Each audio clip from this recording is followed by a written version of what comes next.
Well, hello, friends. I'm your pal in the mainstream media. And I'm the Riz. And, you know, Riz, it takes years of strenuous, dedicated training before you're worthy to step inside a professional wrestling ring. But it takes even more time to develop complex, highly astute opinions about professional wrestling. Am I right? That is correct. Yes. And you know where we can find that? Yes. On the Wrestling Mayhem. That's right.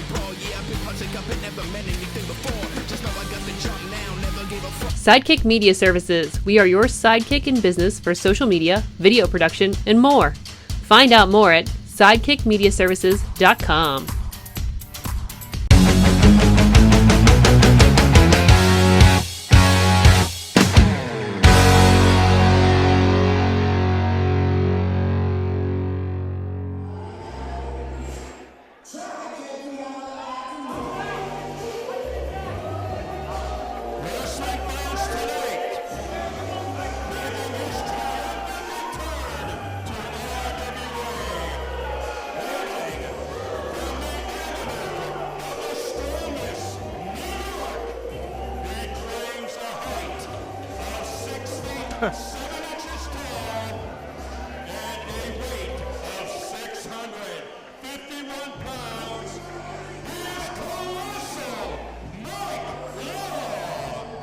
Hello everyone and welcome to RWA Fury. I'm Michael Doc Dockery, joined by Jason Marchuka and Tony Kincaid.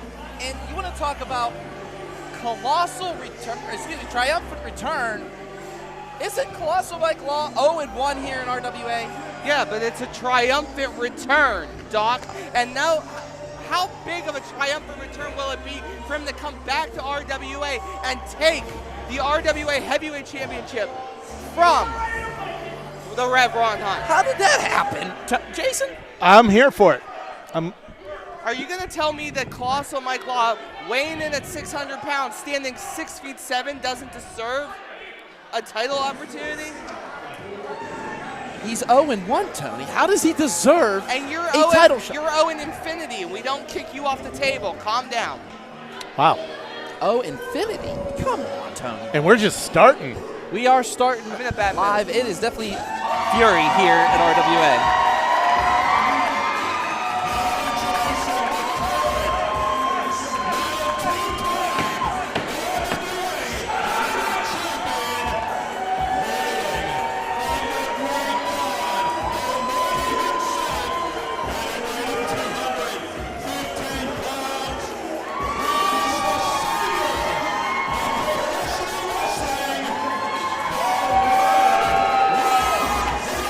The Rev Ron Hunt making his way to the ring after successfully retaining the RWA Heavyweight Championship against Patrick Hayes last month. Regaining, not retaining, Doc.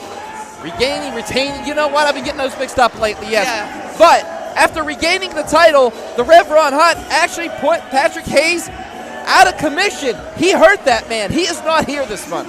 Yeah, and that's a travesty of justice. How is Rev allowed to run roughshod over other people in RWA? Tony, it was a fans bring the weapons match. And why was that even allowed in the first place, Jason?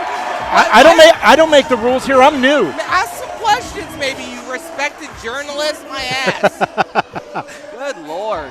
I'm the only one here with actual AP awards.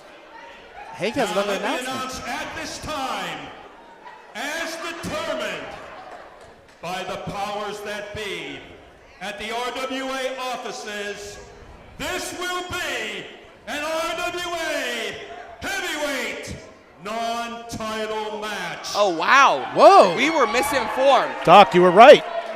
Maybe. The reason given is that Colossal Mike Law has yet to win a match here in the RWA ring. Whoa, hold up. We had the stipulation. If Mike Law should emerge victorious in this contest, he will be awarded a future opportunity at the RWA title. So Rev doesn't want to defend the title against Mike Law is what he's saying. He never said that, Tony. He's just as surprised as everybody in this building is. Come on, man. And listen to these fans. They realize that Rev does, in fact, suck. Listen to them chant. They're not talking about the Rev, Tony. Come on. They should be. Rev on day 29 of his second RWA Heavyweight Championship reign. Well, it might be day 29 of his second, but you know the rules. You're not really a champion until you defend, and he is not defending the title tonight, so he's still not going to be a true champion in my book. Hey, folks, this match is free tonight on IndieWrestling.network. I hope you're watching it, and remember, the first one's free, and then switch on over to IndieWrestling.network, and you can watch the rest of the event there. But we have ourselves one hell of a match. Guys, I'm getting the note in the back, though. It's going to be 2 matches, and then a little bit more. Then we'll go over. Okay. So, yeah, first 2 matches free here tonight. Colossal Mike Law and Rev Ron Hunt, both well-seasoned veterans. I will not take that away from Colossal Mike Law, New York native. I mean, look at the physique on this man. Man's jacked. 6'7", 600 pounds. And these two locking up right now. Colossal Mike Law now. Oh, I actually thought he was going to get him in the corner, but Rev shoving him down. It doesn't look like Rev has any effects from that Fans Bring the Weapons match from last month. No, but he hides injury well, Jason. And credit where it's due. Rev is in peak physical condition. I may not like the man, but he is a tough SOB. This man is a pro wrestler through and through. He's a crappy human being. We're free. I can't swear right now. But he is a great professional wrestler. Oh, I thought this is where you were going to talk about that time he speared you right here on the floor. Well, that's the crappy human being part. Ah, okay. Both of these guys back and forth. You can say, when they look at the resume, MLW, ROH, AEW, all from Mike Law. Ron Hunt, making appearances in both ROH and AEW and WWE. And, I mean, here we go.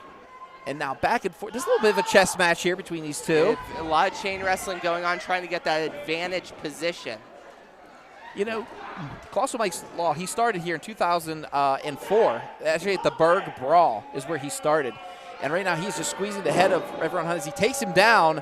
Referee George Ross checking for any kind of space there between the shoulder and the mat. But the Rev's a lot smarter. Well, I mean, that's your opinion, but okay. Tony. All right, so pushes him off the ropes. Up and over. Here he comes. Look at the agility of the Rev. Going for that back elbow, but Colossal Mike Law now. Man, just agility from both of these, but big boot by the Rev. That's the first major strike of this matchup. Jason, you look at Rev. You see him focus. He's trying to do the crowd, but it's been a while since I remember him opening a show, being on free TV. You know? You think he'd want to make a bigger showing and put the title on the line. He doesn't make the rules here. He is the champ, I would but he very does not much make the rules. I would very much disagree. You haven't been here long enough. Rev makes a lot of rules here. Oh, stop it, Tony. He does not. And now misses that splash, though. Mike Law. Colossal Mike Law now. Some great agility by Mike Law. Law is just sizing him up right now. And, big forearm. He's very agile for 6'7". I mean, I can't believe how agile this guy is, Mike Law. And, did you see the cat-like reflexes of the Rev? I mean, right now, Mike Law has all to lose on this one, because if he does not win this, he does not get another title shot. The Rev, either way, he keeps the title. And, Mike Law just getting taken out and outside on that floor. There's no give on those floors. Yeah, that Tony, was not a bite me. That was not a clothesline by Rev Ron Hunt. That was a straight right. He hit him so hard, he flipped him over the top rope. And right now, it's power. Whoa, wait, that's a chair. Whoa. That's a chair. That could be a disqualification right there. Mike Law could screw his chances. He threw the chair. He didn't use the chair. Calm down, everyone. Good gravy. And now everyone. Mike Law finally getting that opening he's been looking for, working towards. That man's been working towards his opening, and now he has it. Targeting Rev Ron Hunt's arm, it looks like, and his neck. Reverse neck breaker and a beauty. 1, 2, only a 2 count. Very powerful pin there, too. Amazing that Rev was able to kick out of someone weighing 600 pounds. And now just delivering those rights is Mike Law. Mike Law is frustrated. And, I mean, he thought he was getting a title opportunity. It was taken away from him, and now he has taken it out on our heavyweight champion, Rev Ron Hunt. It doesn't look like frustration to me. Correct me if I'm wrong, Jason, but it looks like he's trying to now run this into the fans' faces, so to speak. Sort of a dirty glove in hockey. Yeah, the face wash, yeah, I get it. And, my goodness, just delivering those rights. And Colossal Mike Law, I'll take anything away from this man. He's negating his first loss, by the way. If you remember the press conference that he had here at RWA with his last match, he lost to the Shadow Man Elijah as he goes off the ropes. Oh my goodness, those patented leg drops. Just look how quick and agile. Look how he just lands. 1, 2, and only a 2 count. My goodness. Mike Law is dangerous. I will say that.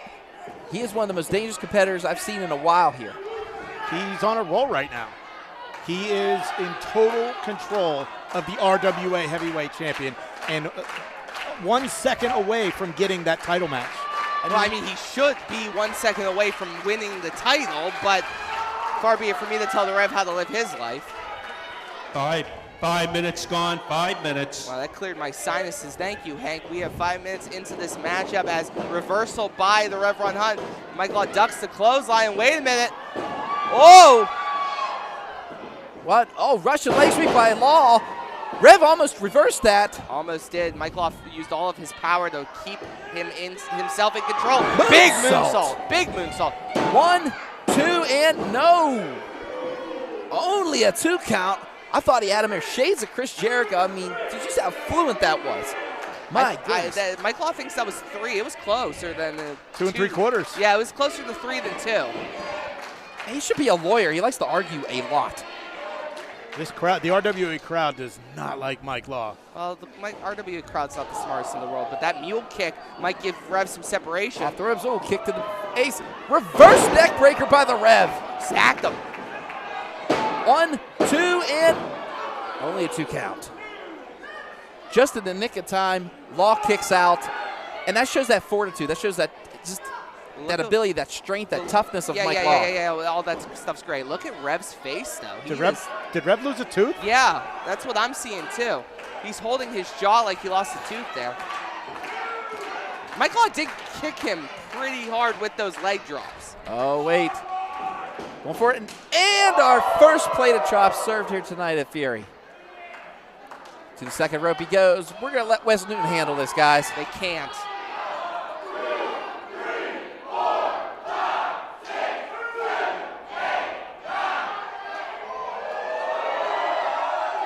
Okay, they made it to 10, close, Tony. It was close. I think some people were saying 13 over there, but besides well, that. Rolls him. 1. That was barely even a 2 count. No, Mike that Law was kicking out of that one. That was a big-time kick out by Mike Law. Credit where it's due. Rev now trying to focus up. You see that look in his eyes. Yeah, you know that look, Tony. I know that look, Tony. Jason knows that look. I mean, that's that look you don't want to get from the Rev. He's going to take you to that place, and he's about to take Mike Law somewhere. Here he comes. Oh, well, stopped by off that back elbow. Yeah, he came to Mike Law and ate an elbow for his troubles. Right on that, what might be a broken tooth. And there's a kick. The left side of his face. Oh! Chop suey indeed. My goodness, he just chopped. And Mike Law's out on he's in a dangerous place, guys. He is sitting on a dangerous place. If you're a competitor, you don't want to be there. And I think he knew that with that big knee to the face of Rev Ron Hunt. Now, Tornado DDT. That could be it. 1, 2, no. The Rev just got the shoulder up. And now Mike Law already getting frustrated here. Oh, going for that super kick. No. Kick to the midsection. Rev has him. He's going for the Booker Rev. Oh, German. 1, 2. Man, wow. This is getting close. And personal. There's that basement super kick. My goodness. To the left side of his face. Rev rolled out of it, though. Could not get a cover. Now he has it. 1, 2. And the Rev grabbing that bottom rope just in the nick of time. Just the awareness to be able to know that the bottom rope is there. I mean, that's years of experience. He was out. I mean, I think he was out, and now he's getting struck a lot. Those hard rights. 4 rights to the face. Mike Law has found a target, and he is actually targeting the head of the Rev Ron Hunt. I mean, we saw with that basement super kick earlier. Oh, no. We're going to the top rope. He even blessed him. Here he goes. Oh, swanton, but he misses. My goodness. The damage that does to the lower back could be the first step in Rev defeating Mike Law. And right now, both of these competitors are down. I mean, that took a lot out of Colossal Mike Law, but Rev Ron Hunt, I mean, he's been taking a beating. And here he comes. Clothesline. Back elbow. And the Rev is getting fired up here. This crowd in West Newton is electric. Reversal by Law, though. No, wait. Takes him. Oh. Psych. Takes out the leg. And, oh, Right in the stomps right fingers. on the hand. Low head cutter. 1, 2. Wow. 10 minutes gone, 10 minutes. Can you believe how Law just kicked out of that? My goodness. It's pretty impressive for a guy with 0 wins at RWA. And 0 losses, he negated the loss. Whoa, big roll up.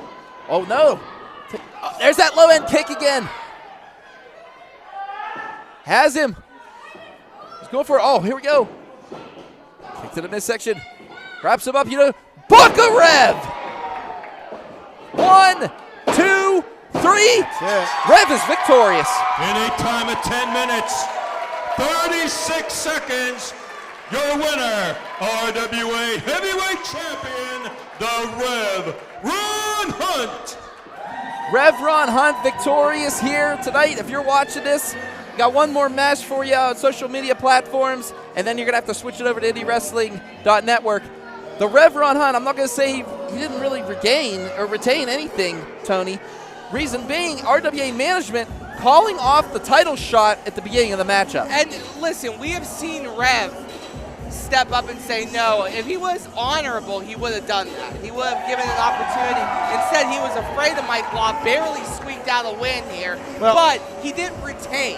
If you made that point, he is still a champion in name only until he retains in my book. Look, tonight, Rev fought the Law, and the Law did not win. I hate you. I've been waiting all match to do that, Tony. You are High fives for everybody. You are a piece of garbage. I really like that call, too. Now, what is in store for the Rev? What is in the future? There are so many people lining up for a shot at that RWA Heavyweight Championship. Oh, he needs to get that left side of his jaw checked first. That's the first thing he needs to do. Yeah, he does have a souvenir from the Colossal and Mike Law after being just walloped with those kicks.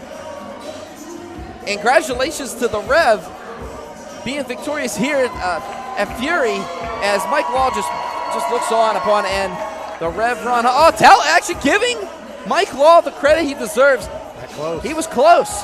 He was very close. I think the Rev is actually anticipating him one more time here. I wonder if that broken tooth will end up on eBay. I wonder how much it'll go for. I mean, People could start kicking my teeth out if they're going to get money. Why not? what's next for Mike Law? Yeah, is he arguing? Is he already arguing again? He's 0-2 now here in RWA. I just been informed he signed a long-term deal. Good. Okay, we're going to see more of this 6'7" Colossal Mike Law. Yeah, I mean, they can chant as much as they want, these fans, that he sucks. He clearly does not suck. He clearly took the champion to task. Yeah, I mean, he went viral, 9 million views last week. That's a lot of views. Yeah, that's a huge amount of views. All right, well, hey, I'm actually excited to see what the future holds for Colossal Mike Law. You know, I mean, yeah, we're 0-2, but we're going to get going here. We have our second match of the night lined up here at RWA Fury. As I can't really hear myself speak because Mike Law is just yelling so loud. Be a professional. Be a professional. Oh, stop it, Tony. You be professional. We're telling people to satisfy you. Anyways, we got Troy Lords taking on the upcoming rookie, Giani Enrico. I'm excited about it. Gianni Enrico just signed here at RWA, and he had an impressive match last month against one HL Supreme, a special thanks to Preston Everest, of course, on that tainted victory. I mean, to be a rookie, why are you taking a deep breath? And now, wrestling fans, RWA Fury continues. This next event scheduled for one fall, 15-minute time limit.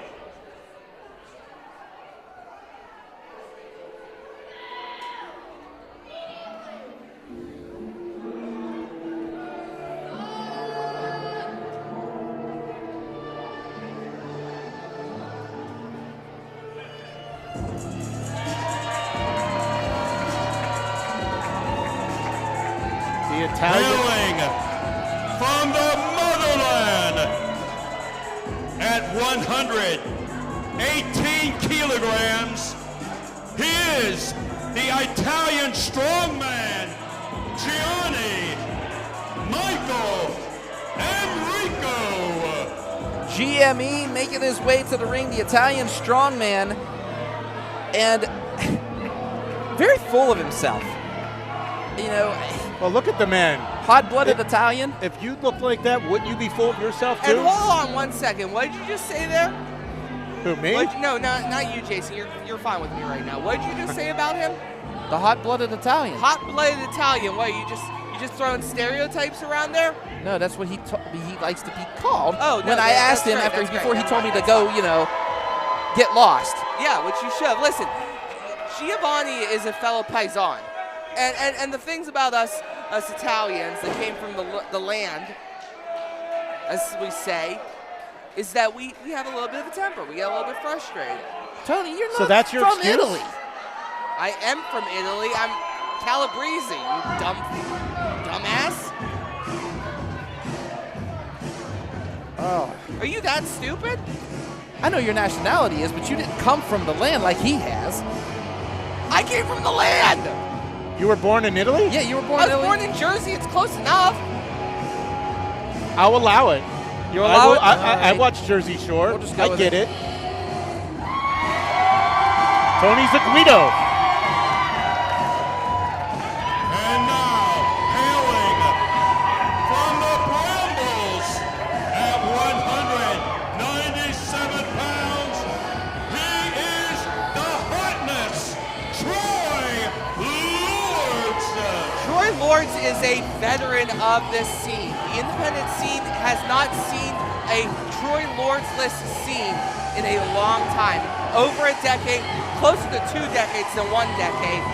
If GME does beat Troy Lords in his second matchup here, you have to give him legitimate credit and consider him up the road for a title shot. Because remember, Troy Lords,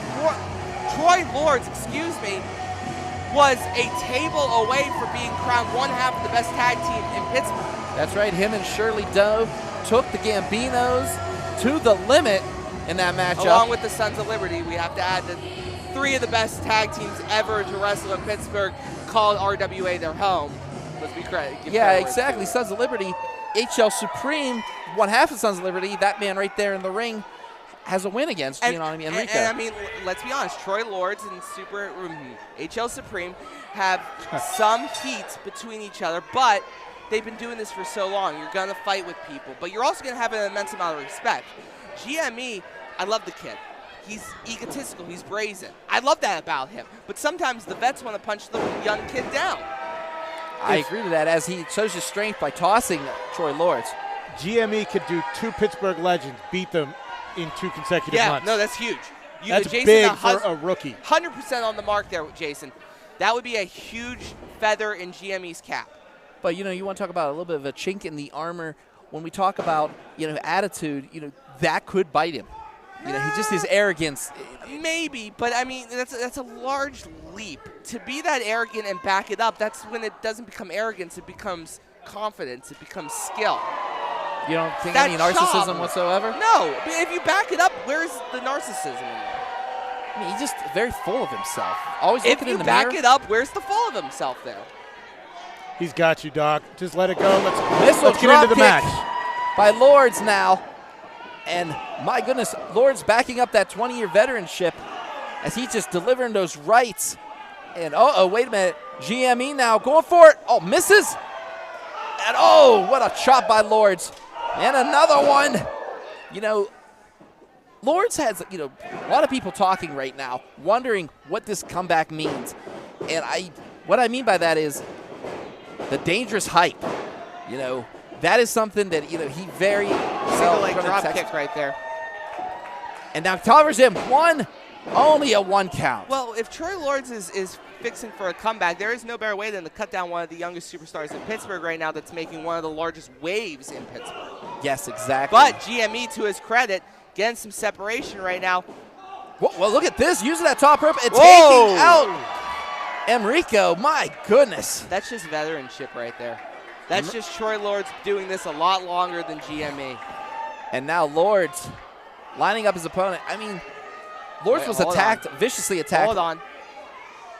Oh, catches him in midair. GME now slams him into that steel post. My goodness. You know, Lords is a guy that's kind of walked to the beat of his own drum his whole career and showed up a few months ago to save Dr. Feelbad. Yes, he did. He actually came to the aid of Dr. Feelbad and then being attacked by Chris Taylor and his other friends, Devin Devine, J-Rocc. You know, he was a victim that night. Don't get me started. As you laugh and snicker. That's sickening. As GME does the cover. One. Only a 1 count. Troy Lords, I mean, he's been through some wars in his time. I mean, I've seen many in this building in West Newton. He's wrestled all over the Pittsburgh area, Cleveland area. And I mean, he's been around. And right now, Emricko just keeping him down and playing it smart, keeping Lords off his feet. Lords up to his knees now. And oh my goodness, look at this. I haven't seen this. This is rare. That big knee right and just pressing him against that second turnbuckle. Sort of cuts off airflow, but in a different way. It puts too much pressure on the chest as opposed to the neck. Perhaps the build up to the Sicilian sleeper. Ooh, you got a good point there, bud. That's right. This GME is laying in those kicks right now and throwing him into the opposite corner, but reversal throws him into the same corner. Might be. Did you see the wince of pain on Troy Lords' face, which you don't see rarely often? He usually likes pain. It's lower back. His lower back is definitely in a bad position right now. Has him. Goes to send him again. And again, the same corner. Picks him up. Has him. Going for a ride on the sidewalk, looks like. Oh, look at at the this. Sidewalk slam. One-handed, basically. Strong man indeed. 1, 2. He did not hook the leg. He did not. That's a rookie mistake. Somewhere Paul Atlas is screaming. I love that line. All right, now he's just squeezing that pressure right on the pressure point. And my goodness, that is one area you do not want to. He's going to feel that in the morning, win or lose. It's the Ionian nerve grip is such a brutal move right there. And now he's stretching out the arm with it. It's going to put your arm, weirdly enough, to sleep. You're not going to be able to feel it. You're not going to be able to use it. Troy Lords, to his credit, is trying to use his other arm to get some distance. Catches him, power slam. Wow, 1, 2, no. He got 270 rotation on that. Like, just flew through the air with that. 5 minutes gone, 5 minutes. GME is the real deal, guys. You might not like him. You might not like, as Doc calls it, the arrogance of him, and that's fine. But he's talented. He is backing it up, Tony. I will actually give you credit there. He is backing this up. But Troy Lords is sticking in there with him, as right now he tries to fight him, and oh, what a takeout. He was trying to play that sleeper, and it just didn't work, and oh, hits his shoulder on the post. That might make the sleeper a little bit more difficult to put in. And another thing, Lords is trying to just gain back some momentum here because he did, and now he's just working that shoulder. Same shoulder that went into the post. He is just attacking away, and right now, oh! Veteran experience right there. Goodness, he sacrificed himself to even just inflict more pain on Emricko. What's Lords got in mind here? Lords catches him, and oh my goodness. Man. Forehead to the mat. Could be it. 1, 2, no. I actually think that was targeted more on the arm because look at how Troy Lords, again, this is veteranship, going right into the arm bar after the kick out, trying to put that pressure on that arm. Notice GME is trying to twist out of it, is having serious trouble. It might extend. Yeah, I mean, my God, he is just pulled. Look how that arm is bent, Tony. Yeah, Jason, you came from the world of MMA. You know how bad this is if it locks completely in. Yeah, I mean, the bend. You know, Gianni should be trying to lock his hand. Yeah, you can see right there he has a little bit of a bend now back into it. It's now just stomping on Troy Lords. My goodness, just right across the chest there. Lords is in trouble. Here comes Emricko. Big boot. Man. My God, that's it. 1, 2, no. Wow. Troy Lords I can't believe it. He kicked out of that. I mean, that was a size 14 right to the case, right to the face. Credit to Troy Lords. The man is a psychopath, but he's a controlled psychopath. You know what I mean? This is the best kind. Yeah, you ain't kidding, but you ain't not kidding. Wow, that's 2 buds from Tony in 20 minutes here. We We might actually be friends, Tony? Is that what you're saying? We're not. I've just been with. Oh! That's Wait, what's this? Wait, That's Devin Devine. Devin Devine just ran right past us. What's he doing here? Oh, not again. I mean, Devin Devine, he's stalking again. All he does is him and Troy Lords, they absolutely hate each other, and here they go. Oh, going after him, swings at him, and he's back his turn to win it. Oh, come on. Johnny goes, 1, 2. Devin Devine was holding his feet. In a time of 7 minutes, 33 seconds. Your winner, the Italian strongman,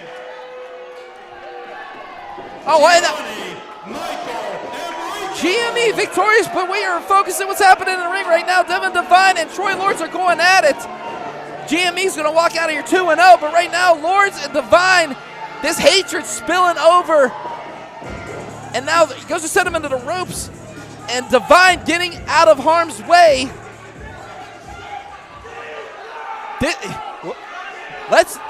This has to be a match. We have to have these two. They hate each other. They keep attacking each other. Oh, my God.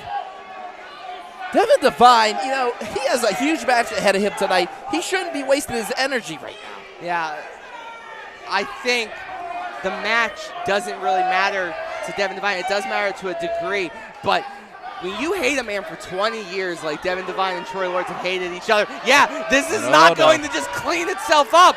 Troy Lords is looking for a weapon. Troy Lords has a chair, and, oh, God. Oh, no.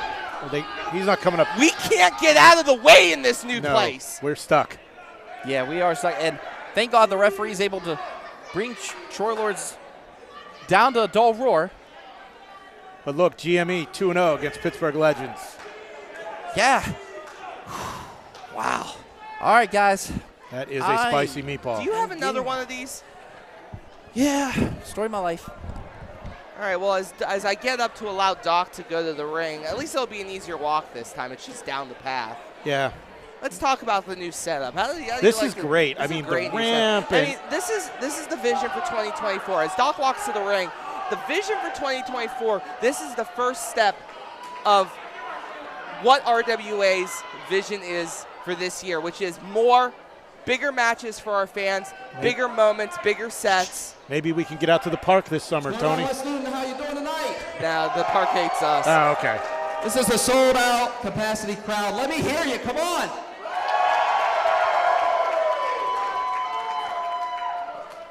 On a magical night like this, it is an honor and privilege to introduce to you right now the owner of Renegade Wrestling Alliance, Dr. Feelbad.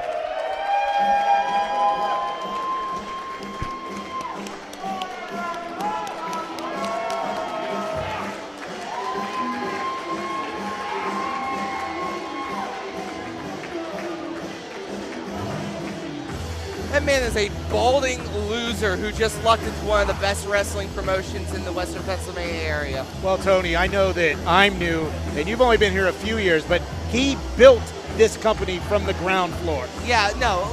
It's not like he inherited it from his family. He built this. And I will give Derek credit on that note. And he's the one that gives us a job, gives us a paycheck. Well, the man deserves a little respect, Tony. He may give you a job. I got my job because my clients like me, and I'm also a god on this mic, let's be real. But I will give credit where it's due. Dr. Feelbad for the last 15 years has set up an amazing environment. I might hate all these fans, but they're loyal Dr. to a fault. Feelbad, let's just get right to the point.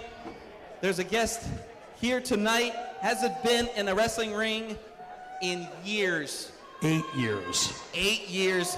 So, sir, if you would, please. Oh, this is quite an honor. Who I'm about to introduce to you, most of you know, and for the few of you that don't know this gentleman, you're about to get to know him. I have the privilege, with a lump in my throat and a tear in my eye, to introduce to you all Notorious Norm Connors!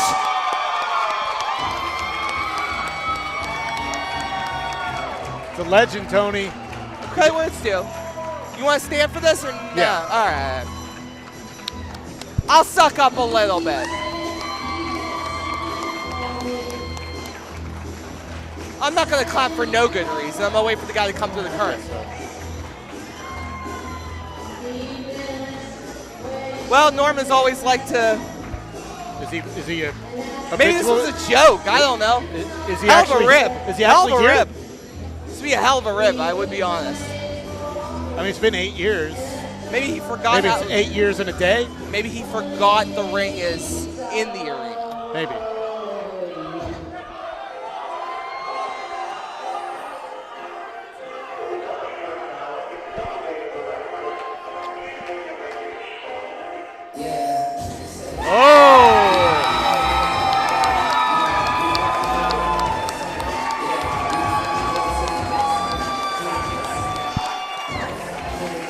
Jason, legend. I know he's a legend, and very few can pull off the do-rag look. I would never try it in a million years.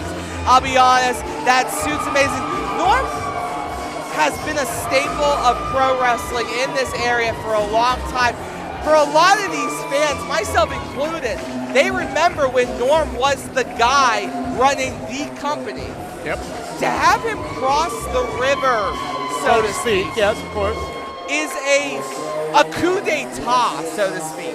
The fact that Philback could get him to come out of retirement 8 years later, tonight's going to be big. Just remember, 8 years ago, these two were rivals. Exactly.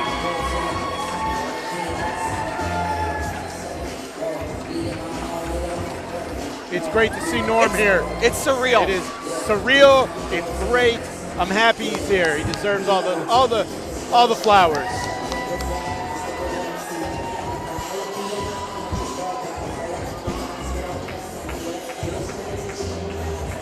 I'm glad I didn't wear my purple suit. That would have been awkward.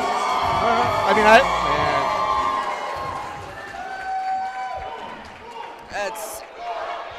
listen to this RWA crowd. 8 years ago, this RWA crowd would be besmirching his name. They'd be throwing stuff. It would not be the scene that we have here tonight.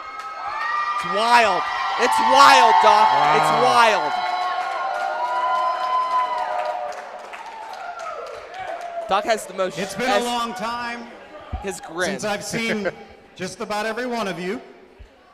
Thank you all so much. My family, my friends, thank you all very much for being here tonight. For those of you who don't know me, my name is Notorious Norm Connors. I promoted Steel City Wrestling. I promoted IWC Wrestling.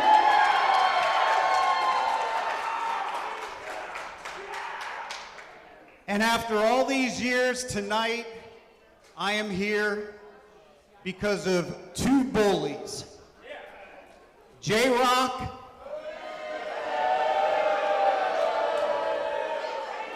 You know, he probably didn't hear you, so let me say that one more time. I'm here because of J-Rocc. It's gonna be one of those nights, isn't it? Oh yeah. And I'm here because of Chris Taylor. Mixed reaction for A Chris. little weird. Yeah, that was a weird one. But I'm also here because of you.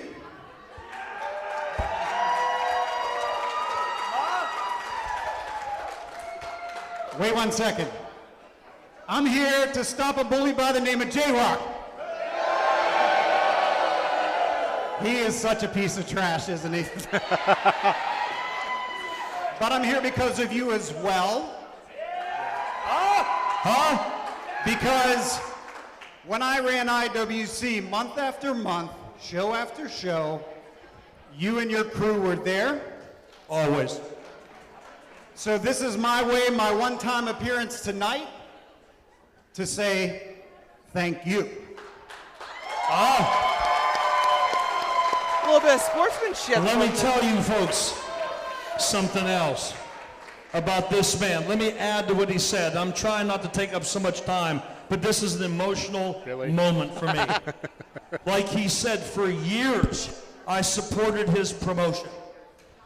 And I'd be lying, I'd be in denial if I didn't say it's a great part is due to this man that I am a promoter today.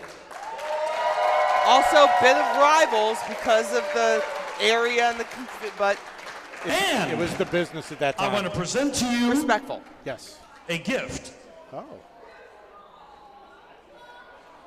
I bet it's a box. Open it. Thanks, Captain And Obvious. I want to say,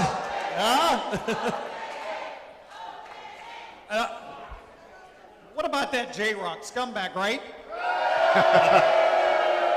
Norm still got it. Look at him that. but Norm, I can't tell you what it means to me that you're here tonight. Speak of the devil, and he shall appear. Well, he said his name 3 times.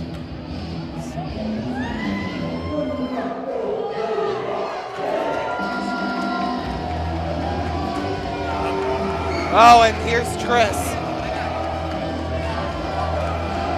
Yeah. Doc needs to get out of there.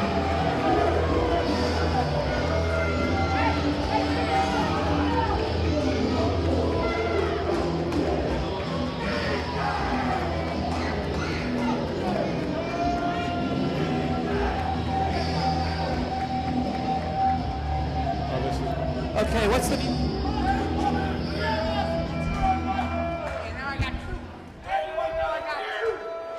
Now that I got 2 microphones, double your pleasure, double your fun. You gave him 2 microphones, Doc? Oh, ain't this so sweet? Hold on a second. You guys, this is such a special night. I wore my favorite purple Pink Floyd shirt in honor of the occasion. He got that at Walmart. First things first, Chris Taylor. You don't know this Chris Taylor. Chris Taylor had a little trouble last month with Gangrel. He took his eyes off the ball, so I took his eyes off the beer. This man hasn't had a drink in over 3 weeks, and he is pissed off and angry, and he gonna whoop Tommy Dreamer's ass. It's commendable. You bring fighters, I bring fighters too. And don't even get me started on John McChesney. I'll handle him a little later on. Stormin Norman Con. Hey, shut your mouths while I'm talking. And that goes for you too. Lots of people telling J-Rocc they're #1 here in West Newton. This is so cute. Look at you in the ring. You didn't bring your buddies though. And I sure as hell know Derek ain't worth a damn in a fight. So maybe my buddy Notorious Norm, the real greatest promoter in Pennsylvania, not this knockoff over here. Why don't Chris Taylor and I come on down and get to talk to you in person? Because after 15 years, you pick me, you pick J-Rocc Daddy, you pick Chris Taylor, you picked the wrong night to come back to wrestling. I have to disagree on every statement that J-Rocc has just made. Let's go. I'm done talking. Let's make them give it up one time. Come on. This is the first time we've seen Norm Connors. Oh. Wait a minute. Whoa. The innovator of violence is here.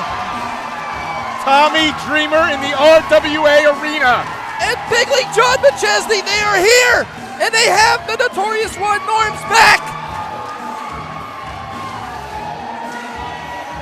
Now the playfield is even. Where is J-Rocc and Chris Taylor? Kind of They quiet. tried over there, to Tony. jump J-Rocc and Chris Taylor. How disgusting is that? Tony, they were just trying to beat up Norman. They were trying to say hi. Are you kidding me? Tommy Dreamer and John McChesney run out here. Try to jump him.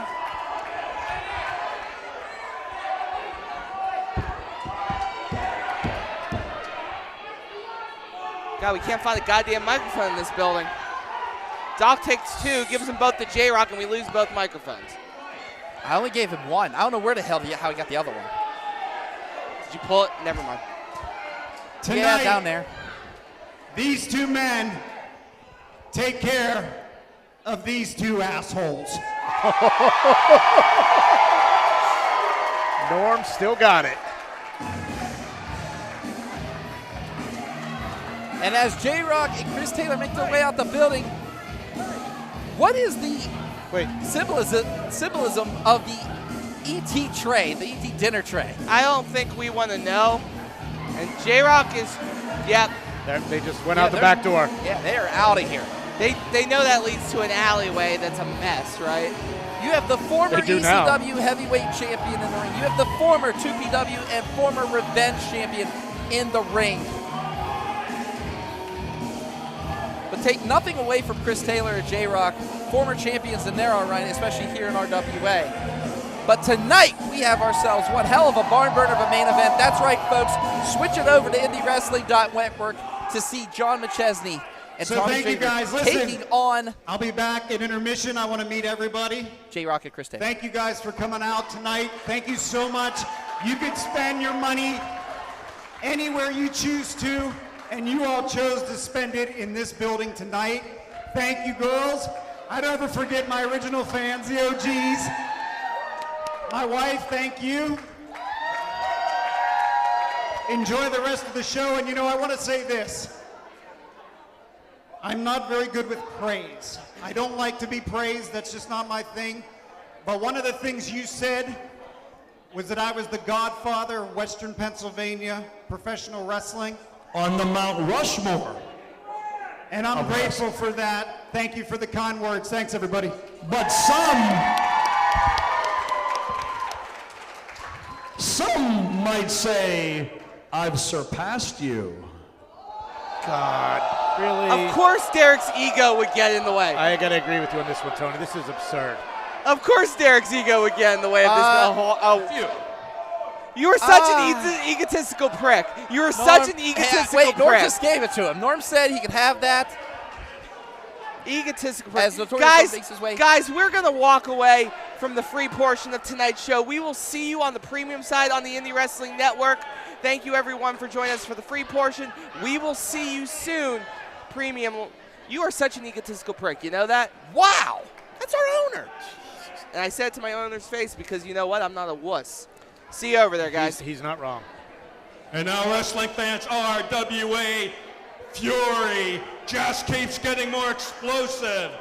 This next event will be a triple threat tag team war. One fall, 15-minute time limit.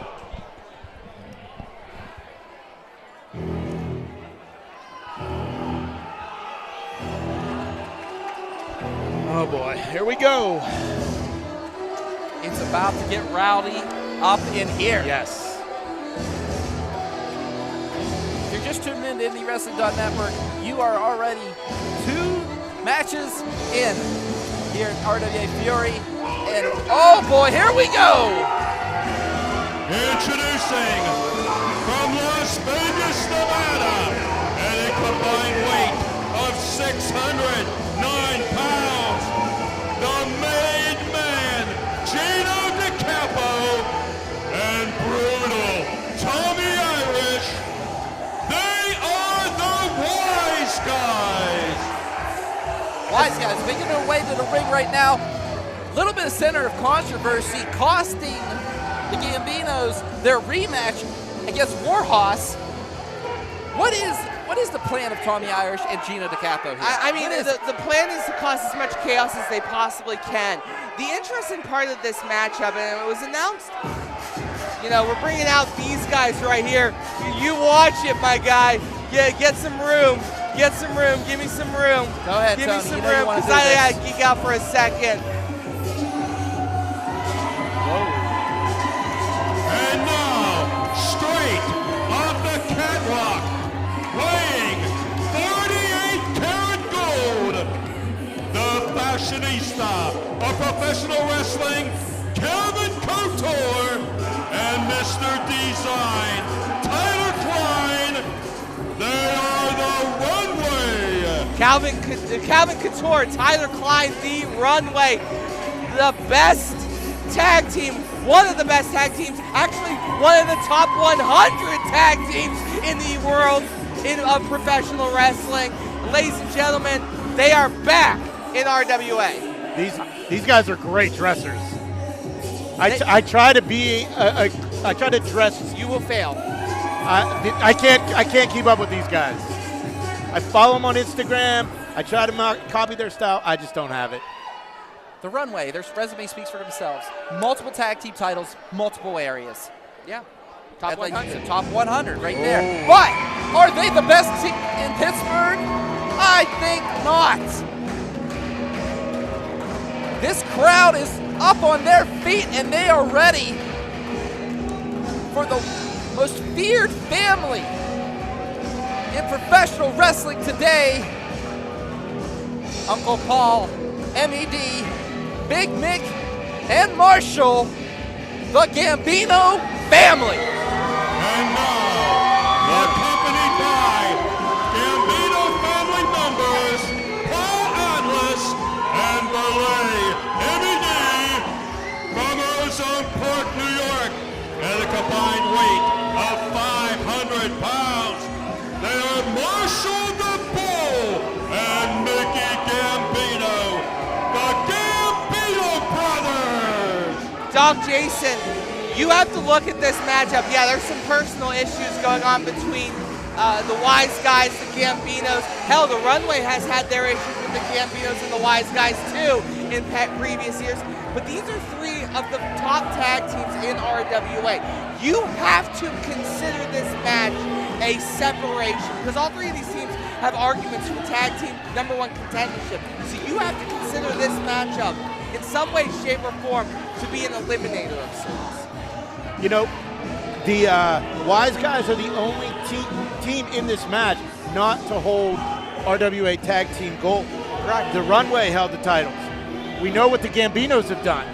The Wise Guys are trying to get up to that level. This could be their step to get to Warhos and those tag belts. And if you win this triple tag matchup, you have to be put in that conversation to face Warhos down the road. It's just, I can't make an argument against it. Either side. I'm not the biggest Gambino fan. I love the Runway. I'm scared of the Wise Guys. I think we all are. But whoever wins this matchup, they go up to management and they say, we are the #1 contenders. Management's going to have a hard time arguing with them. Warhos stated the last time they defeated the Gambinos, you go to the back of the line. The back of the line, they might jump a few spots. The Gambinos have never followed many rules. Especially taking on two top caliber teams like the Wise Guys and, of course, the Runway. The personal blood is boiling right now. Mickey is right in Tommy Irish's face. The Capo's now in the ref's face. I don't want to make the Wise Guys mad. I mean, Hank was sweating earlier, and that just happened. Marshall gave Tyler Klein the good game, champ. Kind of salute. Yeah, he's asking for another one. You think Tyler is bothered by someone smacking him in the butt?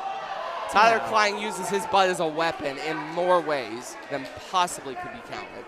So you're saying he eats a lot of Taco Bell? That's gross. That is very gross. That's Doc. so Why gross. that is not very professional, Tony. Come on. When words come out, is there a filter or do they just go directly from your ass end? You're one to talk the about mouth? having a filter. Seriously? At least I'm controlled in my insanity. You Okay, just made a Taco Bell joke in 2024, my guy. Okay, guys. Speaking of insanity. Yeah, Jason, the here. reason we hired you is to calm me down. Well, so I'm going to choke him out. The one thing you guys haven't talked about is 20 years 20 years of the Gambinos. 20 years as a tag team. I mean, this is the celebration year. Yep. But can they do it again? And what's this? Okay. Tyler Klein has been tagged in this match by Tommy Irish. That's right. You could tag anybody from any team here. I think Marshall liked my jacket. He did. He actually smacked Tommy Irish in the butt. He's doing a lot of butt smacking today. Oh, wow. Now we got a suspender matchup. You know, if someone pulls those suspenders on either party, it's going to hurt. I wonder which one of these two guys are going to hold up to the end of the match. Suspender joke. Well, God, I hate these. Misses him, and that's I'm going to find my. Oh, see? Oh! Well, Big Mick. And now Calvin Couture tagged into this matchup. My God, that had to hurt.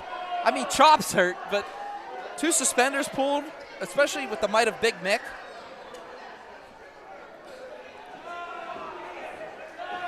These two lock it up here. Calvin Couture, the fashionista. My goodness, and just tossed. That's some power. And now, Big Mick and Couture, you know, these guys have gotten in some scraps in their time. Oh, yeah. I mean, my goodness. And oh, what's this? Said the fashionista, not a fashionista. I mean, do you really want to correct the wise guys? I don't think I think Calvin Couture is just crazy enough to do it. Well, he's T-H-E-E. D. Okay. You said it's T-H-E-E? Yes. I thought it was, never mind. All right, and now the Gambinos, double team action here, keeping them in the corner. V. Oh, I just poked Calvin Couture right in the eyes. And oh, now twisted the arm. Marshall Gambino now in control of this matchup. And he has Calvin Couture on all fours here.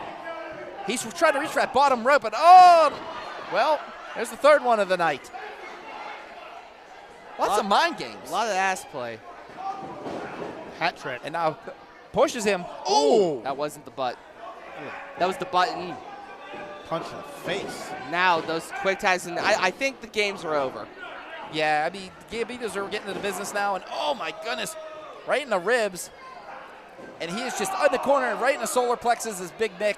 He is just, look at that power. My goodness, he is just driving right into Calvin Couture. All Tyler Klein could do right now is just watch as Couture is being manhandled here by the Gambino brothers. I mean, they're mad. You know, they had an opportunity to regain those RWA tag team titles, and it just wasn't enough. The wise guys, of course, interfering and costing them that against Warhos. Yeah, it's interesting. It's interesting to see them beat up Calvin Couture. Calvin Couture's been the Runway in general has been put into this situation where they're facing the Fury. Marshall and Mickey are not ones to. I'll hold for a second. How you doing, Elbow? They are not ones to wait to take a break. They fight. Usually when the fight is there, and you look at them right now, they want to go. You know, last month the wise guys came into the Gambino territory. And oh, wait, now Couture was able to make a tag to Tyler Klein as the Gambinos are distracted. Oh, boy. Tyler took that. Ouch. Double clothesline by the Gambinos. And look at Irish and DeCapo stalking up to Emmy. What's this about? Paul Atlas is a tough SOB, but I don't think he can hold them both off. But wait a minute. And oh, kick to the midsection. And as the Runway double team Big Mick on the outside, though, Marshall is trying to threaten the wise guys, and now covered by Klein. One, no. And as things are spilling out on the outside here, Tyler Klein and Calvin Couture, smart tag team wrestling, taking advantage of Mickey Gambino. But here. It looks like the Gambinos are distracted to all hell. All hell. I mean, they got their mindset on one thing, and that is getting some blood out of the wise guys, especially what they did to them last month they were here. And now the Runway thrown into this matchup as tag team opportunity to be the #1 contenders for those titles. Possibly. They have the argument, the best argument for sure. Yes. Definitely. If they would win. Now, Bulldog by Couture, and my goodness, Mickey crashed down on the mat. One. Just a 1 count, maybe a 2 count, but closer to 2 than 1, and definitely not close enough to 3. And right now, Mickey Gambino getting a taste of his own medicine as the Runway keep him in their corner. It's interesting. 5 minutes gone, 5 minutes. It's interesting that it's just been the Gambinos and the Runway. They're freezing out the wise guys. You have a Back good elbow. point right there. This is not a team you want to freeze out. Big one. Hold up. I saw it. Yeah, I saw it too. DeCapo Klein- made the tag, but Tyler Klein has to exit the ring as Gino DeCapo now takes advantage of a weakened Mickey Gambino, especially with that senton. My goodness. And you can see Tyler Klein's frustrated in that situation because When they might have isn't had that win. And Gino right- DeCapo's not going for the tag. Oh, but wait. Klein tagged himself back in there. And I think that was DeCapo's plan, actually. Possibly. I mean, he definitely is okay with Mickey getting more punishment. Sends him into the ropes. Off the ropes. And flying clothesline by Big Mick. And right now, Klein's in trouble. And you know Mickey can't go to the wise guy's corner. They'll just punch him in the mouth. You have to get to Marshall in this situation. Yes, you do. And he's struggling to get over there, Tony. I mean, the Runway put him through such hell, especially when everything was spilling on the outside. Couture side, and Tommy Irish just took out Marshall Gambino. And as Couture now drags Mickey over to their corner. I think you were right, Doc. I think you were right. I think the wise guys are not bothered by not really winning this match at the moment. They don't really need to be in control. They're okay with the Runway just beating up Mickey. Of course, the Runway all focused on gold. They got to win this matchup. The wise guys have a little bit of an ulterior motive here. Allegedly. Allegedly. It's smart if it's true. But, Tony, I will say this about the wise guys. You know, you hear that saying, work smarter, not harder. And look they're at doing this that right now as Capo enters the ring as the referee's back's turned. And him and Couture actually double-teaming Mickey here. Smart. An alliance of convenience, maybe? Yes, but in the end, there's only one pinfall, so you know these two aren't going to be friends too much longer. Kind of a case of my enemy of my enemy is my friend. As he spine-busters Couture. You got it out. It took a while, I but know, Mickey I got now there. has an opening. He has to get a tag. He's been getting the crap kicked out of him, just blow after blow by all 4 other competitors not named Gambino in this matchup. Big Mick has been in there for a good, 8-9 minutes maybe? At least 8. And right now he is just struggling. Can he get the tag? Couture struggling too to get the Klein. My goodness, this is a race for the ages. Mickey doesn't know where he's As the wise at. guys are just staring like they're a piece of meat. And the tag is made to Marshall. Marshall comes in. Floats on. It's Tyler. Back elbow, Calvin. And now the Runway just getting manhandled by the bull. Big power slam. My goodness. And now Gambino getting a little receipt on the wise guys. It's good. Take a lot more than that as he tags Big Mick back in. Bam. They're Big going Mick's for to it. his feet. Here we go. To the second rope. Mickey goes up and takes out Klein. Goes to pin him. But wait, no. Tommy Irish stopping the pin, throws Marshall out. Gino DeCapo's, that was a tag. They're throwing, but DeCapo's the legal man. That's right, oh my God, hysterics on the outside here as Tommy Irish just threw Marshall into the steps. Big Mick and DeCapo just going at it here. Couture wants the ref to count these guys out. Throws him, face first in the steel beam. Yeah, I don't think a count out works in a triple threat. This essentially follows triple threat. And now Couture in the ring with DeCapo just punching away. The scrappy one. Now sending the ropes. Oh, crap. Has him up. 3 Gs. Landed. 1, 2, 3. The wise guys take the In Runway time, and 9 sleep with the minutes, fishes. 3 seconds. Your winners are the Wise Guys. The wise guys victorious. And Tony, you know what this means. The wise guys, they had an alternative motive, and that is not only take away the Gambino's titles, but also take away the #1 contendership. It's not a #1 contendership. Management hasn't backed that up yet. I was postulating, Doc. Please listen to me. The big moment, though, of this is that you have to argue that if there is a line system, the wise guys just moved in front of the line. They did. They did. They are further up on. And what now? Could you imagine if Warhos and the wise guys? Wait a minute! Oh my God! Here comes Marshall and Mickey. They They are pissed off, and this is a blood feud. That's all there is to it. You got two. This is gang warfare at its finest. Oh my goodness. Oh, big punch to the capo. Oh, and they're fighting up here, folks. This is insanity at its finest. As Big Nick and Tommy Irish are still. Oh, and Irish just crashed and burned into the chair, or in the stairs, not the chair. My goodness, this is gang warfare at its finest here in West Newton. I thought I'd never say that line. As the Gambino brothers defeated here tonight in a three-way. Runway defeated, all by who? That's right, the Wise Guys and Tommy Irish. Oh no, one more time. Big forearm. This crowd wants to see them suffer. Oh, face first off the chair. On. My goodness. Well, if there was supposed to be a message sent, the Wise Guys started the message, but the Gambinos finished the message. You know, the Wise Guys worked smarter, not harder, you know, like you said earlier, Tony. And Tommy Irish is just. is he all right? No, He's pretty unconscious. hurt. He's pretty hurt. Oh, man. We might need some security to help him. That security guard's not paying attention to me. He's wearing a big league hat. No wonder. Well, guys, we're gonna pivot over right now as hopefully Tommy Irish is okay. And our next matchup, Preston Everest. Oh, there's Gino DiCapo coming back to try to get his fallen enemy, or fallen partner rather. Preston Everest has been on a huge climb in RWA. A big opportunity for a RWA debuting Mikey Montgomery. I'm very excited about this matchup. Mikey Montgomery making waves in Pittsburgh wrestling. You know, the blonde blur himself taking on the peak performer. God, it just rolls right off the top. No, it's an interesting matchup. And what could, if Mikey Montgomery gets one And now against the RWA peak Fury performer? keeps on rocking. 1 fall, 15-minute time limit.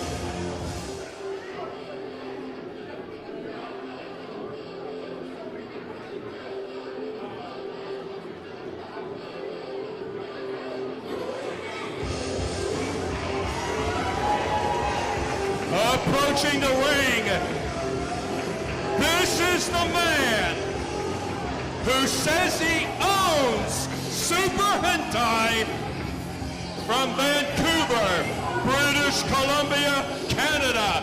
At 205 pounds, he is the peak performer, Preston Everest. Preston Everest, the peak performer, making his way to the ring. And folks, if you're wondering why Hank said he owns Super Hentai, he owns the trademark of Super Hentai, now known as HL Supreme, losing that name probably over a year ago, Tony. Yeah, to Jason Gory. Yeah, Gory beat HL Supreme now for the Super Hentai moniker. The contract lapsed, the copyright rather lapsed. Preston Everest, being the shrewd man that he is, grabbed that up, now has in his possession the IP rights to Super Hentai, which is just one of the most embarrassing things you can do to a wrestler, is take their moniker, their mantra away from them. You know, he's had his name taken once already. Now apparently it's been taken again. Yeah, by but you Preston never, Everest. like Michael Jackson didn't like when his music was sold to a different company. It's bothersome. I mean, I haven't seen HL Supreme today or to see what his mood is about all this, but I guess only time will tell there. As we await the arrival of the Blonde Blur. And now, hailing from the green hills of Scott Township, Pennsylvania, at 148 pounds, he is is the Blonde Blur, Mikey Montgomery. Mikey Montgomery making his RWA debut, and I know a lot about Mikey Montgomery. Not only is he part of Top Rope Tabletop on the Indie Wrestling Network, along with me, Klein, Idol, Tatiana, and Keith Hott, he is also a very talented tag team wrestler who is now going into the singles route. We've seen him on 880, we saw him on AIW. He is now making his waves into this company, making an attempt to become a big fish in this pond. And this pond is no longer a pond, it is an ocean. You have to eat the big fish to become bigger.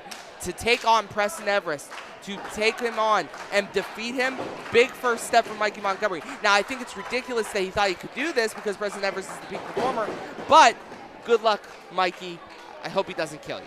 You talk about a fish, Tony. You're throwing Mikey Montgomery into a piranha right now when it comes to Preston Everest as he squeezes the head of Montgomery here, the Blonde Blur. As right now, Montgomery now, the hammerlock applied.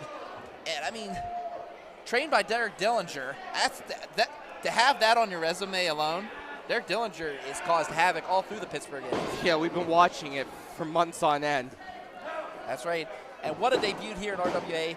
It's to be put up against the peak performer, Preston Everest. Preston Everest, you know, making headlines, making controversy. You know, congratulations to him last night, winning the Wally Wright Trophy at 2PW. Yeah, we'll get a title opportunity in the future against 2PW Top Prospect Champion, but he has to survive Mikey Montgomery, as Mikey Montgomery has complete control of Preston's arm right now. That's right, technical wrestler in Montgomery, you know, and right now he's showing that. He's showing that performance, why RWA wants him, why RWA has signed him. And welcome to RWA, Mikey Montgomery, as Preston Everest now giving him a welcome that you don't really want, has twisted that arm. And there's that agility you were talking about, Tony. Yep. Oh, drop kick and a, well patent drop kick, by the way. Mikey Montgomery is one of the best kept secrets in the scene right now, and he is talented beyond measure. This crowd trying to get behind him here, but Preston Everest now going for that clothesline, misses him. Headlock takeover by Montgomery. You know, this is my first time seeing Mikey Montgomery, and obviously his first time here in RWA. Yeah. But like you said earlier, he is no stranger to the game. No. No, I mean, his work in Ohio alone, and then coming down here, working, trying to make himself better, make a name for himself, making waves. He went to RWA management specifically and said, give me a chance. There, he's making a lot of this chance because he's giving it to Preston right now. Yes, he is. As Montgomery goes off the ropes, but over, has him. Oh, look at the agility of Everest, though. Go for that hip toss, but no, Montgomery. I think they both had the same idea. Yeah, Preston's pretty strong. What's this? Again with the agility. Man, this guy's light on his feet. Unbelievable. And strength-wise too. Look at that, picking him up like it was nothing. And senton taking him down. Could this be it? 1, 2, only a 2 count. The one thing I don't like about Mikey is that he is very energetic, but sometimes he forgets that he's in a fight for his life. He went to celebrate with the fans on a phenomenal set of attacks against Preston Everest. Waited a little bit too long to make the attack. Look at this, though. I mean, he geared up for that, Tony. Oh, he revved it. He revved it up. Has about, he has had total control of this match. Wow. Yeah, screwball suplex. Man, I don't see those much anymore. I do not see them much anymore. We haven't seen one in this building in a long time, Tony. I mean, it's just, that's Mikey Montgomery. He knows his strengths and he plays plays he's going for it. He's going for that Blu-ray player, but no, was not enough. Has him. Reverse neck breaker by Preston Everest. He did the combo breaker, too, using the back breaker and then flowing up into the neck breaker. 1, 2, just a 2 count. Preston Everest. Now, you look at Preston Everest's eyes, and the one thing is, it's sort of like looking into a shark's eyes where there's no soul, it's just monster. Preston's in that zone right now.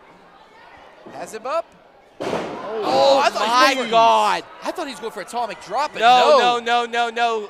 Just absolutely destructive. Just a 2 count. The damage that does to your liver and kidneys. Like it's a shoulder driver right into your liver and kidneys. You can piss blood for days on that one. We all shook on that. Our whole table shook because what a devastating maneuver that was. I took a lot out of Montgomery right now as he is just being choked on that second rope. And Preston Everest putting all his weight right down on the larynx. My God.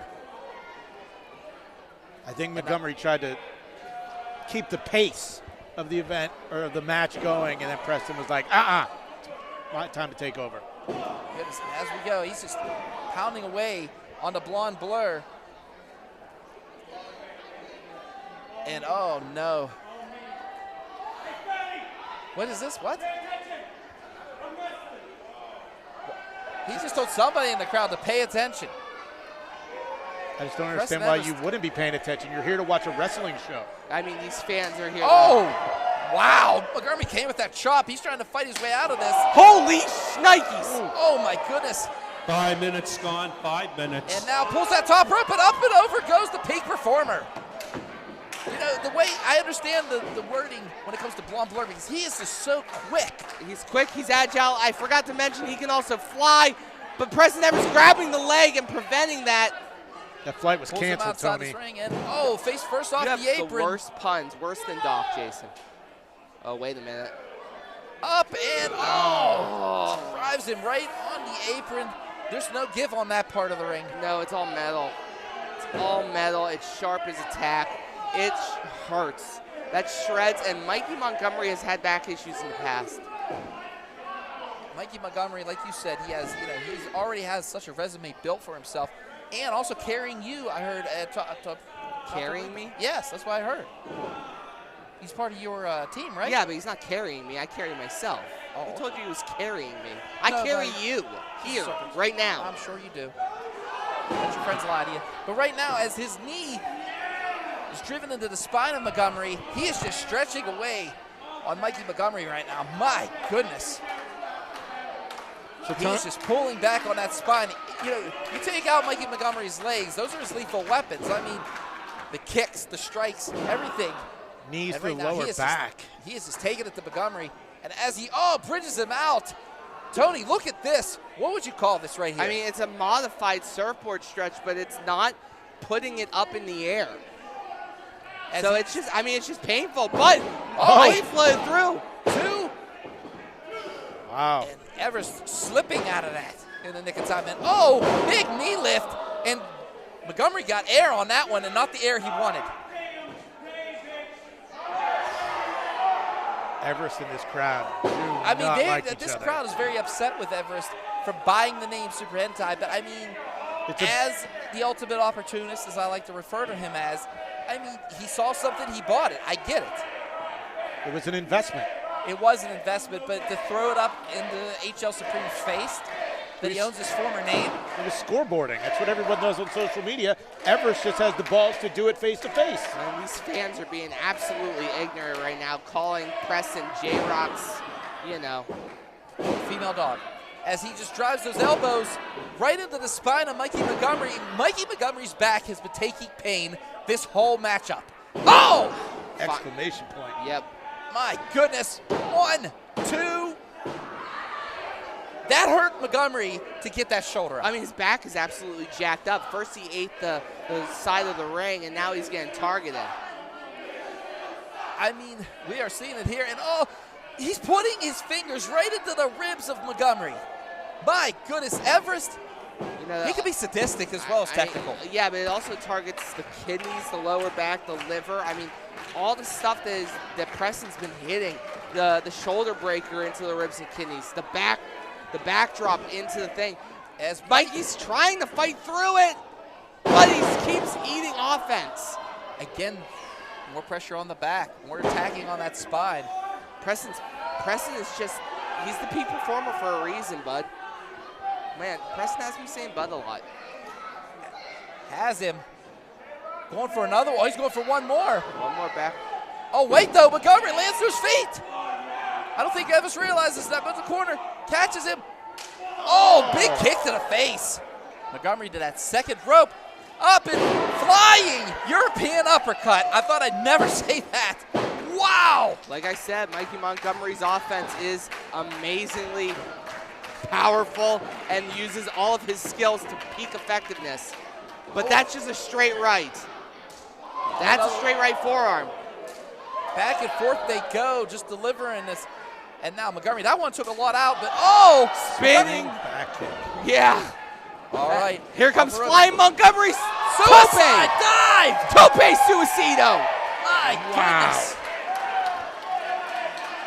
That gets the Spanish out of me. Montgomery, man, just what a show here tonight. And Fury has him going for it. Oh my goodness. Sliced it. 1, 2. Oh, man. I thought the kid had it right there. I mean, 2 and 3 just quarters. Yeah, my God. Just in the nick of time, Everest was able to get that shoulder up. And, I mean, Montgomery's slow to get up, but, I mean, his back is 10 taking some minutes pain. gone. Just 5 minutes remain. My goodness. And now Montgomery asking for the crowd's approval. Wes Newton starting to love this kid. The blonde blur to the second ropes. Has him lined up. Oh, This whoa, is he the got to the crab side. Yeah, this is crab walk.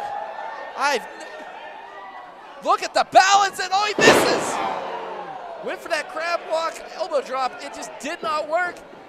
Everest has him. Oh, no. Has it locked. Power bomb. 1, 2. He kicked out. The kid kicked out. Wow. I thought that was it. When Preston Everest locks those arms, it's usually the kill switch, but No, no. he went for the double underhook, the tiger bomb. Oh, that's right. Excuse me. Yeah, and he just up and oh my goodness. Can you believe Montgomery kicked out of that? Mikey Montgomery still looks like he's in a lot of pain, though, and Preston is letting this crowd eat at him. He needs to go for something. I dig into his bag. He's going to have to dig down deep, Tony. He's going to have to dig way deep because Everest is just punishing him as he steps on his wrist. He is standing on his wrist for a moment there. Uh-oh. Oh, here he goes. Going for that second rope, but no, stops him. Oh, wait, Montgomery now that second rope. They're fighting here, Tony. This is not a position I would want to be in if I'm either of these guys. Up and super kick from the second rope. I've never seen that before. Balance, precision. This kid has it all. Like I said, guys, Monkey Montgomery is the real deal. Oh, now what's this? Oh, wow. Him. Oh, my gosh. Upper body, lower body strength, everything in that move. And now the blonde blur. I wasn't kidding, guys. Oh. I scout for a reason. Okay. And now the knees are out. Oh! Naked double 1, knees. 2. No! Everest kicking out. Just escaping this one. Montgomery thought it was a 3, but no. Wait a minute, referee's back's turned. What's Preston Everest doing? Fixing his jocks. He has the bag with the mask, I think. Oh, wait. What the hell? No, he took it out. He took it out of his bag. And now has him up again for the Blu-ray driver. No. Scrapes his eyes. Damn it, the goggles. Oh, man. No way. Damn it. In a time, 12 minutes, 38 seconds, your winner, the peak performer, Preston Everest. Preston Everest victorious, all thanks to those right there, those goggles laying on the floor. Go ahead, Tony. Cover it up for him. They fell out of the bag. Tony, you watched it, used it right on you. He told me to cover up for him. It fell out of the bag. That's my story. Oh, okay. Jason, your opinion on this. Oh, wait a minute! Whoa! Here comes HL Supreme! He wants revenge, and he wants his damn name back. Preston Everest just looking at him, smiling, that cocky smirk of his. HL Supreme wants a microphone. Someone get him a microphone, Hank. Hank, run the microphone to the ring. He wants a Hank. He wants a microphone. Hank, he wants a microphone. Oh, he wants to go tonight. He wants to go tonight. I want to see this tonight. And did Preston agree? We're going to get it? Yeah, I think he's going to agree to it. Man.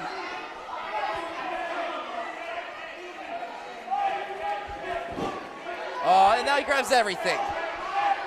He just Preston stole Everest his running shirt. away. He just stole Hentai's shirt.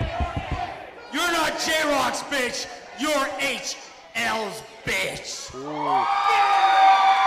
Ouch!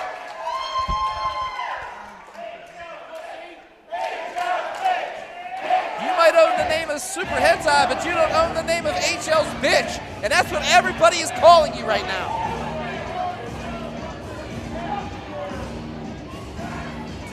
Is he really just... He keeps taking everything away from this man. What is his... Oh, there it is. That mask. And again, here comes HL Supreme. Oh my God, the commotion in the back.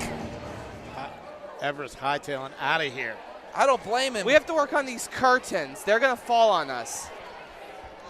We're going to have to work on this. Up next, ladies and gentlemen, the RWA tag team titles are on the line. Warhos versus the Culmination. All right, RWA Fury keeps moving on. This next event scheduled one fall. 30-minute time limit at stake will be the Renegade Wrestling Alliance Tag Team Championship.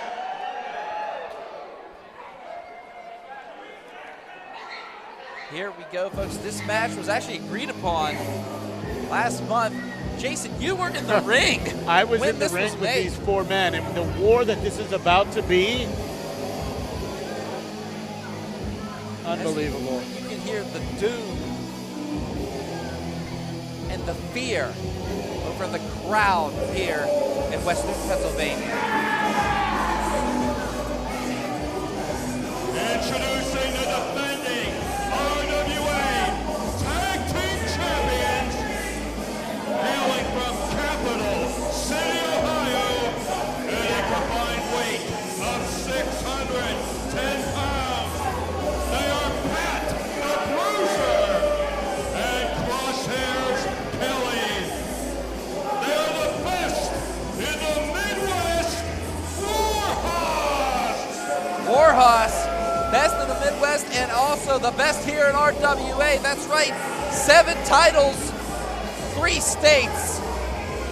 You can't argue. You cannot argue the destructiveness when it comes to these guys. Yeah, their power is untold. And the fact that they are as dominant as they are, they have really moved everyone past them at this point. I mean, violence and championships, Tony, that's what they stand for. I mean, could you just imagine being in a tag team and those are the only 2 things you stand for? Yeah, and we're in But we're in a bad situation. This team, it's been, Warhos has been set them up, knock them down. This is a huge opportunity for these two to bring gold back to the Culmination. Of course, I'm talking about Remy LeVay and Sane Survivor, Philip Archer. Introducing the challengers, representing the Culmination at a combined weight of 540 pounds.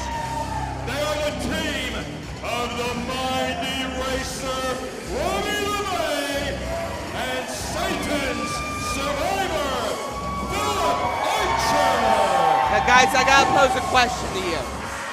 The Culmination has been dealing with problems with J-Rocc and company in past. They injured Remy. Remy is just recently coming back to action for the first time in a couple months. They have this opportunity to take back gold, and the Culmination is all about winning gold, right? Huge opportunity. What happens should they fail in this endeavor? Because this is the last tag team. In my mind, Yeah, actually, Tony, you're absolutely right. This is the last tag team they need to go through. I mean, Warhos is feared all around this area. There are tag teams actually scared to fight these guys. yeah. Like, literally will say, no, that's fine, keep the titles. But right now, Pat the Bruiser and Crosshairs Kelly, don't let the West, they're not going to let the West Newton, they don't let the West Newton crowd. One of these West Newton fans said that he was fat.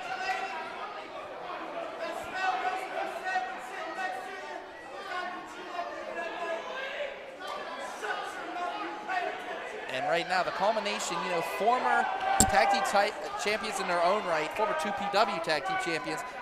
Wouldn't it be something on your resume?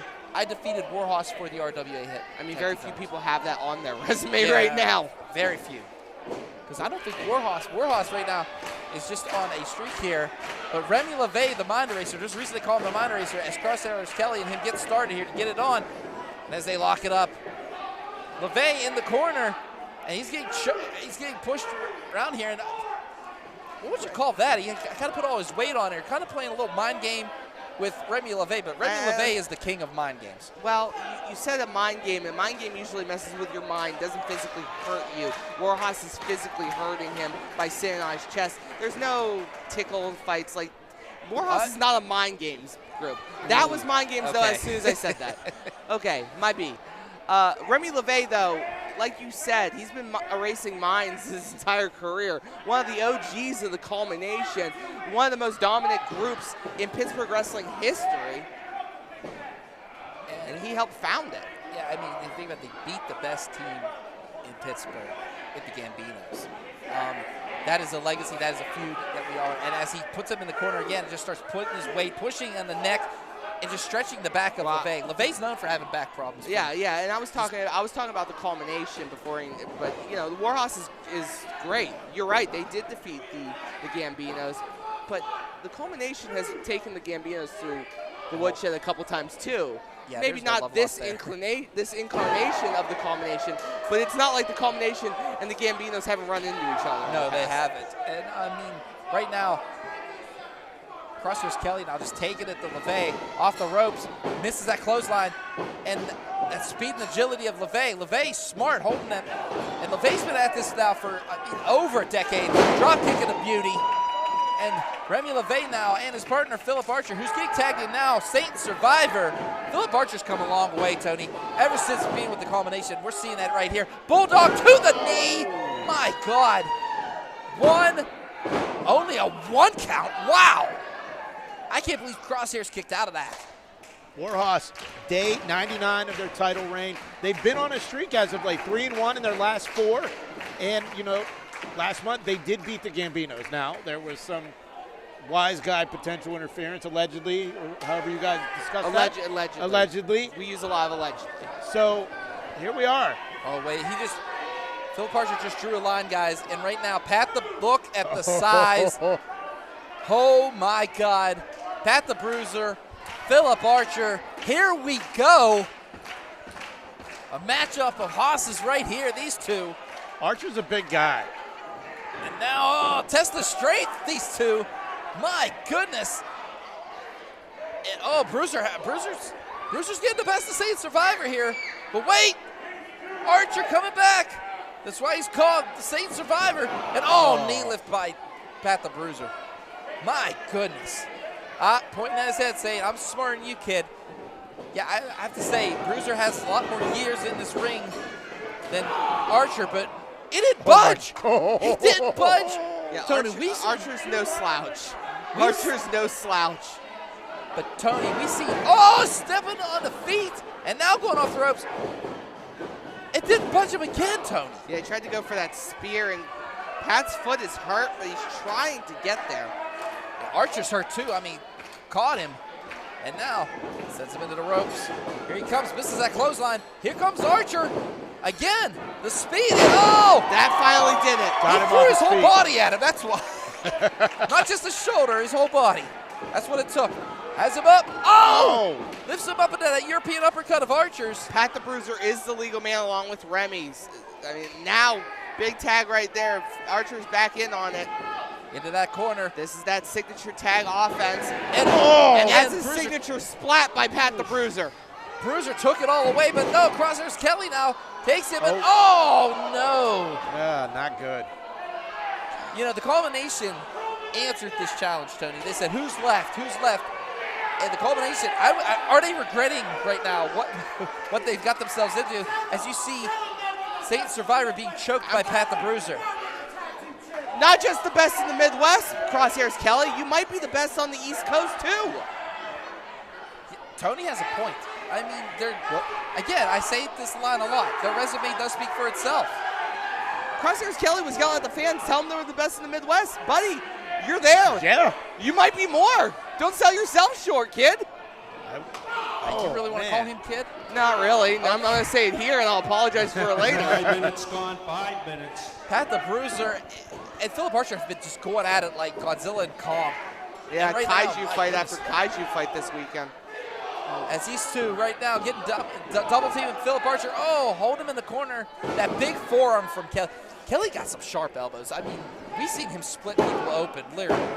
Just a 2 count. You were right on the money on that one. Crosshairs Kelly is called Crosshairs for a reason. He's pinpoint accurate with his strikes. The man, not only his forearms, his punches, his kicks, his knees, everything hits you in a point of kill. It's a kill shot every time.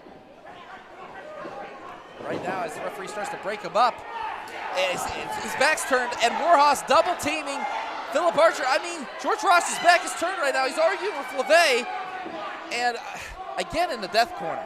Yeah, I mean, it's a bad spot. And Jason, I mean. This is why they're the champs. Yeah, I got to ask you, like, they've been the champions, I believe, your entire tenure. They started when you started here, correct? Yeah, like I said earlier, it's tonight is night number 99 of their title reign. And right now, can Culmination break the streak, but not right as we're seeing right now, as the Survivor kicks out. He is just stretching. He is trying to get over to LeVay for a tag. I mean, my God, he's been in there. He's taken quite a beating from not only Pat the Bruiser, but now Crosshairs Kelly, as Crosshairs Kelly just kicks him right in the face. And Crosshairs Kelly knows exactly what he just did there, lighting the fire under Remy. He knows he has this match under the control of Warhos. Yes, and I mean, Warhos, when they control a match, Tony, if you've ever noticed, they keep control, they beat you down, and right now they are doing this, and they're making an example of the Satan Survivor, Philip Archer. We don't see Archer hurt, like, in this bad of a situation much. He's clearly being taken apart piece by piece, but that fighting background, that combat sport background, throwing those desperation forearms, he's gonna have to drop Crosshairs, but the headbutt. There's that head. He uses that head like a battering ram. I mean, my goodness, we've seen him take out quite a few people. It's peak Archer. Oh! And that's peak Crosshairs. That's 516 Crosshairs. 1, 2, only a 2 count. My goodness. What I find interesting about Warhos' strategy tonight, they're going after the bigger man of the Culmination. You would think in a situation like this where Warhos is so much bigger, they would be going after Remy LeVay, but it's all about inflicting damage to Archer. It is what it is. And right now, Archer just fighting away on Crosshairs Kelly. And again, Warhos keeping him in the corner. This is that brilliant tag team wrestling we've talked about. As the Culmination now in trouble here, Archer needs to make a tag. He can't even stand at this point. As Pat the Bruiser just stomps on the head, just stood there, all the weight. He could have crushed his head right there. Oh no, oh God. Stomped, he just stood on the hand, stood on his head. What is left of Philip Archer right now? A husk? It looks like they're just beating the husk down. They're doing that, Tony. I mean, this is just... No, wait, I spoke too soon. Archer's fighting back. Oh, there's that another forearm. Oh, was going to kick him here. Going for it. Off the ropes, though. Lion body press. Wow. He just took the big man out. This is the opportunity Archer needs right now. He has to make that tag. It's a long distance, but he's going to have to get there. Meanwhile, look at where Pat the Bruiser is. He is definitely an advantage here. Tags him. Archer makes the tag to Remy LeVay. Misses him. LeVay now, the mind eraser. Fresh, ready to go. And he is just chopping down the tree, which is Crosshairs Kelly with those forearms. My goodness. And now it does a headbutt of his own. Remy's not known for those, but they are effective. Right now, oh, wait a minute. Reversal. Sends LeVay. Oh, sling blade. He's known for that one, though. Sling blade, and I mean, we see it, Tony, coming from the opposite corner. Here comes the mind eraser. Goes with that big forearm. And now off the ropes. He comes, oh, just slams his head right off the mat. 1, 2, no! Oh, my. Thought we had new champs. It was close. That was very close. Remy 10 LeVay. minutes gone, 10 minutes. Remy LeVay's looking for that opening. He needs to put Crosshairs down. He needs to get something in there, and it might be Pat the Bruiser just pulled Archer down. He pulled him off the apron there. As Archer, oh, rakes his eyes. Oh, Crosshairs swings him. 1, 2, 3, Warhos wins. In a time of 10 minutes, 18 seconds, your winners and still RWA Tag Team Champions, Warhos! Warhos victorious, but after raking the eyes and going for the throat of Remy LeVay, that chop, referee's back was turned. Little bit of legal maneuvers, but hey. And now Warhos' reign goes into triple digits. That's right. It will be tomorrow, day 100. Am I right, Jason? Yes, sir. Yeah, you guys want to complain about how they won, and yes, there was a throat chop, there was some raking. The ref missed it. They still won. And I gotta pose the question here, guys. Who's left? Tony, I hate to say this, but nobody. They've gone through everybody here. And Phil Archer's coming back into the ring here and pushing away Warhos as they are trying to, they were showing Remy LeVay, we're the champs, we beat you. And Philip Archer now coming to the aid of his partner here in the Culmination. My God, what is next? What is next for the RWA Tag Team Championship? Well, we saw earlier. Warhos is just, and oh, wait a minute! Oh, man. The match is over, damn it. Why hit him with the belts? Oh! Well, you and I both know Warhos pretty well. We know their mantra. They got violent. They got They won the championship. No. You know what this means? Hoss toss! And that's how you send the message. Oh. This didn't have to happen, Tony. The match was over. It did have to happen, and I'll explain to you why. Oh, please do. There are tag teams out there, not in RWA, who might be calling management and being like, we want a shot at Warhos. This is a message to them. Don't. I mean, if you were part of a tag team. I'm not. Yeah, me either. I'm not a wrestler. I'm sitting home playing Xbox. I'm a human being. I'm a normal human being. I'm not an athlete. I'm a manager, and these two scare the living shit out of me. And I would not get in their way. Not in a million years. They are the best in the Midwest. They might be the best in the East. They're the best. They have proven themselves. They are the best in RWA right now, for sure.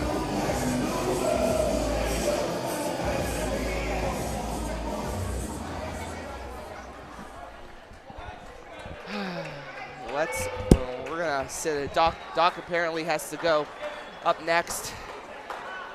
You know, there's been some rumors and speculation going on social media concerning Giani Norris and the actions that occurred last month as we try to get Remy and Archer back to see medical treatment. Jason, Giani Norris has made humongous waves. You know, and a lot of it is in favor of Patrick Hayes.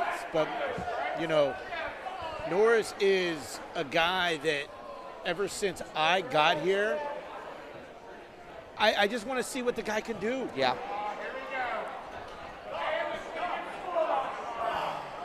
I mean, credit where it's due when it comes to both Patrick Hayes and Giani Norris. They've made a undeniable tag team, or not even tag unit. team. They're just a They're unit. not even a tag team. They're a unit. You're 100% right. Patrick Hayes still hurt from the fans bringing the weapons back. RWA fans, I'm here to address some controversial comments being made about this man right here. So let's get him out here, folks. Lights out, Giani Norris. You know, as Giani Norris makes his way to the ring. Some controversial comments, and all of them really stem from the fact that, how would you word it? Is probably the best. You know, it's this mentor-mentee mentality that Hayes and Norris have. Right. And, you know, as a guy like Patrick Hayes' experience level, I don't want to say he's taking advantage of Norris, but it's complicated. Yeah. I'll give it this. I'll put it that way. And that's probably the most simple way I can put it. It's complicated. Is Patrick Hayes a tough SOB? 100% yes. Is Gianni Norris a tough SOB? 100% yes. Are they tougher together? 100% yes. Could they be tough with Gianni Norris being on his own, fighting for his own goal? I'm not going to lie. I'm a little nervous for Doc being in the ring with Gianni Norris. Gianni Norris is a dangerous man. We've seen him attack fans before. Okay, lights out, Gianni Norris. You've been the center of some controversy here lately. Last month you were escorted out of this building by starting an argument with the Rev. Rev, of course, telling you some things that really did not make you happy. Well, now, over social media and everything that has happened, Patrick Hayes is blaming you for losing the RWA Heavyweight Championship against the Rev Ron Hunt. What is your opinion about that?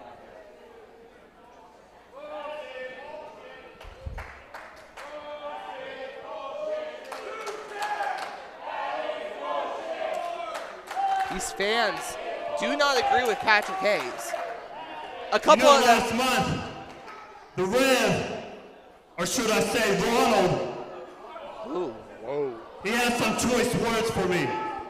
But you know what? A lot of it started to register. You see, last month, the Rev said I was Patrick Hayes' bitch. The fans also said it, for the record. Yeah. Well, I assure you, Doc, I assure you, RWA faithful, I'm not Patrick Hayes' bitch. And you know what? You're right. He does blame me for losing the RWA Heavyweight Championship. But the question you should be asking, the question all of you should be asking, is do I give a shit? Whoa. I'll answer it for you. I don't give a fuck what Patrick Hayes says. Well, we've been demonetized, but who's going to tell Gianni Norris? I'm not. I'm not. And I tell you what, Doc, the next time I see Patrick Hayes, it's not going to be a matter of if, only a matter of when.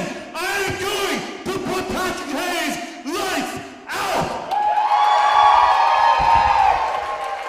Well, I think the message is quite clear. Lights out, Gianni Norris. There is no longer a partnership between the Ace and Patrick Hayes. Gianni Norris is now a soldier of one. It is no longer a complicated relationship. There is no relationship. Yeah, that. So, I mean, good on Gianni Norris for stepping away from that. I don't know if I would have insulted Patrick Hayes as much.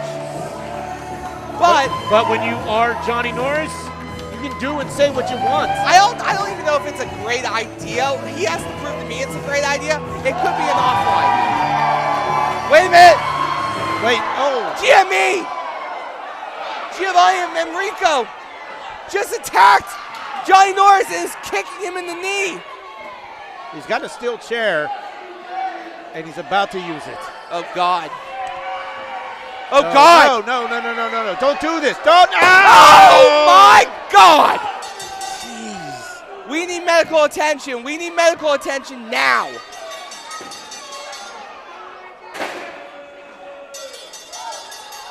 What is he looking for under the ring? Oh, another chair.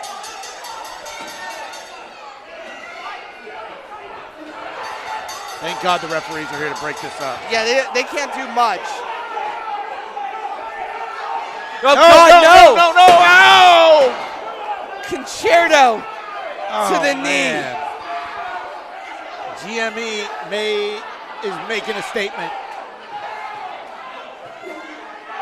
We talked earlier about him beating two Pittsburgh legends in his first two matches at RWA. Now he's going after the Ace. No! Don't do it! God damn it! Why? I get the point. I get GME's point. I really do. And I like the initiative. Get him out of here. I like the initiative. It's hard to watch, though. You don't want to see that. He bent a chair over Norris's knee. Your knee can't survive that. We got shit. We need medical services. Doctor. Guys, I got Jason, cover up for him. I got it. Do we want to just... Let's just lay out here for a second, Tony. Medical's here. I mean...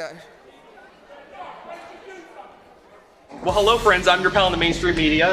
And I'm the Riz. And, you know, Riz, it takes years of strenuous, dedicated training before you're worthy to step inside a professional wrestling ring. But it takes even more time to develop complex, highly astute opinions about professional wrestling. Am I right? That is correct. And you know where we can find that? Yes.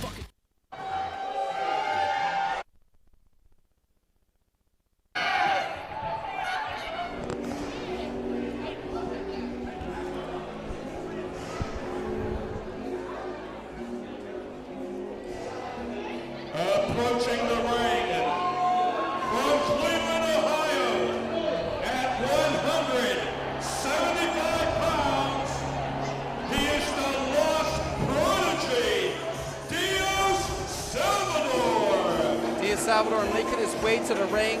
No stranger here to RWA, and he knows he has one hellacious fight ahead of him, because it is not the first time he has faced his opponent, the New Age plague, Gory. Yeah, I mean, Salvador, last time he was here, was trying a more honorable route.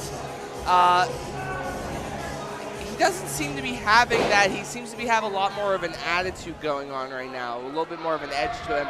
It will benefit him going up against Gory this time. That's right, the Havana, Cuba native, and formerly from Ohio, now has actually moved back to his homeland. But he has his hands full tonight. Someone who he has fought since 2006, Tony. I'm talking about the New Age Plague, Gory.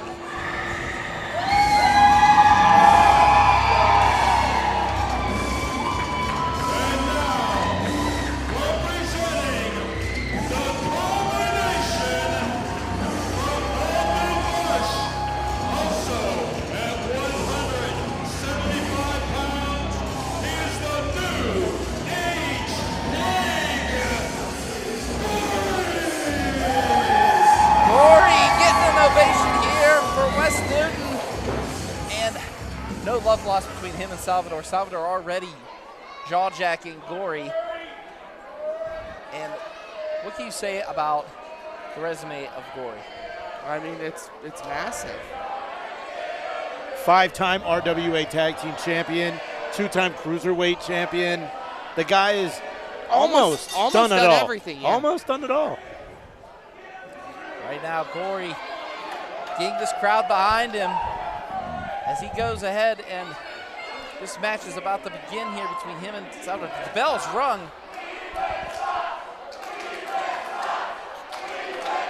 Wow. Can't argue there. Arguing you can't argue that. Come on, Doc. Really? Did you see what they did this year in the NFL? They made I'm not the talking playoffs. about the team. I'm talking about the city. We've been to Cleveland, you and I. It's not that bad. I had a good time in Cleveland. I don't know. And right now, as Gory puts Salvador in the corner here, and oh my goodness, and now referee Bo Browning breaking up that right there. You know, you have to the count of 5, Jason. But as Dio Salvador and Gory getting this crowd fired up.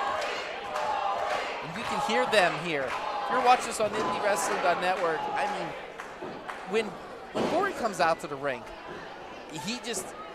this crowd loves him. Yeah, it just explodes. I couldn't even hear you while he was making his way to the ring.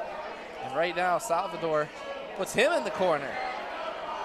As you can see, his one hand is wrapped up. He actually has a he had an injured hand. He injured it last night at Erie All-Star. And right now, Salvador, oh man, arm drag. He needs to quit paying attention to the crowd and pay attention to Gory, because Gory will strike. He's like a cobra. And that takes him over. Only a 1 count on that. And takedown by Salvador. Bunch of one counts here. Will Browning's getting the most cardio he's had in years. And again, this crowd just electric for these two.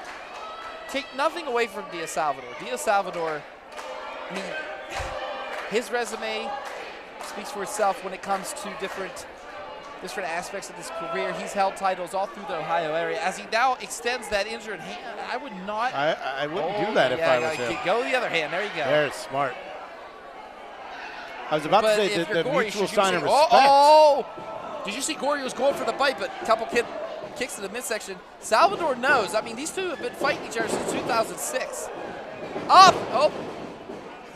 This agility, by God. Gory catches him.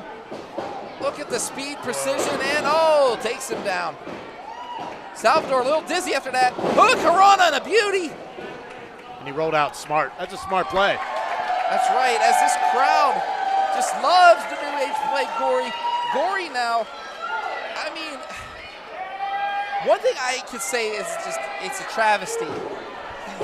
He's never had the RWA Heavyweight Championship. Has he had any matches for the title? Yes, he's had matches, but of course there's been shenanigans. There's been things that have costed him the matchup. Oh, okay. And I don't think Salvador realizes Gory's behind him, on his back, and now he's fighting him! And we pinned him! And he's doing it again! My goodness! My goodness, Dia Salvador becoming the main course here tonight. And punches him with that. Actually, he's using his left hand. And takes it face first off the steps. You know, I always wonder when athletes have injuries and they're wrapped. Like, it's obviously like the big red flag, the target. Hey, come hit my hand. And there's that target, and it just went right across that steel beam. He could have injured it even worse now. That big chop from Gory. And another one. Salvador rolls into the ring. Gory now lining him up. Up off those ropes. Oh, no. Oh, he drop kicked the ropes there. Has him suplexed to the beauty by Salvador. Taking advantage when advantage needed to be taken. Advantage Salvador. Very good, Jason. And now a couple kicks to the head right now. I'm here all night. And now the new age play, Gory in trouble. Oh, that was for earlier. And again, Salvador needs to stop paying attention to this West Newton crowd as he starts to choke Gory into the corner. He has to the count of 5, and he let it up on 4. Just in the nick of time, guys. Oh, welcome back. I know you had some business to attend to. Yeah. I mean, being a manager and all, I get it. Well, Katie needed me to do something. Of course, Katie Bright's not on the card tonight. I'm pissed off about it. But let's focus on Dia Salvador as he is choking out Gory. And what a huge opportunity this would be. I know you guys probably mentioned it already. You guys are professionals, but... Exactly. Yes, we have actually mentioned... One of you as a professional. 5 minutes Here we gone. go. Oh, Salvador. My goodness, if I knew the area code for Ohio, I would go ahead and say it. 313. No, that's Detroit. That's 330. Yeah. 330. 330. Okay, there you go. 330. And now as he just Watch 8 my Mile goodness. much? Jeez. I know. I watched it on the way, or before I got here today. It's always on VH1. I can't help it. It's a great movie. You know who's great right now is Diaz with those precision strikes right to the neck area. And this vicious side of Dio. But Dio Salvador has actually, he's taken some people lightly and he's paid for it. I apologize. Dios Salvador. I did There's that only to one him. Dio, I thank know. you. Ronnie James. And oh no! I know how that feels. Literally just happened to me. Oh, I'm glad you bounced back from that, but I don't think Salvador did. He bounced right off of Gory's foot. My goodness, right in the Olsen twins. And misses the chops. Off the ropes. Takes it. Hooker on and a beauty. And now Gory getting the crowd back behind him. Up. Oh, big boot by Salvador now. To the second. No, to the top. Dia Salvador. Oh, he's going for that missile drop kick and missed. Gory now lines him up. And, misses him. He was going for a splash there. He has that hammer lock. He has that long. Oh, that shoulder right to the top turnbuckle. Uh-oh. Has it lined up. Side side Cuban, 2, no. Calls that the side Cuban, and Gory kicked out of it. So it hit the side Cuban, modified Hangman's leg sweep, correct? Exactly. Very good move, very good move. I know you were giving me a look there, Tony, but that is definitely Dio Salvador's signature move right there. Oh, I'm assuming you knew Dio Salvador probably stressed that move to you a dozen times. Made sure you got it right. You screwed it up last time, probably. Oh, I don't know if right you did. hand. I'm assuming you did. You and your friends all assume that. Straight narcissism. Big! Oh, he's going, misses him, and he's going to bite his knee! He went to bite him again. And now Salvador gets knocked down. Oh my goodness, kicks him. Now, Tony, I don't know if you were here to hear this. The right hand of Dio Salvador was injured last night at Erie All-Star. Okay. As Gory goes off the second rope and catches a tornado DDT. Ah! Popped it too. Did you see the way they contorted in the air? Unbelievable. Listen to We were these talking fans. earlier about how it's a travesty that Gory, not only was he screwed out of the RWA title in that gauntlet match, but Patrick Hayes, but now, vintage Gory on that one. You can't get any better than this. I mean, screwed is a loose term, but Gory making up for any lost time that came from the gauntlet match, putting Inseguri and face breaker from the apron, even the agility of this man. 1, 2, no. It took everything of Salvador to kick out of that. Yeah, Dio Salvador is trying his damnedest to figure out the enigma that is Gory. Gory's waiting for the signal here. Gory's signaling for it. Rolls him up. Has him. Oh my goodness, has him at fireman's carry, but Gory getting out of it, and bites the injured hand! That's the injured hand of Salvador. He is just, oh my God, those teeth are sunk right into the knuckle. It's illegal to bite in wrestling. He has a 5 count, Tony. Trepidation! 1, 2, 3. Oh, he got him! In a time of 8 minutes, 51 seconds, your winner, the New Age Plague, Gory! Gory folded Dio Salvador like a magazine in a briefcase. That's the most perfect analogy I've heard all night. Wow. My God. What a way to describe that. But I have something to describe. Gory, what a amazing victory. And Dio Salvador fought his heart out, but it just was not enough for the New Age Plague. What's going through his mind right now, Tony? You saw earlier, his friends got attacked by Warhos after the match was over. Warhos, of course, victorious again, retaining the RWA Tag Team titles. So, where does this leave Gory? I don't know. It's impossible for me to figure out the situation and how management views these things. Honestly, though, Gory does have an argument for championship opportunity in the future. We just have to see where that lines up at some point. But Gory victorious tonight. Hell of a job by Dio Salvador, though, to try to stick in there. Ladies and gentlemen, we are moving towards the tail end of the evening tonight. Thank you so much for joining us live on IndieWrestling.us. There's a lot of people screaming at Dio Salvador right now, but getting to our next match. That's right, Devin Devine taking on the Shadowman Elijah for the RWA No Limits title. Shadowman Elijah, the champion, has defended this title now for, I think he's going on almost a year. Yes, Shadowman Elijah has gone on almost a year as your No Limits All right, fans, champion. our next match will be out in just a moment.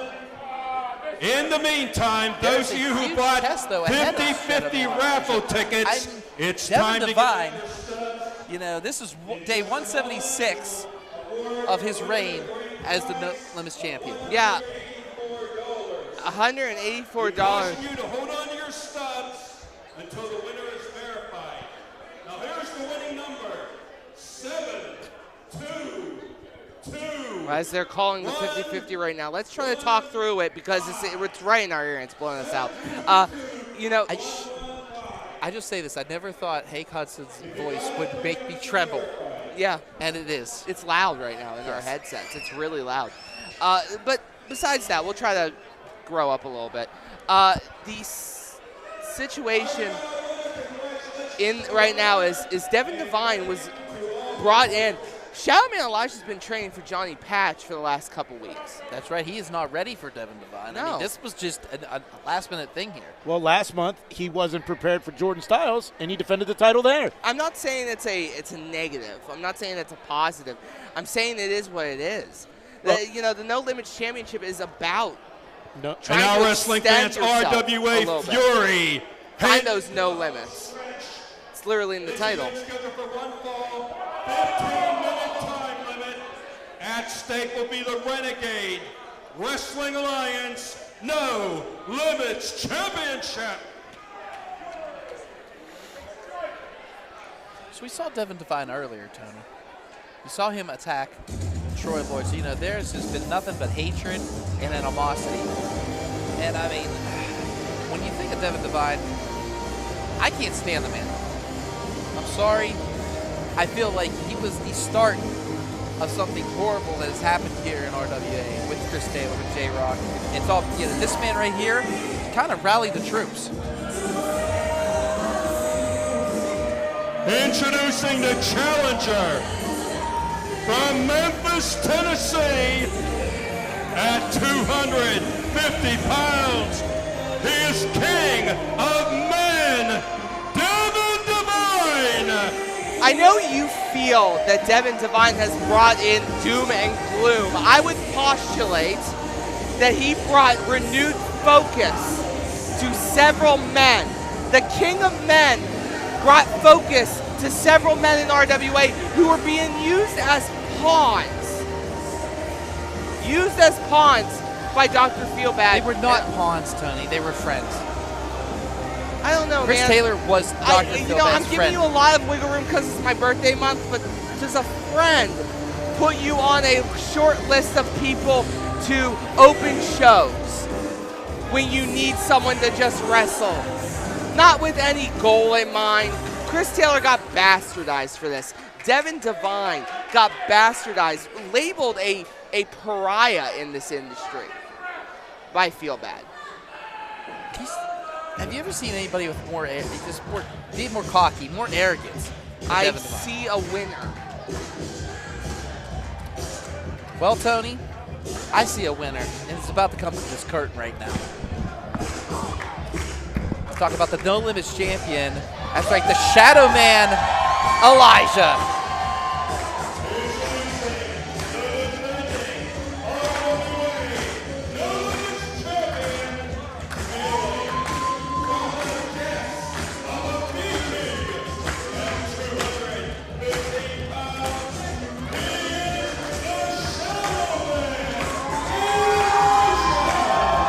Shadow Man Elijah making his way to the ring, and this crowd is electric. This sold-out capacity crowd here in West Newton, Pennsylvania. They have embraced the Shadow Man Elijah, and he is just on a roll. Like you said, day 176 of his No Limits reign, and tonight he stares across the ring at Devin Devine. Doc, you were saying day 176, third longest reign for the No Limits title. And as you see, a brand new championship title tonight. Yes, look at that thing sparkle. That thing's amazing. Look at the shine on that thing. Well, wait a minute. I think he just polished it up. That thing's been here. Jason. Oh. You threw me off on that one. I was told. I thought it was a new title. Go ahead, Tony. You know you want to say something. No, go ahead. No. I deserve it. I just wish people paid attention. You know We've who had that deserves title it? for a while now. You know who deserves it? Devin Devine getting He booed does here. deserve the No Limits title. That's a deserve great booed. point. He does deserve the No Limits title. You know what? That's a great point, Doc. Way to point that out. Yeah, okay, that's what I did. You're right. And he didn't even get come on, he didn't even get his coat off. And the King of Men taking advantage of the Shadow Man Elijah. Shadow Man Elijah, like you said, coming off a win last month against Jordan Styles as he's sitting at opposite corner to the second rope. This'll drop kick! And now the Shadow Man is fired up. I hope Devin's ready. Because here he goes. Whoa. And Divine gets out of the way. The King of Men, he's called timeout. And now Shadow Man lurking. Going after the King of Men, Devin Divine here. Devin Divine with none of his friends out here. He's all alone against the Shadow Man, Elijah. I mean, Johnny Patch isn't available tonight. Preston Everest just got ran off by HL Supreme. That was amazing, by the during way. the intermission. And of course, J-Rocc and Chris Taylor are currently preparing for our main event next.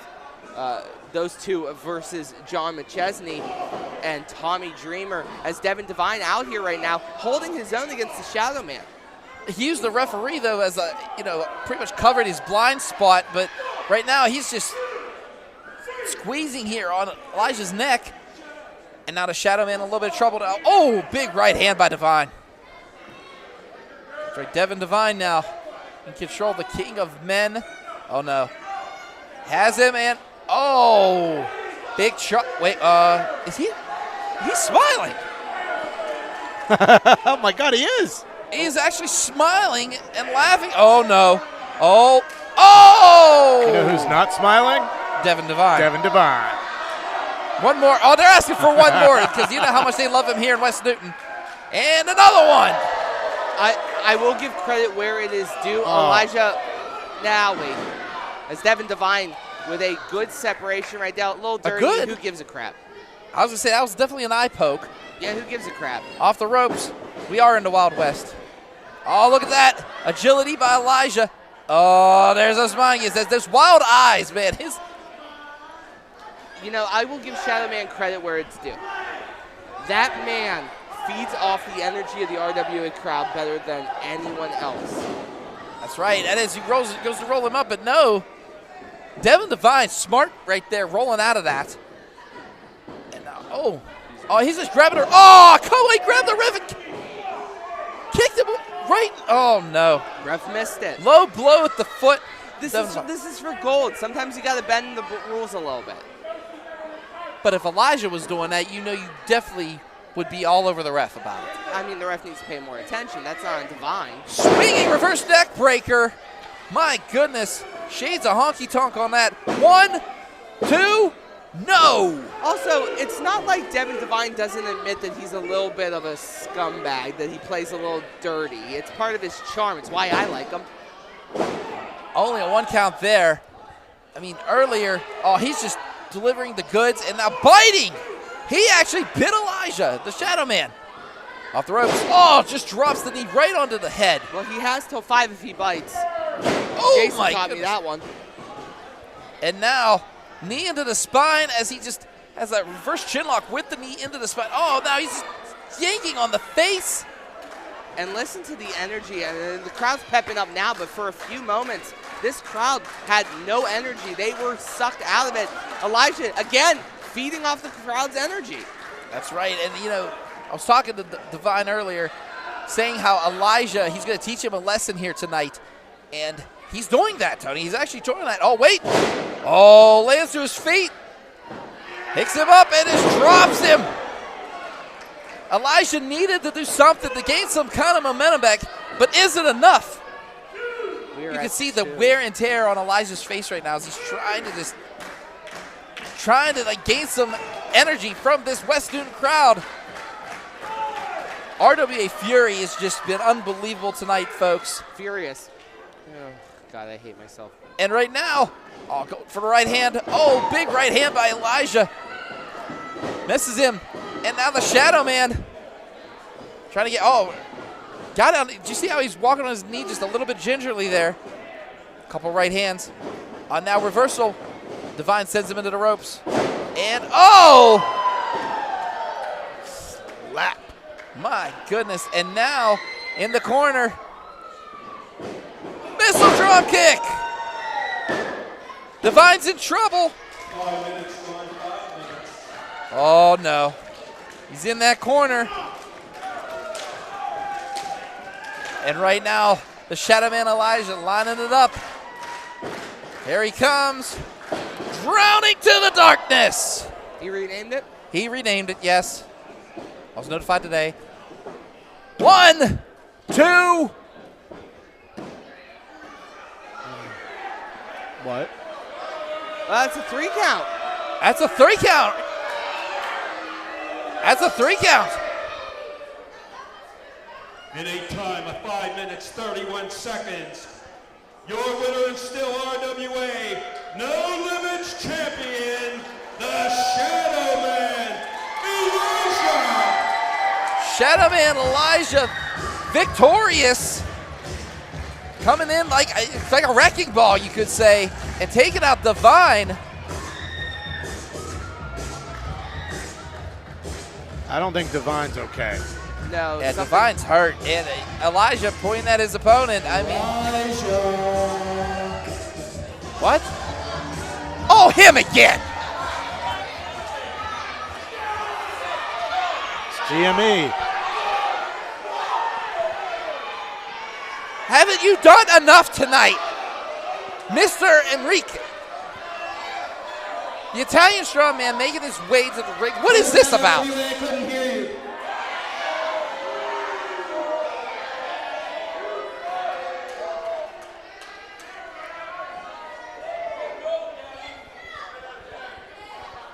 Elijah, I know you saw what I did to the Ace. I know you saw me brutalize his knee right in front of all these people. He's at the hospital now. They don't even know what is left in that knee.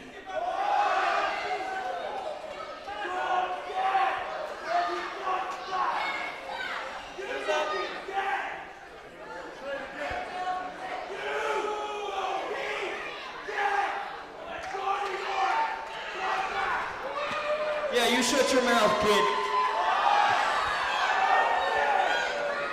My uncrowned champion, Patrick Hayes. What? What is this? Sent me out here to do that to his ace. Wait a minute. Wow. Because Gianni Michael Emricko is Patrick Hayes' new ace. Oh my And God. I'm gonna do something the ace could never do. I'm gonna take that title from the only man that I want to take it from, Elijah.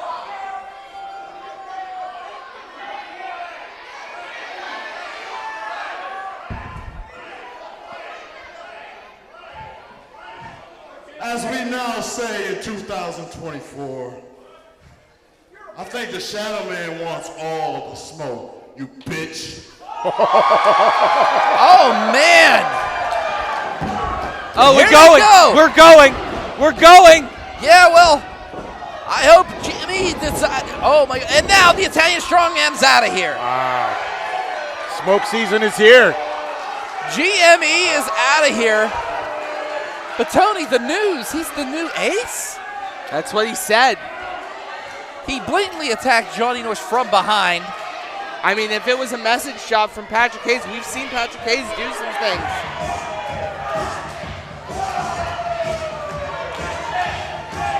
The Gianni Enrio, he wants a shot at that No Limits title. And I mean, yes, he is 2-0 here in RWA. But do you think those two victories, yes, they're two impressive victories over two legends, but is it enough to gain a shot at that title? Well, we'll see what management says. We'll see what Feelbad says. We'll see what Patrick Hayes says. If Patrick Hayes is involved now, good Lord. Especially if Patrick Hayes is now behind GME and it's giving him direction. Look at where Johnny Norris's career skyrocketed once he came under the tutelage of Patrick Hayes. Sky's the limit for GME. That's right. But again, victorious to Shadow Man Elijah over Evan Divine. And folks, what a hell of a match we had tonight.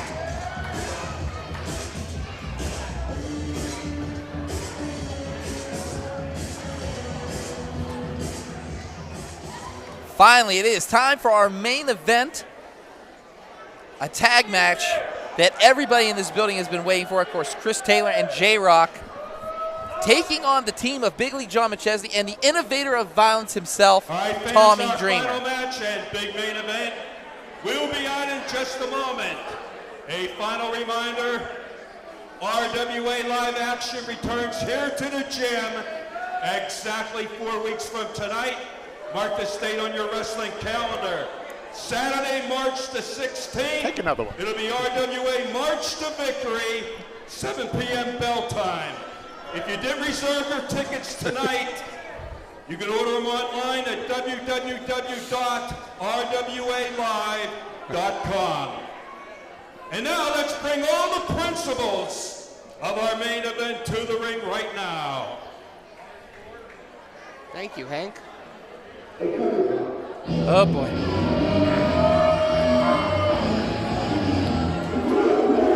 I have not seen this many middle fingers Since the last time J-Rocc came out. No, I was going to say. Exactly. He got you there, dog. It's literally every time Every he comes single out, time. you say that.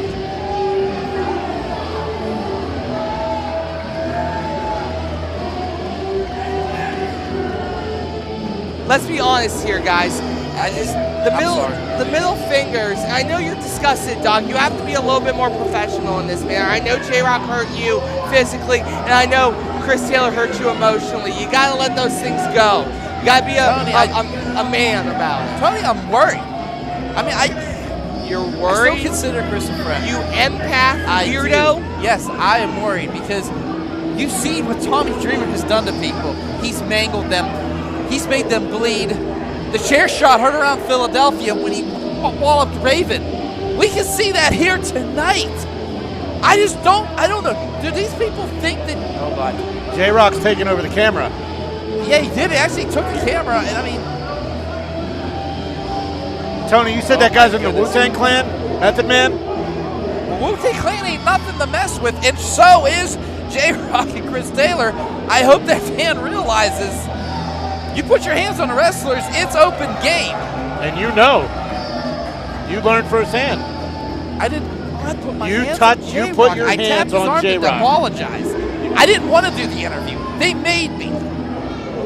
Yeah, but they did make you put your hands on J-Rocc. It's not like I was trying to hurt him. I was just tapping his arm saying, hey, I'm sorry. Oh, and as Dr. Feelbad, securities have to restrain Chris Taylor and Dr. Feelbad. No love lost there. We've had to position security in several key strategic places to keep J-Rocc from fighting, I think, 300 plus people. And J-Rocc will throw down with anyone. That girl, he'll beat the crap out of her. That guy right there, he'll beat the crap out of him. That kid? Oh, he said He's not a kid. My bad. My bad. My bad. Taylor and My bad. J-Rocc about to enter this ring. This matchup set up by Dr. Feelbad. Dr. Feelbad set up Gangrel last time. Oh, boy. But oh my God! Chills are in the air here in West Newton as they await the arrival of the two-time ECW champion. That's right, the innovator of violence, as he's led to the ring by Julia and Notorious Norm. The innovator of violence, Tommy Dreamer, and Big League John McChesney. Look at the focus. Wow. My God, this crowd is going bananas. They make their way to the ring right now. But I have one question. Why is Julia Lynn, I mean, I thought she was bench, Tony. They make their way to the ring right now.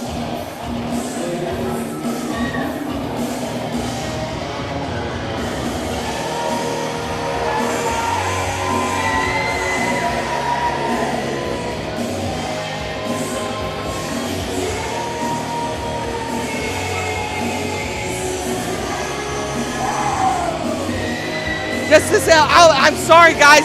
We're trying to give good commentary, but it's too loud for any of us to hear ourselves think. Yeah, it is loud.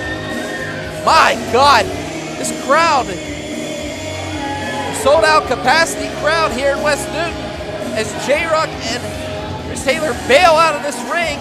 They know what they are in store for. Tommy Dreamer, another one of Chris Taylor's heroes that Dr. Feelbad has brought in. From the gym, West Newton, Pennsylvania, this will be your final match and your RWA glory. Man of the evening, a grudge tag team war, 1 ball, 2-leg finish. Introducing to my left at ringside, at a combined weight of 445 pounds. First, from Myrtle Beach, South Carolina, the Iron City, Prince of Sin, Chris Taylor. My goodness, I never thought I'd hear that. His partner from the west side of Cleveland, give it up one time for J-Rocc. Even more boos.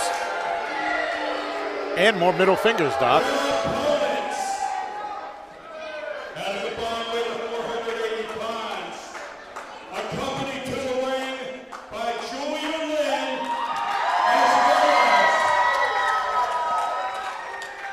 by the president of Team Big League, Jordy Nolan. From Erie, Pennsylvania, Big League, John McChesney.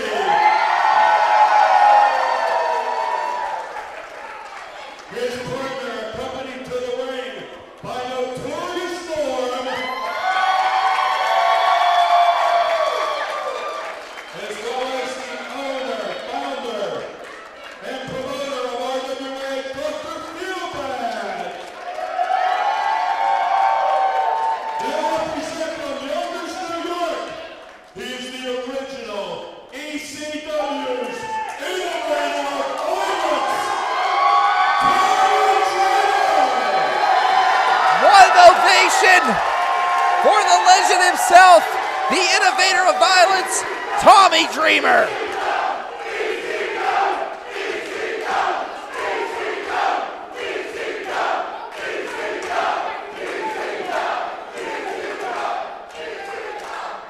My goodness, I can't even hear myself think right now.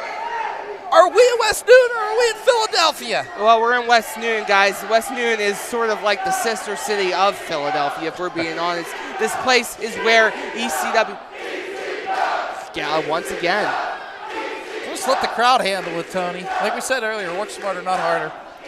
I mean, a lot of these fans were influenced, rather, by ECW in the 90s. Tommy Dreamer brought hardcore to the mainstream in this area. On the Mount Rushmore of hardcore wrestling, Dreamer, Funk, Mick Foley, Sandman. Just incredible. I wouldn't put Justin up there. But the rest of them are really good. And they all were the American innovators over here, with that man right there being the face of ECW's counterculture narrative in the mid to late 90s. Now, all of that being said, this is not a hardcore match.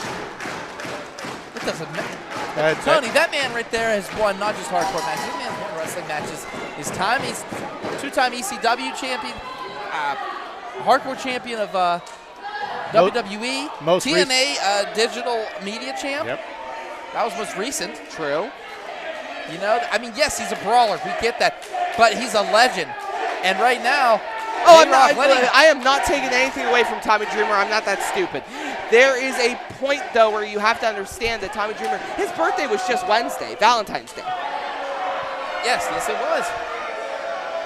And these two kind of not on the same page. Thought they would be. They might be messing with him. I mean, Chris is pointing to his head, saying that he's messing with McChesney. Do you really think it's going to affect Big League John McChesney? Big League John McChesney has had a rough last week or so. Yes, he has. has. It could be. Right now, we won't get into that, but locking up right now, Taylor and McChesney. Twisting the arm is the Prince of Sin. And now McChesney a little bit in trouble. Well, wait a minute now. Reversal. Has that arm locked in tight. That's right, the 30-year-plus veteran. And he is just taken to the Prince of Sin, Chris Taylor. Chris Taylor now starts punching right in the solar plexus, gets out of it. And, takedown by McChesney. Locks it in. McChesney's been on a roll ever since he's come to RWA. He's 5-1 since he's been here. Almost won the RWA Heavyweight Champion. Came within a second. And he's been on a 5-match winning streak ever since. To that point, though, I got to say, Jason, the last week's been tough. He did lose a very close match. Roll up right now. 1, 2, just a 2 count by CJ Sensation, but an arm drag right there. John McChesney narrowly losing against EC3 last week in Erie for the NWA World's Heavyweight Champion. So it has been a bit of a skid in other, but you're right. Working here, he has been money. And the fans, McChesney, it looks like they want the innovator. It looks like they want the innovator in. That's right. Chris Taylor's about to introduce the violence here. And no. And now J-Rocc tagged in. I do have to stress that all 4 of these wrestlers, this is a big-time event. Tommy Dreamer should be in the Hall of Fame in my mind. I would need to point out that all 4 of these wrestlers are active as shit. These guys are wrestling every weekend, every day. Tommy Dreamer is a powerhouse in the national stage right now. Yes, he is. I mean, not only is he doing that, he's also involved in the wrestling world through his radio show, Busted Open, with Bully Ray and, of course, Dave LaGreca. Which is a must-listen if you are a wrestling fan. Exactly, Series 7. Check it out. But as right now, J-Rocc is actually calling out Dreamer. We also called him an old man, which is a no-no in professional wrestling. Yes, a very no-no. Such an insult. He did it again. Wow. Oh, boy. Did you just hear that? The blatant disrespect from J-Rocc. Maybe he's going to apologize.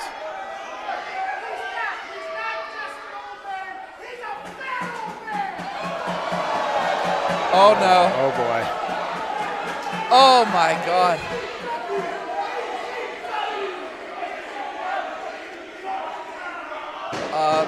Oh, no. Might have. Yeah, you just pushed the button on an ass-kicking machine there, J-Rocc. And here we go. Dreamer's been tagged in. And here they go, nose to nose, these two. Oh, my goodness. As Rock is just, he's not stopped talking. He has not stopped. Oh, my goodness. Oh, no. Pushes the innovator of violence as J-Rocc gets pushed back here. Here we go. Oh, knee lift. He caught the innovator of violence, though. Dreamer in trouble. No, blocks it. Big punch. Off the, now Taylor grabbing the foot. And, okay, I know this is cliche, but vintage Notorious Norm. Tit for tat, indeed. I'm 12 again. I'm sorry. That was great. All right, maybe 15. Or 25. God. Don't kid yourself. I hate this whole company. And now twisting the arm is Dreamer. Now biting the hand. What is with the second half and biting? I don't know. Fudge. I was going to say, Tony, don't get fined. But then again, I know it's ECW. I have some leeway here, but I only get one of them, and I haven't used it yet. Oh, no. And now Taylor yanking on the arm as the referee's distracted here. Double teaming Tommy Dreamer, and oh my goodness, elbow to the back of the head, and now Taylor and Rock taking advantage of the hardcore icon himself, and I'm just twisting his arm, and here we go again. Our referee's distracted. CJ Sensation needs to turn around as Taylor and Rock are taking advantage. Couple right hands here. You know, you talk about Tommy Dreamer, just being a regular wrestling match, Tony. 3-time ECW tag champ. Sure. Even with his bitter rival, Raven. Sure. And oh my goodness. And they are just oh wait, Dreamer now. Taylor's not looking. Taylor's not looking. He has Rock's arm.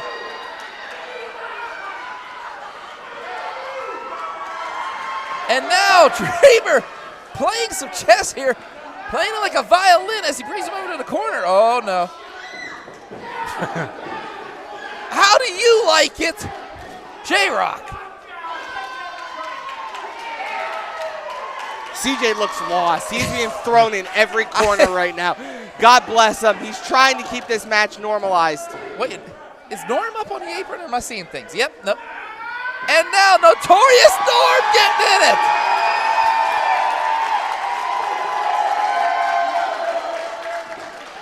Oh, boy. Uh-oh. Toss him out. Wait. Wait. What? Oh. CJ, you bastard.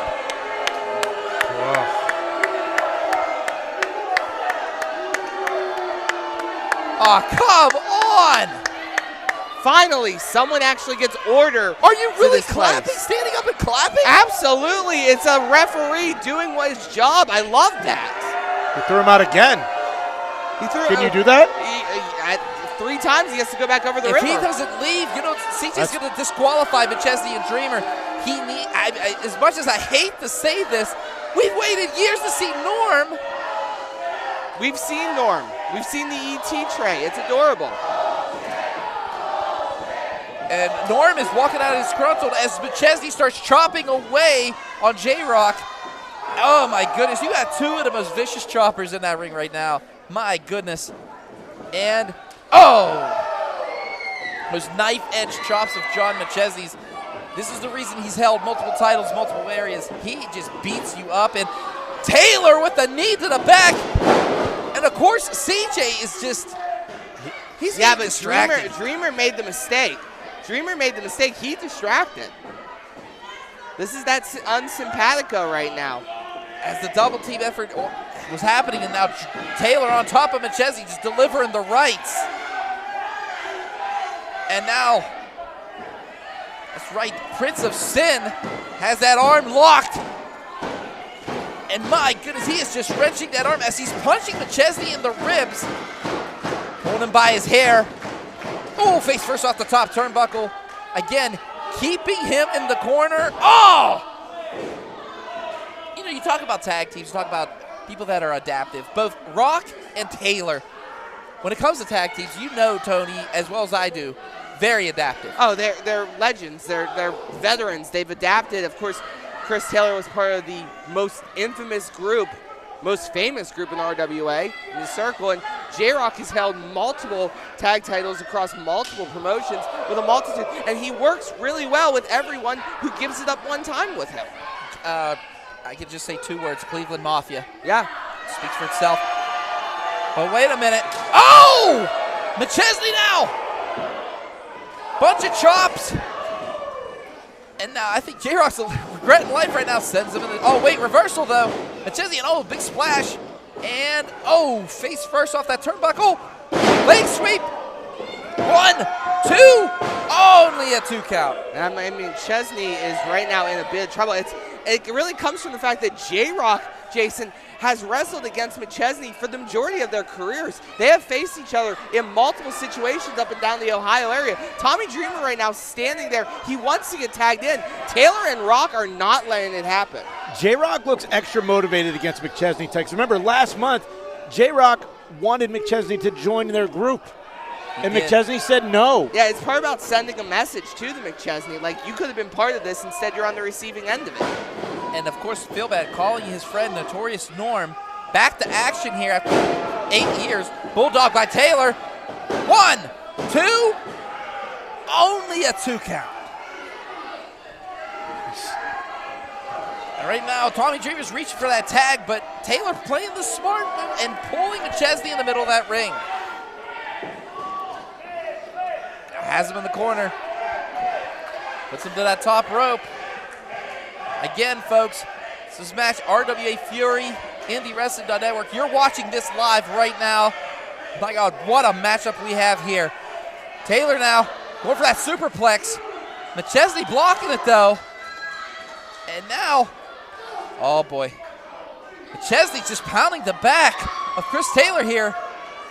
Up over, puts him over here, catches him. Can he go for it? Taylor tried to hold on, but no, running powerbomb. driving Taylor into the canvas. This is what McChesney needed. Can he get over to the tag? Even Philbad is in the corner here. Everybody just hitting the sides, hitting that apron, wanting McChesney to make that tag. Oh man, Taylor's beating the racer. Taylor's almost a Rock right now. Here we go. Tag is made. Dreamer's in. Rock's in. Clothesline. Big right hand. And now the innovator of violence ready to go. And I'm just going to let Wes Newton handle it from here. Oh! Oh boy. And now, here comes Dreamer. Back elbow by J-Rocc, caught him. This is that clothesline. And here we go. Dreamer just going to town. Oh, shaking and baking. Oh, Dusty, we love you. Off the ropes. Elbow drop applied. 1, 2. Taylor breaks it up. Oh, wait a minute now. Chesney now. Chucks Taylor out the ring. Oh. They heard that over at Bloom Brew when Taylor hit. Wait a minute.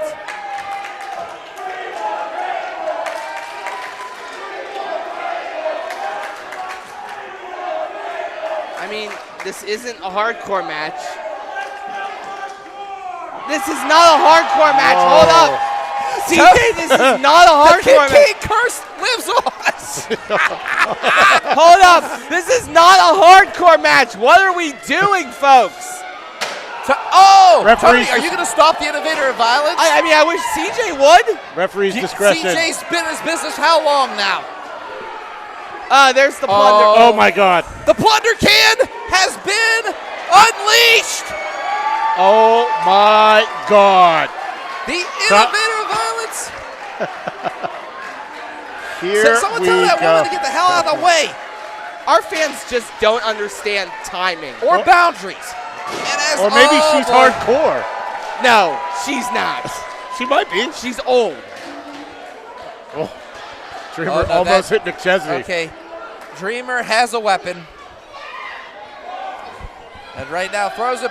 Oh, Watch my out, goodness. Jordy. Oh! Cranks Taylor at that... And no! I think J-Rocc found something out of that can. And right now, with the chair. That's a garbage can. Oh, no. Here he comes. Oh, misses that chair shot as Dreamer's just lurking with that. Oh, boy. That is a menacing lurk. Oh, my goodness. I'm not cleaning it up. This is gone to hell. Oh, Tony, come on. You knew this was going to get out of hand. I was hoping it wouldn't. Oh! I was a cheese grater to the no-no button of Chris Taylor. Oh, I mean, my if there is a goodness. signature weapon, A is the kendo, B is the cheese grater for Tommy Dreamer. Tommy Dreamer. Is there anything Tommy Dreamer hasn't used? But that's a wrench. J-Rocc with the wrench. Oh, no, I'm sorry. That's a meat tenderizer. Oh, you don't want to get hit with a meat tenderizer. And good Lord, as J-Rocc has that garbage can, as that Dreamer's choking Taylor with that crutch. That garbage can might be older than this building. Oh, my goodness. Oh, kicked to the midsection by McChesney. McChesney catches that garbage can and plants it right where it belongs. Oh, dear. McChesney dropped kick. Oh, my God. He didn't see that coming, literally. Clothesline by Taylor, though. Oh, boy. A kendo stick has been in the ring. Taylor ready to go.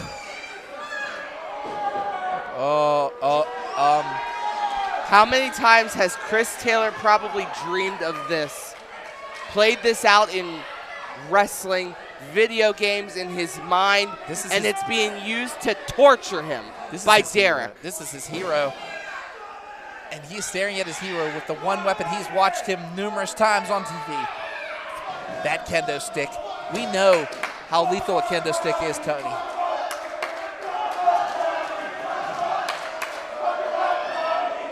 Wait a This minute. crowd.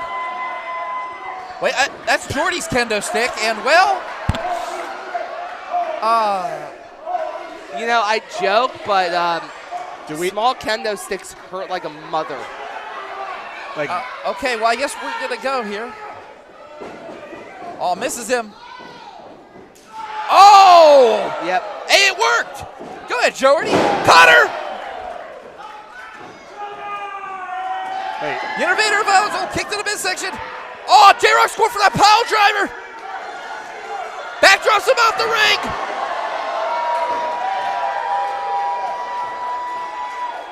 Man, this crowd is electric. Wait a minute. I know that push from anywhere.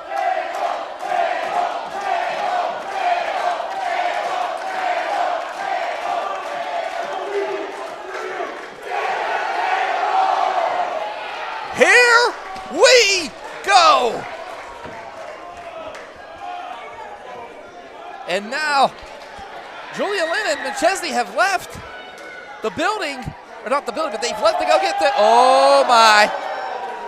Well, when you say get the tables, get the table. That's labeled a merch table. It was, Tony, it was a merch table. Use that word was.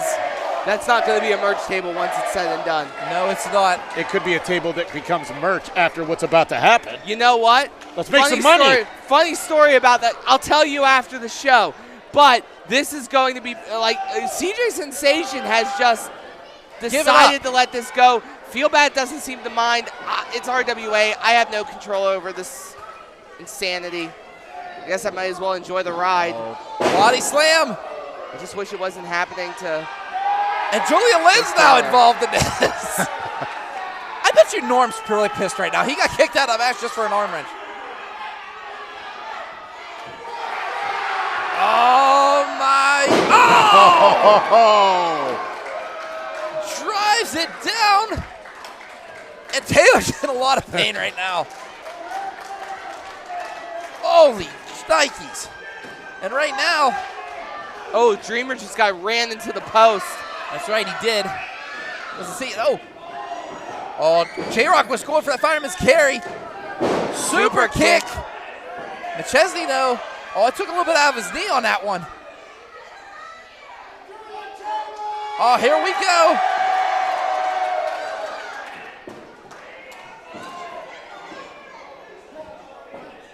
Has him. Oh, boy. Here we go. McChesney now. This is years of bad blood. What the? What? Wow. No. No. No. No, you gotta be kidding me right now. Oh my God, no. 19 minutes, 28 seconds. Your winners, the king of Chris Taylor and J-Rocc Daddy. You have to be freaking kidding me right now. Julia Lynn has aligned herself, I can't believe I'm about to say this, with J-Rocc and Chris Taylor? No! Damn it, no! Oh, wait a minute. Here comes Notorious Norm.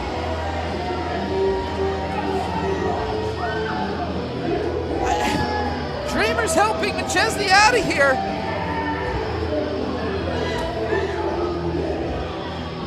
We heard earlier J-Rocc sweet talking Julia Lynn.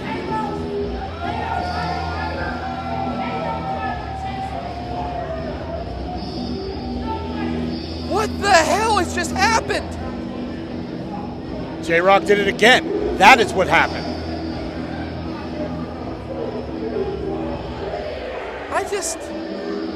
I mean, and Notorious Norm Connors. I mean, Feel Bad called him, brought him in, tried to set it up, and the whole plan has backfired. Norm's confused. Mr. Give It Up one time, one-upped RWA and this alliance of Foleys under Dr. Feelbad. Norm now.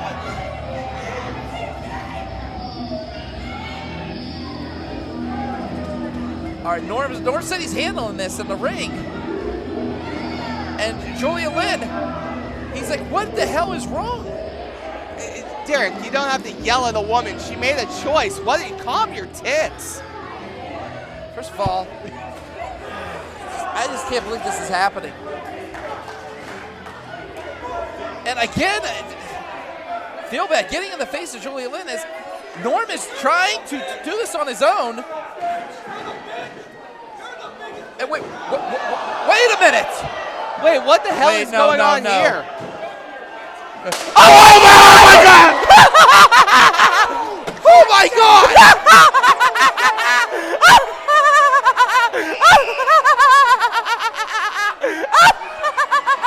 No, this can't be happening right now.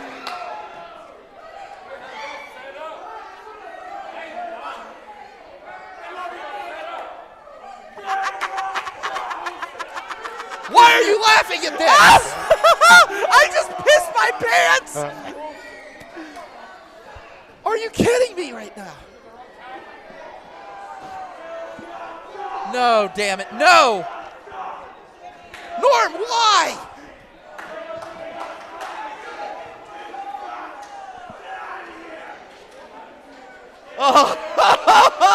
Oh my God. That's right, take the hussy out of here. Are you kidding me right now? This is the most sickening sight I've seen in years. Oh my God. And wrestling fans, that concludes RWA Fury. Don't forget, we're back here in exactly Jason, 4 weeks, Saturday, March the 16th. What did we just see? Okay. Thank you for what, Hank? Dr. Feelbad, get some medical in there. He took quite a whopping from a heartfelt gift from Notorious Norm. Ladies and gentlemen, we will see you next month here in March. IndieWrestling.network, Michael Dougherty. Tony Kincaid just left cackling. Well, and of course, he pissed himself. He had to go change his pants. Yeah, I guess. That's what the pens are for. Jeez. But we're out of here, folks. Thank you. Good night.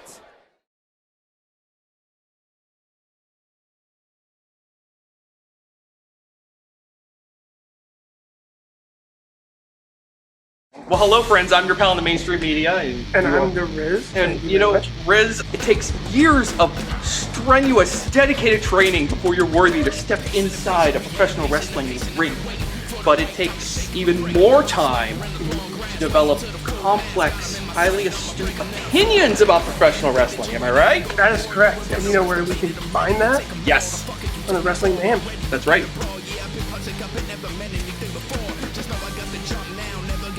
Sidekick Media Services. We are your sidekick in business for social media, video production, and more. Find out more at sidekickmediaservices.com. Well, hello, friends. I'm your pal in the mainstream media. And I'm the Riz. And, you know, Riz, it takes years of strenuous, dedicated training before you're worthy to step inside a professional wrestling ring. But it takes even more time to develop complex, highly astute opinions about professional wrestling. Am I right? That is correct. And you know where we can combine that? Yes. On the Wrestling Man. That's right. Sidekick Media Services. We are your sidekick in business for social media, video production, and more. Find out more at sidekickmediaservices.com.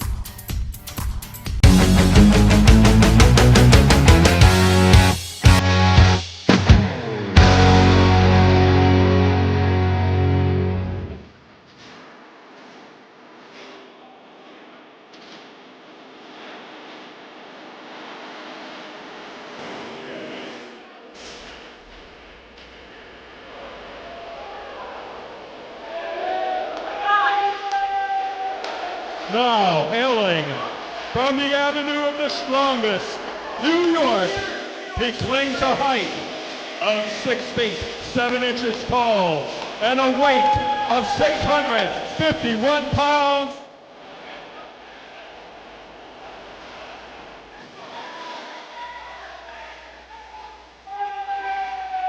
All right, well, I'm going to help Hank out here and just say, Colossal Mike Law making his way to the ring. Hello, everyone, and welcome to RWA March to Victory. Michael Doherty here, joined by Jason Martuska and, of course, Tony Kincaid. Yeah. What a hell of a night we have in store for you folks tonight. But we are opening tonight's matchup with Colossal Mike Law back after last month unsuccessful in his attempt to beat Introducing Colossal Mike Law. Thank you, Hank. Jason, Mike Law, your opinions. I gotta say, he does not look a pound over 650. For him to say 651 is crazy. Mike Law at the head of controversy here, thinking that his last match, lost to the Rev Ron Hunt, should have been an RWA Heavyweight Championship match. He is very mad at management. I actually agree with him on this one. I talked to Rev about this. Of course, as you guys remember during the aftermath, Rev gave me a little bit of lip on that whole thing. When doesn't he give you lip? Well, that's a fair point.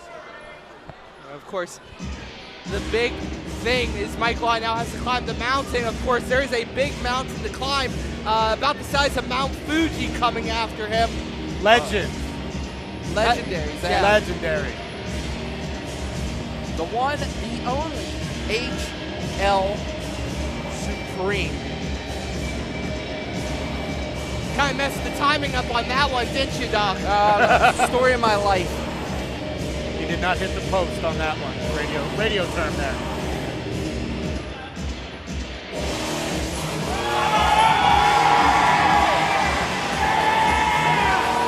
And his opponent, he was trained in Hayabusa, Japan at 190 pounds, HL Supreme. Well, as HL Supreme fist bumps my commentary partners like a plebe, I have to pose this question to you guys.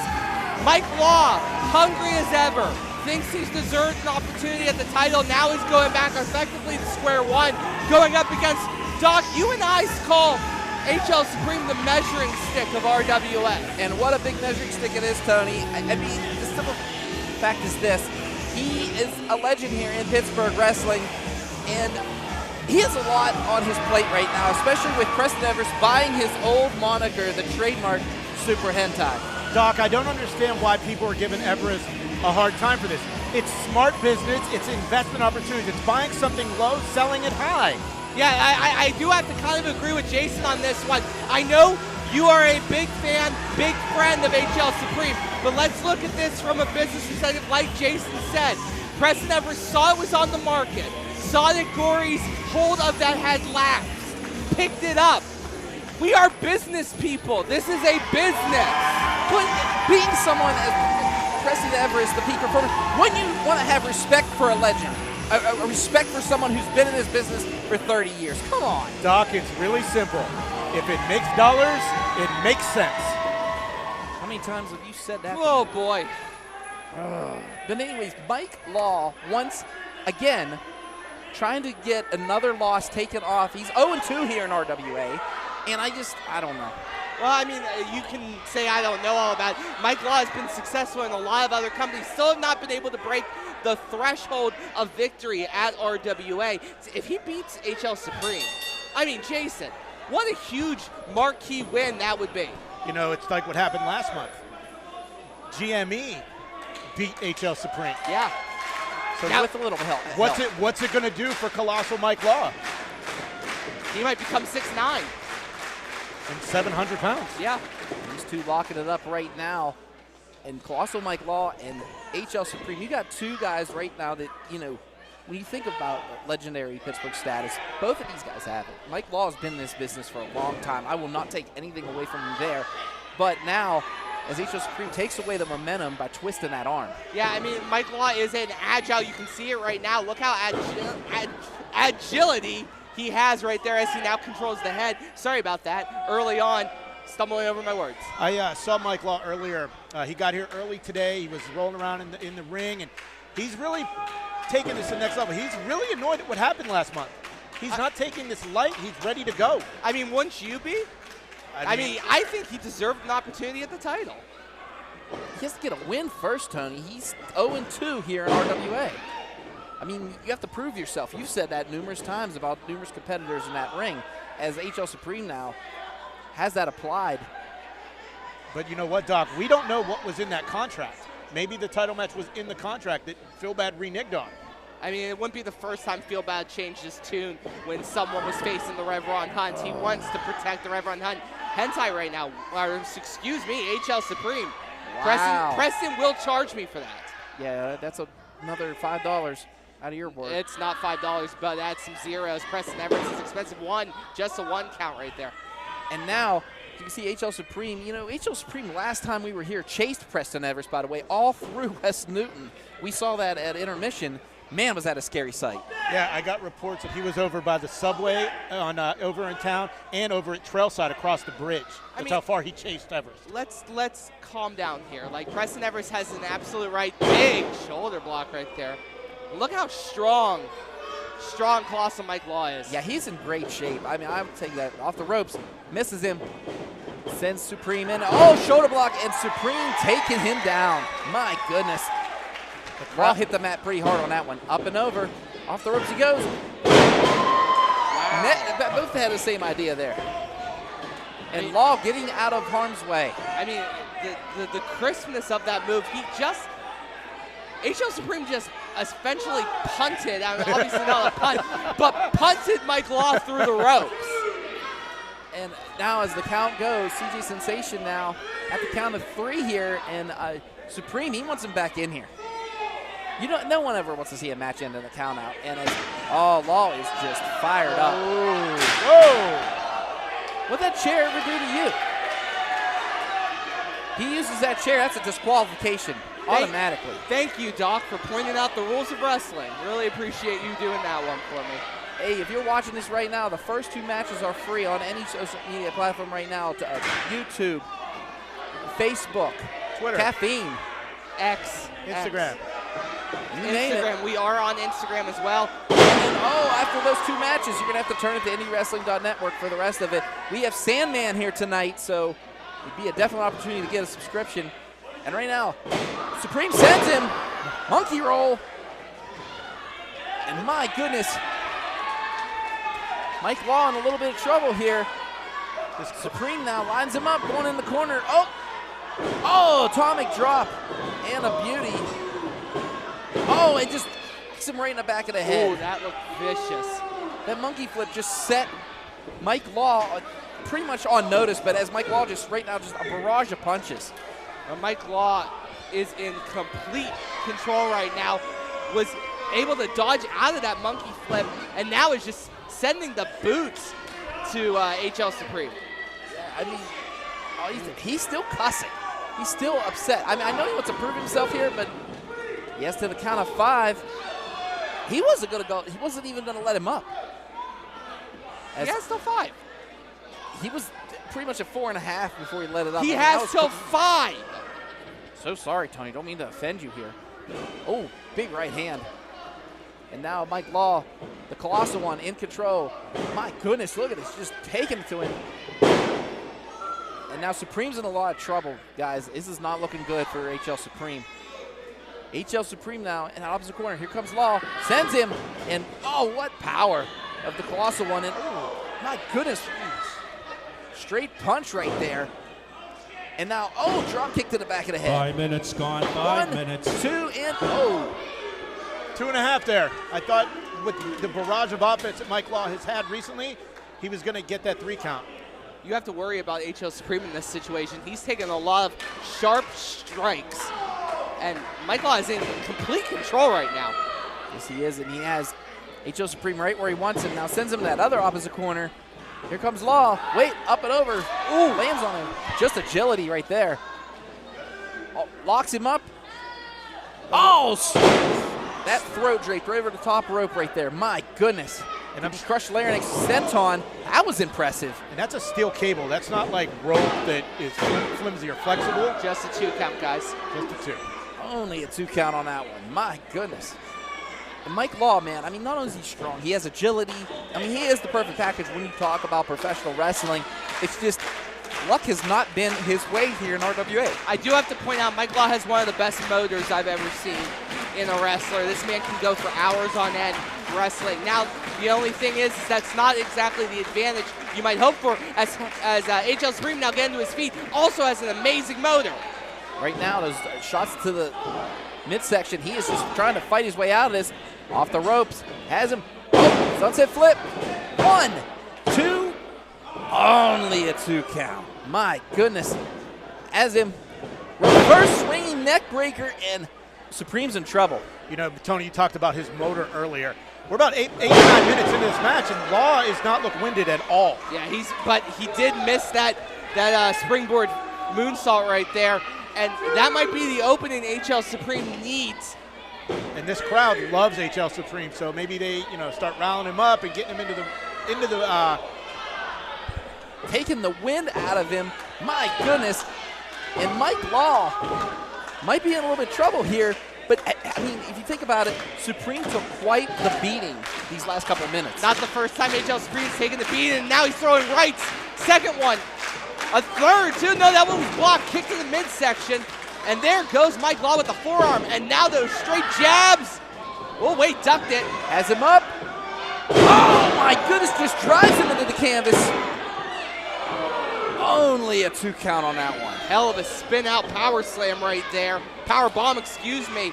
And now, wait, Supreme lining up. Supreme, you know what's coming. Them knees are deadly. Law better be ready. Here he goes. Oh! Right to the chest of Law. Flying chop. 1, 2. Oh my goodness, Law kicks out. 2 3/4. It's close. And now, Law was reaching for those ropes. Big forearm. Has it up. Oh, catches him. Wait a minute, here we go. That power slam. Only one way to go. That's down. Number to Beast. 2. Law kicked out of the power slam. Unreal. Super close right there. I would say about a cell phone width length on that one.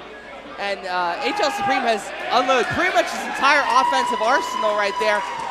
Gonna have to find something different for Mike Law. Oh, he's going for that body slam there for a minute. Off the ropes, has him. German. 1, 2. Just a 2 count. Rolling Thunder German suplex. So close, My goodness, I mean, did you see the snap on that one? My goodness, if I'm Supreme, I'm not knowing where the hell I am. Oh, the crowd's letting him have it. Okay, I'm gonna bitch for a second. Go ahead. HL Supreme can't beat Mike Law either. Back elbow. Jesus. The second ropes. Oh! Patches him right into a face breaker. This could be it. 1, 2. No! Just a 2 count. Wait, does he think he won? No, Mike Law thinks he won. That was super close. That was super so close. Wow. Just in the nick of time. Up, has him. Rolls him up. 1, 2, 3. Oh, he got him. In a time of 9 minutes, 43 seconds, your winner, HL Supreme. What the heck? What a match that was. My good, what a way to start off March to victory. And again, Mike Law 0-3 here in RWA. If you are watching on IndieWrestling.us, also we have some new people watching us on Bro Bible and Barstool Sports via the new caffeine program. Don't forget, we have one more match for free, and then you got to go over to IndieWrestling.network. Stop being a shill. Can we talk about the fact that Mike Law clearly had the 3 count on that one? It was close, Tony. Come on now. I don't care how close it was. HL Supreme victorious here, and Mike Law is just beside himself right now. He is just a ball full of emotion. Look how just angry he is. Nobody likes this guy. Oh, there are signs in the crowd, folks, that literally say maybe next time. Oh, man, they are just torturing poor Mike Law here. And this is why RWA fans are considered some of the most disgusting, vile human beings in recorded history. To mock a man who was this close, and really it was at the referee's discretion. CJ Sensation, of course, not counting the free count. Ho-hum, I wonder who CJ Sensation had a career with. I wonder who. Screws over Mike Law, but I'm not going to conspiracy theory over here. You just did. Literally just explained a conspiracy theory. Thank you, Jason. That's Tony, come on. fake news. You're fake news, and you're fake news as well. So Mike Law now 0-3. What happens here next? Well, I mean, there's a multitude of things that could happen right here. Jason, I got to say, in my opinion, Mike Law keeps getting shafted. I mean, he's 0-3.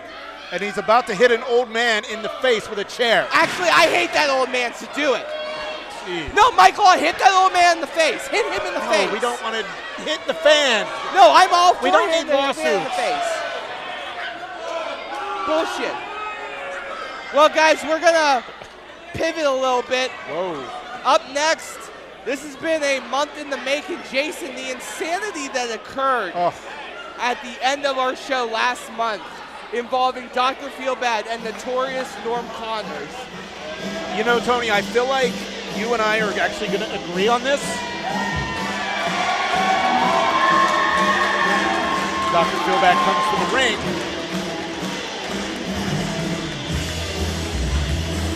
Let's be honest about this, guys. Last month was insanity. Our main event had a bit of insanity to it. Of course, Julia Lynn turning to the right side of things, I would say. Right side? Listen, we talked about this. Don't talk over me. Wow. Do not talk over me. Okay, turn to the right side. Finally getting out of the shadow of Big League John McChesney. But after that match, Dr. Feelbad had the balls to lay his hands on Julia Lynn, yell in her face, shove Notorious Norm Connors. And you know what? Notorious Norm Connors did the right thing and smashed Be careful a what tray you wish for. over that You just asshole's might head. get it. Hey, how's everyone doing tonight, huh? Akib, you have returned. I got you over here, just so you know. We still have people coming in. We're close to 300 tonight. So please, squish in as best you can. Be nice to your neighbor. I hope all of you like people, except you.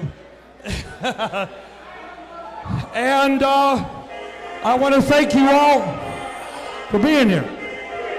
I know that music. I know that music very well. Jason knows that music very well. I didn't know he was here. Norm Connors is here in RWA, but the question is, why? Well, we knew that this confrontation was going to happen. We did know RWA management called out Norm Connors, said, let's clear the air. Personally, I don't think Norm Connors has to apologize for anything here. I think he was well within his right to wrap that ET cookie tray around that bald bastard's head. You know, you don't ask someone for a favor and then try to one-up them like Derek did last week. Forward. Absolutely. Are you guys both serious? I mean, Some say there was a lot of controversy. Derek's ego said, perhaps I've surpassed you as a promoter. But yeah, not only did he say that, but you are now sticking up for Feelbad and interrupting our newest guy, Jason Marchuka. Will you stop interrupting us? Just because you've been here since day 2 doesn't mean you get to interrupt us, all right? Let's see what let's see what's about to happen here. Hi, Derek. Hi, Norm. You wonder why they have mixed emotions today.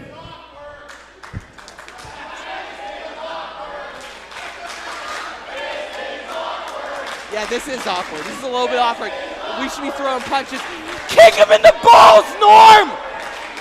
Did you really just do that? Yeah. That's professionalism, let me tell you. It was very at its finest.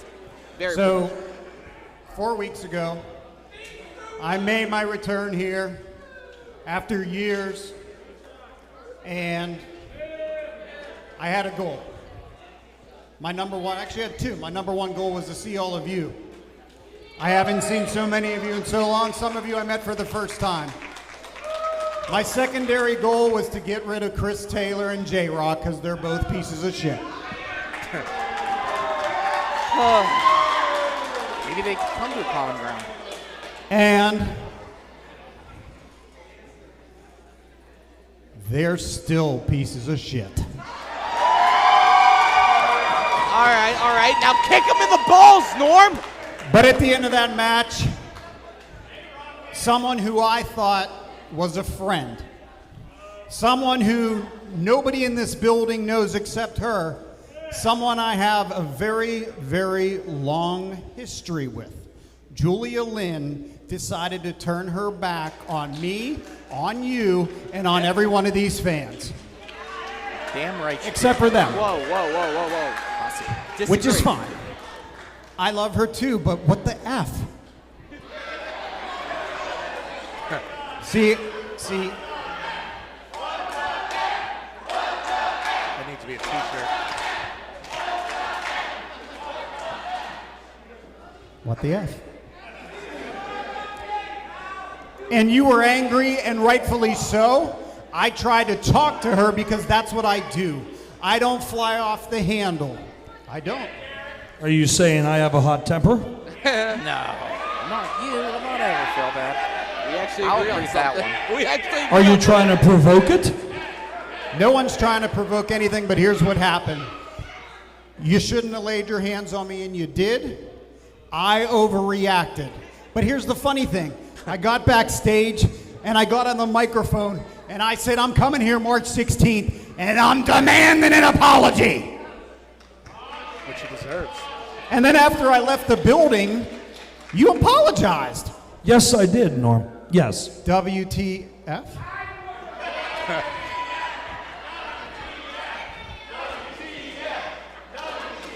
This is the most spelling these fans have ever done in their entire life.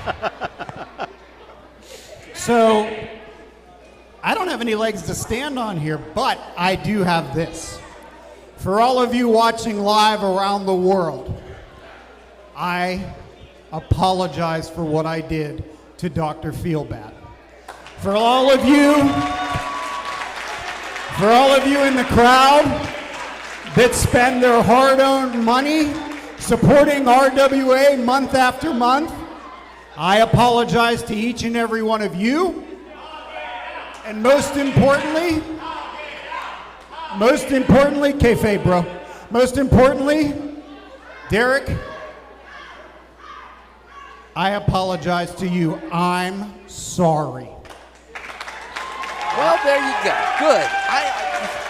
I knew Norm Connors was a good guy. No, kick him in the balls, Norm. And there's one other thing. There's one other thing I have to apologize to everybody watching, to all of you and to you. Tonight is my last night in RWA.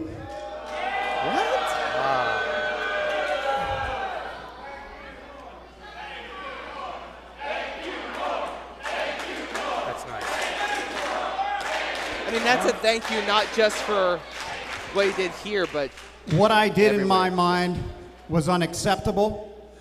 I came here with good intentions to help you, but then you called the Sandman, and I realized you don't need my help at all. You're the man. Yeah, because Feelbad needs a big ego. Got a lot of ego in that ring, Tom. Not just with, yeah, but one of them. So you've got two choices right now. I want you to take that microphone and I want you to put it in your left hand. And I want you to take that right hand. You've got two choices right now. You can shake my hand or you can punch me right in the face. It's your choice. I respect either one. Eye for an eye, brother. Whoa. Oh my God. Oh no. Feel bad, do the right thing. Please. Shake the man's hand.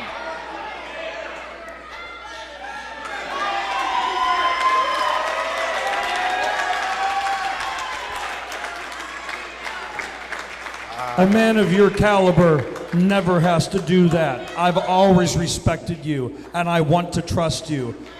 If this is sincere, it's in the past as far as I'm concerned. Thank God.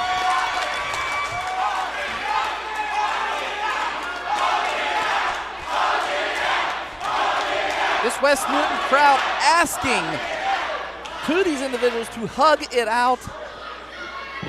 What? What's happening here? Wait. It's a little weird. You have to understand these two were rivals for so long. The longest time.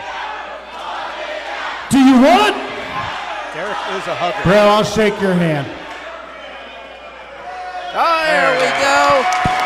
What the hell? Tony is irate right now, Jason. Let him. Seriously, just let him. Thanks again, guys. I appreciate you guys. Whoever supported me, whether you like me or hated me, thanks for coming. And just, I want to address one other thing, and that's Julia Lynn. Oh, Skanky Smurf. In my mind, and I think I share thoughts and sentiments with most of you people here, Julia Lynn is nothing but a piece of crap.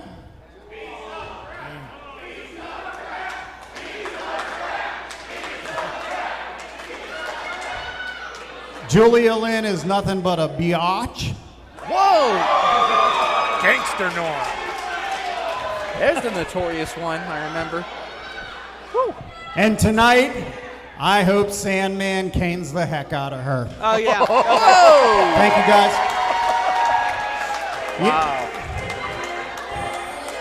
Thank you for that wonderful music. But Derek, one more thing. You'll never be the wrestling promoter I was. Whoa!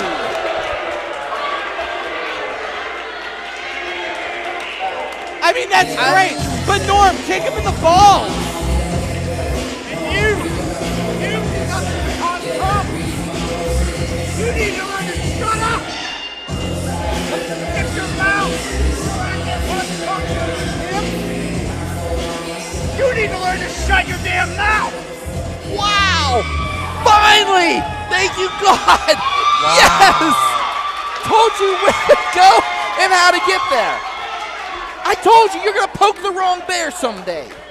You poked the notorious Norm.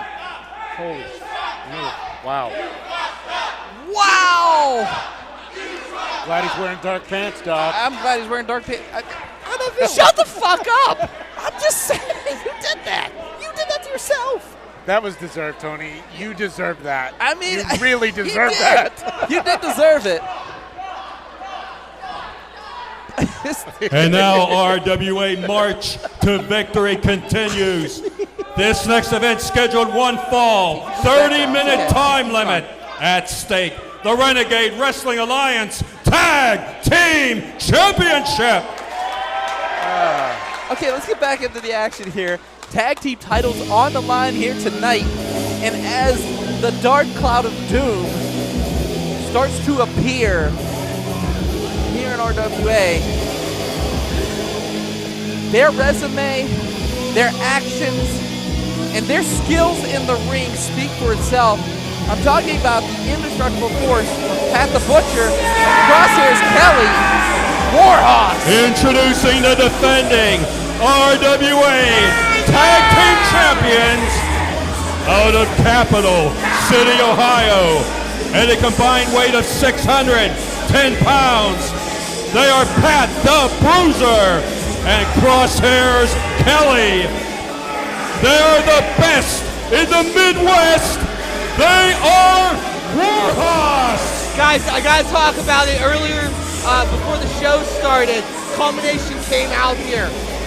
Was interviewed. No, it wasn't with me. No, it was with Jim. It was Warhos and Jim. Holy cow, that all hell broke loose. Warhos ran out and just started wailing on Culmination.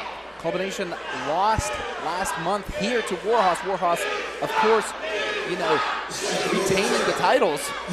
But they have their hands full tonight. It's about to be a home run derby here in West Newton.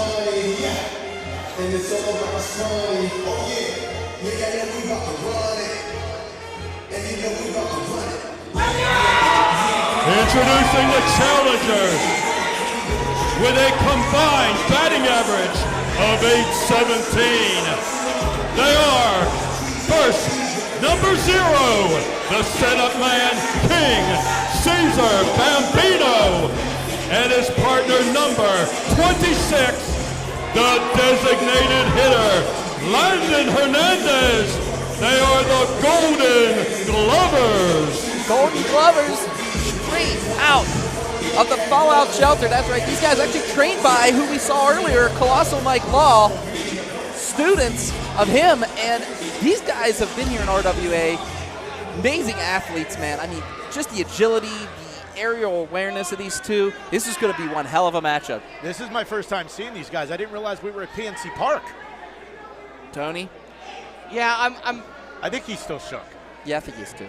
Shut up, both of you. Okay, listen, the Golden Glovers are a very dynamic, energetic, explosive team. They are phenomenally gifted at wrestling. I have to stress this very harshly. They are also very good at baseball, by the way.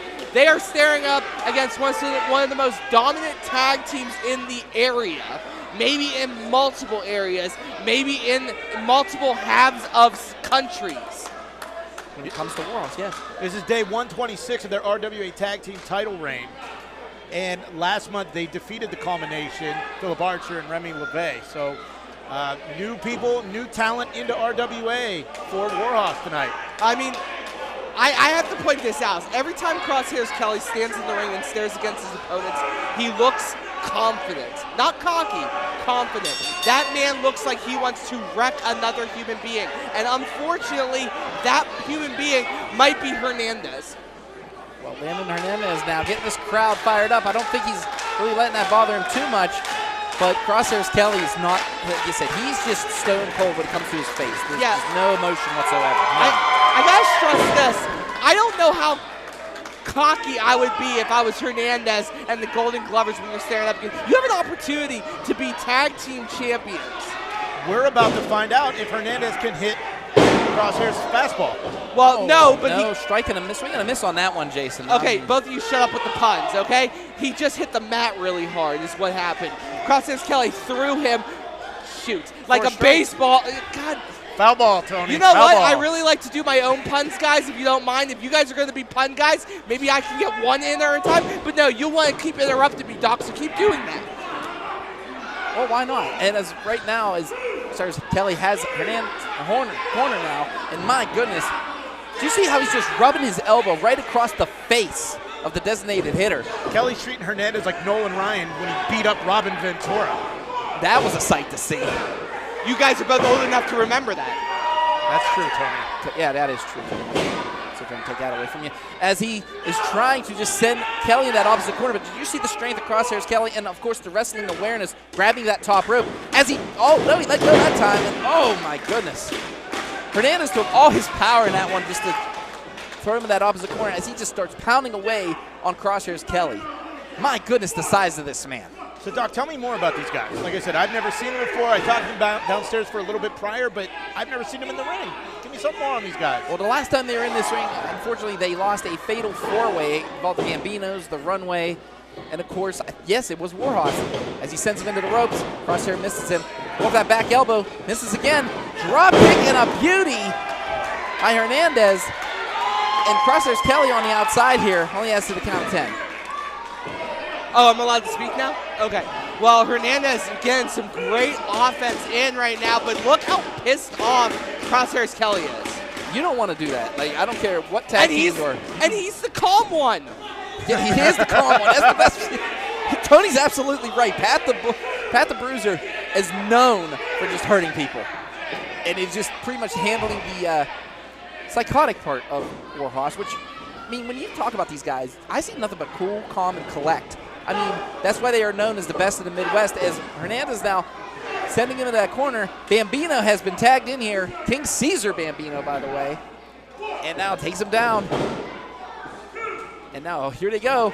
Oh! Double kick to the face right there by the Glovers. And now, oh no. Is this what I think is about to happen? Oh! Big forearm to Pat the Bruiser. Here we go. Oh, my goodness. Home run. One. No. And now, look at that. Just rolls him over and already has it locked in almost. Oh, wait a minute. Gambino fighting out of that. And, I mean, Crosshairs Kelly, that's like rolling with a gator. My goodness. I do have to say, Crosshairs Kelly earned his moniker because he's pinpoint. And it's not just his strikes, although they are deadly. It's also his submission game. He can target joints, but he can also throw you like a rag doll into a dead prone position and then knock your partner to the ground. Tony, I thought you were going to say like throwing from third to first, but you know, I know you were trying to be punny earlier and you wanted your puns in. Yeah, you guys interrupted me. Cover 1, 2, just a 2 count. I'm the only one here who played college baseball. Shut your mouths. There is a big opportunity here for the Golden Glovers. We didn't know that, but okay. Right now, oh boy, Pat the Bruiser's been tagged in here, and Pat the Bruiser's fresh. You know, both Golden Glovers have actually been in the ring, but no, this is, as he just slowly walks over methodically, and now just starts choking Gambino on that second rope. My goodness. Tony, how many tag teams has Warhos been through? I mean, I don't think there's anybody left. Well, that's why we're bringing in new talent. Yeah, okay, thank you, Jason. I didn't know your name was Tony. No, but it is a good point, is that the Warhos has run through a lot of this competition. They have beat up the Gambinos. They beat up Runway. Oh! They are beating up the Golden Glovers. Body slam off the ropes. Oh, that's a big man drop with an elbow. 1, 2, and only a 2 count. My goodness.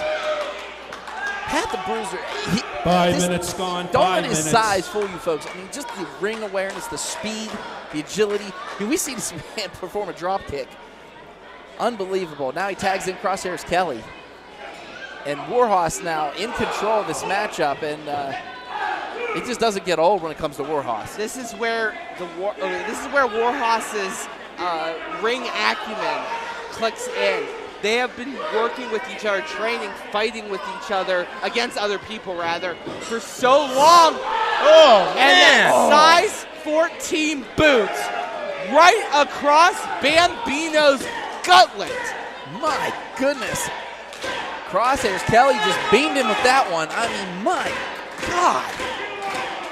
Gambino's in a lot of trouble, and he is still on that corner, that death corner as you like to talk about, of Warhos. And oh, big headbutt. Gambino can barely stand on his feet right now. He's using that top rope for support and delivers a right hand right there. Gambino now trying to fight his way out of it, but no. My goodness. That had to feel like a hammock. Has him full Nelson up. And, oh! Man. He went for that spinning back elbow. Gambino tried to go for a sneaky back elbow. Got it caught. Full Nelson slam. I mean, he just drove it. Tony, is there still a ring underneath him? My God. I mean, it might be sawdust. The fact is, Gambino has just been getting absolutely guzzled, like destroyed, and Pat the Bruiser is eating good tonight.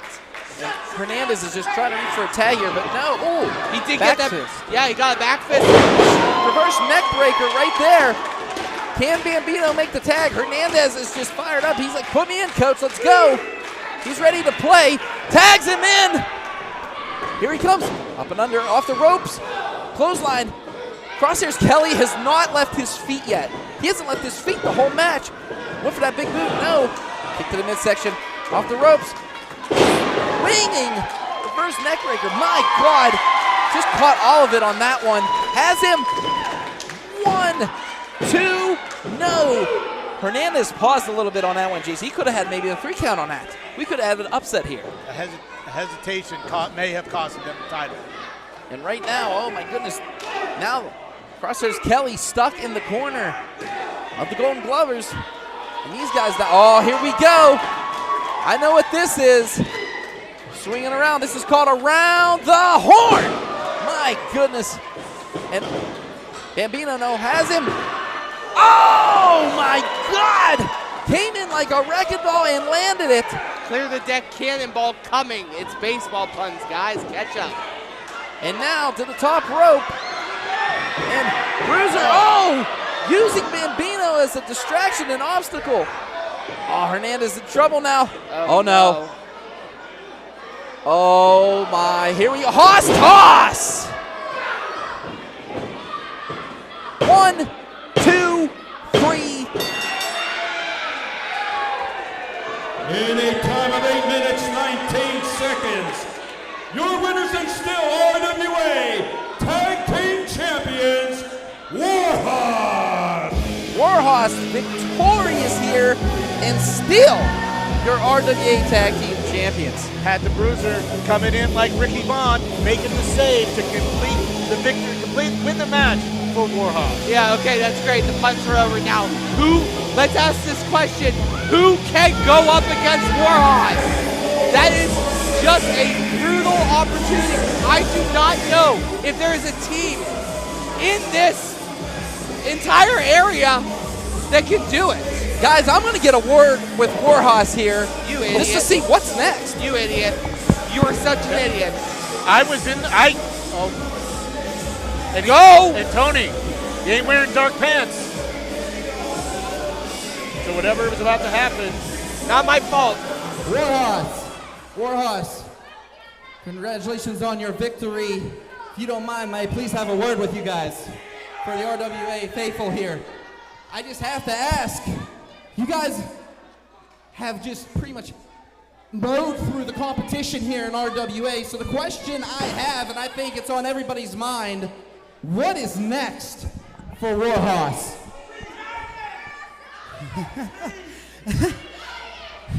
Is there no one else? Is there anyone?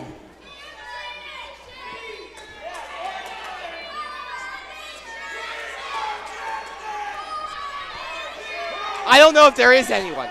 Yeah, they've run through everybody. So here's the question. If there's anybody out there that you guys have faced in the past, who would you like to see again here in RWA? No one! I don't want to see another face that we've stepped against. Give us somebody new. Mr. Bruiser?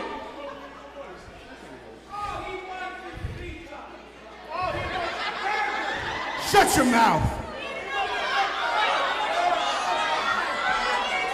There you have it, folks. Warhos still in control of your RWA Tag Team Championships. Wait a minute.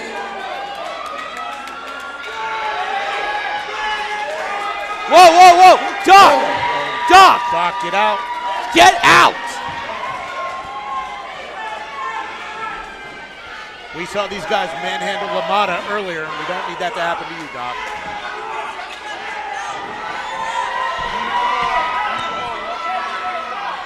Are we getting this now, Tony? We might get this now. And I don't know if this is what they were considering as competition, but this has gone personal at this point. God, that was scary. I thought that was it, and here come the culmination out of nowhere. They're walking away, guys. I mean, that's smart because you think about Warhos has already defended the RWA Tag Team titles and with authority against the Golden Glovers. I guess, but if the culmination wants to step up, they already got crushed by Warhos. But like we said earlier, they have run through everybody in this roster. It's not a knock on Remy or Phil. I know you're scoffing at me, Doc, but it's not a knock. They've run through everyone. I mean, Remy and Archer feel cheated, especially what happened. Fine, they feel cheated. I'm going to interrupt you for a second. Fine, they feel cheated. The fact of the matter is that they still got run over by Warhos. They can feel cheated as much as they want. Guys, we got to wrap it up. We got to go to the Premium Network. Meet us over there. We will see you soon. Oh, we already had our apology. We're done here. What's going on? Wait, what's going on? Tony, no. Please, God, no. Tony, don't do this to me. Are you serious? Oh, God. Okay. And now, J-Rocc, wrestling fans, RWA. We have a special guest March here tonight. to victory keeps on rolling. Oh, my This God. next contest, one fall, 15-minute time limit. We don't know Okay. what he's here for. Relax. Devin Devine has joined us on commentary. Great. You're welcome. Can I ask why you're here? Sure, I have a personal interest in this next match. Of course you do. J-Rocc and I are very close friends. Of course you are. I want to show my support for my teammate, my friend, and his opponent. I don't care for him. Accompanied by Julia Lynn from the west side of Cleveland,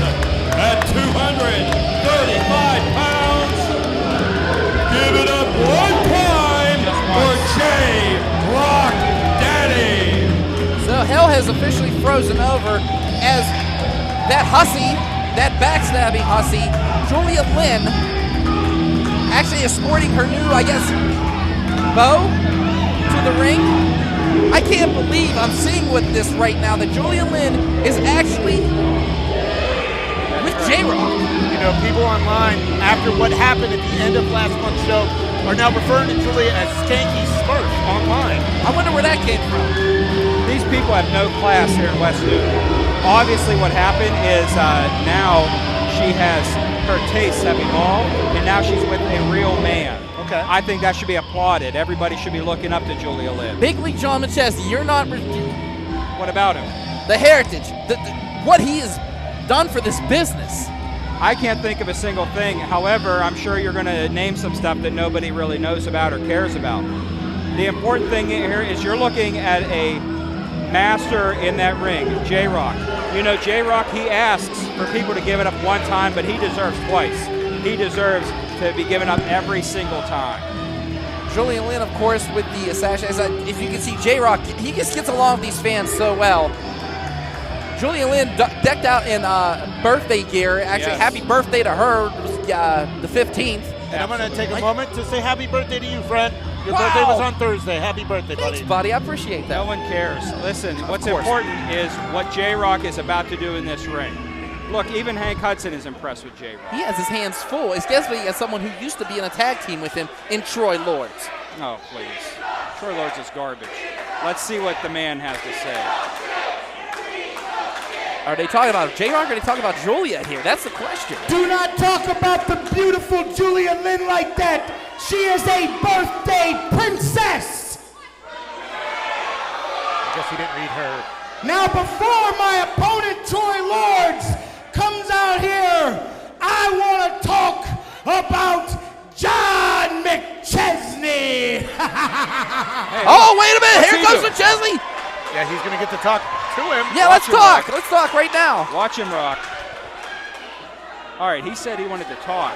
McChesney, no class. Look at McChesney him wants to coming out. fight. I don't blame him. I don't blame him one bit. He has anger control. And here we go. Oh, my. Get him, Rock. Get him, Rock. You don't mess with Big League and take precautions. Come on now. Listen. That's repercussions right there. He's just rope-a-doping him. He's letting him get all his aggression out. Here we go. There we go. Oh, wait a minute. That's the mini kendo stick. She took that from Jordy. Huh. I guess he should have held on to it better. Julia Lynn hitting him in that knee, and we've known that McChesney's had some knee problems in the past. And you think maybe Jordy's now in on it and gave her the thing to hit McChesney. She grabbed it out of his hand. She took advantage of it. You can't trust him. And as we learned last month, it's not the size of the stick, it's how you use it. She did it pretty effectively right there. Wouldn't you guys agree? I mean, Tommy Dreamer did a great job with it last month, too. Yeah, I thought it was well. When he pummeled But point Chris Taylor. taken. But point taken. Julia just took out McChesney with it. And right now, you know, oh no. McChesney has a match here tonight. This is not looking good. Oh my. And his run in RWA has been really great, with coming within a second of winning the RWA heavyweight title in his first match. And everything he has done since. It's a shame to see this happen, and hopefully he will be able to compete later tonight. So Divine, you know what? All right, I have now a question his for you. opponent. Yeah. I have a question for you. What is all this trying to accomplish? You, Taylor, Rock. We're just trying to make this place better. We're just Better? trying to improve. Yeah, that's all. I think you would thank us. Well, here comes somebody that you're very familiar with.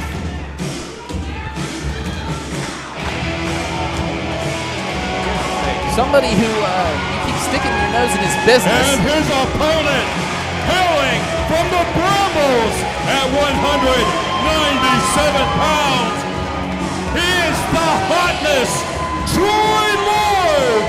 Troy Lord's making his way to the ring, coming off a loss to Gianni Enricko. Special thanks to you, of course, Devin. I can't help it if he can't focus on his match.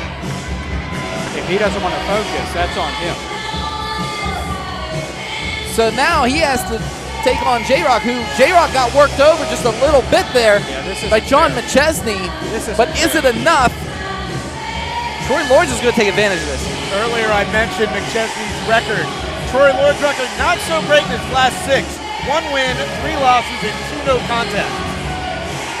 Oh, wow. Let's see what we get tonight. I mean, J-Rocc's already been through a battle already. Maybe Lord uses this to his advantage.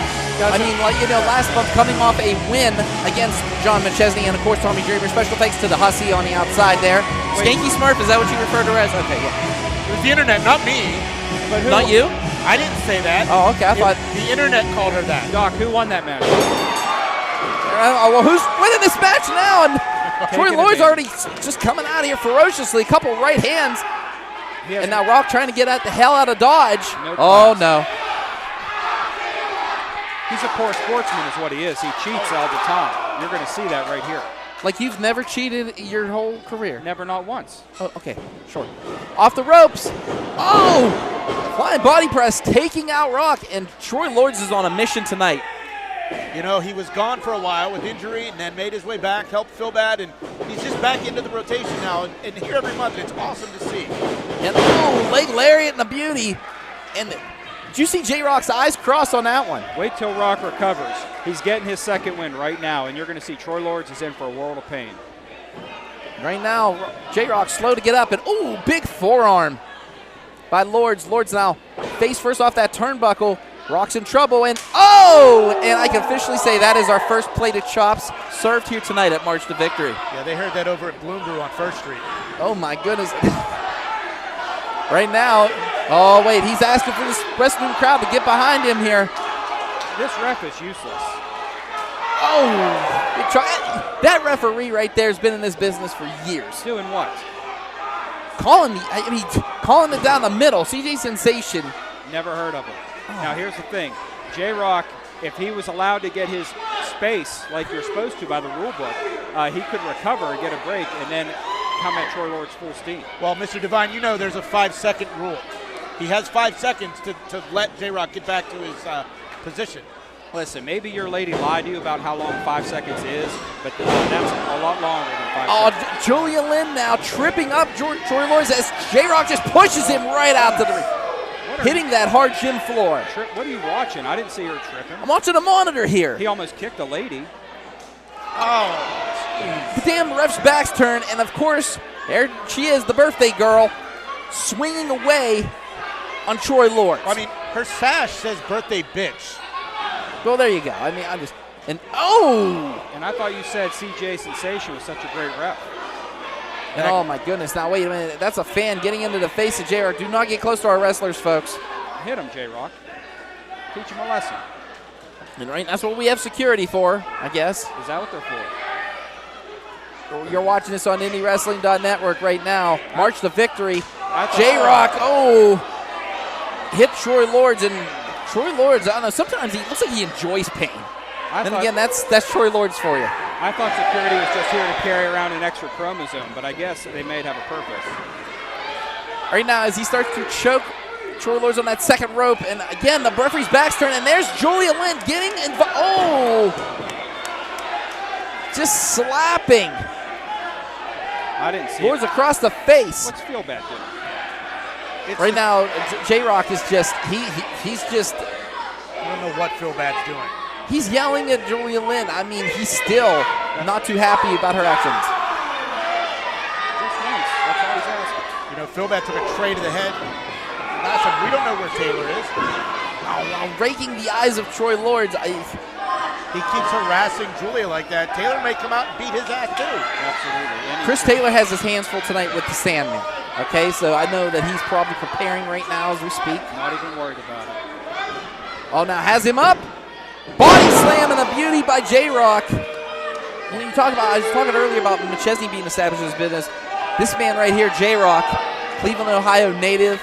I mean, he's been in this business over 20-some years. I mean, my goodness, ROH fame.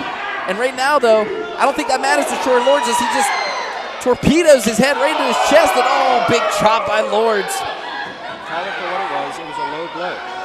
What would you see the low blow at? In the ring. You've delivered a couple of those in your time. Nope. No, I forgot. You're by the book. I'm sorry, Mr. Divine. You're right. Strictly. You know, Doc. Has him up and under but no. J-Rocc grabbing the top rope and blocking. So what I was about to say, J-Rocc is a success story. Now, I don't know if you know this, but I love facts, and I love facts. J-Rocc's first 2 years in RWA, 2-12 in the ring. Look what he has become now. He's on the verge of taking his company over. So it just shows that the hard work and the dedication gets you to the top, and he's almost there. Glad to see you're drinking the Kool-Aid too. I'm here, man. They're not taking over the company. He's not. This one beside me isn't, and especially Chris Taylor. They're not taking over RWA. Have you been watching what's been happening here in the last week? This guy. No, I'm watching what's happening now in the ring as he just goes, misses that clothesline now. This guy sitting next to you was on the steps 8 months ago, interrupting shows, and look now where he is. Oh, flying forearm though by Lords. Yes, you're right. I'll give him that. He had to make an impact somehow. And none of us saw what happened. Drops him. That's dirty. 1, 2, no. 2 3/4. Rock kicks out just in the nick of time. You're looking a little concerned there, Devin. I just want to make sure that J-Rocc gets a fair shot at this. These crooked officiating in RWA, feel bad is against us. We're just trying to be out here with sportsman-like conduct, but nobody else seems to hold those values. Sportsman-like conduct. Did you really just say that? Why are you up? Because, look at this. Here he is, stalking over J-Rocc. That's exactly what should happen. That's exactly what should happen. Rock now getting out of harm's way as... All right. Oh, wait! Lords blocks her! Take that crown off her head. Got a hand on a woman, manhandling a woman. He's not manhandling a woman, he's defending himself, and he missed. He did miss. Oh my goodness, and no! How's your Olsen twins, Mr. J-Rocc? Good Lord. Oh, what is this? I think it was photo opportunity. Oh, gives him a kiss. Has him, sides underneath. Oh, German! Slide under German by Troy Lords. You probably condone this. Manhandling a woman, cheating at every turn. He just kissed him, but he's exotic, so then it's okay. I didn't say he was exotic and it was okay. I mean, this is a wrestling match. It's happening. Julia Lynn is a classy lady. Let me come out here and manhandle any of these street trash ladies that we have here in West Newton. You guys will be calling the cops. Off the top, diving headbutt and a beauty. I'm getting down here. Goes to 1, 2, and wait a minute. Devin Devine just left the table here. Just let him go. Lords obviously sees that he's making his way to the ring. No, wait. Now, Troy, don't do this. Do not turn your back. As he is just right now. He wants a piece of Devin Devine, especially what Devine has been putting him through. What all three of these individuals have put him through. With Rock, him, and Taylor. And now, no, kicks him. Oh, no. Goes to wait, trying to get him, no. Back body drop. He was able to counter that. Jason, you know as well as I, if you get that power driver, you're not getting up. Nope, game over. And now Lords has him. Oh, misses that big punch. Has him. Going for a reversal. Oh, wait a minute. Rolls him up, 1, 2, no. And now Devine to the top here. No, wait a minute, he has something in his hand. Those are brass knuckles. He has brass knuckles. He just clocked Lords. Damn it. No. You gotta be kidding me. You have to be kidding me right now. 2, 3. J-Rocc's gonna escape with a In a time of 8 minutes, 21 seconds, your winner, J-Rocc Daddy. You can't be surprised, Doc. This is what happens with these guys. I saw you. I gave it up one time. We saw you. J-Rocc victorious. Doc, go ahead. These guys, they got the upper hand every time. It's a strength in numbers situation. Well, when's it going to stop, Jason? That's what I want to know. I don't know. When is it going to stop? I don't know. Oh, my goodness. J-Rocc's going after Derek? Oh, wait, no. He actually was going after Derek. As we watch Troy Lords going up to the ramp, Julia Lynn helping her new beau, the birthday girl. I can't believe this travesty just happened. But J-Rocc victorious, getting away again with a bunch of help. No, you had some help, buddy. All right, you know what? Let's get to the next match. A match that's pretty much become a turf war here in West Newton, Pennsylvania. That's right. The Gambinos taking on the Wise Guys. This is stemming over from last month. I mean, the Wise Guys actually caused Gambinos to lose the RWA tag team titles. Thank you so much for leaving us here with Devin Devine. Mr. Tony Kincaid is back on commentary. When Devin Devine tells you to move, and our wrestling fans, RWA, march to victory, keeps on rocking. Talking about the turf war between the Gambinos and the Wise Guys. Hold on, I want to listen to a four-man tag team match, 1 fall, 15-minute time limit. This has been months and months and months in the making. I don't know what is about to happen tonight, but I guarantee people are going to be tossed out of their chairs. Chairs are going to be tossed to people. It's going to be chaos. When it comes to the Gambinos, when it comes to the Wise Guys, I think all three of us can agree it is nothing but chaos. Yeah, batten down the hatches. I'm glad we're up here. No, you're not going to be if they want to. They'll bring it up here. I promise you, no one in this building is safe. I stand corrected. Introducing, all the way from Las Vegas, Nevada, at a combined weight of 609 pounds, they are the made man, Gino DiCapo, and brutal Tommy Irish. They are the Wise Guys. The Wise Guys making their way to the ring. I actually had the honor of talking to these guys before the matchup, and I said, what is the obsession?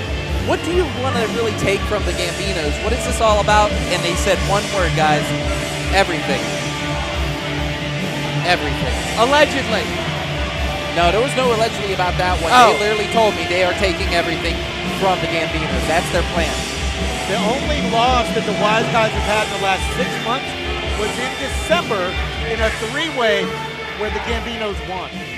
Ever since, it has been their goal to destroy the Gambinos and the tag team division. Well, this is how that happens then.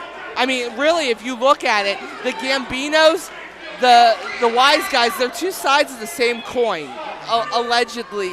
Kind of read between the lines with what I'm saying here. Yeah. The problem is that one of these families is up and coming, and one of these families is one of the most established tag teams in Pittsburgh wrestling. Of course, I'm talking about the one, the only, the Kings of Pittsburgh wrestling, the Gambino brothers. I couldn't time it up. I really don't give a crap. I'm not you. I do my own thing. And here they come. Accompanied by Gambino family members, Paul Atlas and Ballet MED from Ozone Park, New York, at a combined weight of 500 pounds. They are Marshall the Bull and Mickey Gambino, the Gambino brothers. That's right, MED and Paul Atlas now. Hey, wait a minute, though. I don't see Big Mick or Marshall. I don't see them at all. What's going to happen here? Oh, wait, there they are. Here we go. Got it. I opened my mouth about being safe up here. Jeez. Thanks, Jason. You jinxed us. Okay, and right now, oh boy, the Gambinos and the Wise Guys, this turf war, it's getting scary here in West Newton, Pennsylvania. We have the best team in Pittsburgh against the Wise Guys who... This match hasn't even started yet, I gotta point out. Oh my goodness, and now Big Mick now with his hands full here with Gino DiCapo, the made man, as now he just starts punching away on Big Mick here. And there's Marshall taking it to brutal Tommy Irish. Well, Gino DiCapo looks like he has the upper hand right now. Big slam of Mickey's face to that apron, the hardest part of the ring. And now DiCapo, wait, we're gonna look That's over. a belt. No, wait, that's a cane? That's a weapon. That's a cane. He has it, and right to the midsection of Tommy Irish, and oh my goodness, you know, Tommy Irish is supposed to be celebrating tomorrow, and already with celebration clothes on. That's such a racist statement from you. I'm anyway, Irish too. I'm celebrating. Stop it, Tony. You're Italian. No, he's biting. He's biting. I'm only like 10%. And right now, Marshall Gambino now going over. Is he thirsty? I mean, I would need a Gatorade too. Oh wait, that's no, we can't say what that brand is. That's the Dew of the Mountain. No, we can't say it. Oh, but we can slam it right across Tommy Irish's head. As right now, the Capo was going to punch him. It punched Big Mick, and he punched that steel beam. My goodness, he's still. Oh, wait. Open up and. Oh! Is that a Pepsi? Just one Pepsi? No, we're not allowed to say brand names. Big chop by Tommy Irish. I don't want to get sued. We already do enough weird shit here. Right now. Oh! My God! Tommy Irish with a brutal chop to Big Mick, and Big Mick now he's smiling. It woke He's him up. smiling. That chop woke him up. I tell you just took a wake-up call right there. That elbow from the Capo was Marshall Gambino. Big headbutt. Have they rang the bell yet? No. No, the bell hasn't run It yet. hasn't even started. It's just not. Oh, they're just. Oh, no. That's garbage, and that's all over the Capo. He's taking out the trash. And right now, just going away, those big right hands. Marshall, the best in Pittsburgh. What can I say about these guys? Best tag team in Pittsburgh. There's a reason they're the best tag team in Pittsburgh. They've gone through a lot of tag teams. And oh, what's this? What is this? Wait. Oh, he's biting his nose. My goodness. Yeah, what can you say about this? Stop saying that. The important thing is that Tommy Irish and Marshall Gambino are just still beating the crap out of each other. So is Gino and Mickey. They are. Irish got a drink. There's that green pop right there, and we still haven't had this match. Soda. And right now, Big Mick has his hands full. He's stuck between both wise guys here. He's trying to fight his way out of this, and he's doing a pretty good job at it as Marshall took one hell of a shot of that soda can. Do you think the Capo's going to buy some Gambino merch over there? I mean, I would. This match hasn't even started yet. Can we stop making jokes? I mean, Tony, think about it. Oh! As he just drives him right onto that hard floor. And oh my goodness, now the Capo coming over and just attacking Marshall Gambino. My God, Gambino's versus Wise Guys hasn't started yet. True. This feud is going to be talked about here in West Newton for years to come. This is borderline incident levels of problems right now. I mean, they have a mission, Tony. You know what that mission is. It's to destroy the Gambinos, take everything away. I mean, you know what that's like. And to take things away from people. people. Paul Atlas is throwing now. Wait, he just delivered a right hand to Paul Atlas. Well, Paul Atlas gave him a right first, so let's be frank here. No, I mean, if you hit someone, you get hit back. I mean, you learned that the hard way a couple times. Wait, what's this? Who is that? That's Stevie LaBelle. He's here helping out with the merch of the Gambinos. Yeah, mainstay over at 2PW has had a couple matches here, but a big deal over at 2PW. Wait a minute, now what's he doing here? Is he? Decapitated. No, wait. Oh, big punch! I thought he was going to give him the chair. What is going on here? I mean, he's basically family to Marshall and Big Mick, and now he's in this matchup. What the hell is happening? Hey, Doc, remember when you said chaos was allegedly going to happen? It's here. Well, you're welcome. Okay, now, wait, one's in the ring.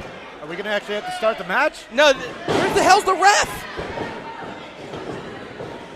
And now they are just double teaming Tommy Irish here.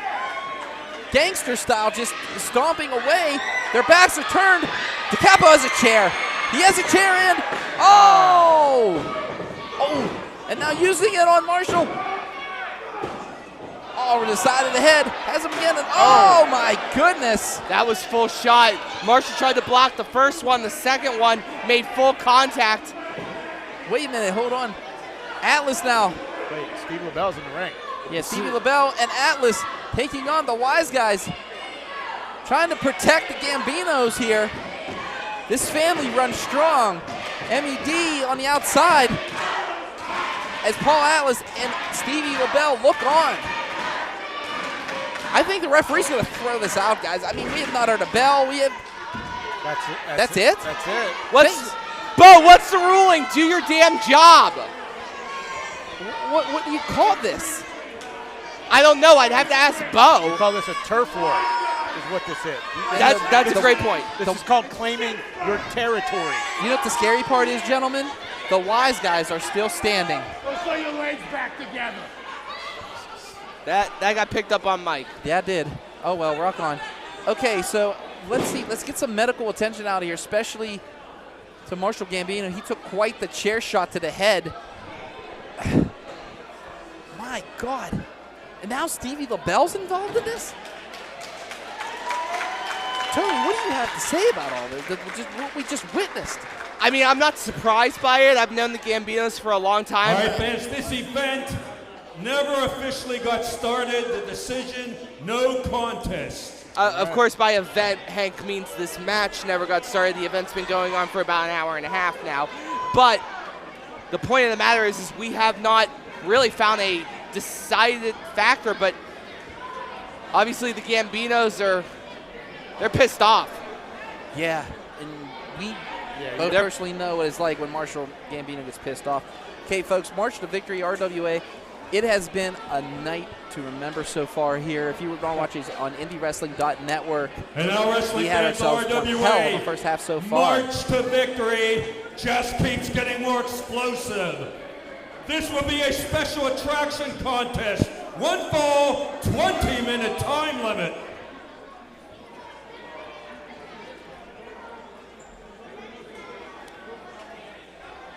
So,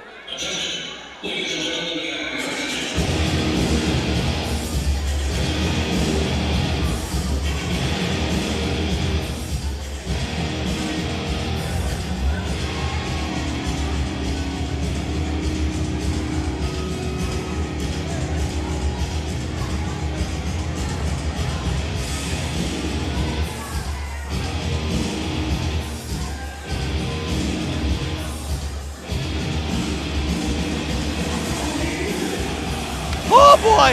Oh boy! Back. Oh, all back.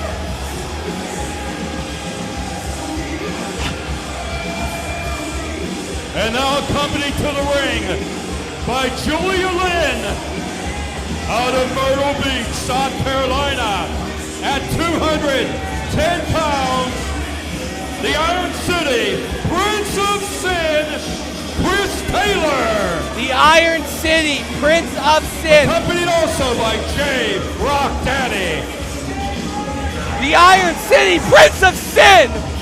Chris Taylor being accompanied, of course, with J-Rocc Daddy and the beautiful Virgin Queen of Erie, Julia Lynn.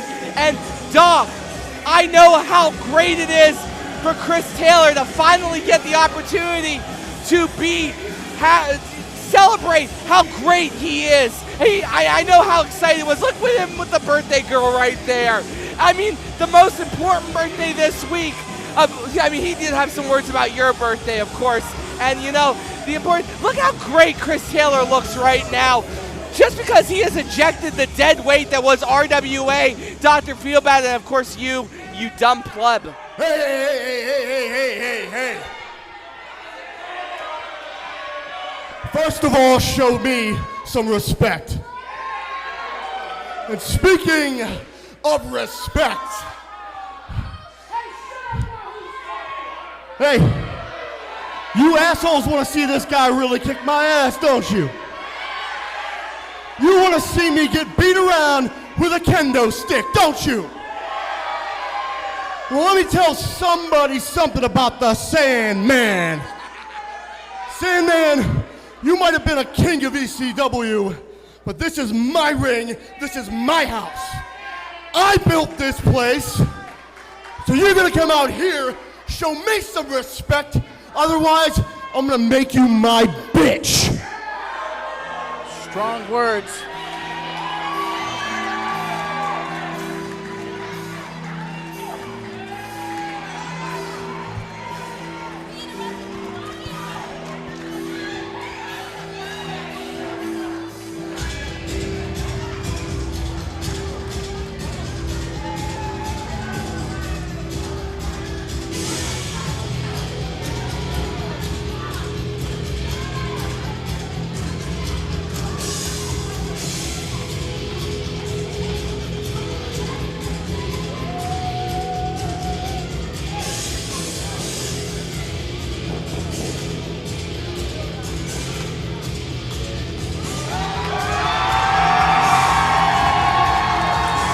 And now, from Philadelphia, Pennsylvania, he is the original ECW's hardcore icon, the Sandman.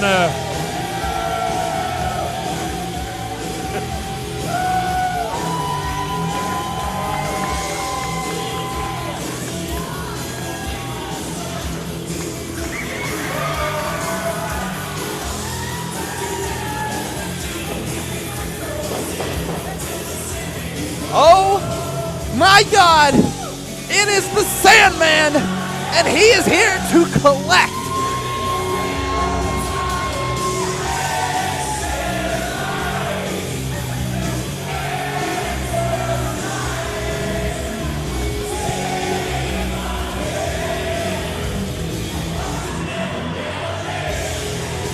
Alright, that was great, guys. How amazing was that? Now let's wake up to the real world as I undrench myself with Bud. I got beer on me. How was that Budweiser, Tony? It was Budweiser. What do you expect? But now we're going to get back to the real world. And the fact is the ECW hardcore legend that is the Sandman is going to get the crap kicked out of him by Chris Taylor. You know, I just can't believe what I'm seeing right now. I can't believe maybe Sandman will wake Chris up. Maybe a couple kendo sticks is what he needs to the forehead. Well, he brought this on himself. Calm down, okay? No, I'm not going to calm down. I'm done with you doing this. Rub it in my face, please. Rub it in my face that my best friend, who I thought was like an uncle to my child, goes ahead and just takes my birthday and ruins it. That's okay, Tony. Go ahead. Rub it in, because you're good at doing that. Listen, calm down, okay? You're being a little bit manic right now. The point of the matter is that it's not my fault that Chris Taylor decided to shuffle off the portal of this cult of RWA that you have bootlicked your way into. Bootlick? No! First of all, nobody bootlicked. We work for Dr. Feelbad. Chris could have simply just said no when Feelbad would ask him to come back and maybe establish some justice here in RWA. Not handle it like this. Look, Doc, just because Chris Taylor shattered the dreams of all of these RWA fans, he was tired of being taken advantage of. And then now... What the hell are you drinking? Are you drinking the same Kool-Aid he is? No, but I hope to get one of those Budweisers from Sandman sooner or later. It's not good. Hey, man. It's cold. I'll be honest. It is cold. Listen, you're taking this a little too hot, Doc. Be a little bit more objective like Jason. All I'm going to say is this. Right now you can see Jordy Nolan there in support of the Sandman. And right now, as you can see, this crowd is just, this sold-out capacity crowd, excuse me, is just going, as he is just drinks for everybody, even our security guard. It's like, come on, where's mine? I want a beer, Sandman. I get one? That is all you. I would gladly take a beer. Oh my goodness. The way this night's going, I need one. She's 21? I mean, the Sandman making his way to the ring, and yeah, I'll say it, the hardcore icon, that is right, the Sandman, and look at the worry on the face of both J-Rocc and Chris Taylor right now. I mean, you're going up against somebody who's been in this business 35 years, Philadelphia native. I mean, the hardcore icon, he has been ECW champion 5 times, guys. ECW champion 5 times. That is a huge accomplishment. ECW tag team champion, and of course, XPW, the king of the death matches. The resume's there. Question is the Prince of Sin ready for this one? I mean, it doesn't even look like Sandman is here for a match. It looks like he's just ready to fight. He looks like he just rolled out of the south side at 205, and he's ready to start swinging. He's probably partying up at the, what's that place called? Trailside. Yeah, Trailside. Thank you, Jason.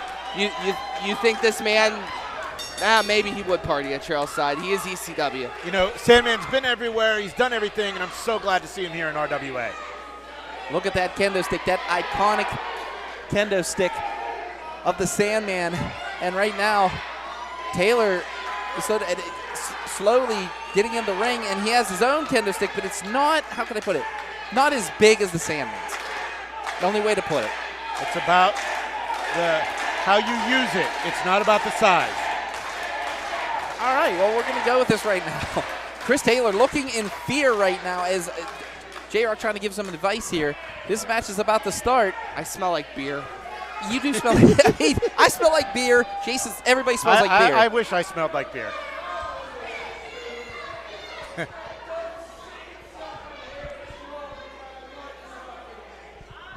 Okay.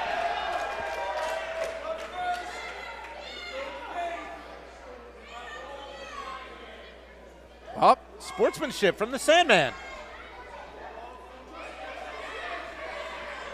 Chris, no disrespect. What are you going to do with that? Okay, now he drops it.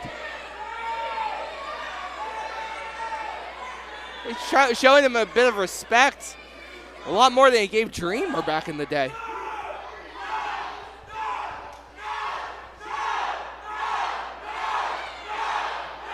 God, the little person over there won't shut the hell up. He won't. And there we go. Look at this. Oh! There's a running. Oh, no! Oh, no, wait. Sprays him in the face of the head. Oh, low blow. No, you gotta be kidding me. 1, 2. Are you kidding me? In a time of 1 minute, 44 seconds, your winner is the Iron City Prince of Sin, Chris Taylor. Chris Taylor victorious here. Special thanks to that birthday hussy with the low blow, spraying him in the eyes with the hairs. Come on. You gotta be kidding me. Tony, stop clapping. Just let him. Everybody wanted to see a match tonight. We didn't see a match. You're the hardcore legend! He's the hardcore legend now! He is not the hardcore legend. We should have seen the writing on the wall with this one, with those two coming out with him. As the Sandman looks on in disdain and angered, Chris Taylor is victorious here tonight. That is 2 ECW legends that Chris Taylor has defeated here.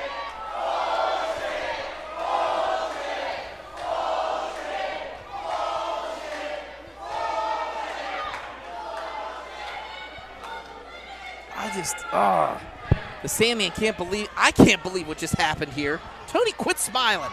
Jason, can you believe what's happening? You know, this sucks. Straight up sucks. Yeah, you're right. That's bullshit.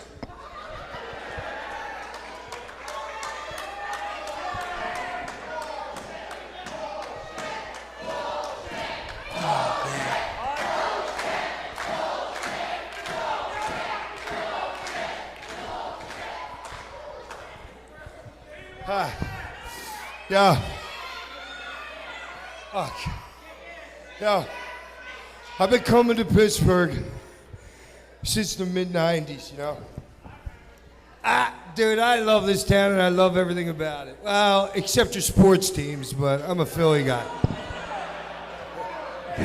Good luck with Kenny Pickett.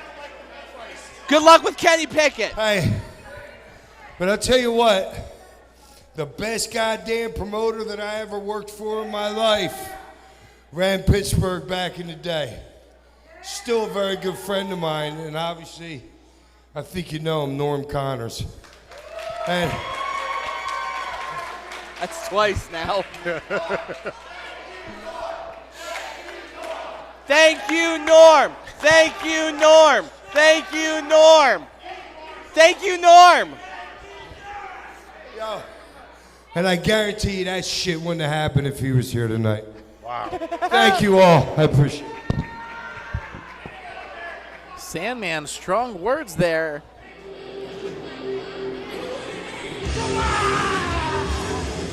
Approaching the ring,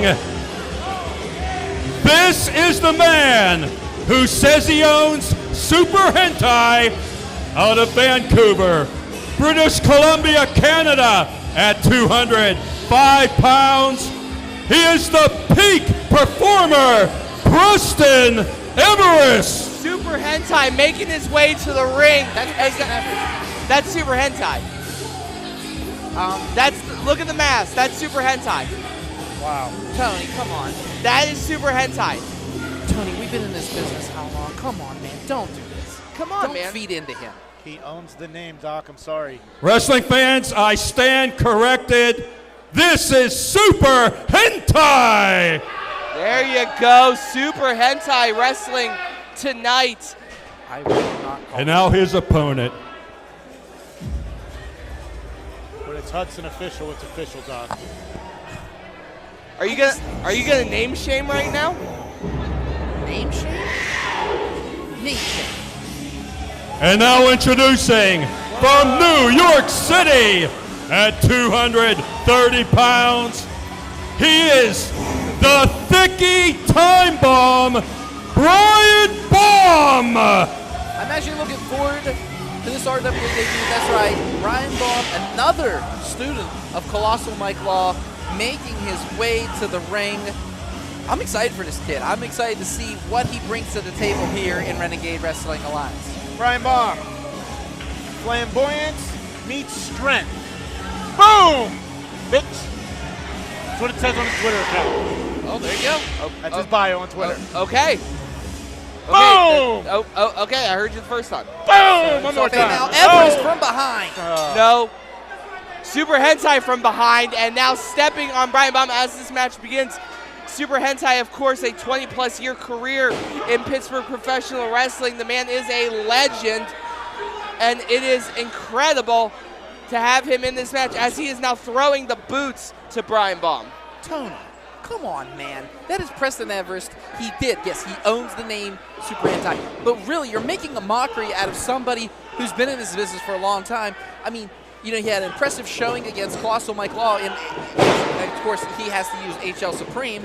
And as Brian Baum now making the statement, you could say, has him and rakes the eyes. And now Everest has him up. Oh, wow. Oh, wow. Slamming him right into... Wait a minute. That's... Running power slam! Vintage Super Hentai. 1, 2, 3! He just used the running free. In a time of 58 seconds, your winner, the man who calls himself Super Hentai. No, that is Super Hentai. That is Super Hentai. You get it right, Hank. That is Super Hentai. That's not Super Hentai. That's Preston Everest dressed up. This is called cosplay, folks. That's all he's doing. That is Super Hentai. What, are you going to say that Tiger Mask 2 is in Tiger Mask? Got it. Checkmate. Checkmate. Boom. Well, Boom's dead. That was a dud. If Brian Baum wanted to show up and give a boom, he gave a dud. Super Hentai doing exactly what Super Hentai does. So, Tony, I have, and Jason, if you want to chime in on this too, Preston Everest has been making a name for himself in this Super Hentai. I'm not going to stop here because Preston Everest already has an established name. Why would you want to take that away and replace it with Super Hentai? Because the Super Hentai name has more equity than Preston Everest. Well, Super Hentai's been around for 20 years. How long has Preston Everest been around? That's a real question. There's equity in Super Hentai. We talked about it earlier. It's about an investment opportunity. Buy low, sell high. Listen, all I'm saying is Super Hentai was victorious tonight, and you know what? Good for him. Climbing his way back up the ladder, could have gold in his future soon. Oh, wait. Now there's the man who truly is Super Hentai. HL Supreme though, oh! And he's taking it to Everest. This is like that Spider-Man meme. I don't know what I'm seeing We're here. all pointing at each other. Yeah, that means, but right now has him up. Oh, he's gonna go running free right there, and now running away is, Super Hentai, I guess you want to say. He got away from HL Supreme. He wants his damn name back. Well, he's HL Supreme now. That was Super Hentai. I don't understand why HL Supreme's so angry at Super Hentai. I mean, wouldn't you be angry if someone bought Tony Kincaid? Bought the name? Who would want to buy my name? Nobody wants to buy that name. Yeah, got a point there.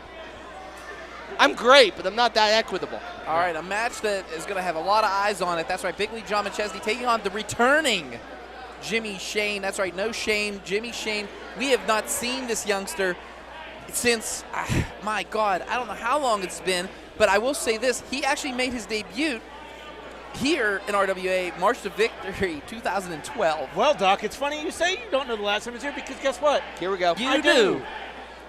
He lost all 6 matches in 2012 and 2013. Jimmy Shane has had no luck here, and of course no shame. All right, RWA, March to Victory keeps on rolling. This next match, one fall, 15-minute time limit.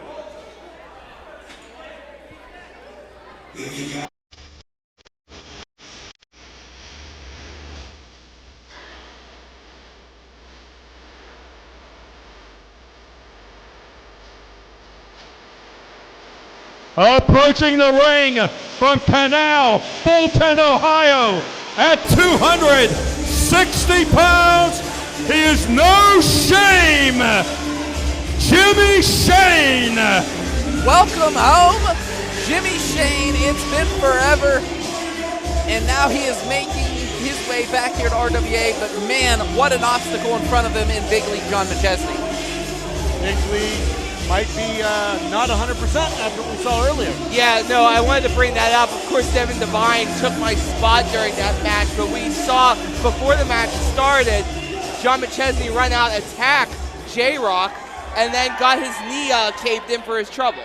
That's right. And the birthday hussy, Julia Lynn. The virgin Skanky Smurf. The Virgin Queen of Erie, okay? The Kingmaker. Wait, Virgin? Kingmaker? Don't. I don't like that tone you're taking, Jason. Virgin?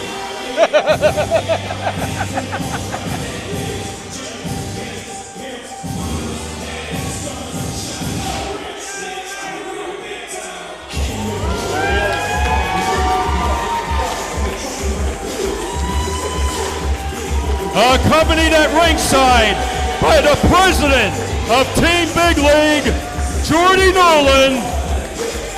Approaching the ring from Erie, Pennsylvania, at 215 pounds, he is Big League John McChesney. Guys, I gotta call it out. He came out here, that knee is jacked. His left knee is in trouble. I know he's trying to hide it. Big League has been doing this long enough. You want to hide your injuries. There was no hiding it. Everyone watching Indie Wrestling Network, everyone watching YouTube saw him get his knee messed up. He is in trouble with a capital T. Yeah, I mean, you know, Big League grabbed that knee literally as he walked out. So basically any camouflaging injury is just not there now.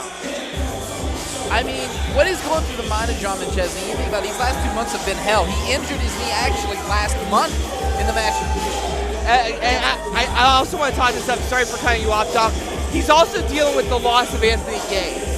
You know, we lost Anthony Gaines, a staple of the tri-state area up north. Never got to wrestle in RWA, but you and I got to know him pretty well at Revenge. And he was one of those guys that Big League looked at as the future of pro wrestling. So with Anthony Gaines passing away only a couple weeks ago, his burial only being a week ago, he's still dealing with a lot of that bad energy, that painful energy, and now he has to face No Shame, Jimmy Shane, who's hungry and wants to make a name for himself here in RWA. Absolutely. This is a bad spot for McChesney. Honestly, this is a bad spot for him. But he doesn't look like he's in a bad spot. I don't know. That knee's going to tell the story, guys. All right, Jimmy Shane and John McChesney about to make his way, about to make this matchup. Lock up, Doc. I know, about to lock it up here. And now, just real quick on a side note, Tony, that was beautiful what you said about Anthony. And I mean, right now, applying that hammerlock and now squeezing the head of Shane is McChesney. I mean, my God, you can see he's walking gingerly on that knee right as we speak. Oh my goodness! And as he locks that top rope in, yes, to the count of 5. Let him go at 3. And now Jimmy Shane locking eyes with Jordy Nolan here. Jordy has that mini kendo stick. Well, it's normal size for him. Jesus Christ, can you say that? I just did. It's the truth. I mean, it is the truth, and also Jordy is... He's a great dude. I like Jordy a lot. Yeah, Jordy's amazing as right now McChesney squeezes his head off the ropes. And No Shame, Jimmy Shane with the shoulder block, and now look. No, look at McChesney. Yeah. That shoulder block really meant his knee is screwed. Yeah, his knee is not. This is not John McChesney that we know. You know, John McChesney usually right up going for the fight, but you know, he's taking this a little bit slower than usual, but I don't blame him. I mean, that knee's taking a lot of A lot of punishment. Yeah, a lot of punishment these last 2 months as he now twists the arm of Jimmy Shane. Jimmy Shane, like you said, winless. Could you imagine his first win in RWA against that man, John McChesney? John McChesney now rolls over. It's been 11 years since Jimmy Shane has been here. So, like, he's due for a win. All right, but can he do it against the veteran? That's right. He's in a good position with an injured John McChesney. And now cradles him. 1, 2, only a 2 count. And Tony, you're seeing a whole lot of John McChesney right now. Yeah, no. I mean, McChesney's trying to get this stuff. You can tell he's worried about this big chop right there. Took Shane right off his feet. Jimmy Shane does not know where to go. He rewind his watch. Has him up. A lot of McChesney's moves are strength-based into the legs. 1, 2, only a 2 count. I mean, my God, this completely changes the game for Team Bigley. Yeah, your knee is sort of along with your core. A lot of people say lift with your legs. It's not a moniker. You lift with your legs. And if you are going to do power moves right here, he's lifting them up. Nope. No. Oh. And Jimmy Shane picked that up and knew where to go. Well, he has a target, and now he wants to attack it. I mean, especially someone with, just the preference, the King of Erie here, and just the background that McChesney has, and now he knows that he has to keep on it. He knows he smells the blood in the water. Can he attack? Credit where it's due. McChesney is getting out of the ring, but CJ's going to check on him. Yeah, I mean, if you're Jimmy Shane, you're jumping on your opponent, but no. This is no shame Jimmy Shane. I remember him from years ago. Same exact. I mean, he said he was here to wiggle his hips, pick up chicks, and throw fists. Well, he also just ate a chop. That was not on his to-do list tonight. Oh, wait. Oh! Another chop by McChesney. Now Shane in trouble now. Has him. Oh, wait now. Jimmy Shane, though. And now grasping that knee is McChesney. Oh, no. And now just kicking away on the back of that knee, that injured knee. I'm surprised Sensation's not counted to 10 at this point. I mean, referee's discretion.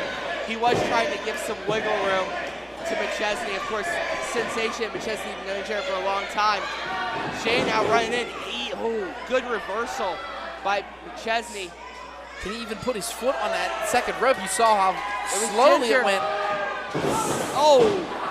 I mean, using his injury against him was Jimmy Shane there, just setting him right on his feet, Tony. That's all it took. Using McChesney's injury against him, yes, Jimmy Shane did do that. And going for the cover now. Oh, no, he's choking him out. I mean, Jimmy Shane has always been relentless. He's always been a little unhinged. And I mean, my goodness, he was just choking away on McChesney. And now Jimmy Shane has an advantage here. Look, it's been a while, and he's got a target on McChesney's knee. He needs to go for this. Forget the hips, forget the chicks, just throw fists and get this W. I think that's what Jimmy Shane 5 minutes gone, 5 minutes. We're being honest. He's been putting the pressure to McChesney. Those shots, he took the leg already. Now he's taking the core. And right now, McChesney's up on that top rope, and Shane has him right. Oh, my goodness. If he superplexes him here, it could be over. And wait, McChesney now fighting back here. Shane down to the floor here. Oh, wait, makes big right hand. And another one. And McChesney now just going to town here on the one with no shame, Jimmy Shane. Shane in a little bit of trouble. Oh, wait. Oh, again, lands on the knee. That injured knee. Oh, big right hand. And another one. And right now, referee trying to call something here, but Jimmy Shane has to attack. He has to keep on his opponent. And what's this? A little shades of Dusty here. But no, with a forearm instead. Shane is smiling like he rearranged a blind woman's furniture. 1, 2, only a 2 count. He really thought he had McChesney there. The RWA crowd letting him know. And right now, this crowd is just getting behind John McChesney as Jimmy Shane goes to the second rope. He's taking his good old time, Tony. I don't know about this. But he has all the time in the world. No, caught it. Rolls him. And another one. Just delivering those chops is McChesney. And oh, man. What do you call that one? Bear claw. Good Lord. Clothesline. McChesney starting to come back here, starting to feel that West Newton energy here. Trying to ignore the knee for sure. But how can you? Especially the pain he's enduring. I mean, every time he moves, he's wincing. Points. Oh, to the moon with that one. Here we go, folks. This crowd is going bananas here for McChesney. And oh, wait. Shane catches it. Oh, my goodness. Face first off that top turnbuckle. Has him. Uranagi. 1, 2. Only a 2 count. 2 9/10. Look at the surprised look on Shane's face. Yeah, it was surprising. I think the problem was, don't want to speculate, but he hooked the wrong leg there. Yeah, he did. I didn't even notice that. Good eye, Tony. Good eye. Great pickup. Probably if he hooks the left leg, he might get a 3 count there. Close enough with the right leg. Charging in, misses him. Oh, that was his ribs. That hit the top part, didn't it? Yeah, it did. Yep. He's in a lot of pain. You can see on his face now. Can McChesney come back? Here he comes in. Big splash, and oh. Shades of the stinger. Yeah, but he landed. Did you see how he landed, Tony? It's still. Wait, has it? Northern Lights! Bridged it. 2. Oh, he wins it with the Northern Lights! Wow. In a time of 8 minutes, 27 seconds, your winner, Big League, John McChesney. Doc the flash that came with the Northern Lights suplex with the bridge, being able to get that pin. Tony, I'm astonished as you are because just that injured knee, that's why. The fact that he was able to do it with that injured knee is big, especially with a bridge where you have to base it off of your back, lower back, and your knee. Like, that's a lot of power. He had to throw a lot of energy into that one. I mean, kudos to John McChesney for that victory. I mean, you show a lot of toughness, a lot of grit. He showed it here tonight. A lot of guts. The experience McChesney has came through. I will have to point out, though, that this was a flash win, not the dominant wins we're used to seeing McChesney do. And Doc is getting up. I'm getting a word with this man. Okay. Yeah, take the headset off first next time. Good job. Well, he's going to have a word with the victor, Big League John McChesney. And of course, I'm sure Big League has a lot to talk about. McChesney showing love to that young fan. That fan is an adult, believe it or not. I found out that last month. He's a young adult. Sure. Just said something to Jordy there that was, what was that? Interesting. What did he say? RWA fans, I'm here with Big League John McChesney.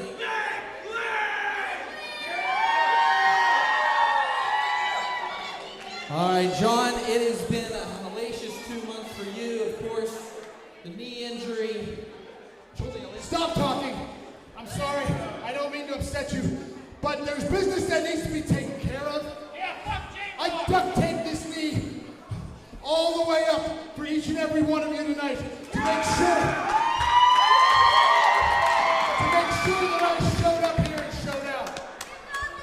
And you can't say that for J-Rocc and Chris Taylor, can you, huh? That 2-minute match was bullshit.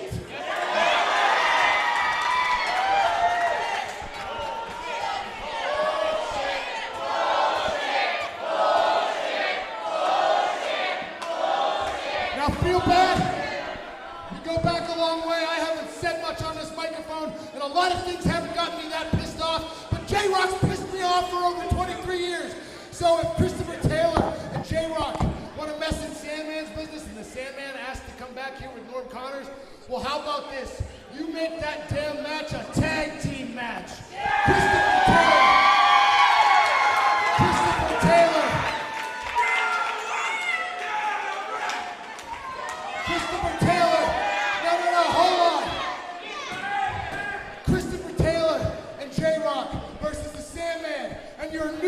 #1 wrestler, Big League John McChesney.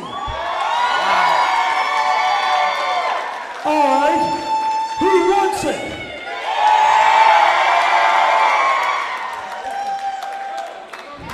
Do you think I can redeem myself? Huh?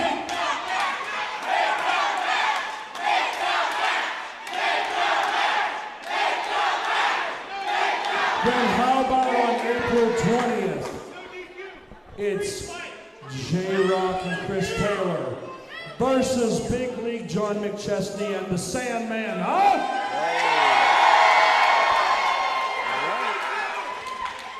How about right here seals the deal? It's on! Ladies and gentlemen, next month we are going to have one hell of a barn burner here. That's right, that man, Big League John McChesney, and the Sandman going up against J-Rocc.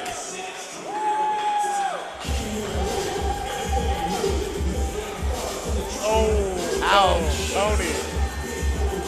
Lots of love shown to Tony Kincaid here tonight at the table. Tony, what's your opinion on this matchup, this tag match we're going to see next month here? I hope Chris Taylor destroys his knee. Aren't you nice? Okay, so march to victory. Tony has not had a good night tonight. No, he's had a really not. bad night. Beer. There is no way this night can get worse. No? Well, we still have a couple more matches, so we'll And see. now, wrestling fans, RWA march to victory. Heads into the home stretch. This match, one fall, 15-minute time limit.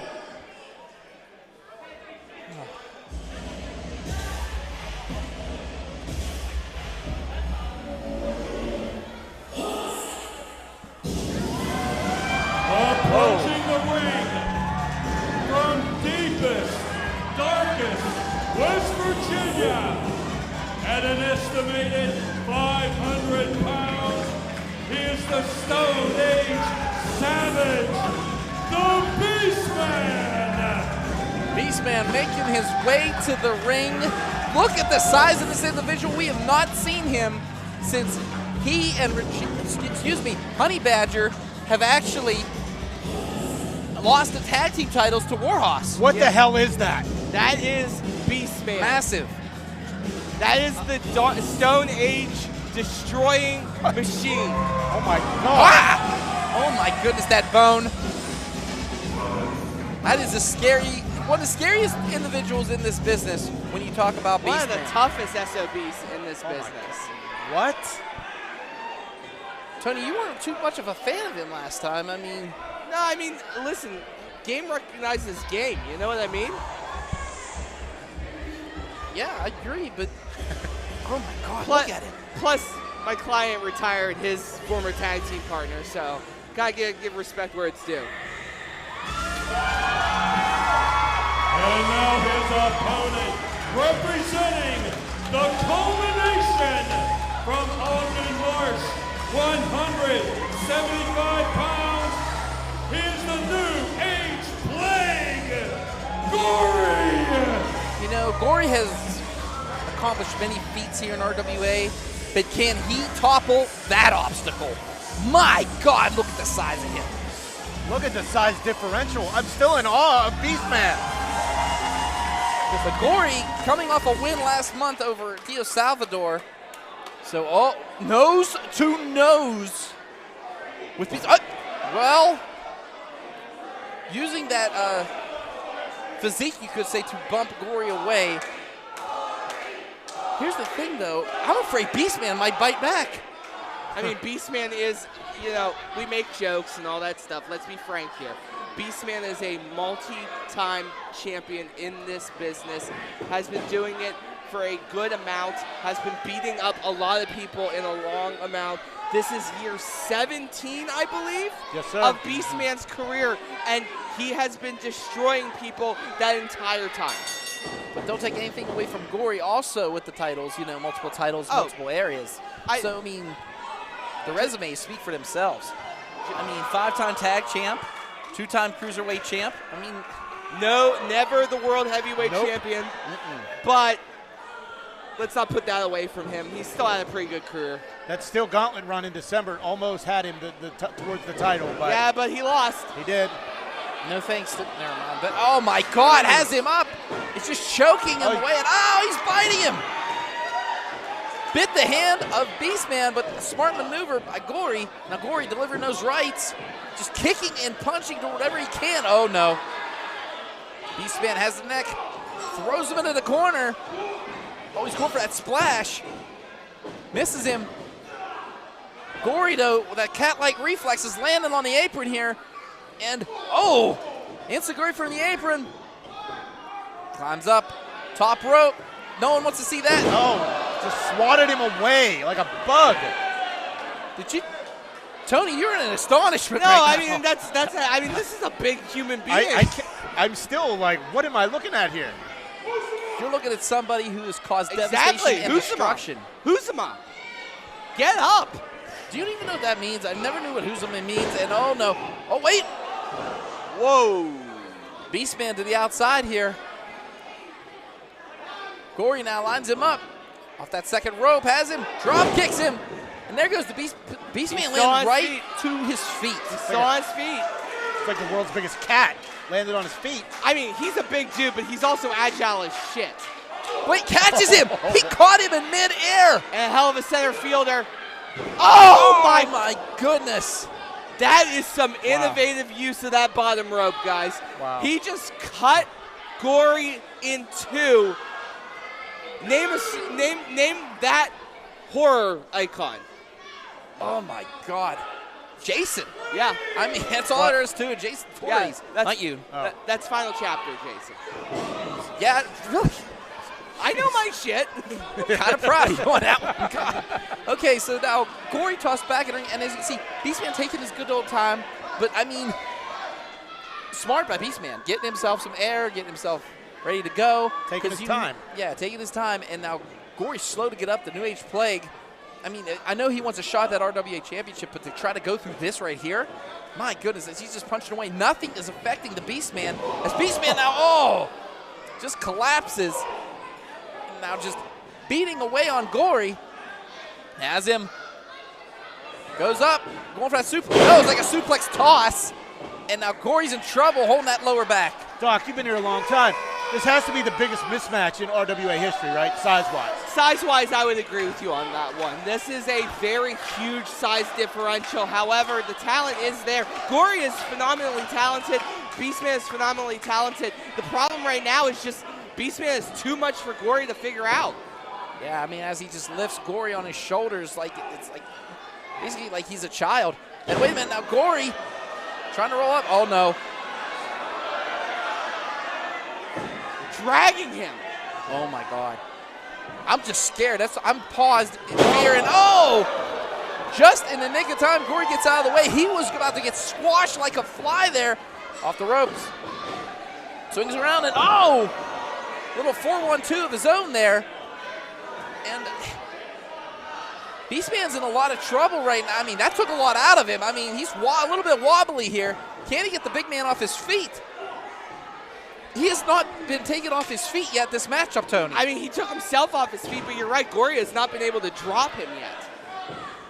My goodness. He's kicking the legs, throwing punches. Yeah, Beastman's just refusing. Refusing to be thrown off those ropes. Knee lift, though. Throws Gory, and Gory just hit that floor. We felt that from here. I mean, I felt it a year ago for sure, but yes, we know, Tony. Rev hit you with a spear right there on the floor. Okay, I don't need this from you. I don't need this from you right now. Gory is in trouble right now. Hey, you haven't been here long enough to give me that crap. Oh my goodness. I'm sorry, Mr. Kincaid. It'll never happen again.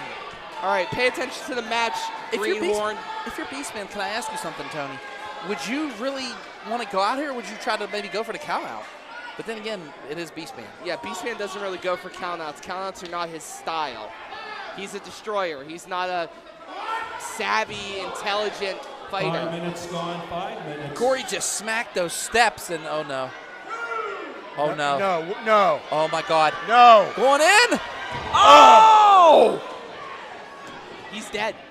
He is dead.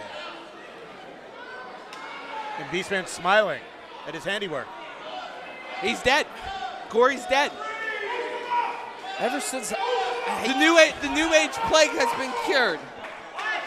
Oh my God! Yeah, Tony. Could this be it? Oh no, he's going to. He's just getting back in the ring. I thought he was going to use those steps and utilize those steps in a way that we don't want to see him utilize those steps. Nobody wants to see that. This could be a count out right here. I mean, if I'm Gory, I'm staying down. I'm living to fight another day. The message has been sent. Also, I'm kind of questioning George's choice to start the count now. Should have started about 5 minutes ago for Gory's safety. Yeah. Oh my goodness. Gory is in so much trouble right now. I mean, that could be a concussion. That could be a cracked skull. Cracked skull, cracked ribs, yeah. Everything. Cracked career. Cracked career. Man. We're at 7, now 8. Can Gory get up? Oh no. He's screwed. We're at the count of 9. Oh my God. Wait! He did it! Gory is back in the ring. Just beat the count out. You dumb, stupid idiot. Oh no! Oh. Beastman is so frustrated, so angered right now. Oh! Taking a bite out of Gory. Tenderize that meat. Throws it in. Oh my goodness. Turned from Jason Voorhees to Leatherface real quick with that bite. And now he is just, oh my God. I can't believe we're seeing Gory manhandle. We never see this, Tony. We've never seen him manhandle like this. Oh, wait a minute though. Gory catches him. What is this? That noose hang. Yeah, he has that locked in. Oh my God. Can't win with it, but it is deadly effective. I mean, you sit there, you look at some of the greats that have done that maneuver. Tajiri used to do that, and a modified version of it. Oh, wait, this. Oh, big boot and just takes away the momentum. Yeah, Kevin Nash used to do one of those, and it won a lot of matches. Beastman is just kicking the piss out of Gory, punching the piss, biting the piss, slamming the piss, slashing the piss. No, he's right. It's over. And right now, going for the splash, he misses. This could be what Gory needs. Gory up. Gory has it. Oh, face breaker. Again, like you said before, Beastman kind of took himself off his feet. He's back on him. That's right. He's back up again. What can he do to topple this monster? Oh, he's going for the kick to the midsection, but it just didn't even affect him. Iron Claw, no choking him now, lifts him up to the top rope. That was one hand. Oh, he's biting him. Gory to that second rope, though. Has him. Oh, wait. Again. Has him up, catches him. Tornado DDT, though. Turns into a DDT. Rolls him up. 1. No. Just a 1 count? Just a 1 count. That was the first time Gory was able to take him off his feet. The first time in this whole matchup that we've been watching. And it was a 1 count. There's just, Beastman is another level. I don't think, oh, what, wait a minute. Oh, kicks him off the ropes. Catches him. Oh! That's it. It has to be it. Black hole slam. My God. 1, 2. What? Oh my God, he just kicked out of that. How did Gory kick out of that? Tony, why are you lifting up a 3? I thought it was 3. I'm sorry. No, I was asking George if that was 3. Sorry, I'm trying to get proper information up here. Jesus. And right now, I mean, do you cover him again if you're Beastman? I mean, do you try another, Wait a minute. No. That's a bone. That bone, we've seen that bone used numerous times, numerous places. That bone's taken out even greats like Eugene and, oh my God, wait. George Ross grabbing that bone and, oh! Right to the gut.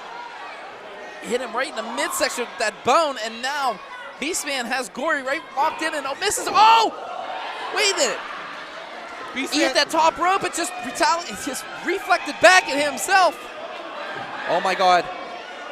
Gory to the top, has him. Flying body press, up and over. 1, 2, 3, it's over. Gory wins. In a time of 10 minutes, 11 seconds, your winner, the New Age Plague, Gory! Gory is victorious, and what a hell of a matchup. Gory actually utilizing some of his,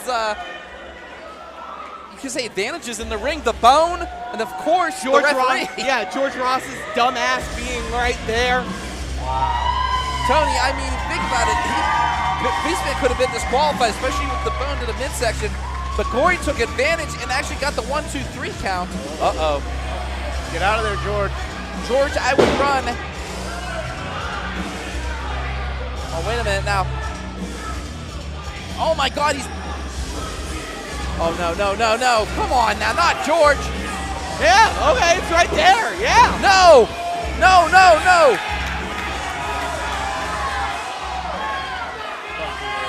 No, don't do this. What's he looking at? Looking at Gory, making his way up. I don't think he's looking at Gory. And who's he looking at? I didn't do anything. Oh. But wait. No, no, no, stay. Wait, wait. Oh, wait, wait, wait. Wait, wait, wait, wait, wait. Whoa, whoa!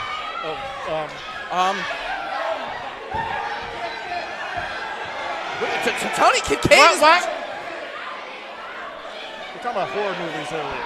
Oh my God! What did he just cover himself in his own jacket? Is he? I would be afraid. I'm afraid of the Beastman back here. What the hell is going on? What is happening right now? George, get the hell out of here! He's gonna hit Tony with the bone. What? Oh my God! Do it! Our Hit him! He's been saved. What? Does he smell the fear in Tony's jacket? No, I think it's the jacket. What the hell is this?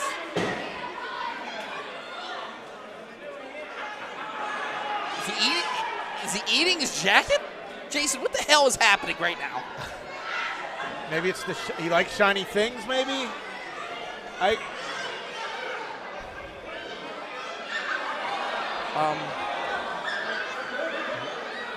That's his. Did he just take? I have no idea. Did he just trade him? Tony has the bone in the ring, and it was a trade. Oh my God! Look at that. Oh wait, whoa, whoa, whoa. Please, sweet Jesus, I don't. What is the deal with the jacket? Give him the necklace. No. Well, I'm just. You know how expensive this thing was? No, I'm not giving him my necklace. As Tony Kincaid is walking around with the bone, and what? Why is Tony smiling? Why is Tony smiling right now? What is this? Tony, why are you smiling? What the hell is happening? This is absurd. I don't know what the hell is going on here. That was my first exposure to the Beastman, and now this stuff with Tony's jacket. Right? Oh my God! Like, did he get it dry cleaned before tonight? I have no idea. Well, he's gonna need dry cleaning now. He's never getting it back. Oh my God! Would you try to get that thing back? Because I wouldn't. Whoa. So, main event time. So as they do the 50-50, let's talk about this main event.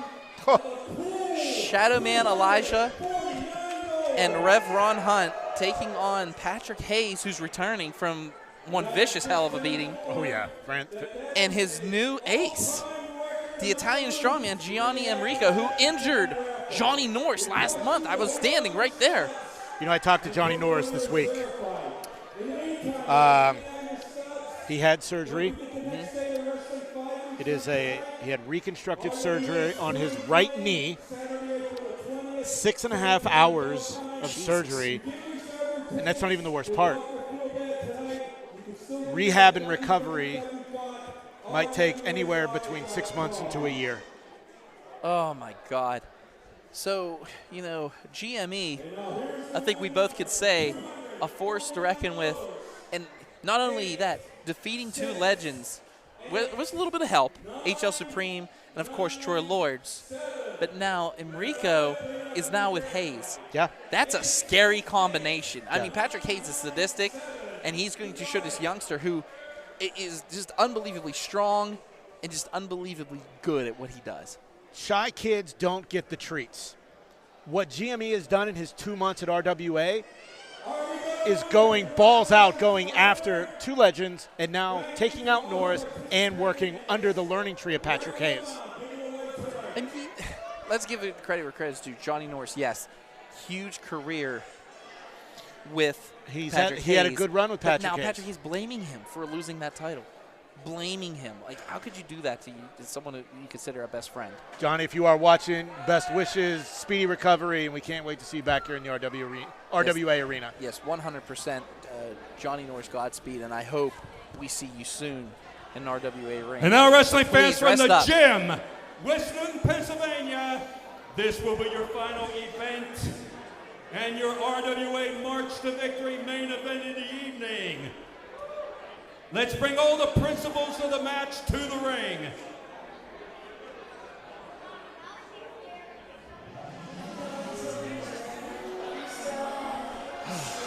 Here we go, Jason. Our main event here tonight for March for Victory, and we've been talking about it. I've never seen so many middle fingers in my life go up, and as there it is, the former RWA heavyweight champion making his way to the ring, and of course, led by his new ace. I guess you would call him a new ace. I call him Lucky.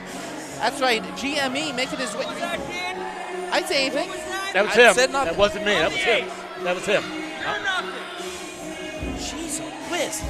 What do you do to these people, Doc? Come on. I don't say it. I just. Why would you say anything about a guy 2 feet away that could kick your ass? I'm just calling what I see. You're calling to get an ass kicking is what you're doing. Giani Enrio making his way to the ring. Patrick Hayes, you can tell Patrick Hayes not too happy. Actually, would you say quite embarrassed on what happened at the hands of the Rev Ron Hunt? You know, I had Hayes and GME on the pre-show. Hayes seems to be, you know, better with his new ace. He seems more confident than ever, which is a lot for Patrick Hayes to be more confident than he has already been. More confident? Yeah. You really? I was in the ring with him. Norris was it? I mean, what was that like interviewing them for the first time? I mean, seeing them together. You know, it was something that I feel like could be the beginning of a wonderful relationship.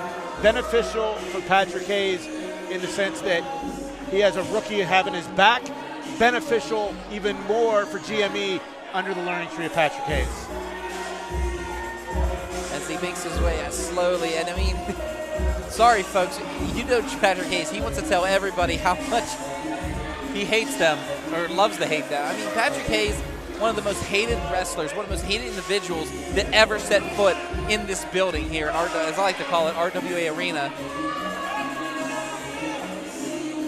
And I mean, when does the blame game stop with Patrick Hayes? Now, if there were to be a loss tonight against the Rev Ron Hunt and the Shadow Man Elijah, who's teaming for the first time, but then again, this is the first time these two have teamed. So it's going to be very interesting to see how this main event could turn out. But we don't know what kind of training GME and Hayes have been doing over the last 30 days. Point taken, point taken. Like I said, we have not seen Patrick Hayes in a month. So is there ring rust? Is there any kind of, you know, past injuries? Oh my. Here we go. Your No Limits champion, that's right.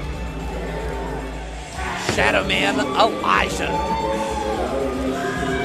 Day 203 of his reign. 203. And by the time we get back here on April 20th, he will be second all time in single title reign. That's amazing. And you want to take a guess on who he's going to pass in the next 30 days? That man right there, Patrick Hayes. And I mean, oh, look at him just staring and smiling. There's so much history when it comes to that title. And especially Shadow Man Elijah and Patrick Hayes. I mean, he defeated Patrick Hayes for that title. Because Hayes couldn't keep it together when this man got into his head and this man being the Rev Ron Hunt. That's right, this crowd about to explode here tonight. Your RWA heavyweight champion, the Rev Ron Hunt. Here we go, folks. This crowd is exploding right now for the RWA heavyweight champion. And he gets the team with that man. That's right, Shadow Man Elijah. It almost was a year ago today. That's right, that man, the Rev Ron Hunt, went nose to nose with a friend of Shadow Man Elijah, Project X. By the way, sir, we miss you. And Shadow Man Elijah and him were pretty much in a standoff, and I was stuck between them. I don't know if you saw that or not on IndieWrestling.network. But my God, IndieWrestling.network, if you can hear this crowd here and live. now this will be our main event, a 4-man tag team match, 1 fall, 20-minute time limit.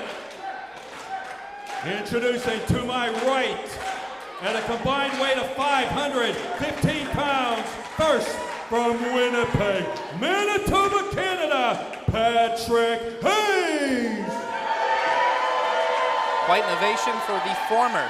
And his partner and his new ace, hailing from the motherland. He is the Italian strongman, Gianni Michael Emricko. Letting people know he's undefeated, though. Another tag team opponents to my left at a combined weight of 430 pounds. First, the current RWA No Limits champion, hailing from the depths of Afiki, the Shadow Man Elijah. The Shadow Man Elijah, what an ovation for him here in West And Newton. finally, his partner, the current two-time RWA heavyweight champion, hailing from the great God Almighty himself. He is the savior of professional wrestling, the Rev Ron Hunt. You know what's interesting, Doc? What's that? Both of these men defeated Patrick Hayes for their titles. Wow. Yes, you are absolutely right, Jason. And I mean, if you think about it, those two kind of teamed up to take the No Limits championship away from Patrick Hayes. Of course, Rev kind of talking Patrick into it. Yep. Yes, and the Shadow Man Elijah, what an electric night that was here at RWA. This crowd getting behind the Rev and the Shadow Man Elijah. And here we go. Oh, little pep talk as they lift the belts up. GME and Hayes, they got their hands full tonight, but I am not going to take anything away from those two. So does Ron Hunt and the Shadow Man Elijah. Here they go! Just delivering those punches. They send him into the ropes. Myself, Jason Marchuka on commentary. We think Tony was eaten. Tony Kincaid, and oh, look at that. A little bit of embrace and hug. I don't know where Tony is, and I'm all right with that. Oh, big clothesline. And these two have been dumped on the outside. Emricko just tripped over Hayes on the floor. Here we go, folks. And Patrick Hayes can't even get his coat off. And oh my. Suicide dive! Holy shnikes! Damn! In the words of Jonathan Davis from Korn, there are dead bodies everywhere. Oh no. What's he gonna do? Oh wait. Here comes the Shadow Man up and takes them all out. Strike. Shadow Here Man. we go. Rev and Shadow Man are fired up right now. Here we go. This main event has started here. March to victory. Holy hell. No love lost between, of course, Patrick Hayes, Ron Hunt, and Shadow Man. Rev and Shadow Man, I could easily see them going on a tag run. We talked earlier about Warhos needing new challengers. Here we go. Put Rev and Shadow Man against Warhos. Yeah, a match for all the belts. Let's see what the hell happens. Let's do it. Winner takes all. And now, since GME into the ropes, double takedown there by those two. Off the ropes, has him, splash and a beauty.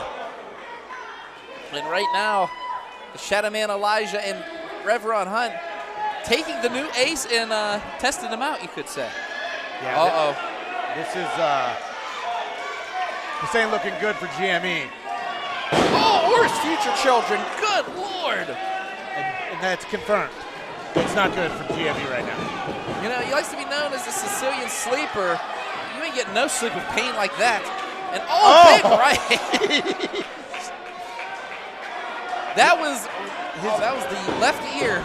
His eardrum may be busted. Yeah, he walloped him. Wow. Oh my goodness. And as they just kick away here. Has the bell rang? The referee's like begging one of them to get him. Oh no. Oh, not again. Oh my goodness! Double confirmed. Hauser Cannolis, GME. My goodness! And now, bring him over that corner. I guess Patrick Hayes isn't even in his corner. He's feeling the effects of that shot to the ear. Could have ruptured his eardrum. Perforated it even. Maybe. To the top rope. What's up? Oh no. Oh, a little homage to the legendary tag team, the Dudleys. Oh, headbutt. GME is going to need surgery after this, or a really big ice pack. Yeah. Need some frozen peas, frozen steak fries, something. And right now, GME is begging for a tag. What is Hayes? No? No tag? Oh, wait a minute. And now, GME's going to stand in there. The Italian strongman against the Rev Ron Hunt. Here we go. What? GME's already not the What is legal this man. about? He's like, Hayes is the legal man. He was tagged. I don't think the referee saw it, Jason. I really don't think he saw it. What? GME is like, I don't think GME is as, how can I put it? Oh, wait, here we go. Finally. And now Hayes. Here we go. Remember 2 months ago, these two had an insane Fans Bring the Weapons match where Rev regained the RWA heavyweight title. And about murdered Yes. Patrick Hayes. Hayes wants to go test his strength. Rev wants to fight. He's got fighting stance. He is ready to go. Rev's been on another level for the last couple months since that Fans Bring the Weapons match. But you can't trust Patrick Hayes, though. No, you cannot. Jason, we've seen numerous times people thought they could trust Patrick Hayes. Even Johnny Norris. Exactly. And right now, I mean, asking for that test of strength. I tried to sit down in the locker room earlier today, and he pulled my chair off from me. I fell on my ass. Can't trust Hayes. Kick to the midsection. And oh! What a forearm. Oh, ew. Snot rockets. That's how things spread. Squared. And now, the Rev Ron Hunt is in trouble. That was a chop. Thanks, Captain Obvious. My God. That was insane. Oh, my goodness, and another one. Nobody. That almost sent him over the top rope. I'll say it once, I'll say it again. J-Rocc and Patrick Hayes have some of the best chops in the business. Off the ropes. Big back elbow by the champ. And now the Rev. Oh, well. I mean, that is a face full of Gianni Enrico that I would not want. That is the Italian strongman. What? I mean,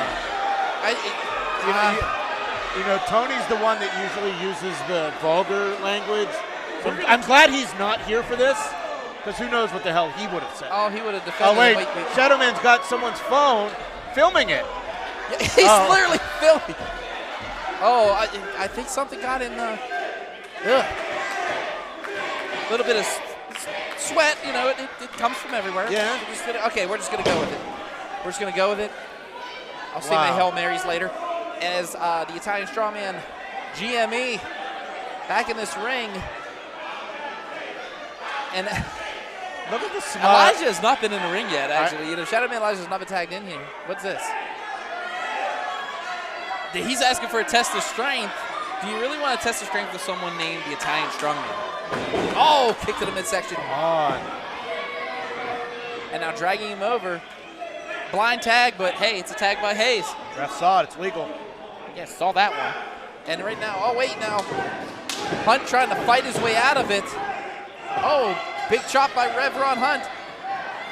Boot to the midsection by Hayes. Oh, Hayes now. Oh my goodness. Another kick to the face. Yeah, I mean, that took a lot out of the Rev right there. Rev's trying to recollect himself out of that one. My God. Shadowman's got to keep his emotions in check here. Yeah, I mean, this is insanity at its finest. Oh, big right hand. And now, here comes the Shadow Man, Elijah. Sends him in, wait, reversal. Going for that back body drop, but no. Elijah catches him with a kick off the ropes. Has him in. Backbreaker. What a backbreaker. Jason, did you see how his spine hit his knee? My God. Yeah, that hurts. I mean, just to see, he is just choking Elijah on that second rope. And right now, spines aren't supposed to bend that way, Doc. No, they're not. I mean, that took a lot out of you. I mean, I saw you wince on that. I should have thought about it before I had thrown it over to you on that one. I mean, I know you're caught by that one, but right now, who's caught? It's the Shadow Man, Elijah, and oh, he's in some trouble. That hurt a lot of me. That hurt his back right there. My God. And again. For a rookie, GME is learning quick to go for the back. Go where the pressure is on Shadow Man. Just squeezing that nerve, those pressure point submissions. And they call him the Italian strongman for a reason. He's grabbed me by the back of the neck once or twice. It's not fun. And right now, he just has the arm of Elijah, and he's just, oh my goodness. Shadow Man a little bit of trouble, but wait, he's starting to get up here. Couple rights, couple deliveries. Goes to send it, reversal by Emricko. Oh, lariat style clothesline on that one. That was Stan Hansen-esque right there. My God. Hayes tagging back in here. Now, Jason, I mean, they are taking advantage. I mean, these two are a cohesive unit so far. It's amazing what you can learn about a person in 30 days. Yeah, I mean, my goodness. I mean, don't take anything away from either Elijah or Ron Hunt. I mean, they are very well adaptable tag team partners. We've seen them team with numerous people. Yeah, but they're not partners with each other. Whereas Hayes and GME, they've spent the last 30 days together working, getting ready, prepping for this main event here tonight at March to Victory. And right now, all Ron Hunt can do is just wait on the outside. He wants to get in there. But right now, Patrick Hayes has him in the corner. And, oh, what a chop. My goodness, oh wait. He's smiling. He's freaking smiling. Oh, and another one. Good Lord. How is this not affecting the Shadow Man, Elijah? And oh, here we go. Big chop sends him in the opposite corner. Big splash by Elijah. Has another one, misses him. 10 minutes gone, 10 minutes. Right now, the Italian strongman has him, took away that momentum of the Shadow Man who was starting to get going here. Big right hand. Emricko now taking advantage. Sends him to that corner. Here comes the Italian strongman, the Sicilian sleeper. Oh, misses. Oh! Misses him. Backcracker. Good Lord. You hear Ron Hunt right now. Just stomping, trying to get the crowd going. He wants to be in there. He wants to end this match. And I mean, my God, the crowd getting behind Elijah and Hunt. Can there be a tag? Emricko struggling to get over to Hayes. Who's gonna make the tag first? Elijah makes the tag. So does Emricko. It's Hayes and Hunt. Hunt and Hayes, here we go.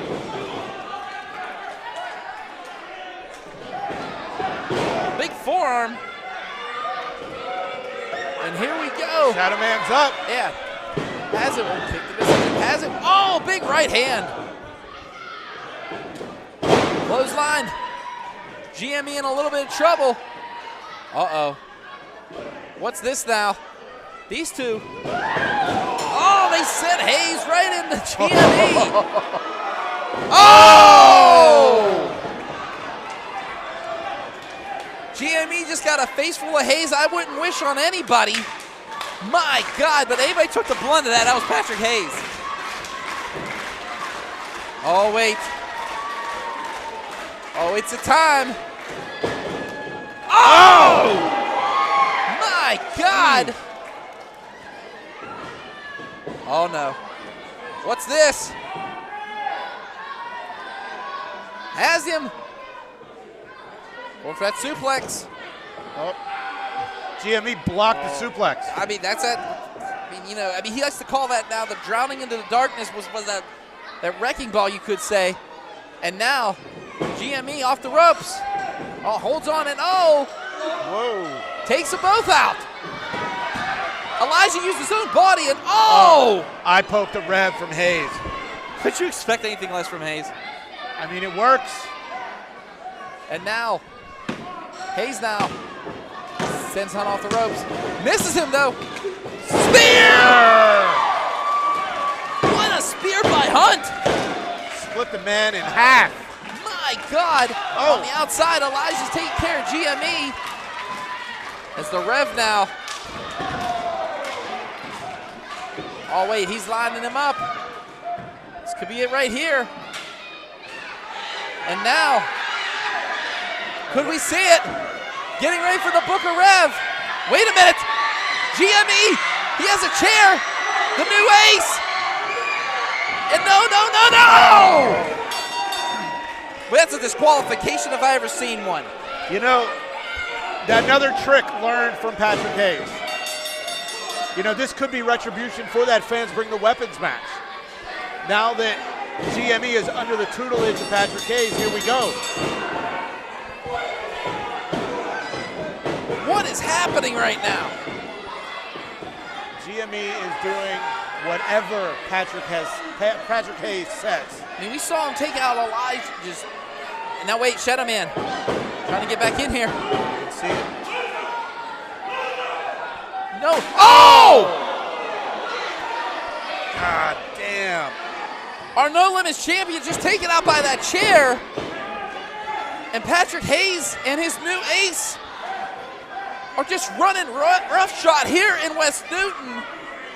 Jesus, they call this the Wild West for a reason. We're seeing it here tonight.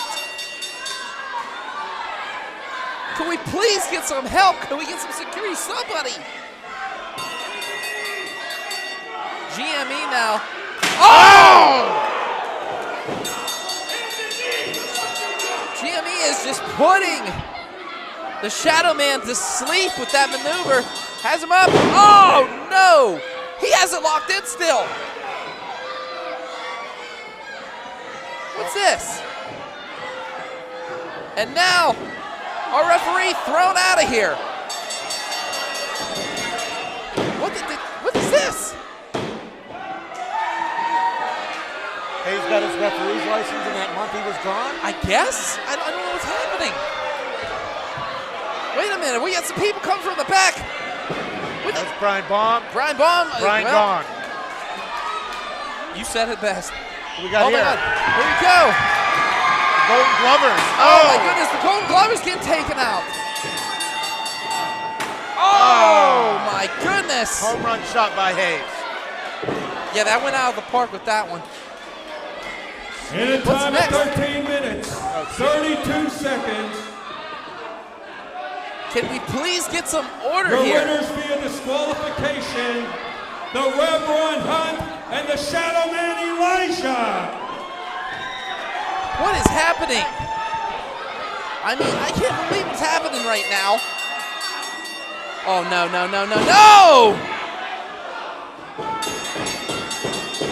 Are you kidding me right now? Somebody in the back, come on. Please, somebody. This two-man wrecking machine that is Hayes and Emricko just destroying everybody here. Come on. This is a statement being made. Anybody in the back, come on. Oh my God. Somebody, please stop them. Wait, like he is like literally showing where he wants, what piece. As he kisses the ribs of the Rev Ron Hunt. This is sickening. This is sickening.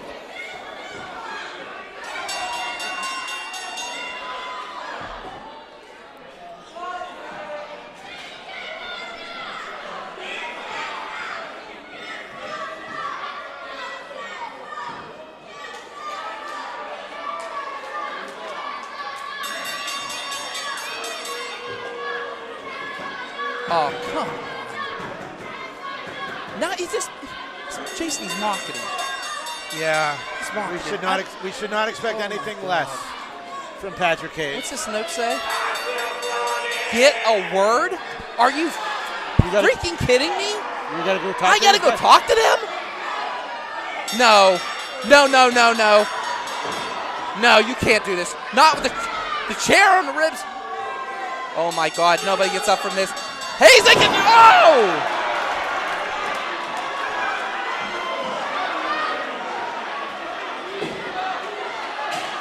I'm not exactly sure what happened there, but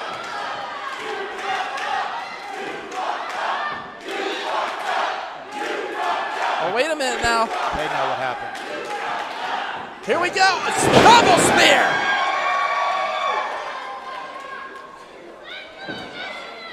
Guys, there's nobody on their feet. Nobody. Carnage everywhere. And I give it up to guys like Brian Boom and Golden Glovers, but they're laid out just like everybody else. There's nobody around. I'm a loss for words, Jason. I mean,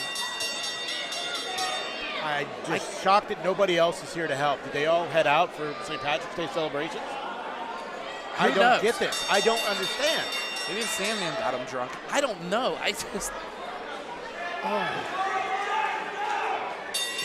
Shadow Man Elijah's struggling to get to his feet.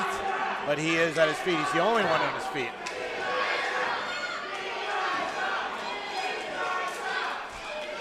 Asking for a mic. Go. You got it? Shadow Man Elijah requesting a microphone. Doc is on his way up to ring to get him the mic as the referees are all being taken out, taken back for medical care. RWA March to Victory 2024 has been unbelievable. Chaos everywhere. Cut the damn music. Cut the damn music. That's not how we close out the damn show. You two idiots think you can step up to me and Patrick? Huh? To me and Rev? What, Patrick? We gonna tell you just this. We gonna tell you just this. For all the fans that know me and the Rev, we don't back down from a goddamn fight. Not a thing. So next month, Giovanni Enricko, El Jefe. It's me and you, bitch. Whoa. Oh my, that match has just been made right here tonight. April 20th, RWA Arena. We're going to see it. The Shadow Man is irate. Rev Ron Hunt is irate. So what does this mean for the RWA heavyweight title?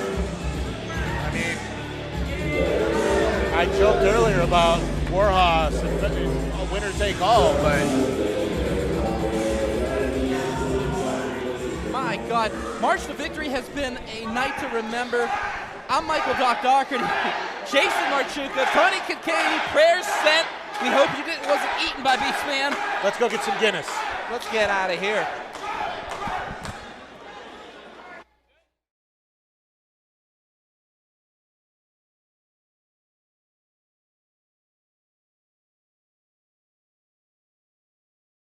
Well, hello, friends. I'm your pal in the mainstream media.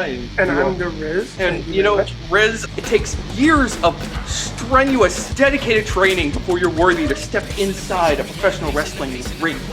But it takes even more time to develop complex, highly astute opinions about professional wrestling. Am I right? That is correct. And you know where we can find that? Yes. On the Wrestling Man. That's right.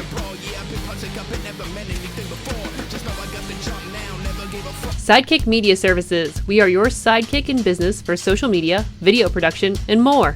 Find out more at sidekickmediaservices.com. Sidekick Media Services. We are your sidekick in business for social media, video production, and more. Find out more at sidekickmediaservices.com. Well, hello, friends. I'm your pal in the mainstream media.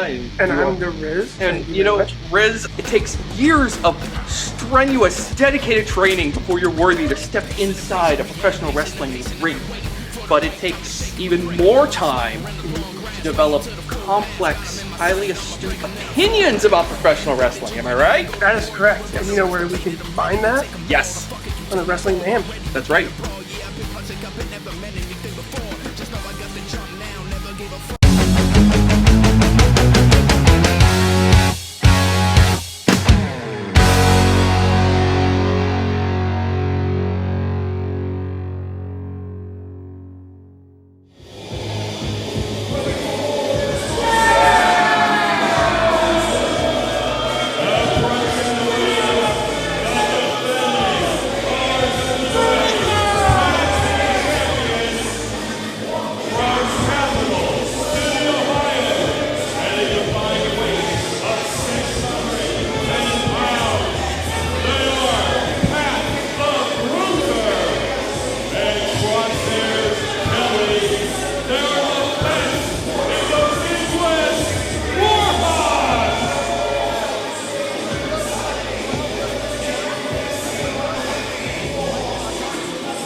Culmination. This is a big opportunity for the Culmination to get those tag titles, put gold in their bag. Unfortunately, they are going to have to face one of the most dominant tag teams we've seen in our time here. But Culmination is pretty badass too. And now the challengers, representing the Culmination, at a combined weight of 540 pounds. They are the team of the Mighty Racer, and his partner, Satan Survivor, Philip Archer.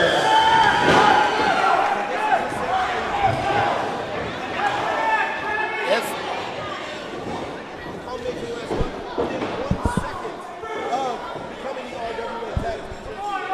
That's right, and right now they have their hands full, but they are just decimating the Culmination, trying to make quick work of them. The bell isn't even rung No, yet. the bell just rang. Yeah, just rang now, but my goodness, I didn't even notice it because I was just astonished. Warhos already taking advantage while their backs are turned. Yeah, I mean, that is Warhos. This is personal. I mean, the Culmination stepped up and challenged Warhos. Warhos isn't going to take a challenge lightly. I know because of what happened last month. Absolutely. They were within 1 second of losing their title. Well, let's be careful. This is the best of the Midwest here. Being careful is definitely Philip Archer as he goes ahead and takes down Crosshairs Cali with that one. 1, 2, only a 2 count. Now, gentlemen, let me just say this. It is now 8 titles in 3 states. Last night, myself and Tony Kincaid witnessed Warhos capturing the Prospect Pro Wrestling, that's right, 2 PW's tag team titles. Yeah, I mean, these guys are tough, but right now, it looks like the Culmination is controlling things. Big kicks! Super kicks right there for everybody. But Archer has to get to his opposite corner here.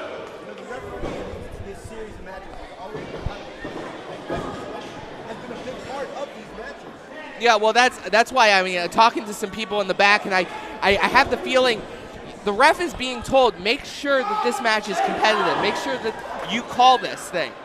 That's right, as Archer goes off the ropes. But wait, Pat the Bruiser grabs his foot. Little disoriented, and then there's that size 16. We've seen Crosshairs Kelly deliver to many opponents in this ring and in his career. 1, only a 2 count. And oh my goodness, that I'm just stretching away on his face is Crosshairs Kelly.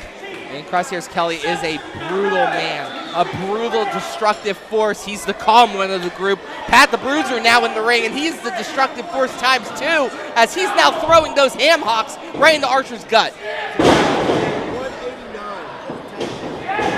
You know, Jason, so you talk about day 189, you know, they are now referring to the state of Pennsylvania as Hoss territory. Exactly. right now the referee's back is turned, and Warhos going to go ahead and take advantage of that right now. And they are just stomping away on Satan Survivor Philip Archer.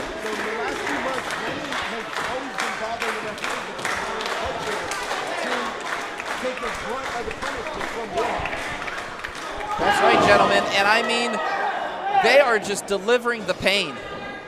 And just stomped away on the fingers of Philip Archer, and now Crosshairs Kelly using that shirt, that coat. Oh my goodness. That is considered a legal object, but not enough for disqualification. I think that's Archer's towel, not a shirt, not a coat, it's a towel. That's a big...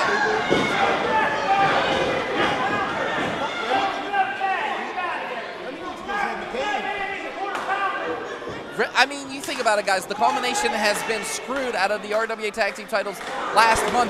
They have been knocking on the doorstep of Warhos, and Warhos knows that, Jason. But I'm telling you guys right now, I mean, it's not looking good for the Culmination. That's right, a lot of wear and tear, especially when you got two hosses like this beating on you. Yeah, I mean, this is Pat the Bruiser, this is Crosshairs Kelly, this is their bag, so to speak. That's right. They've been very dominant in tag. And that's a fact. And when the faster it becomes legend, you print that legend. It seems like right now they are playing with their food as Philip Archer is just struggling to get up here. I mean, like I said, Philip Archer is he starts to prove that as he starts to there's our first play of chop serve here tonight. And he's just going to keep on going. He's trying to fight his way out of this, but it is now stopped. Momentum has been gone from Pat the Bruiser. Only a 2 count. Yeah, and this is the ticking time bomb that is Warhos. They brutalize you piece by piece, inch by inch, until there's nothing left. Jason mentioned it earlier. This reign has been domination incorporated.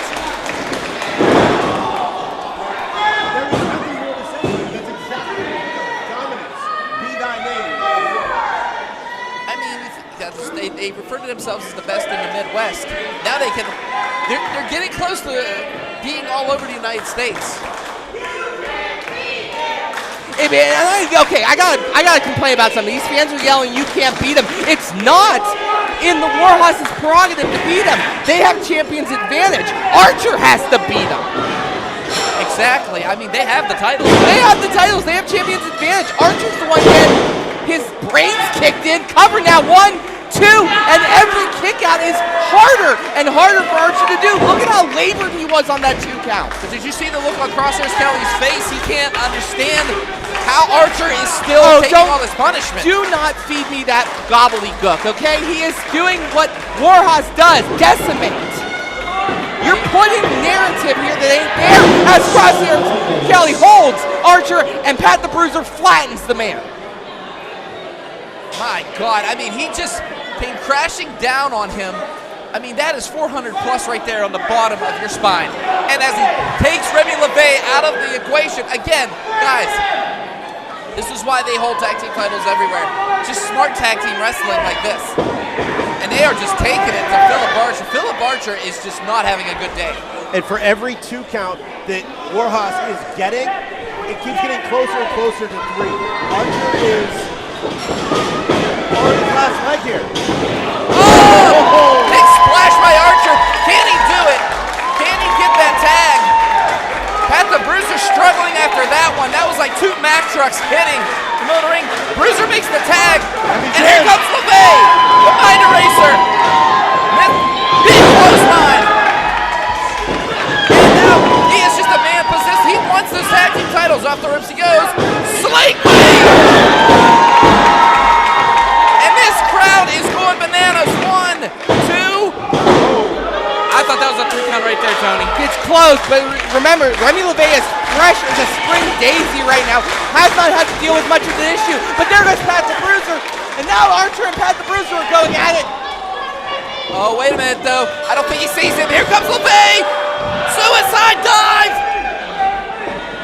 Comes underneath. Here he goes. Oh, wait a minute now. Crosshairs Kelly has him up. Suplex to the beauty. 2, no. And LeVay kicks out. 2 and 9/10. 2 and 9/10, Doc. Very close. Very close. I cannot believe, if you're witnessing this right now, folks, we had a bunch of other action, so definitely check it out. These first 2 matches are free. I can't believe this one. For the RWA Tag Team Championship, and now Warhos has LeVay in that opposite corner. Wait a minute. Going for it. No, he misses. Oh, forearm to the back of the head. Missile drop kick by Archer. I don't think I've ever seen Archer throw a drop kick like that. Archer has a very good aerial assault when he wants it. Here we go. Oh! That's it. That might be it. 1, 2, no! Pat the Bruiser not only went through Archer to break up that tag, my goodness. And I think that might have saved the titles for Warhos. That is the closest we've seen Warhos come to losing those titles, but they still have them. That's the important part. You can hear this crowd. This crowd is hot, Tony, and they are wanting to see this. They are wanting to see Warhos go down, but then again, can this be it? Can we see Warhos finally get defeated here? 189 days is a long time, Jason. Yeah, now exchanging blows here. Referee's discretion must be in play here, which has been the theme of this series. All 4 men should not be in the ring this long. We have to have a definitive winner. Oh! And Warhos. Boom him. Oh no, wait. They got him. Has him up. Toss. Hoss! 1, 2, 3. Warhos is getting this victory. Your winners and still RWA Tag Team Champions, the best in the Midwest, Warhos! Well, Warhos stepped up and showed out. That was the great showing by Culmination, all credit in the world to them. But Warhos continuing their string of domination and holding those titles high. Still, 189 plus. We're going to tomorrow.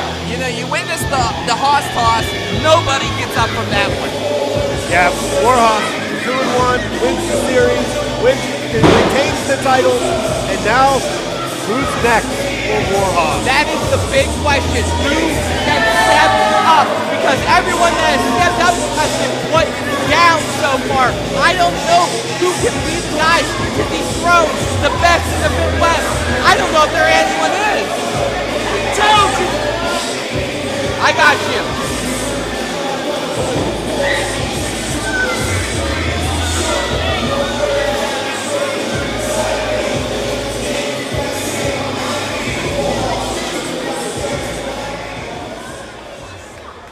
Ladies and gentlemen, again, thank you so much for joining us tonight. This is the second of our 2 matches that are being given out free, not only on IndieWrestling.us, but thanks to our sponsors at Caffeine.tv, Barstool, and Bro Bible. Welcome to everyone checking us out there.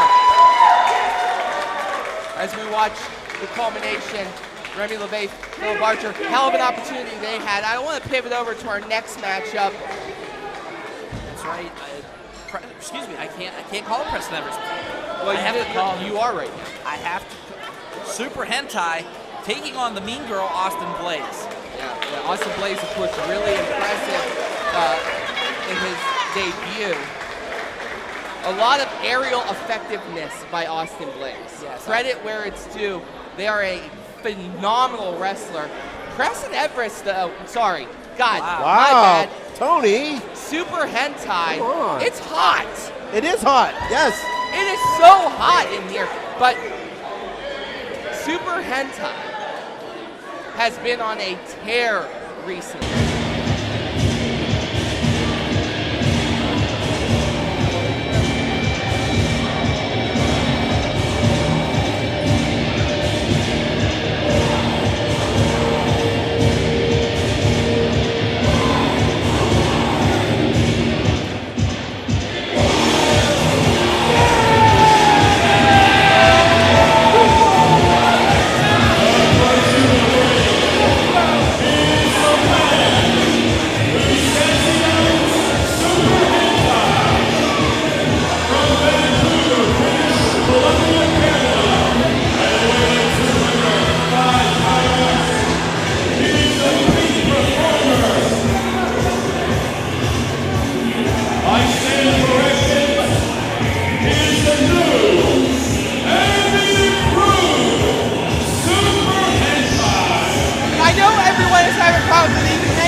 already been on. Let's have to do with the price of tea in China. It's a new era in Super Hentai. But new and improved, come on. Well, yeah, if you think about it, Super Hentai, aka the old Super Hentai, I'll say it, HL Supreme, has such a legacy.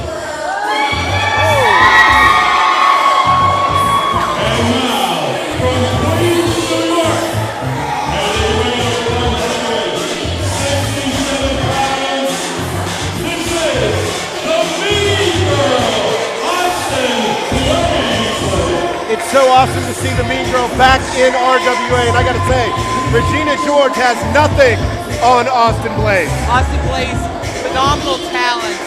You're right, though. They have shown up and shown out. Ready where it's due. They are, I would think, one of the hottest rising stars we have looking.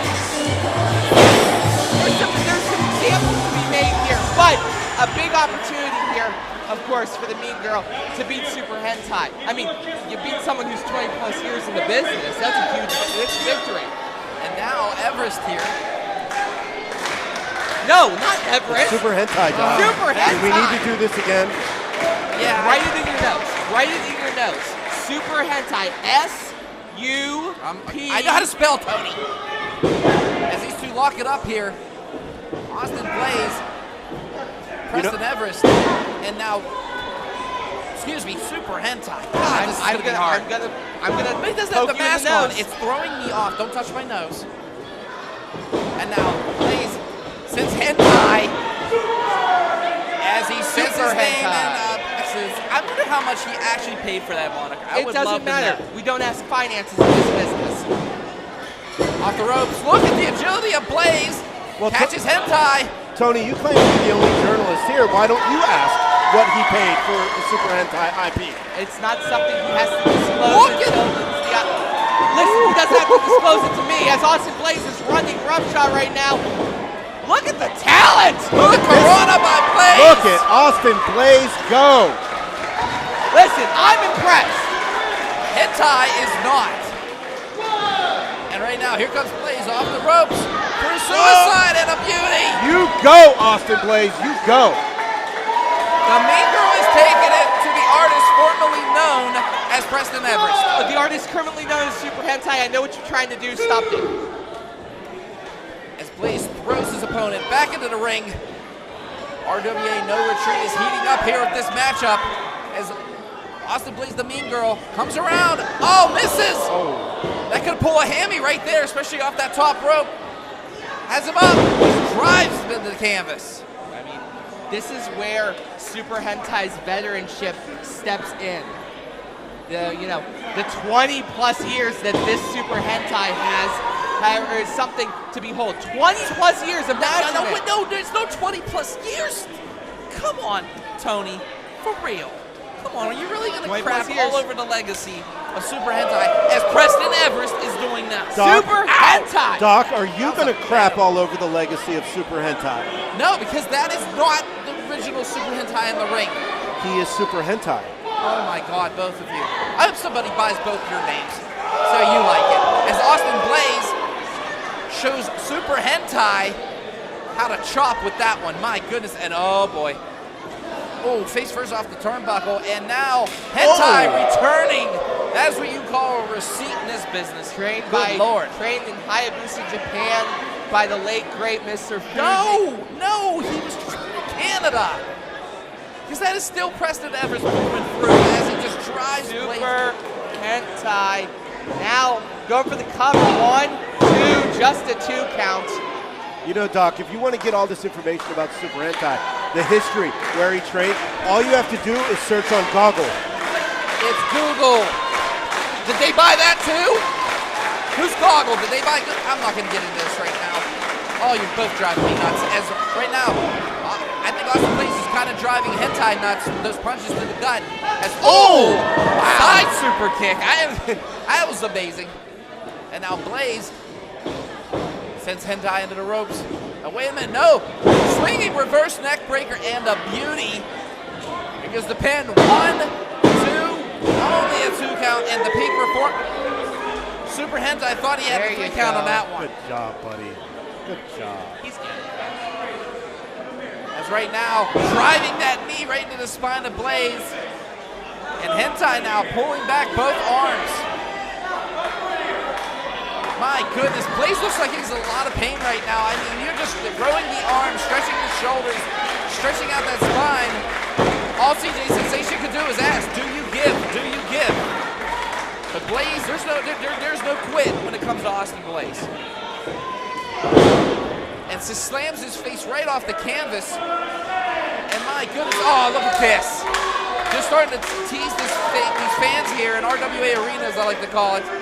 And the West Newton faithful is trying to get behind the Mean Girl. But is it enough? Is it enough to stop this onslaught, which is Super Hentai? Big right hand.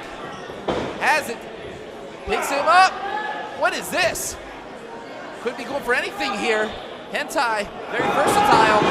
Oh, that opposite corner. Right into the turnbuckle. Okay, we know your name is Super Hentai. My goodness. As right now, Blaze slow to get up, having some issues.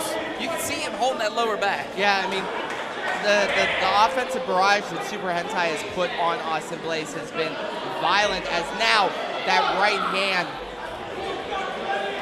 John with the referee, CJ Sensation on the call here. Austin Blaze not giving up. No, credit to him. He pushed Hentai away, got a boot for his boot in the gut for his efforts. As right now, Hentai now has the head and snaps him over. He's going for it. Oh, boot right to the face. There's no give when it comes to Super Hentai. Super Hentai, no revenge whatsoever. Yes, I am talking about Preston Everest, but No, you know. whoa, you were doing so well. Oh, he's looking as upset for that Canadian cloverleaf. Maybe he has it over. Oh, he got locked in, Tony. He got that locked in. My goodness. And he is not close to the ropes either to get a break. Wait a minute. If he's trained out of Hayabusa, Japan, how's that a Canadian cloverleaf? It's a Canadian cloverleaf. I don't know. That's what he calls it. And right now, Austin Blaze just stretching out, trying to. That Super Hentai did learn that move in Hayabusa, Japan. And he gets to the ropes. He has the count of 5, and yes, he stretched it out. He does. Right now, Everest getting a little upset here. I mean, Hentai getting a little upset here. He needs to pay attention to this. He needs to pay attention to his opponent, not the crowd. You know that bites anybody, Tony. It looks like he's got the fish, and so who cares what the crowd says? Oh, big boot by Blaze. Could this be it? Could this be the momentum the Mean Girl needs? Come back in this matchup. Back elbow. And now, Austin Blaze looking a little tired. Oh, wait a minute. Hentai misses. Oh! Missile drop kick. And Blaze now. Big boot.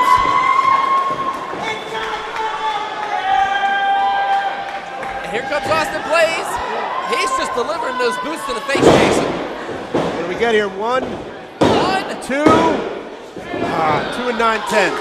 That was very close, and I'll tell you what, Jason.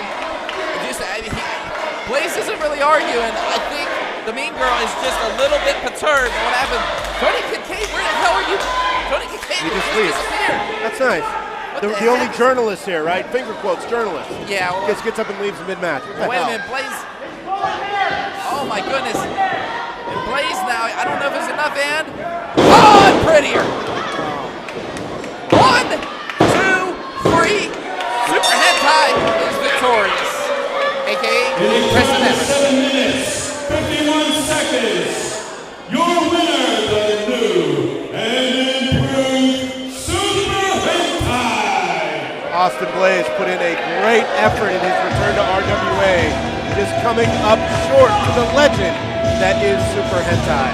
Yeah, Austin Blaze did everything, pulling everything out of his arsenal, even his move, which he likes to call the makeover.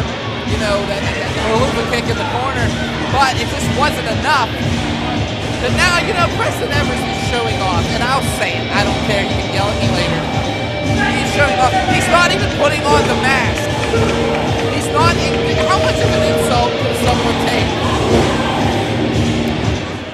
You know, I've said all along, the business acumen that Hentai is showing is the stuff of legend. I wonder what other businesses that he will be successful, no doubt, he has coming up in the future. He even took his winning, like, celebration. We went over this over and over again. What is he doing? What the hell? Austin plays a good job tonight. Tough loss. However, this seems like a prime opportunity to show these idiots something special. Hey, Austin, catch. Beastman! What? No. No, don't touch it. Don't touch it. Oh my God, no! Oh my God. Come on, this is. Let him have the bone, Austin. Let him have the bone. Oh my God, no. This is not cool. Why would you do this? Damn it, Kincaid. Uh-oh. Oh, wait. You know what that means. Whoa! Oh my goodness. That's his opponent later. Beastman looks what he has to deal with later. And it is that man right there. The murder hot monster. Whoa, locker room clearing out now. Here we go. Keep the murder hot. And if the locker room clearing out. It's taking everything. Tony Kincaid, you better work your damn magic because the Beastman is unhinged right now. It's that jacket. The jacket calms him down. And if you're watching this on IndieWrestling.us, you will have to go over to the paid tier at IndieWrestling.network to catch the rest of RWA No Retreat featuring the Murder Hawk Monster, Lance Archer, and Beastman, and so much more. Wait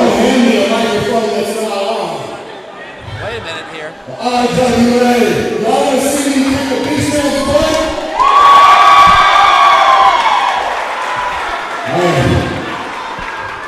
We're going to be the main event tonight. I don't think the screen of this building can hold your big ass knee. So these people ain't going to be out here. All these guys that are stopping us from fighting right now, they're not going to be here. Nothing's going to stop me from putting that ball straight up here. There's kids here, I won't say it, but you know where that ball is going. Oh boy.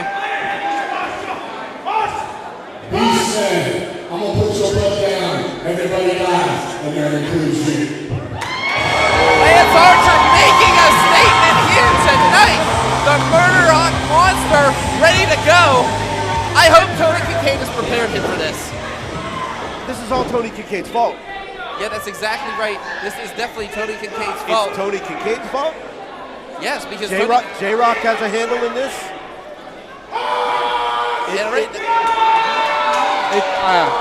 All I'm going to say to you is this, Jason, because I can understand the fear when you see Beastman. It takes away my voice too sometimes. But Tony Kincaid has a power over the Beastman. He threw Austin Blaze that bone, trying to make an example. Thank God Lance Archer came out of here. It triggered Beastman to run from the back. This crowd hates. I'm just glad Austin Blaze got out of there before any damage could have been done by Beastman. Exactly. So, folks, turn it on over to IndieWrestling.network because here we go, folks. No Retreat is no longer free. So, moving on to our next matchup. I'm ready for it. I don't know about you. It is for the No Limits title tonight, and that's right, the rematch everybody's been waiting for, especially we know what happened last month. Yes, we do. 5 steel chair shots. So the loser takes 5. And if it's Eli, he loses the No Limit title. So he has a worse day than anybody. Yep. Oh, this guy.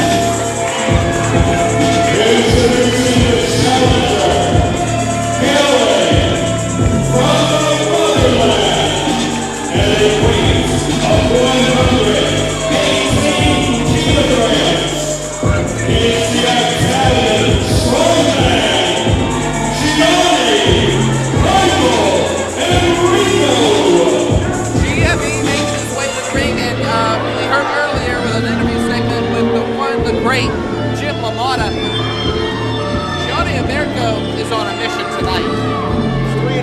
RWA, looking to go 4-0, claim a title, and wrap a chair over Eli's back 5 times tonight.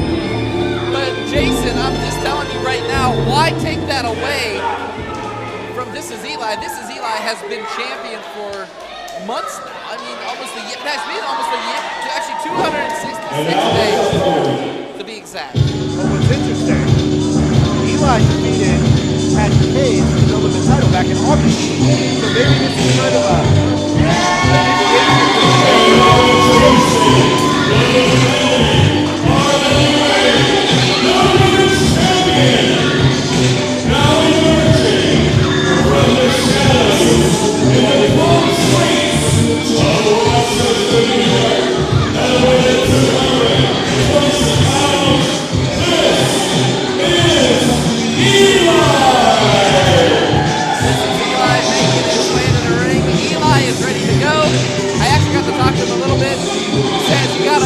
darkness to find the light, and he has found the light. And I said, what is that light after this? It says, getting your ass kicked by somebody from Rochester.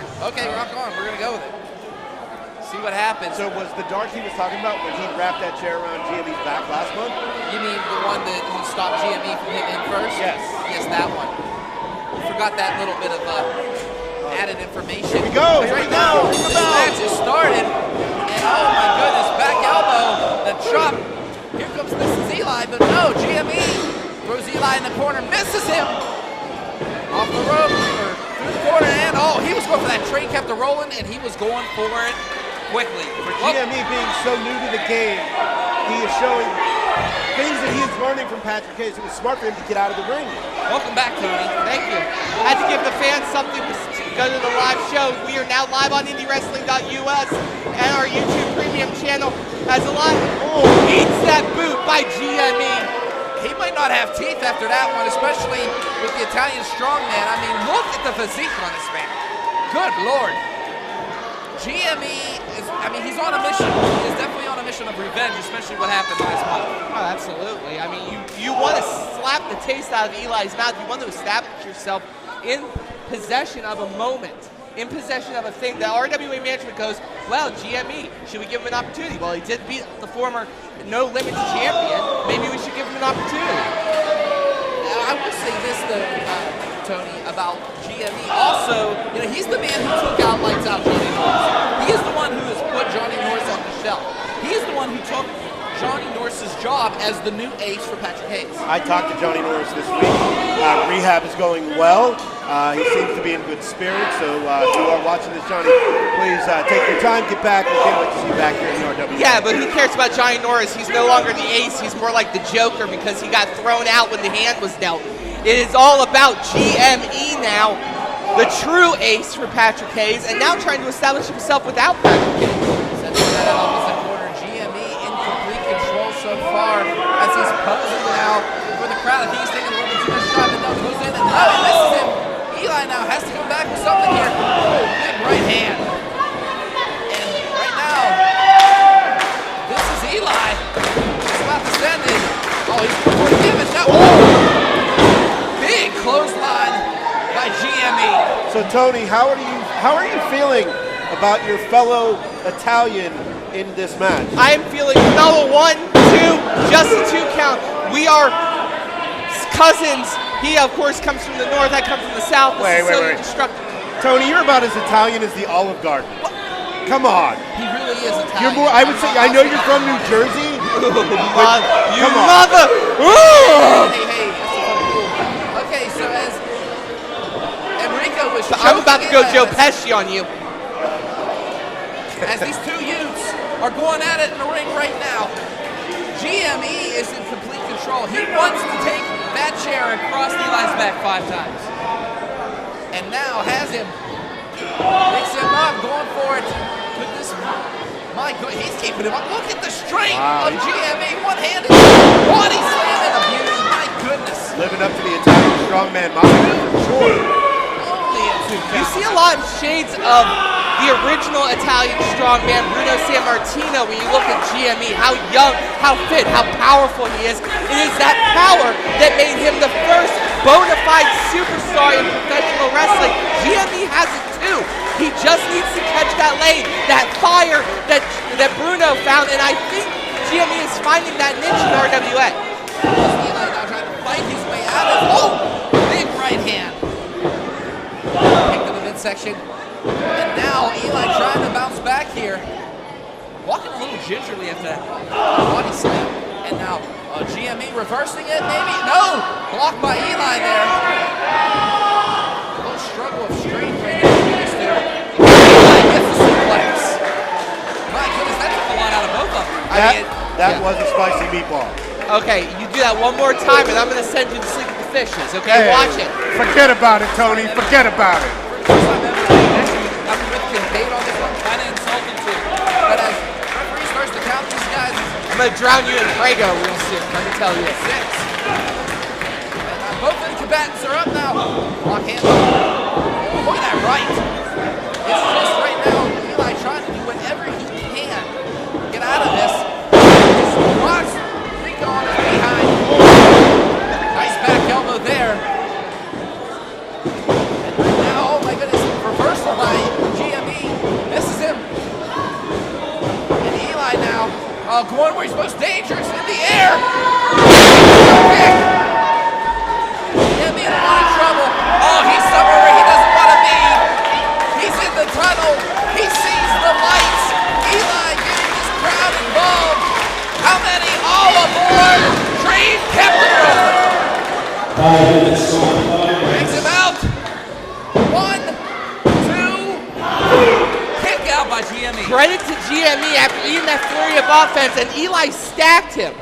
That was a hard pin he had to kick out, had to kick out with his full body. Credit to GME, but man, that was a lot of offense he took. I mean, he came just crashing down on GME's chest. And like you said, Tony, stacked it. I mean, both legs up, shoulders pinned. It just wasn't enough. But again, going to where he's most dangerous, that area was slow, but no, GME taking it away. Doing his homework, you could say.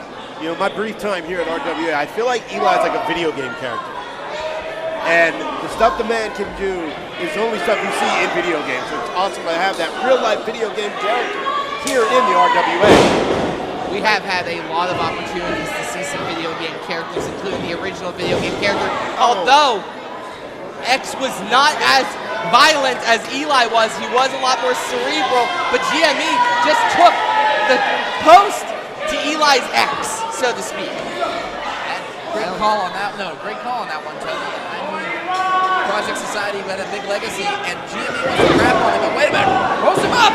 1, 2, 3. We know what this means. 24 seconds and still RWA No Limits champion, Eli.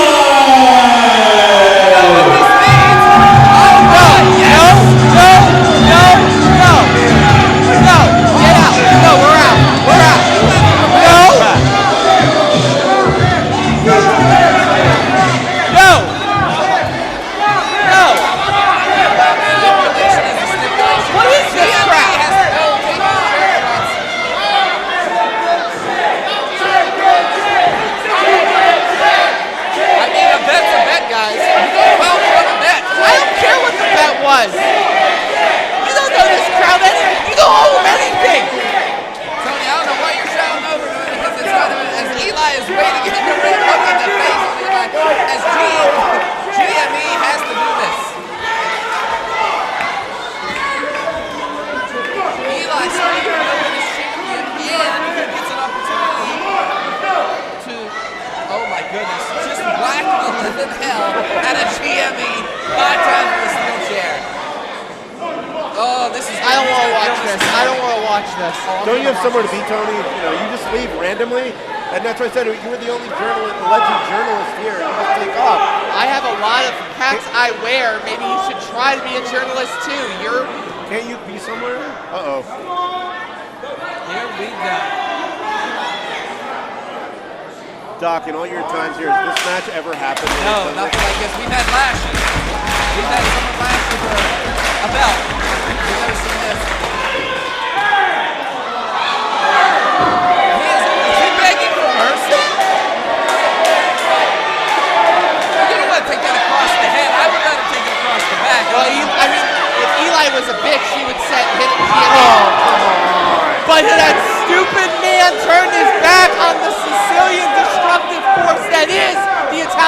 strongman. Hard to use the steel chair when you got no balls, Eli. Did I just say that? I think so, yeah. Did I? I think Eli forgot GME has been working with Patrick Hayes. That's right out of the Patrick Hayes playbook. Yes, it is. Yes, let's be calling that one, Jason. As oh no, GME has that chair. Now wait a minute, you didn't win the match. This is over.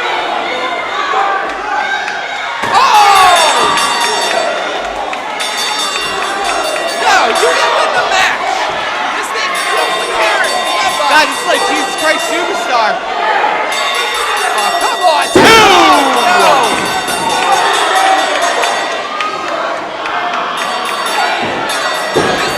No, come on now. You have to. 3. There's going to be a suspension. There's going to be 5s for this. Man, I feel like the count right now.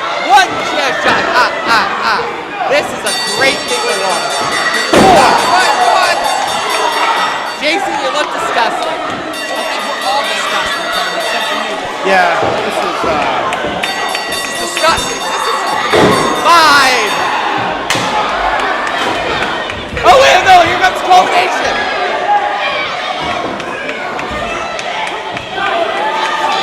I can't believe this thing caught it. We're going to have to get medical attention to this guy. This guy sucks. This guy sucks. Oh, come on. No, are you really clapping? Are you really applauding him right now? I can't believe there's actually people here applauding him. I like him. Whose kid is that? That kid's cool. No comment. I can't believe what I'm seeing here. But hey, let's get medical attention to Eli. Oh, man.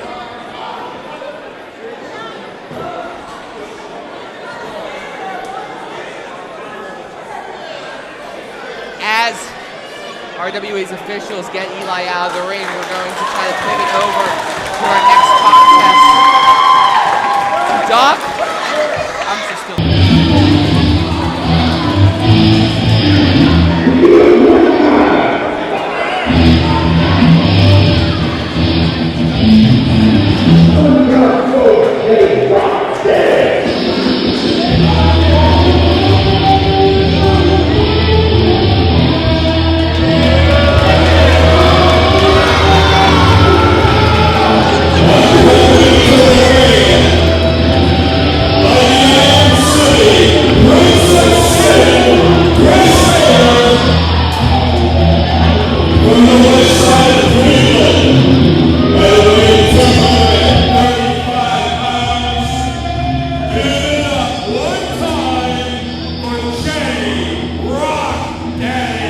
Jason, I said earlier before this match started that J-Rocc Daddy is the current measuring stick of RWA.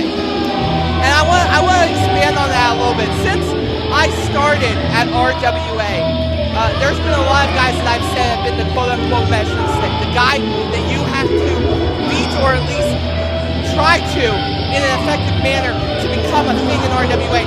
Previously it was Shane Andrews, then it was Daniel Eads. Now, J-Rocc Daddy, the longest RWA heavyweight champion in history, I think has become that measuring stick. What do you say, you? You know, J-Rocc is very accomplished in everything he's done in the sport. And RWA No Retreat has been held 3 times on May 18th. Yeah. The last time was in 2019. J-Rocc was on the card and victorious over Alpha Jr. So he has been here a long time. He has done a lot of things.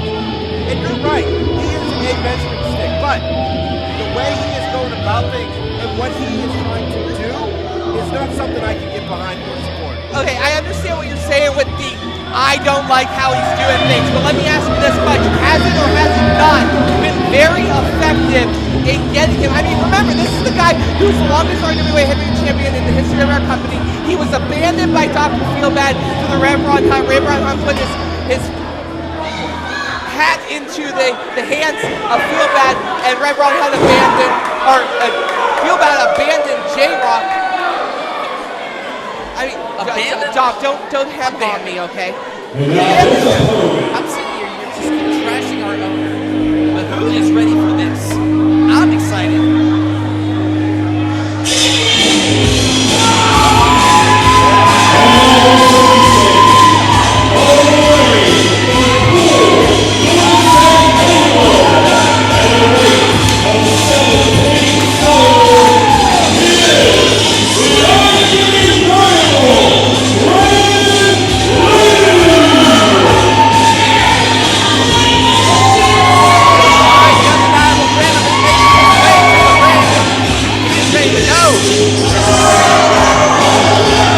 Listen to this ovation.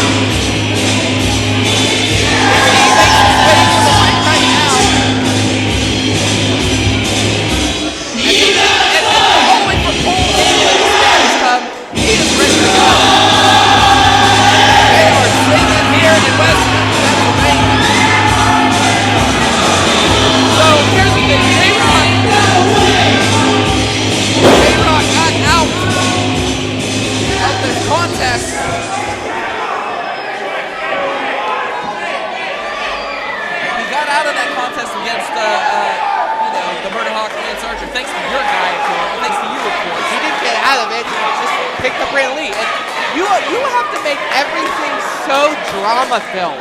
You are like a 16-year-old girl. You're one to talk. Pot calling kettle. I'm not the one sitting there trying to make a mountain out of a molehill. J-Rocc Daddy gave me an opportunity, like the good friend he is, to give Beastman a humongous victory. And he's going to get it tonight. Now, feel bad?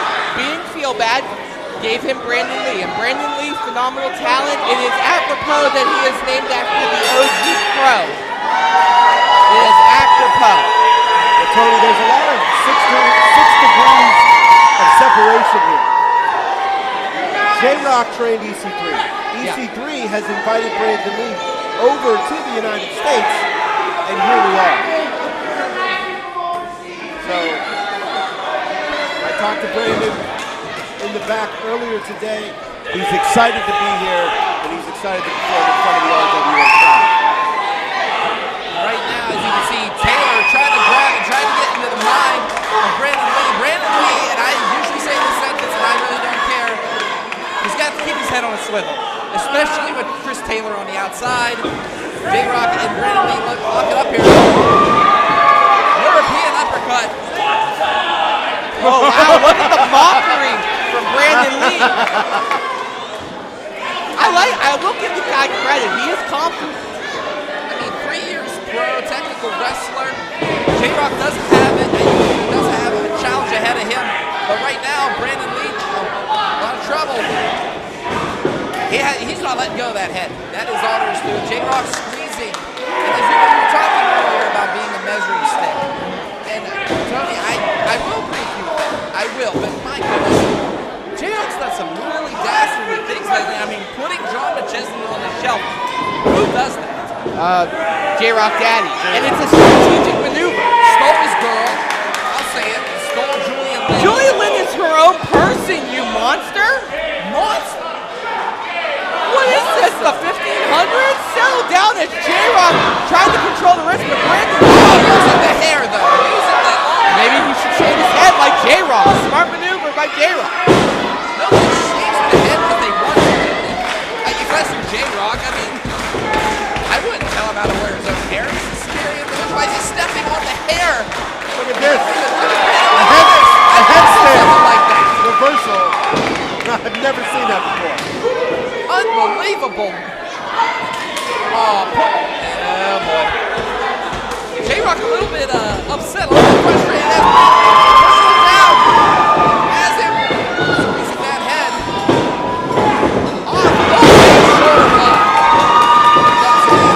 Up and over. J-Rocc over that hip toss, but no. Reversal.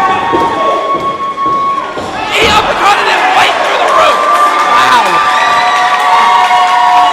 Chris Taylor checking on his guy, his number one guy, his best friend. I mean, is he really his best friend, or are they his business associates? No, they're best friends. You're out. It's not you anymore, I'm sorry.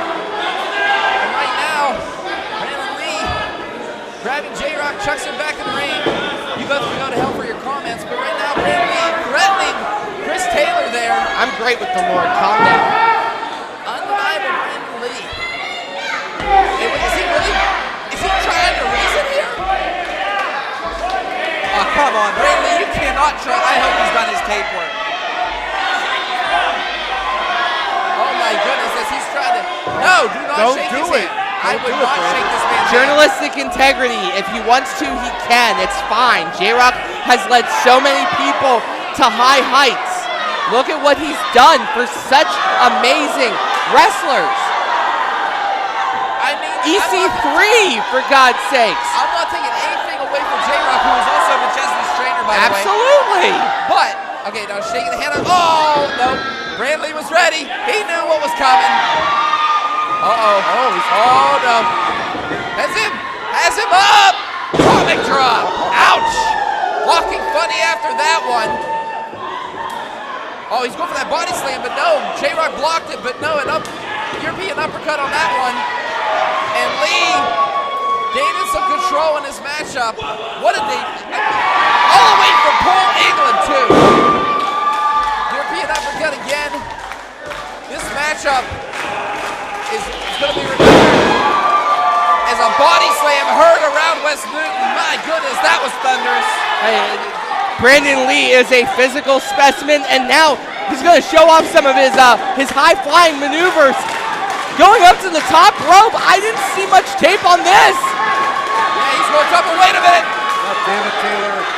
J-Rocc saving his best friend. Using the referee, pushing him into those ropes, causing Lee to lose his balance. And now, the Big Daddy of Destruction to the second rope. Oh, we're going to the top. Oh, man. He has him. Suplex to the beauty. That may have hurt J-Rocc just as bad as Brandon Lee. Brandon Lee might be knocked out, but J-Rocc, you're right, his back is problematic. Look at the struggle he's having right now. He's bounced out of the ring. Tony, we've seen how many superplexes, and did you see how bad Brandon Lee landed and that arm just stretched out? I mean, that could be a knockout. One. Only the 2 counts, says George. And it was a close 2 count. That's a lot of power from Brandon Lee. As right now, J-Rocc, Brandon Lee in a lot of trouble. He's hitting that second rip, and now Chris Taylor choking away on the England native. The veteran experience I was talking about earlier with Tony. Like, we may not like J-Rocc, but we have to appreciate and respect what he has done in this business, even if we don't like how he's done it. But right now, I'll say this, one of the best ever at doing the chops. But here, Brandon Lee's going to give it a shot. Oh my God! Here he goes, turnarounds again. He's going, you want another one? Man, those are some English chops. And some beauties, by the way. Oh no, but he was going for that body slam, and J-Rocc taking that momentum away. Sends him in the opposite corner. Big boot by Lee. Lee to the second ropes. Oh my God, he hit the top of his head off the turnbuckle. He is dazed right now. His eyes are glazed over. I can't believe he's even standing up from that one. I don't know if he knows where he is. He might think he's back in Pool England. Charging like a bull. Again, working the head. It's a leg sweep. 1, 2. Only a 2 count. Wow. He is asking for this crowd to get behind him. Brandon Lee is making quite the impression on this RWA crowd in his debut. Right now he's trying to twist his head off though. J-Rocc, oh my God, look at the crank he has on his head right now, working that neck. I mean, he suffered some damage earlier, especially when he fell off the top rope. Head first right on that turnbuckle. J-Rocc going like Henry VIII and looking for heads right now. Jeez Louise. Oh my goodness, look at the pain. This crowd getting behind Lee though. They want to see him do it here tonight, his RWA debut. Lee trying to fight back. Oh, kicked the midsection. Off the ropes he goes. Drop kick. Lee is getting behind. This crowd is getting behind Brandon Lee. He is fired up, folks. Can this be it? Can we see the undeniable one overcome the obstacle, which is J-Rocc? Big clothesline. And now Brandon Lee doing whatever he can to do this. Spinning European uppercut. Nip up. This crowd getting behind him. Going for it. Pushes him into that opposite corner. Here comes J-Rocc. Charges, misses, rolls him up. 1, 2, no. So close. Brandon Lee feeling that energy, trying to do the impossible. Body slam and a beauty, Tony. Oh, He's going up. He's going up. He's just begging. He wants this crowd to get fired up. They are just electric here tonight at No Retreat. You can hear him all the way over on 7th Street. Has him up. Oh, Senton! Taylor tried to get him to push. 1, 2. No! Taylor was reaching for the referee, but the referee was just, he did not get him. But Mike, I can't believe Rock kicked out of that. This has been awesome. What a debut. Can it be enough? Can it be enough to defeat the Big Daddy of the Destruction, the former RWA? He's looking for that driving knee. Oh, wait a minute. Taylor got it by his foot. Numbers game. The advantage. Finally. Goodbye, Chris Taylor. Chris Taylor has been ejected from this matchup. What are you doing, Ross? Turn around, Brandon. No. Oh, picks him. Oh, no. Oh, no. 1, 2. Oh, come on. Picks him up again. Lee has him up. Death Valley driver. My goodness, Lee has to get over there, though. What a climb and what a cover. 1, 2. No, Rock has his leg on the rope. You know, Brandon was smart. He moved the arm away from the rope, but wasn't able to get the leg. You actually gonna tell Brandon Lee how to wrestle? I'm not. Me neither. As right now, this crowd is behind Brandon Lee. This is finally a one-on-one contest since Chris Taylor has been ejected from this matchup. And Brandon Lee now walking over to J-Rocc. They are both on the outside here. They only got to the count of 10, but rolling him back in. Here we go. I haven't heard this crowd so loud in my life. Goodness. It's good. He's doing good. Big roll up, though. Pulls him up. He got the tights. Oh, damn it. Come on. In 10 minutes, 56 seconds, moving J-Rocc Daddy. J-Rocc Daddy with a humongous roll up and a humongous victory, Jason.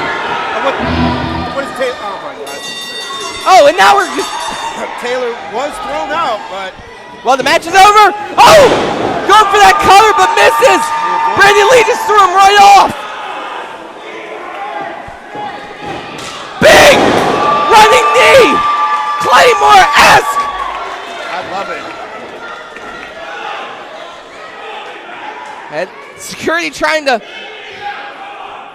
Brandon Lee wants J-Rocc right now.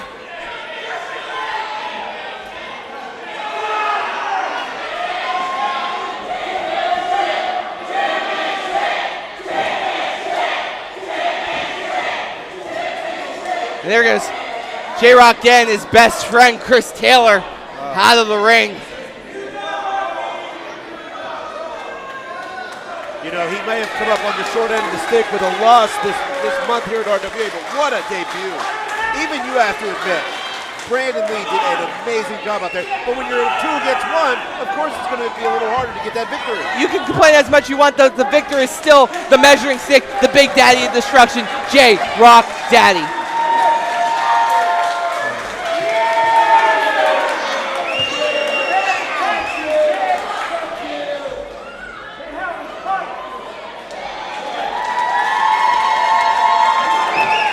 Hell of a showing, Jason, by Brandon Lee.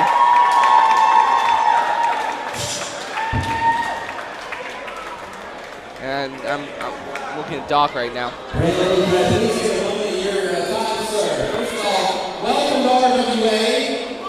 I'm going to say this, and you know it wasn't the outcome you expected. What is your opinion on tonight, even though you're getting screwed over by J-Rocc and Chris Taylor?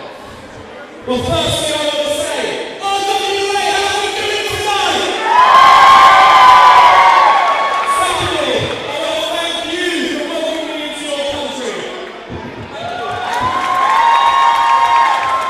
For those coming into the business at hand, you saw what J-Rocc and his little man used to be about ring stand.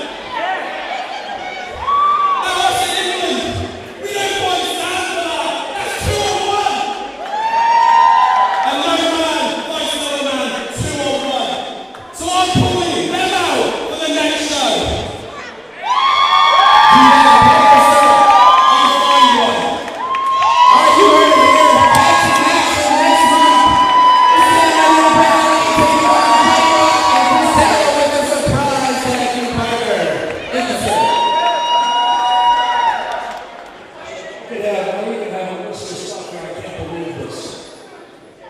All right, so if I can have everyone's attention, please. Very important, because I want everyone to understand what's going on here. You know, tonight was supposed to be Gory versus Patrick Hayes to the RWA Heavyweight Championship. Huh? Gory's been on an undefeated streak lately. It's been amazing. Well, of course, Patrick Hayes tried to create injunctions and legal mumbo jumbo and everything, claiming that he already beat Gory in 30 seconds several months ago. Oh, that's true. But whoever was here that night will recall. Patrick Hayes, Johnny Norris came down here as big and strong as he is, with brass knuckles, knocked Gory out moments before Gory had a damn chance to get in here to be a fighting champion that we knew he could be. Are you with me so far?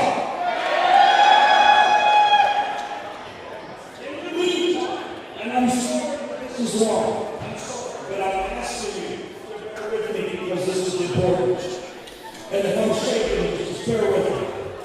So, you may have all seen on social media, and if you haven't, I'll fill you in. Patrick Hayes has made demands. These demands are a pay raise,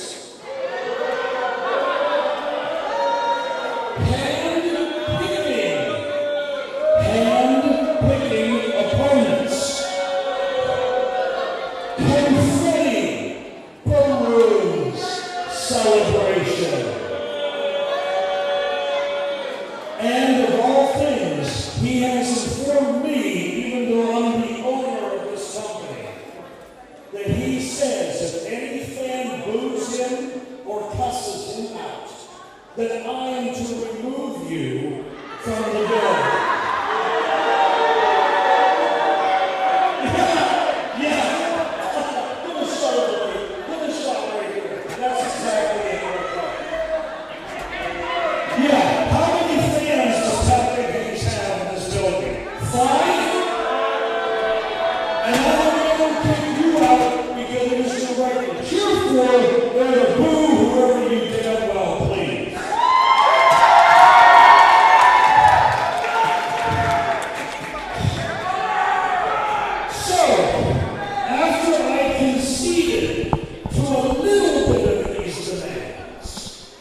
Patrick Hayes gets a boo-boo, a stubbed toe, a sprained ankle, I don't know what it is.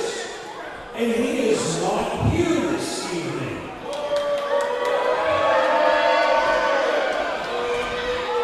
And we don't do things like WWE and carry around a briefcase, money in the bank. It was already shady how he won it. They didn't even draw on the goddamn contract. And he's pounding away at Ron Hunt, stabs him in the back from behind, and takes that championship. 1, 2, 3. And now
And as you all know, I just had a match, which I rightfully won. And on behalf of Patrick Hayes, I will defend his title for him.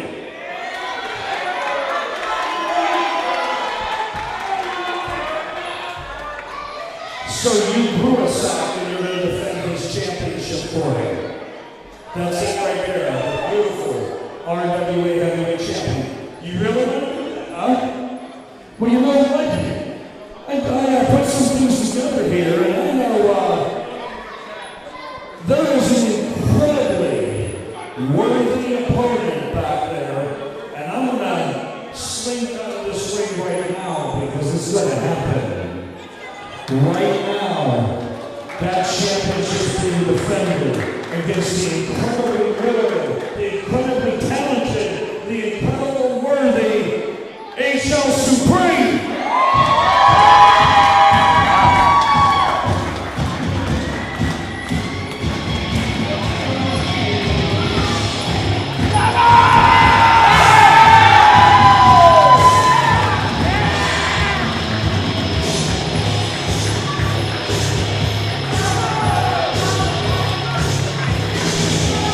Are we allowed to talk now? I think. I'm waiting for Hank. What does Hank need to do? He doesn't need to announce anything. It's HL Supreme. In GME for the second time after the chair shots, after losing to Eli, he has to defend that heavyweight title, that RWA heavyweight championship we're seeing in the making right now. Patrick Hayes stripped, as you heard earlier. All because, well, a lot of demands, he pissed off management. I guess that's what happened. Yeah, I know Dr. Feelbad loves stripping people that he doesn't like them championships. Cough, cough, J-Rocc Daddy. Cough, cough, Patrick Hayes. But it's still Patrick Hayes' title. I don't care what anyone says. He doesn't win. He didn't lose it. Look at this. HL Supreme playing the role of Mustafa there. We'll see that a Lion King, but he has one hell of an opportunity here today. HL Supreme has been stripped so much. Could you imagine if he were able to capture that RWA heavyweight title? Nobody would have seen this coming. I can't believe, one, Patrick Hayes is pulling what he pulled after what he pulled last month to steal the title from the Rev Ron Hunt. And now, HL Supreme, he could be the hero out of nowhere. I'm sorry, I call BS on this whole thing. Dr. Feelbad does not have the right to strip Patrick Hayes of the title. I'm talking here. Before I forget,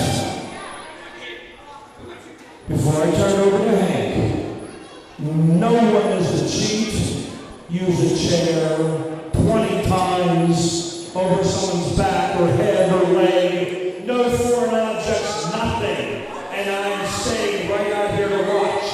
Because if you or anyone does, that title's being stripped immediately, that championship's going into my hands, and it is no longer yours or Hayes. Now, to turn it over to the legendary Hank Hudson.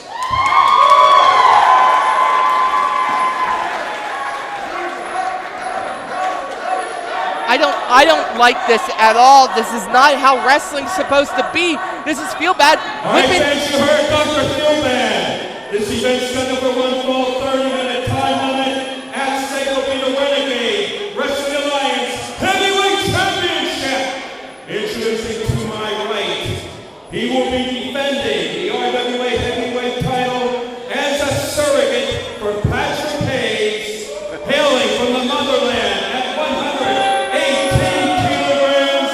He is the Italian strongman, Gianni Enrio.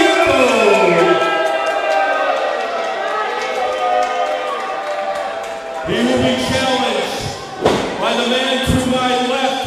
He was trained in Hayabusa, Japan at 190 pounds, HL Supreme.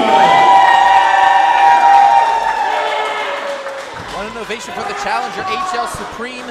Gentlemen, we are witnessing history to making here at No Retreat. That's right, HL Supreme, the challenger, taking on the, as Hank put it, the surrogate champion, GME, who has already wrestled tonight. all the pressure on this youngster's back, especially going after someone who's a 20-plus year veteran. This is garbage. I'm going to say straight up, this is garbage. This is not how wrestling. Listen, first of all, you don't strip someone for being injured. GME said Patrick Hayes is injured. He would be here if he could be here. He's not here, so that means he can't be here. It's a combination of injury and ridiculous demands for a guy that, like I said 5 minutes ago, stole the championship last month. You saw that. I was in that ring when it happened. I mean, I saw the contract signing go wrong, and that's what he used that advantage after Ron Hunt was incapacitated. I had to deal with my own stuff, but I did watch it on the IndieWrestling.us network and YouTube Premium. I did both. I have both. I'm rich like that. And I will say this. There was no screw job. It is how the contract was. Credit to Patrick Hayes for gaming the system. Well, I'll tell you what, bucking the system, when you talk about that, Tony, GME is playing it very smart here, you know. I mean, he's still recovering from those 5 chair shots he took from Eli. And I would argue, even though this is an absolute farce of a situation, that GME, as the surrogate, would also have champion's advantage. But I don't know what Derek is pulling this out of his butthole. Full butthole. Okay, well, enough butthole talk. Let's get to the matchup right now. As HL Supreme taking on GME for the, I don't want to say vacant, because GME is actually the champion, which I never thought we'd hear yet. I mean, he is the future. I will not take that away from GME. But yeah, I mean, all the pressure on his shoulders as he goes out the ring again, playing some mind games, but we all know if anybody can play mind games, it's HL Supreme. You know, HL Supreme's got his own set of things going on with the other, with Super Hentai. Now this, I hope Supreme wins the title. I know we're not supposed to be like that. I want Supreme to beat GME, win the title. Well, GME with that shot from the back, and here we go. Business is picking up here as, oh, wait a minute, reversal. Up and over. And just to both of these men, just the agility and that drop kick from HL Supreme. And right now, GME in a little bit of trouble. And oh my goodness, this is a fight, folks. HL Supreme has been going under so much scrutiny, especially at the hands of Preston Everest. Super Hentai. Super Hentai. Oh my God, Super Hentai. That is Super Hentai in that ring, not Preston Everest. I will say it. You know, you are the worst at being unopinionated. It's a travesty. And you know, how many years? Look, you know, you know what is a travesty? You know what's a travesty is Patrick Hayes having to have his surrogate, his ace, defend the title as HL Supreme is trying to rip GME's nose off. Well, GME just returned a favor by ripping his eyes out. Good. Sorry, another hip toss. I have no hatred against HL Supreme. He's one of the greatest of all time, the GOATs himself. But he is being used and abused by Feelbad, shocker, to get his way because he doesn't like Patrick Hayes. And I don't want to speculate, but why is Feelbad so up in arms about this crap? I mean, you think about it, Patrick Hayes won that title. I mean, he stole it. No, he didn't steal it. And then he made a bunch of demands. One, raise. okay, how is it stealing when 1, 2, 3 occurs? During a contract signing? I think that was the third clubbing blow to HL Supreme's back. This is not how. I don't care how it's done. It was done. The contract was signed. Legally, it's binding. You keep clapping like that. I don't know if I'm at an RWA event or a Styx concert. As right now, I will make you fear for your life. He has too much time on his hands as he has to take on HL Supreme right here. Again, for that RWA Heavyweight Championship as he stands on his back. Choking that life out of HL Supreme on that bottom rope. There's no give on that bottom rope at all. You should know that. Now, if GME, I do, but I've never felt it, but yeah. So, if GME does win, does he get officially recognized until he hands the belt over? There are so many possibilities here, and it's all garbage because this shouldn't be the situation. And now he's going to go ahead and showboat. I mean, for a man who wrestled a match, and look, you can see right there, he's holding his side from those chair shots earlier. Grab the ribs. There could be something something going on with those ribs. Well, he's holding the things. Remember, he was able to avoid the chair shots, gave them to Eli himself. Look at the power. After 5 chair shots, too. I will not take. Well, no, he gave 1, 2, only a 2 count. Of course, Eli, we do have to let everyone know that Eli is at a local medical facility dealing with the 5 chair shots that he received after GME reversed the curse, so to speak, like the Chicago Cubs. Now, look at that claw right there, Jason. It is pinching deep right there. Yeah, and if he gets in there the right amount, like, you know, the joke is the Vulcan death grip, but you get in there deep enough, it's going to do some real damage. Oh, if you get under the bone and under the muscle, but HL Supreme is throwing those right hand hocks right there, the hog leg throwing the hog. Oh, but that was a Stan Hansen lariat. Big clothesline, right through the chest of HL Supreme. Might have caught his chin too. Look at the head. He might have bounced his head off the mat. Cover now. 1, 2, just a 2 count by Jimbo. And there is GME still on top. And I gotta say, for the Ace to have to defend the legacy of Patrick Hayes from the tyrannous Dr. Feelbad, he's doing a great job. You know, they've only been together for a couple months.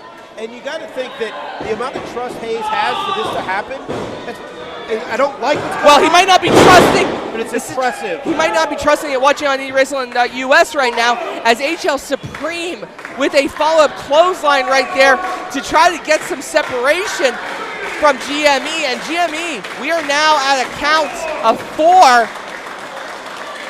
5 now, and we got to get someone up. What happens in a double countout? That's the thing, but both men are up at 7 now.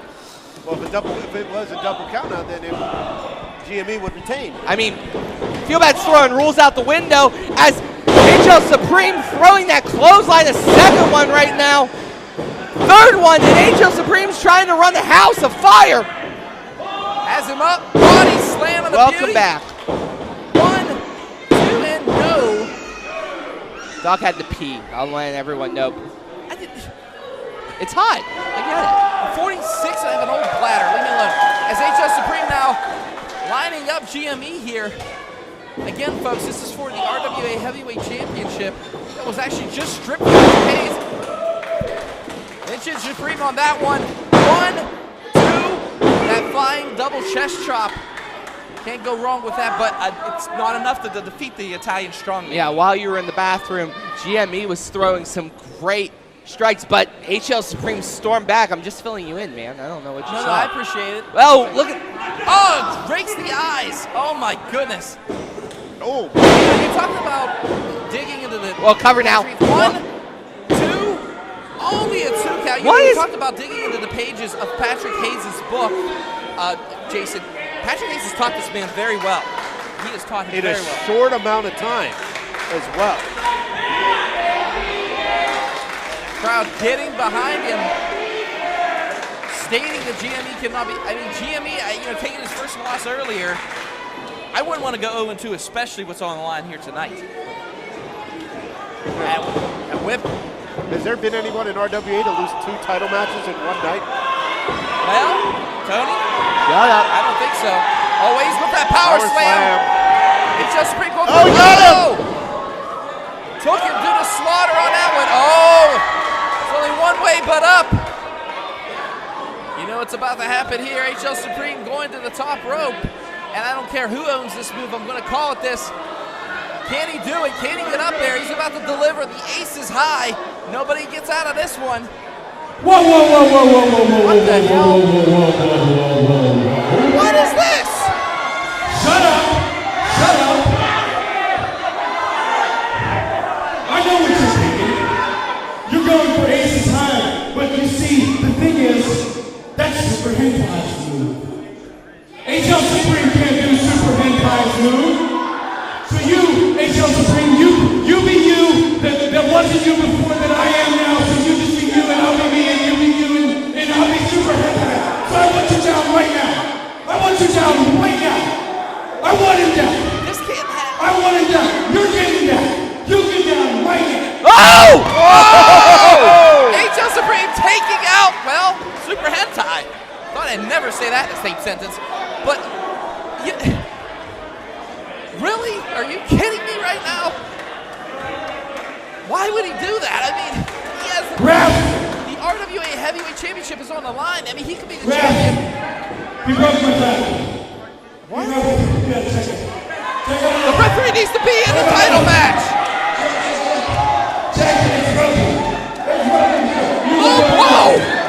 Gianni with the low blow. Ref, don't do your job. Don't do your job. No. No. Kicked out. Supreme kicked out. Gianni can't believe it. This whole building can't believe it.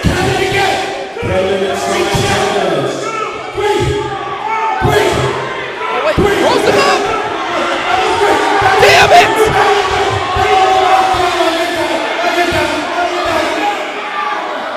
Hentai had the wrist distracted. That was at least a 7 count.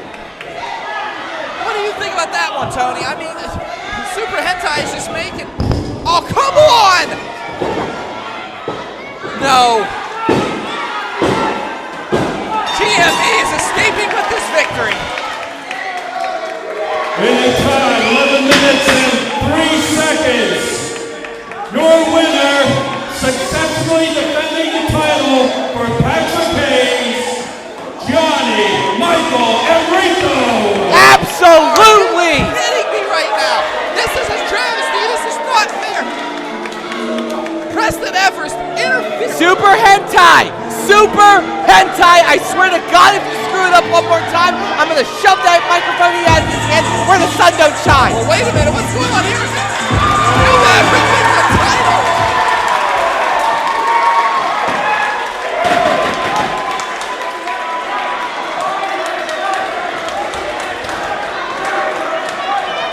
What is this? Here?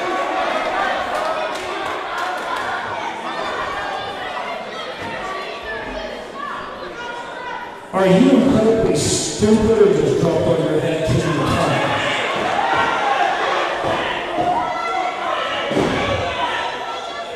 Listen to me. What's sad is you have so much potential for a young man. I'll give you that. But get the hell out of my ring before I make another decision besides stripping you and Patrick Hayes of the Heavyweight Championship. Make one move, and your future and Hayes' future in this company will be in jeopardy. Get out of our ring now! Gambino has now been stripped of the art. How many times did his title been stripped? This is bullshit!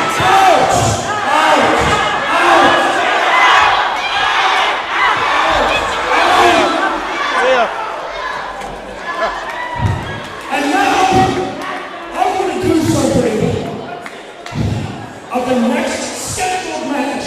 So cue the stands music up, Hot Wheels, because the next scheduled match involves the person that should never have lost his championship the way he lost it. Go ahead, Tony. You know you want to Please introduce Rev Ron Hunt.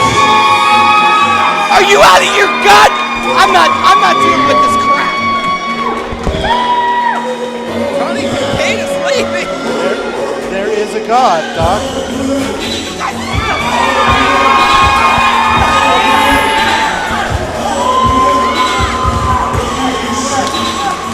All right, here we go. Ron Hunt making his way to the ring, and he has an opportunity, Jason, to exactly do what he's been wanting, and that is get back that stolen RWA Heavyweight Championship. So much better with Kincaid out of here. Tony Kincaid is irate, but Tony Kincaid's a busy man. He has a huge night ahead of him. I don't care. But you know who else has? I don't care what he has. Maybe he had to go to the bathroom. Do you know who has a huge night ahead of them? That man right there, the Rev Ron Hunt. I talked to Rev during the opening shot, and I asked him, what was it up next for him tonight? He has the Colossal Mike Law, but now it's a title match. It definitely is a title match here tonight, and there, the rightful champion, the man who that belt was stolen off of, is now, I guess, the interim. I hate to say it, but no, it's not interim. He's the champ. He's now the champ again. Patrick Hayes was stripped. I mean, folks, if you are, this is the hardest I've ever had to follow something in my entire life. In my 15-year career as a commentator, Gianni had to defend the title off a stripped Patrick Hayes. And he did, technically. And got the belt stripped off of him. Yes. Because of the shenanigans, of course, of Super Hentai / Preston Everest. All right, here we go. This here is the story. Especially if you don't have a win on your record.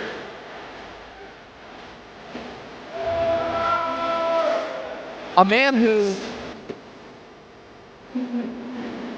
still has yet to find a win here in RWA. You know, a broken crayon still colors. Mike Law is 0-3 in RWA. Right. But he's going towards that glass ceiling. And now he's in a title match? Anything can happen in the Wild West. Anything.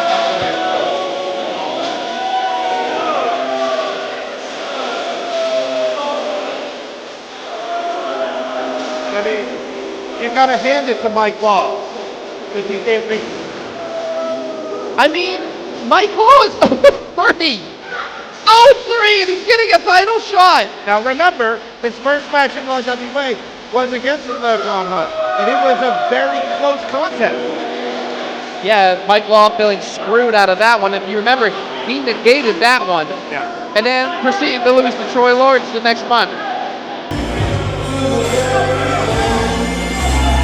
So, Mike Law, I mean, the antics of, I mean, these two hate each other. We saw what happened last month, the antics between the both of them. So, my question to you is this, Jason. Where do we go from here? Like, I mean, this is the most insane title conspiracy ever in wrestling history.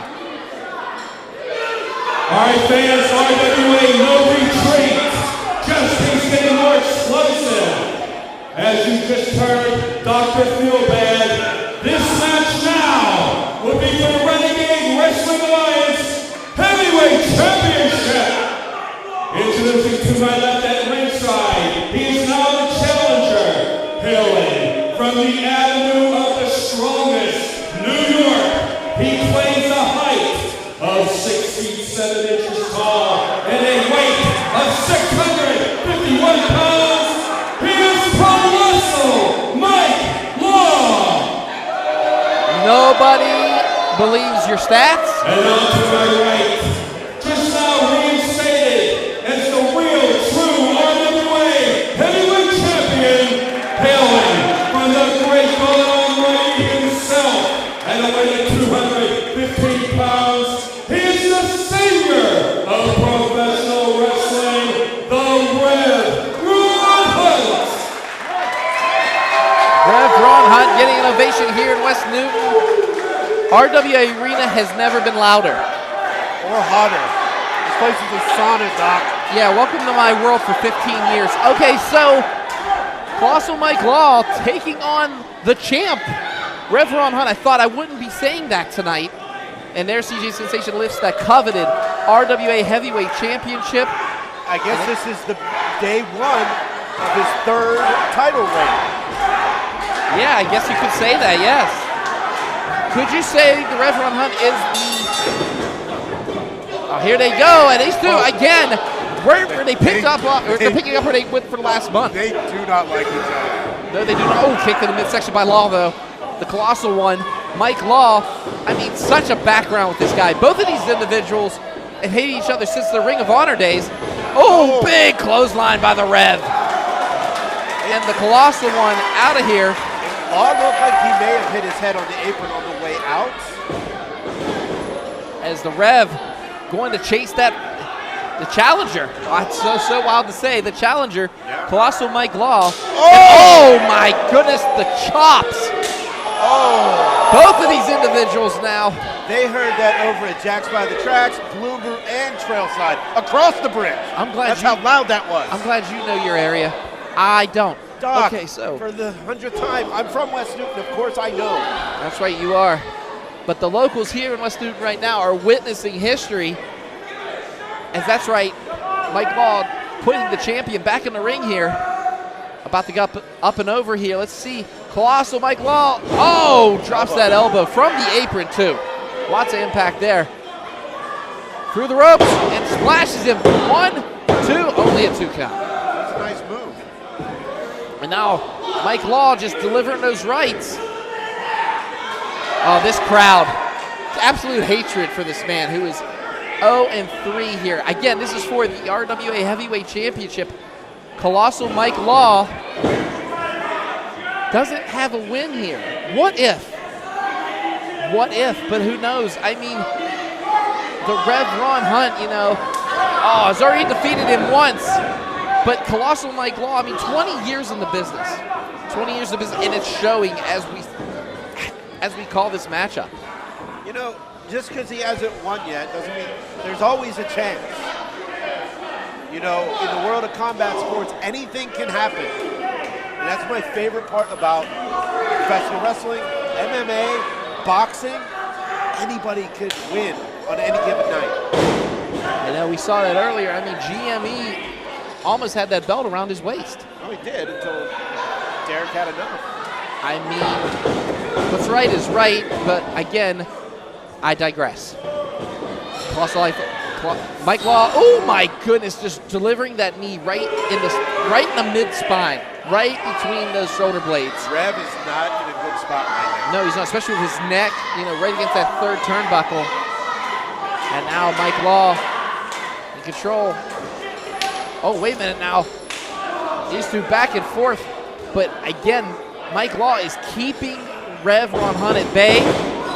Smart wrestling by this man, and that was a Superman punch, sort of. Yeah. And pistol drop kick to the back of the neck again. Only a 1 count. You know, you brought up Mike Law's experience. He's 0-3 here. The guy has experience. He's a trainer. He is training people up in New York every day. The guy knows what he's talking about. He's just had a rough break here, but tonight, he's in an RWA Heavyweight Championship match.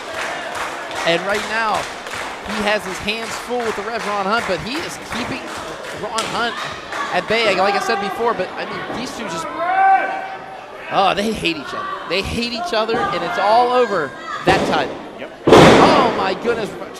Reverse Russian leg sweep. And now Colossal Mike Law in control here.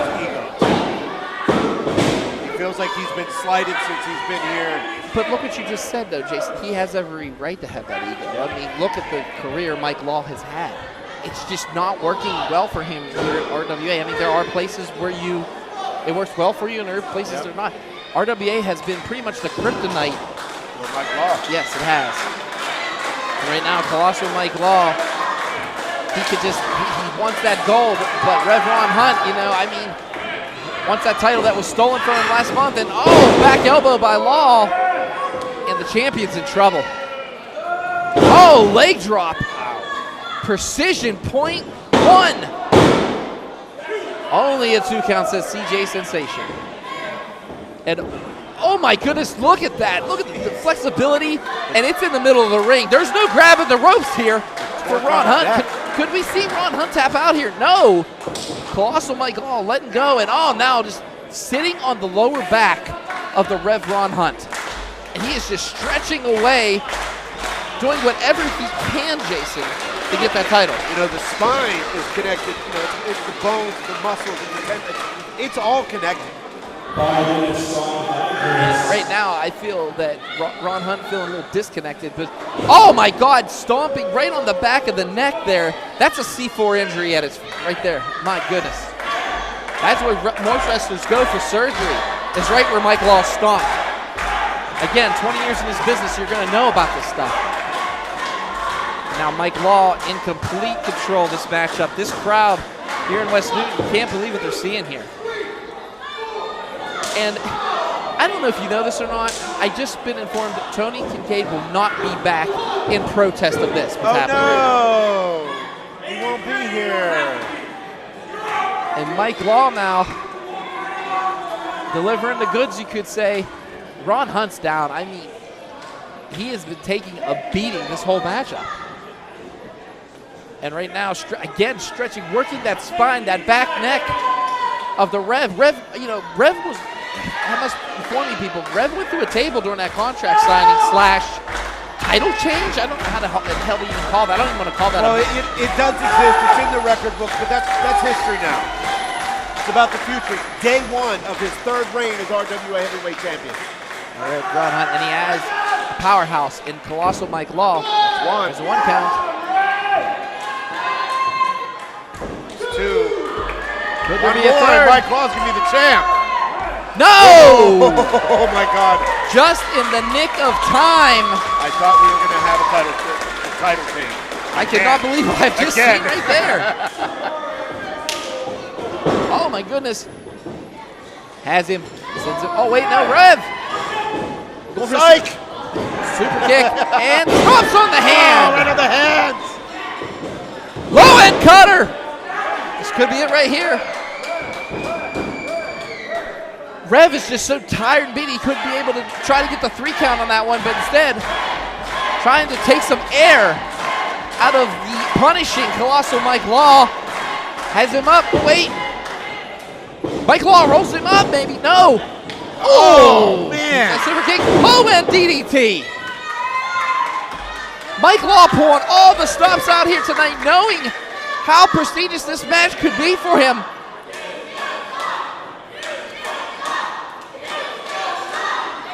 This crowd getting behind the Rev, letting Mike Law what they think of him. But he better watch. Oh! Mike Law to that top rope, though. He's stuck on there. Big right hand. And now the Rev Ron Hunt trying to gain some momentum here, trying to gain this back here. He's just punching away, punching on the ribs, trying to take any air that he can out of the colossal one. Mike Law. Ron Hunt now, these two on the top. But there's only one way, Jason, that's down, and it does not feel good. Especially you go to the floor, even the ring. But wait a minute, Rev has him. But with the back issues that... Superplex! That takes a toll out of both men, not just Mike Law. That is both men. I mean, Rev Ron Hunt has been having back issues, True. Like I said, since the table, since now. And that took a lot out of him. And I mean, they would both crash it. You can see right now, Mike Law just clutching his arm, you could say. No, you can say it. He was clutching his arm. And right now, these two back and forth. This is the biggest chess game we've seen for the RWA Heavyweight Championship here at No Retreat. If you're watching this on IndieWrestling.network, it is one hellacious night here. And we just thought this was going to be a grudge match, not a title match. This is a little bit of both. I mean, best of both worlds, you could say, in the words of Van Halen. As these guys go back and forth, just throwing those forearms and weight.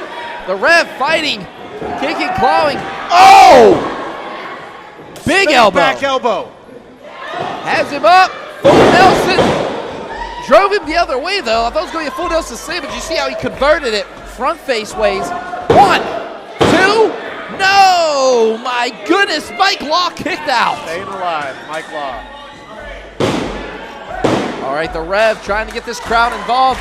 It is very hot in this building, folks. There's a lot of people. Blood, sweat, and tears in this ring, and we are seeing it spilled here tonight, not only by Rev Ron Hunt, but the challenger, Mike Law. And Rev now in control, going for it. No, misses him. Pulls him up. 1, 2. He had the tights. He has the tights. Thank God CJ Sensation saw it. Sensation caught him red-handed. Lost Baxter. Wait, here comes Rev. Pulls him up. 1, 2. No. And now Law. 1, 2, 3. He pulled the tights. Oh my God. 10 minutes. 20 no. seconds. Your winner in the brand new RWA Heavyweight Champion, Colossal Mike Law.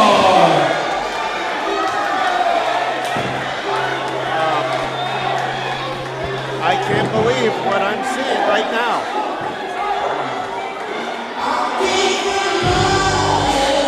Colossal Mike Law, with an 0-3 record in RWA, is now the RWA heavyweight champion. RWA No Retreat has been a night of unpredictability, to say the least.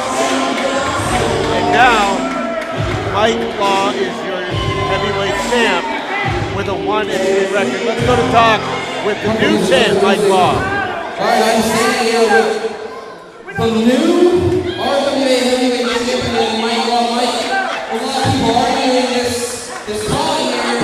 What do you have to say to all the naysayers out there saying There needs to be no debate. There needs to be no talk about it. I said I would do exactly this since I came back to the RWA. Standing in at 6'7", 750 pounds. He is your new RWA heavyweight champion. Colossal Mike Law. This is garbage. This is absolute garbage.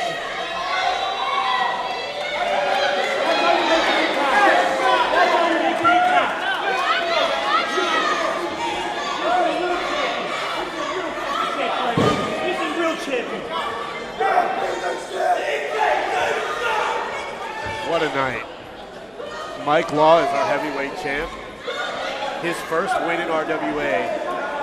He wins the RWA heavyweight title.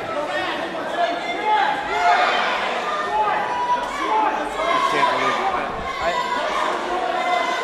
You know, Doc and I have been friends over 25 years, and he knows I like to talk. I am at a serious loss for words right now. I can't believe this happened. Mike Law is the heavyweight champion of RWA. All right, fans, we've still got 2 more matches to go. But in the meantime, those of you who bought 50-50 raffle tickets, it's time to get out your subs. In just a moment, we're going to draw one lucky winning ticket with the grand sum of $171. As usual, we caution you to hold on to your subs until the winner is officially verified. Now here's the number for $171. 7, 1, 5, 3, 2, 5. If you have it, bring it up to be verified. 7, 1, 5, 3, 2, 5. Doc, welcome back. I had to get a word. I know. I can't believe Congratulations to our winner, and thank you to all who participated. Thank you, Hank. Okay, so I will say this. Jason, there's a new RWA heavyweight champion, the Colossal Mike Law. You know, I said while you were gone that I am a legit loss for words at what just happened. Now, Mike Law might have been 0-3, but now he is 1-0 as the new RWA heavyweight champion. Winning that over some controversial thing, but that's the win. That's it. You may remember the Notorious Norm had Julia Lynn cornered, and he was threatening to reveal some dreaded secret that Julia Lynn had. Well, unfortunately, J-Rocc proved to be a party pooper and chased away Norm before Julia Lynn could hear her secret being exposed. But it's now time to bring Julia Lynn to the ring to reveal that dreaded secret. Wow. How do you feel? I mean, if you're Julia Lynn, how are you feeling right now? I mean, well, I think that it's just a matter of it's her revealing the secret, not somebody else. But what is the secret? That's what I'm wondering. I mean, Wait a minute, that's not Julia Lynn's music. That's the only one. I know exactly who this music belongs to. Oh, great.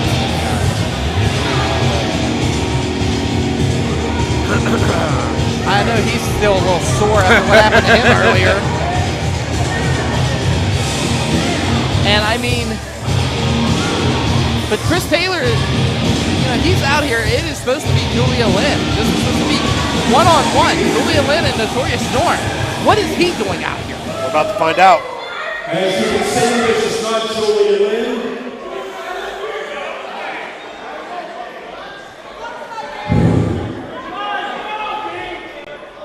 I am not.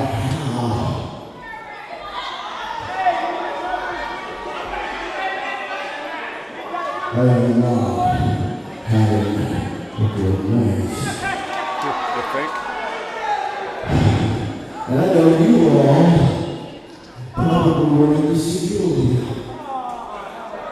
You pieces of shit don't deserve Julia. So you stuck with me. And as a man of integrity and character, I regret to inform you that Julia could not make it here this evening. No, she didn't want to be here this evening because she was mortified. Because someone with no class and no integrity, nor cause was to reveal her big secrets. Well, Norman, if it's one thing you know, if you're a gentleman, you never reveal a girl's secrets. For tonight, there will be no secret reveal.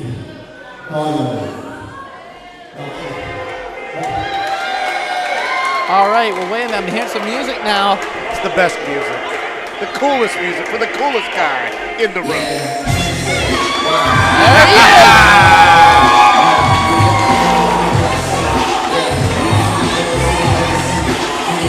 Notorious Norm making his way to the ring, asking you shall receive. I hope I never get that look that Norm has on his face at Taylor. Like, I hope I never get that from Norm. Really? Did you see how he looks at Tony Kincaid when Tony's up here? Well, Tony deserves it. You got a point there. But I'm wondering what this is about. There's this huge secret, and Julia Lynn not here. Mortified.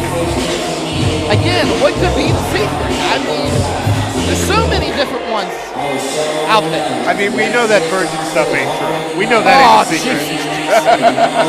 Okay, I got that. Got that right. I mean, does she know if Stu Bacher is still alive? You know, from the Scream movie? I do remember Scream. His parents still want to kill him. I mean, speaking of a pissed off parent, this man right here, Notorious Norm, he was just, I'm going to put it, heartbroken by Julia Lynn, looking at Julia Lynn as a daughter, and he's known her since she was really young, and I apologize for cutting you off, sir. I just had to point that out there as he stares daggers into Chris Taylor. Uh-oh.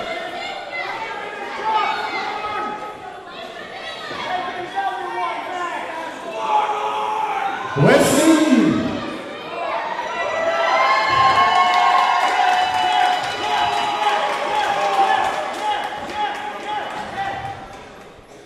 Before I get to you, don't touch me.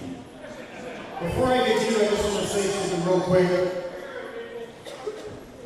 Whenever you run a professional wrestling event, of course you have all the wrestlers that come here, but there's a lot of people that don't get their just dues. And I want to do that right now. First of all, you've got the DJ back there running the music. Give it up for him. You've got the great announcers, even that piece of Tony Kincaid. You've got all the people working the concessions. You've got the security guards. You've got every one of these people. You've got the cameraman. The point I'm trying to make, it takes a village to do what we do in this building. But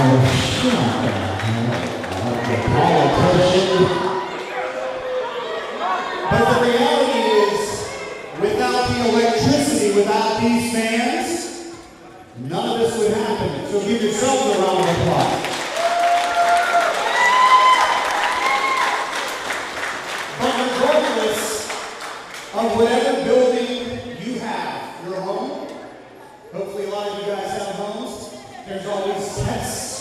Whether it be termites, mice, property taxes, it can cause hard times for everybody here. In this building, there are a couple pests. J-Rocc, you, and Julia Lynn. Hey, Gory, I don't think you understand the circumstances. If you reveal this doesn't just change things for you and Julia. Change things for me. Change things for J-Rocc. It changes things for everybody in the locker room, everybody you mentioned, and everybody in this audience. So let me tell you a secret before I tell you her secret. Ladies and gentlemen, this man is a great wrestler. We can all agree to that. You have the potential for being a superstar. In fact, this guy in the ring behind me is a great musician as well. So much so that Chris Jericho called Chris Taylor, and on July 9th at Jerkel's Ribbon Grill, asked his band Shattered to open up for Chris Jericho's quarantine. You got all the tools. You have a lot of help. But you always be J-Rocc's bitch.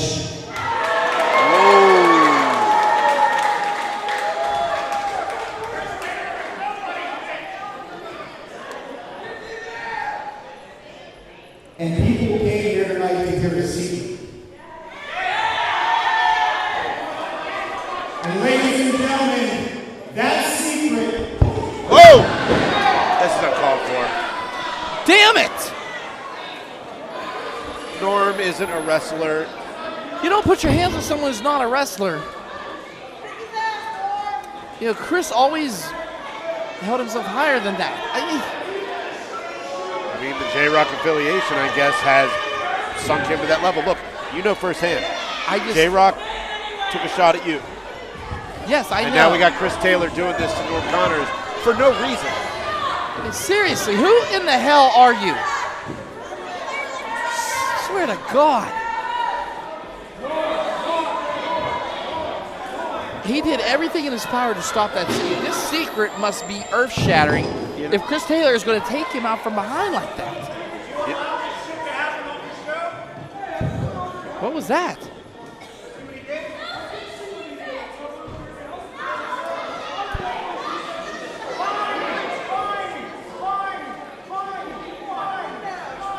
Oh my goodness.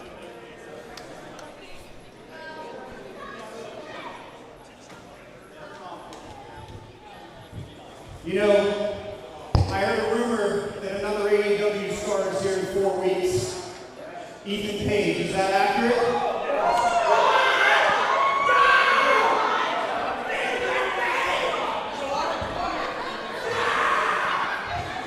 Brother, I'd like to bottle that kid up. I need a favor. Because of what that idiot just did tonight, can we please make Beastman versus Lance Archer no disqualification? Uh-oh. What? Let's do it. We're done. Wow! That's like throwing a... That's like throwing a steak between two animals. I love it. Hungry animals. I'm glad oh my God. I'm glad I'm up here, and I'm glad that Kincaid's going to be down there, and hopefully he gets his. Wow. But moving on, now we have a tag team match of a long-standing feud that's been happening for months. I'm talking about the best tag team in Pittsburgh, the Gambino, taking on the Runway. Head into the home stretch. This will be a 4-man tag team match scheduled for one fall.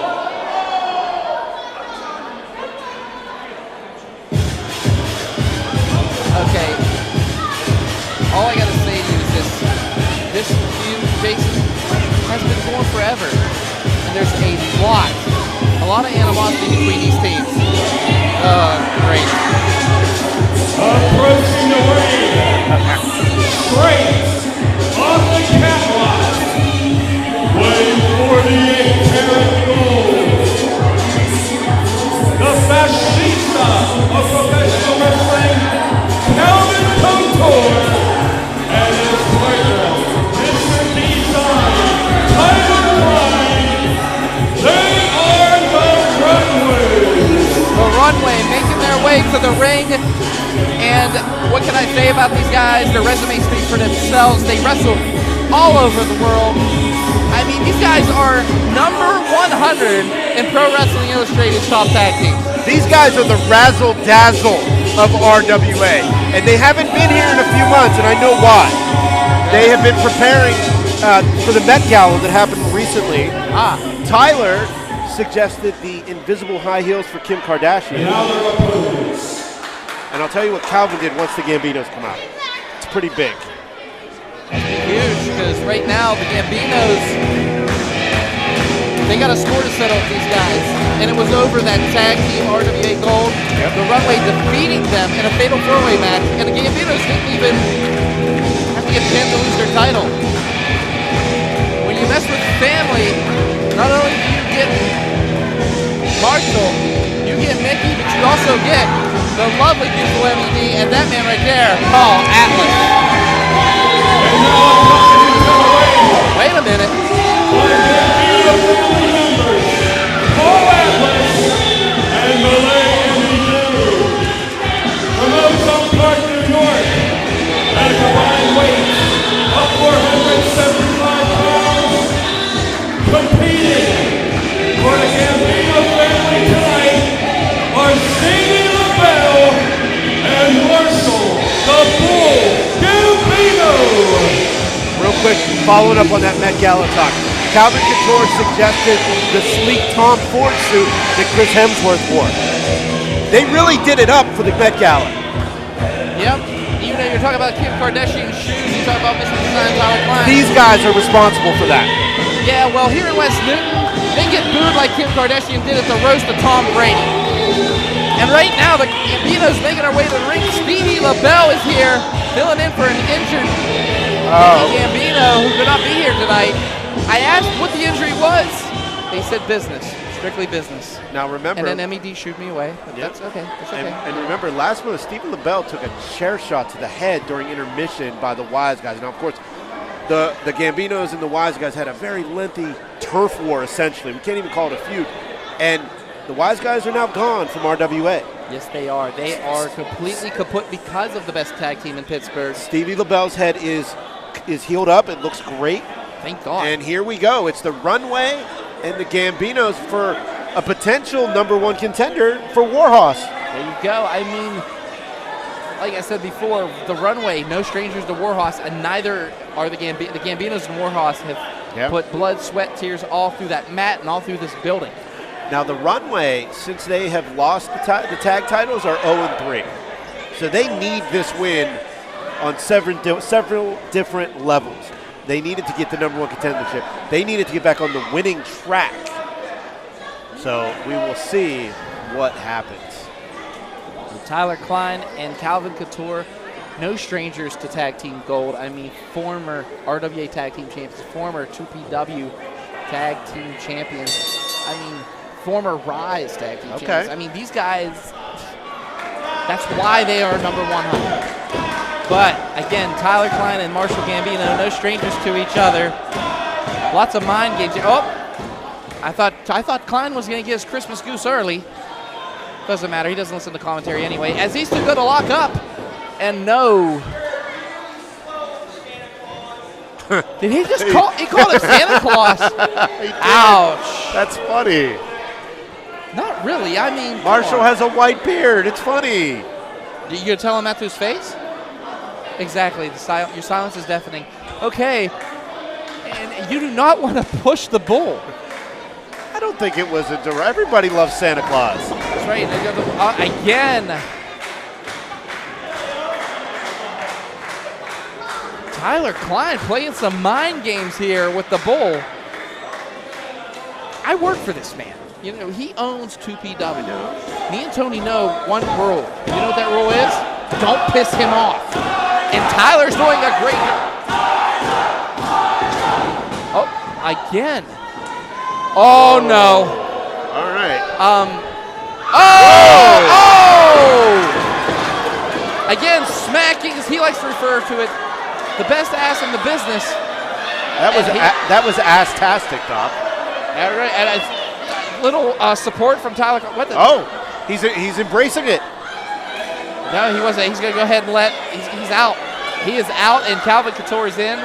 The fashionista trying to help him out here a little bit. I mean, Tyler Klein's bridges are a little bit disrupted. Wait, what's this? Wait. Oh, stops him. There has been a bird flying around the RWA really arena all night tonight, so he wasn't lying. No, he was not lying. And right now, keeping him in the corner. Group tag team wrestling by the Gambinos here. Stevie LaBelle sending Marshall Gambino in, and the Ronin with a clothesline. Tell me a little more about Stevie LaBelle. This is my first time seeing him in action. All right, only a 2 count. Stevie LaBelle, the man knows no pain. Okay. I mean, he was up and drinking, I heard, after the hospital visit, but hip toss and a beauty, MMA background. Okay. Knows a lot of submission maneuvers, lots of horn walks. I mean, this man holds actually the legacy title at 814 as he gets a front drop kick right there, low end. 2, only a 2 count. I mean, that series of hip tosses was very impressive. And right now, in complete control. And chin breaker. But it wasn't enough, and Calvin Couture trying to fight back here. He's known as the scrappy one, and as you can see right there, he just delivered those rights. Ground and pound. Yes. And now he just slaps him, lets him know who's boss here. The fashionista, they say the Runway, they talk about him being divas, they talk about him being hard to get along with. Don't get me wrong, some of those statements are true, but I will say this about the Runway. I mean, they are no slouches when it comes to in wrestling. They are not. As they drag Stevie LaBelle in that corner, as Tyler Klein now choking Taking Stevie advantage. LaBelle. The referee's back is turned, Bo Browning. But that's on Marshall. That is on Marshall, yes. He has distracted the ref as the tag is made. Mr. Design, Tyler Klein in the ring right now. And again, load over. And again, this is what the Runway is good at. And again, Marshall disrupting the ref, but it was actually good because that could have been a 3 count right there. Tyler Klein now just stomping away on the Ronin Stevie LaBelle. Klein has him up. Double arm suplex gets him over. Tags him in. And right now, the Runway in complete control here. Stevie LaBelle beaten and battered so far. And oh my goodness! Thank God Stevie LaBelle is not getting married, because that's going to take a lot out of the honeymoon phase. Good Lord. Stevie LaBelle is going to need some ice for that one, as now Calvin Couture and him are battling it out here. Again, RWA No Retreat, IndieWrestling.network. This has been it has just been a crazy night here at the Wild West, as they like to call it here in RWA. New RWA heavyweight champion, and now we could possibly see the best tag team in Pittsburgh defeated by, of course, number 100 in the Pro Wrestling Illustrated. I feel like every month I say, fill in the blank show from RWA has been the most unpredictable night, because nobody could have seen what has gone down tonight. Oh, splash the leg drop to count 2, and did you see how Couture rolled out the ring real quick? Smart maneuver, because the referee was not going to make that count if he's still in that ring. Again, this is what makes the Runway so special. And Marshall Gambino knows that. He knows what he's up against. These guys took the RWA gold away from the Gambinos at one point. Yep. And again, the Runway in control. Tyler Klein holding back Stevie LaBelle. Oh, back elbow by Couture. And a vicious one. Stevie LaBelle has to make a tag here. The Bull wants to come back in here, but how can he? And Stevie LaBelle, here we go. Again, the referee has to hold back Marshall, but wait a minute. Stevie LaBelle tried to fight his way out. Rolls under. Oh, makes the tag. Marshall's been tagged in here. Clothesline. And now the Bull is just running through this China shop, which is now known as the Runway. Everybody. Fashionista comes out. Power slam. And now the Bull in control. Has him. Uh-oh, what is this? Little tribute to the late, great Bray Wyatt. Sister Abigail. 1, 2, and Couture breaks out the count. You know, Marshall he was waiting and waiting and waiting to get in, and he has made quite the impact, but now the Runway are taking advantage. Speaking of impact, did you see that? That was like a shotgun going off. And now Couture, and wait! Oh! Flying knee strike. Flying knee strike. That's that MMA background I told you about, Jason. And wait. Oh! Could be it right here. Rolls him up. 1. No, he's not the legal man. That's right. Marshall's the legal man. Wait. Did Paul Atlas just steal their glasses? Paul Atlas has just stolen the sunglasses, the Runway. Look at this. Oh my goodness. MED and Paul Atlas. I mean, you don't touch their clothing. I bumped into their suitcases once. You thought I killed somebody. They are the razzle-dazzle, man. I told you, you don't mess with the razzle-dazzle. Here comes double spear by the Bull. Pulls him up. 1, 2, 3. Gambino's are going to win this. Wow. In a time of 7 minutes, 15 seconds, your winners, the Gambino family. The Gambinos are victorious. Of course, Mikey Gambino out of commission right now, so of course, a member of their family, as they consider family, Stevie LaBelle, and they are victorious. And the Runway walking out here defeated, not only defeated, but also, you know, without a pair of sunglasses. Oh, they probably have like 50 pairs of them. Yeah, but you know how much they spend alone on clothes a month? But it doesn't matter to them because they've got like 50 pairs of them, I'm sure. Their credit rating has to tank once in a while. But anyways, the Gambino's victorious here. MED, Paul Atlas celebrating. MED and Paul Atlas a huge factor when it comes to the Gambinos. And another step towards the RWA Tag Team Champions. That's right. RWA Tag Team Champions. And as you can see right now, they're out of here. I'm going to let Wes Newton go ahead and sing their praises. What is next? Who are they going to climb up the ladder? Are they going to be ready to go? I'm just glad we still have the Gambinos. Exactly, definitely. I am glad they are still here. They look great. I like it. Looks good. Uh-oh, what the hell's that? Oh my God. What the hell is going on? Paul Atlas was just, I don't know who it was.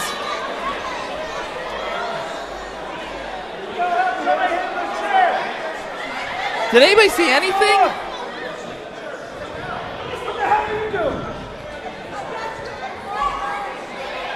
What the hell's this? Paul Atlas just got creamed with a chair. We didn't see anything. He went backstage and... Did anybody back here see anything? What the hell is going on around here today? Just adds another element to what No Retreat has been. Unexpected. My fans have been given the notes, and I've been asked to read this notes. It explains a lot about what happened tonight and about what happened on the last show. If you were here the last show, you remember during intermission, the newest member of the Gambino family, Stevie LaBelle, was at the table over there, the autograph table, and he was attacked by the members of the Y-Size, who had already lost the loser league RWA match earlier in the evening. So that was hit number 1. The note reads, that's hit number 2, yours truly, the Y-Size. Hit number 2 is what just happened to Paul Atlas. Gentlemen, I'm sorry to interrupt, but I want to tell you that I don't know, someone their face covered. Someone blew past the production area and blasted Paul Atlas. I was on my way to join you guys here. This was a hit. This was calculated. Nothing. We didn't see anything. Jim LaMotta said it was a cloaked individual. You didn't see a face, Yeah, Jim. they had their face covered. I didn't see who it was, but apparently the wise guy. I'm sorry, gentlemen. I don't mean to crash the party, but you guys invited me here to call this main event, and I cannot believe that someone. I'm gonna fucking kill them. I don't know who it was. I didn't see it. First degree. Okay. I'm gonna find them. I'm gonna beat the ever-loving shit out of them. I will beat the shit out of their wives, their fucking kids, everybody. This doesn't stand. I gotta go call Mick. Oh boy. Okay. Fellas, it's gang warfare in the RWA, and payback is hell. Marshall Gambino promising that whoever put the hit out on Paul Atlas. Don't repeat those words, Jim. We'll get fined. You know, we thought this was over last month. By the way, welcome Jim LaMotta LaMotta, to the welcome. RWA commentary. I know to kind of kill the mood here. Let's get you a chair, sir. I'm all right. I'm trust me, we're all going to be on our feet for this mammoth main event. Yes. The Murder Hawk Monster, Lance Archer, and the gigantic Beastman. That's right. Are you ready for this, sir? I sure as hell am. Gentlemen, my very first RWA matchup ever called after 16 years in the wrestling business. And what a pleasure it is to call this matchup with Doc with Jason. Oh boy, here we go. By Tony Kincaid from deepest, darkest West Virginia at an estimated 500 pounds, he is the Southern Savage, the Beastman. Beastman making his way to the ring. RWA main event right here tonight. No retreat as Tony Kincaid walks with his client. And what can I say? Jason, it is scary that Tony Kincaid has control over a beast, an animal, a psychotic individual like that. You know, for the last couple months, we've been seeing this weird pairing, this weird relationship of the Beastman and Tony Kincaid, and we still don't know what exactly is going on. Jim?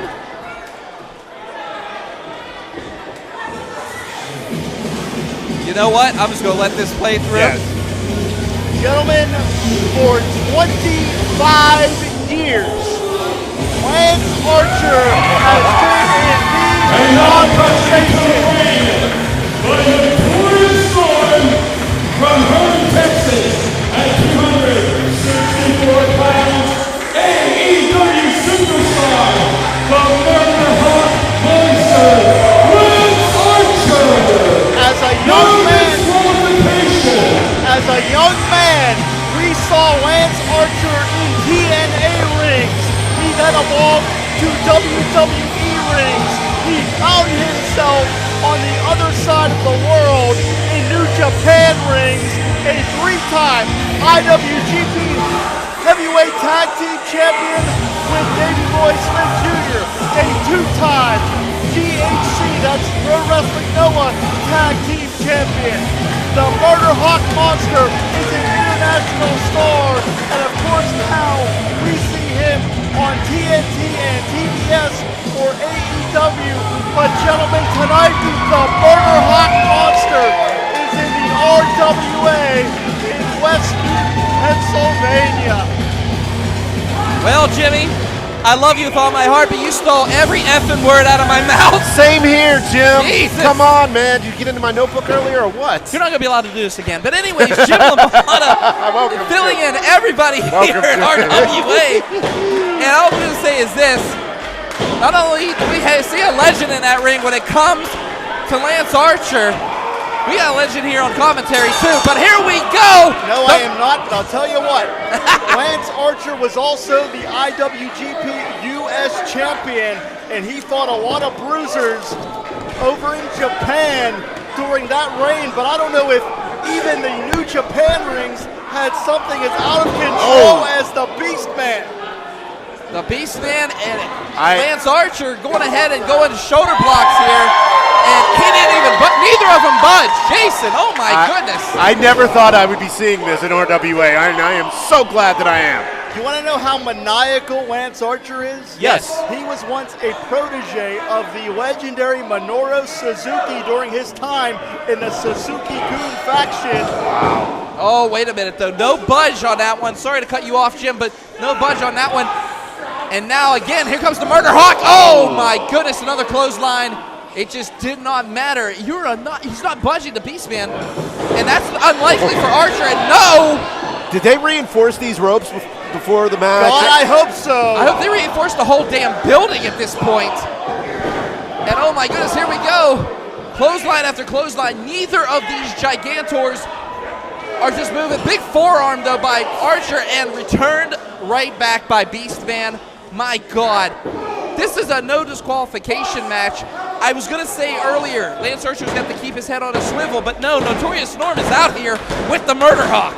Yeah, let's not forget Notorious Norm began his career in professional wrestling in 1994, and 30 years later, Norm is still responsible for bringing some of the quite literally biggest names to Western Pennsylvania, and tonight he brings with him the Murder Hawk Monster. That's right, that is the Murder Hawk Monster now trying to gain some momentum here, and he is just taking it to the Beastman, and here we go. We're going to go ahead and let Wes Newton handle this one.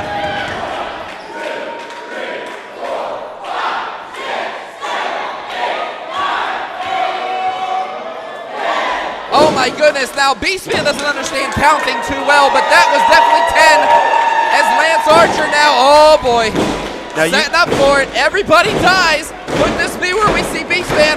Oh, he has him. He has it locked in. Could this be it right here? Could be some dark days for the Beastman, but wait a minute, the power of Beastman, whoa, how many competitors can match strength with Lance Archer like that? The Beastman is doing it right here. Unbelievable power. You know, we talked about Norm Connors being at ringside with Lance Archer. Tony Kincaid's at ringside with the Beastman, and he has that giant bone in his hand. Oh, did you see that? That headbutt. And wow, that brought Archer to no, look at this! Why don't you? No disqualification, gentlemen. Nothing the referee can do about it. But I'm going to ask you this. We have seen Lance Archer go blow for blow with some of the biggest names in this sport. And the Beastman, using that Cro-Magnon skull, one shot took Archer down to the canvas. There are very few that could do that to the Murder Hawk Monster. You're right, and you're right, Jim, and I have to piggyback off you on that. You know, you said that Cro-Magnon skull. He can take that bone out of Kincaid's mouth anytime as he misses that splash and goes up over the top rope. And out onto the floor here in West Newton. That's right, and oh, wait a minute, Kincaid getting chased by Notorious Norm. I hope he pops him one. Tony Kincaid needs taught a lesson. And whether it's Norm or Archer or this little girl over here, I just want him to get taught a lesson tonight. Oh, wait a minute now, and now Archer taken. Oh, Beastman face first to that steel beam. Oh my goodness. Gentlemen, we don't know if the Beastman can understand English, and Lance Archer became a global superstar in Japan, but I'm going to tell you what, violence is an international language. Violence is something that anyone can understand, and that's what we're seeing right here because it's no disqualification in the West Newton gym. That's right now, Beastman. Now, they're over by the tables here. Oh, some wrestlers are going to lose some merch as Lance Archer just went face first off the table. Wait, that's a garbage can. Like I said, violence is an international language. Interesting enough that Beastman took the trash bag out of the trash can before he used it. That's awesome. Right across the back. And big right hand. And I mean, Archer now trying to find a way to destroy the Beast. And he's doing that, bouncing his head off that table numerous times. It has become a war of attrition very, very quickly. And let's make no mistake about it, Tony Kincaid may be grinning like a Cheshire cat, but Lance Archer is not going to allow anyone to use his name, to use his 25-year career as a stepping stone. Lance Archer, the proud Texan, will fight for his legacy, fight for his notoriety, and he will not go quietly even against someone as vicious as the Beastman. They are up on the seats here, and like I said, it's going to be very, very hard to see. But as we're trying to see through the crowd here, we don't have no monitor here tonight. Those are steel bleachers over there. Yes, that is nothing but steel bleachers. And wait a minute, now we're dragging it back here. This crowd is just electric. This crowd, you know, you're feeling the heat from the beginning of summer. We're feeling it from the West Newton faithful here. Oh boy. Get out of the way. What the hell is wrong with these people? Here he goes. Wait a minute now. Archer set into a bunch, going through a bunch of chairs. 7-10 split on lane 3. Holy cow. Jason, I want you to think about this, and Doc, you can think about it as well. A human being just took out a dozen rows of chairs. Jesus. But wait a minute. Beastman is taking away the crowd's chairs. I think he's trying to throw at that bird. If it's not nailed down, these two are going to use it, and they may well use a few things that are nailed down. Anything is in play here because no one are going to stop these two monsters. Chair shot right across the back. It's Godzilla versus King Kong. It's warfare in West Newton.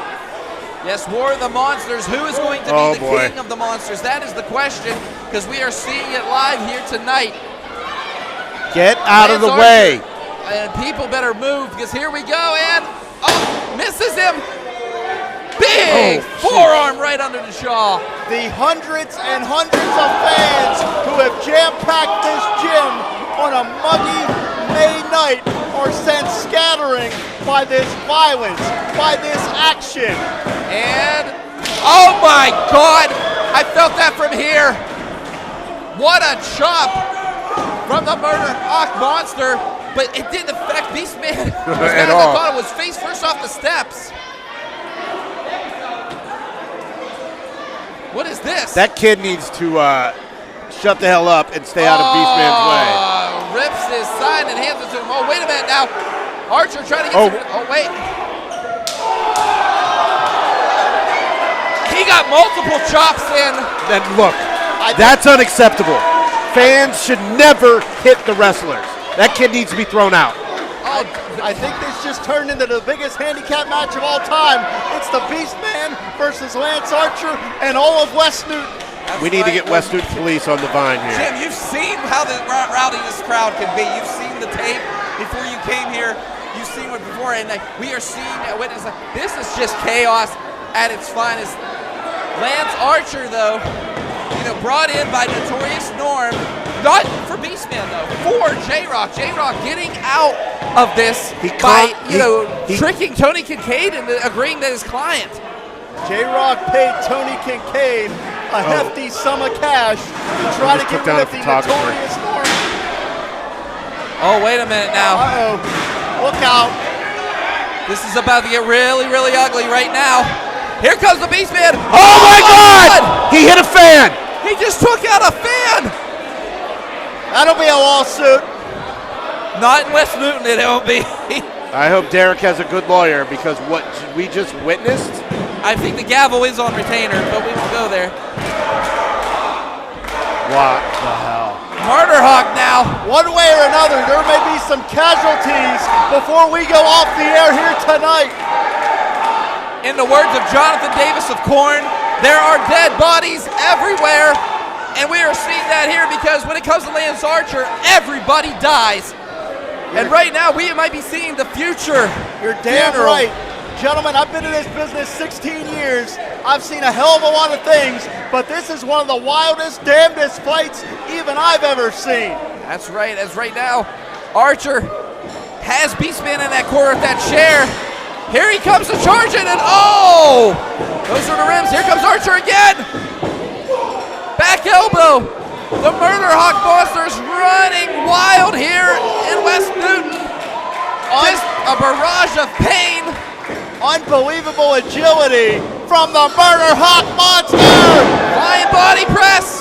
1, 2, only a 2 count. My God, Jason. I know that Archer is very talented. Flying crossbody was not something I saw coming out of the playbook. Oh my goodness, this crowd is on its feet. There is nobody sitting right now. This is action that only the RWA is willing to bring you here on the Indie Wrestling Network. Sends him into the ropes, Beastman. Oh! Lots of power by Archer, and the Beastman taking out the Murder Hawk. My goodness. Archer got smothered that time. Yes, he did. Blunt force trauma by the Beastman. But wait a minute, what is Tony Kincaid trying to do here? And oh no. Oh, wait a Yes! Kick his ass, Norm! Taking off that. Kick his ass! And Norm getting rid of kick the trash, his ass. taking out the trash, which is Tony Kincaid. Finally, someone has been able to neutralize the fungus that is Tony Kincaid. Oh, you're going to hear about that later. You realize that. Live my life. But anyways. If Tony hears it. But we still have a fight in the ring, gentlemen. That's right, Beastman. Oh, look out, J-Rocc and Chris Taylor. Oh, what the hell are they doing here? Damn it. Archer, this became a 3-on-1. This war between Notorious Norm, J-Rocc, and Chris Taylor is marring this massive main event. And right now, here comes Beastman with that chair. Archer's back was turned. And if you're watching, oh my goodness! If you're watching this on IndieWrestling.network, this is again. Here we go, J-Rocc, and they are double teaming. They are double teaming right now. What's going on? Even 3-on-1 for the Murder Hawk monster would be too much. But you know what this is? This is not even personal towards Archer, guys. This is a statement that Rock and Taylor are trying to make towards Notorious Norm. And they are trying to do that at the hands of the Murder Hawk. And that is one person you do not want to try to make an example of, but they are doing what they said they were going to do. It's just these guys can't do anything one-on-one. It's Absolutely always not. the numbers game. You are absolutely right, Jason. And oh my goodness, they are dragging Lance Archer. There is no low that J-Rocc will not sink to. As they roll Lance Archer back in the ring, J-Rocc and Taylor might have done the job. They are putting their fingerprints all over this signature main event. Hundreds of fans are here to see this matchup, and J-Rocc interjecting himself. It's disgusting. Off the ropes, has him. Black hole slam. That could be it right here. 1, 2, no! Archer kicked out. I can't believe it. Lance Archer has kicked out of here. Oh, wait, this is no disqualification. They can do what they want. There is nothing that referee George Ross can do. It's all legal, and they may try to put out the Murder Hawk monster. They may try to make headlines. Jesus. If there's anybody in the back that can hear us, we need some help for Lance Archer. Oh my God. Beastman from the rope. He misses. Taylor doesn't see it. That idiot Taylor didn't even realize what was going on. Slams him. Choke slam. And Archer is pissed off. And he's just taking all around. Archer sets up. He got him. Beastman's about to go somewhere where he doesn't want to be, and that's up. The ring is going to implode. Oh my God. Come on. 2, 3, did it. Oh my God. In the time of 14 minutes, 8 seconds, your winner, the Murder Hawk monster, Lance Archer. Lance Archer victorious here tonight at No Retreat. What a hell of a contest we just witnessed, Jason. He defeated 3 men by himself. It just wasn't enough, Jim. It just wasn't enough for J-Rocc and Taylor to get involved. But Archer took them all out. But wait a minute. Notorious Norm's back out here. Wonder what he has to say. Hey, don't leave yet. Don't leave yet. Lance, you know the plan. J-Rocc, June 16th. I want you one-on-one with John McChesney. Here we go. If you accept, Lance is taking him out right now. What? going to test if J-Rocc and Taylor are really friends. Chris Taylor's neck is quite literally on the line. Better in a sense, because like my song says, everybody dies. And tonight, it'll be this ugly sucker's turn to go. What do you say?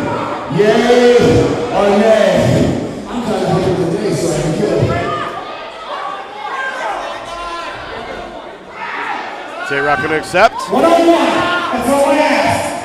Taylor is begging for his life. What is J-Rocc going to do? Stop, please! You want me to tell McChesney? Not fun! No, this is tough.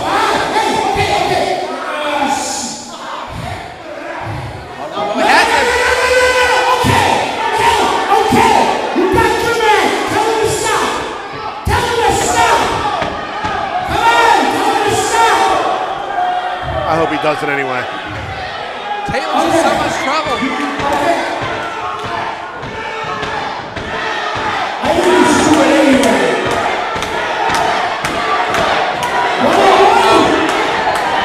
Yes? You said yes? Yes! And Taylor gets a choke slam! So next month, J-Rocc has a date with Big League John McChesney. Big League John McChesney sidelined because of J-Rocc. And here we go, victorious in that ring right now, Lance Archer. It has been a hellacious night here at No Retreat. That's right, new heavyweight champion in Mike Law. There's so much controversy happening here tonight. But wait a minute, what the hell is this? Oh, here we go. You a fat purple bastard, Norm! Hey, you ain't the only one that's traveled the world. You ain't the only one that knows people in AEW. Okay? Lance Archer, you're bad. But so is my boy, all-ego Ethan Page. And let me tell you something. He's coming from Canada to West Newton, and he is going to whip John McChesney's ass. You want John McChesney? Shut up! You want John McChesney and J-Rocc there? You tell him to beat Ethan Page June 17th. There's no room. There's no room. I can't. Wait, Jim. Watch. Ladies and gentlemen, please give it up one more time. All right, you know what? I'm ending this right now because this is just insanity. Again, Lance Archer victorious over Beastman. We will see you next month right here at IndieWrestling.network. Michael Doherty, Jason Gray, and of course, the great one, Jim LaMotta. Thanks for joining us, sir. Thank you for having me here. Listen, you never know what's going to happen at RWA, but there's one thing we know for sure. Everybody dies when the Murder Hawk Monster goes to work. We'll see you, folks. Good night. All right, this is up.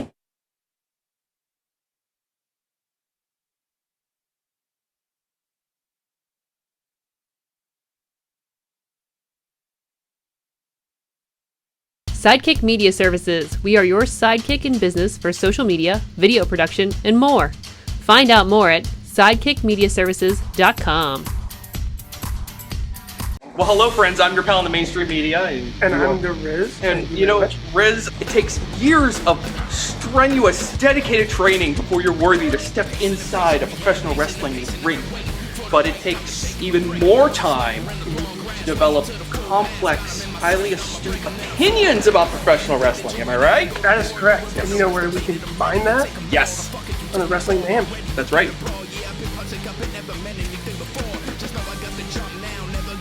Well, hello, friends. I'm your pal in the mainstream media. And I'm the Riz. And you know, Riz, it takes years of strenuous, dedicated training before you're worthy to step inside a professional wrestling ring. But it takes even more time to develop complex, highly astute opinions about professional wrestling. Am I right? That is correct. And you know where we can find that? Yes. On the Wrestling Mayhem. That's right.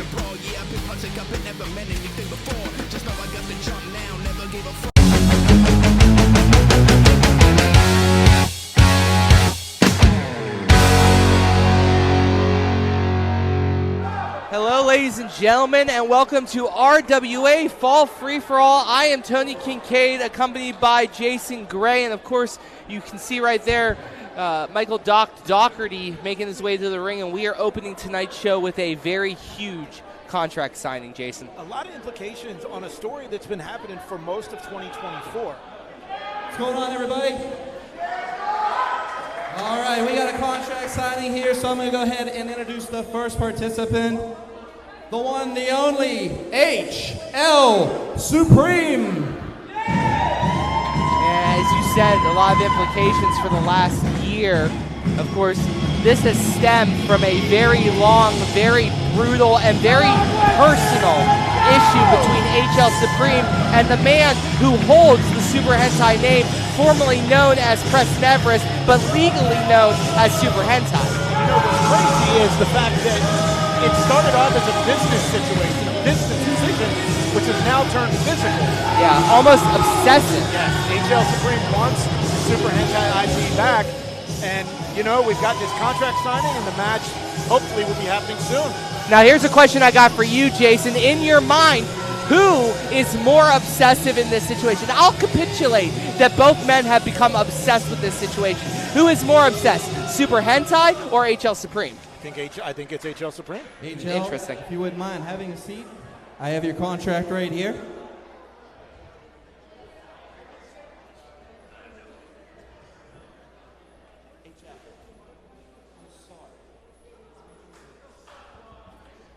Doc's apologizing. I think I know why. All right, ladies and gentlemen, the next participant in this matchup, Super Hentai. And there's a reason that Doc apologized. He has been adamant. Lawyers be damned, fines be damned, the copyright, the U.S. Trademark Office calling him be damned. He almost refuses to the letter to call this man Super Hentai, despite the fact that he owns the IP. Yeah. I mean, we've talked about this for 6 months now, Tony. We've had to correct him over and over and over, and it's just, you know, hopefully he's in the middle of it now, literally. Hopefully he will start making things right, doing it the right way, moving forward.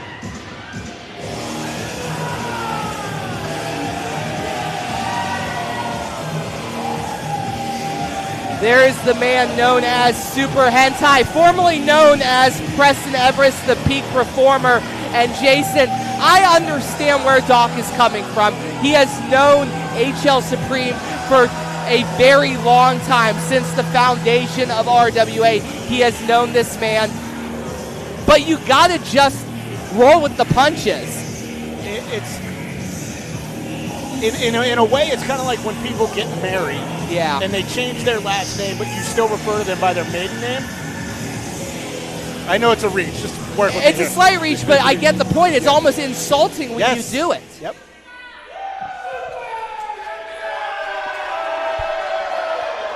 All right. This is the official contract signing for the match next month.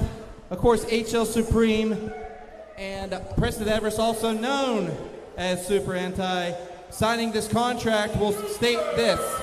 If Super Hentai loses, Preston Everest loses the moniker, and it goes back to the rightful owner, HL Supreme. Look at the 1,000 So yard I've seen stare. HL has already signed the contract, so he didn't sign yet. HL Supreme Okay. just won't. He's asking you to sign first, so Mr. Everest, if you would not mind, you please put your name on the dotted line here in this contract. It's true. Thank you, sir. Just staring right at him. Daggers. HL Supreme right at Super Hentai. You know, this is the first time that they've been this close together where there's been no punches thrown. Knock on wood. It is early, yes.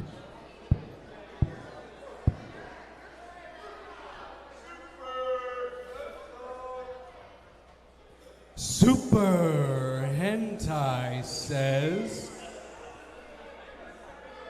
give me one good reason why I need to sign for this match, bud. You see, what does Super Hentai Gain Wrestling HL Supreme. You see, who did HL Supreme ever beat, bud? You see, Super Hentai, the 27-year veteran that he is, has already accomplished more than HL Supreme ever will. You see, bud, I took this moniker, I took this hood, and made Super Hentai something you haven't in a very, very long time, and that is relevant.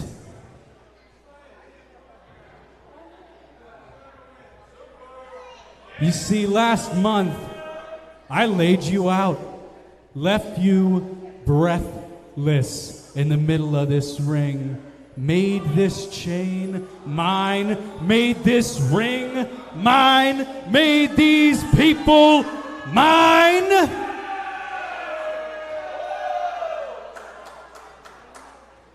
So with that being said, I'm not signing a thing. Wow. Tony, what do you think about this? Not signing the contract. I'm trying to wrap my head around it. It's a bold move, but it's well within his rights. He holds it. He got it legally. Right. If he doesn't want to fight for it and give it up or take the chance of losing, there's no reason for him to do it. There's really no reason for him to do it. Right. HL, I don't know what to tell you. Hopefully RWA management can get backstage with him, but this contract hasn't been signed yet, so there's no match yet.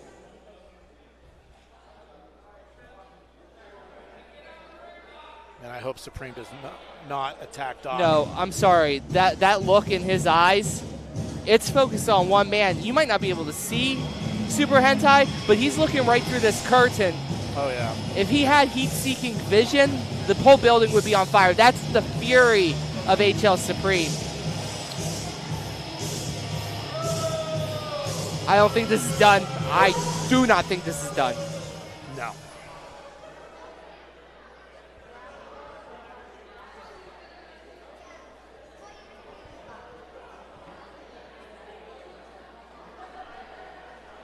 Well, we're going to clean up from the contract signing that almost happened. Yeah. 50% there.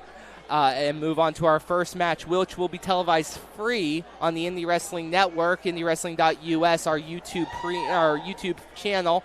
Thank you so much for everyone watching today right now. And this Four Corners of Hell match is extremely, extremely interesting in my mind. Jason, what do you think? You know, GME earned this title shot by eliminating Eli in last month's Renegade Rumble. That's true. And with the history that these two men have had, they have to go to hell to finish this. Yeah, the Four Corners of Hell match, you can see, you might have been able to see during the contract signing, there are chairs in each corner everywhere of the ring, but there are weapons littered throughout this building. All things are allowed. There are no stopping anything you want to do outside of a pinfall or submission. And now, wrestling that fans, ends the let's match. bring Only that. both principals of our opening match to the ring.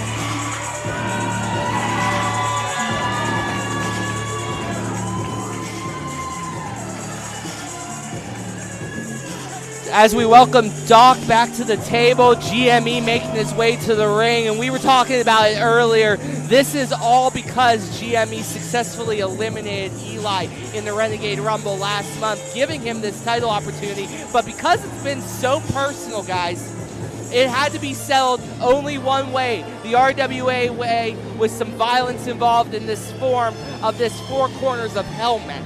That's right, Four Corners of Hell. And I am shocked that there are so many chairs in this ring, but if you think about it, Giani Enrio has made this personal by attacking Eli numerous times with the chair, just trying to get this point across. He's wanted this shot, and yeah, I'll admit it, he earned it last month in the Rumble. I mean, GME is the chairman. He may have the advantage here. Yes, I will say yes, the chairman might have the advantage here, but Eli has been the No Limits champ for over a year now. Day 392. Oh my. And you were talking about this being personal, Tony. You were talking about it. GME has been a thorn in the Eli side for probably 6 to 7 months now. Well, after 6 or 7 months, finally these two are going to meet up and in a ring and in a brutal contest. Eli's going to get an opportunity to get his hands on GME. That's right.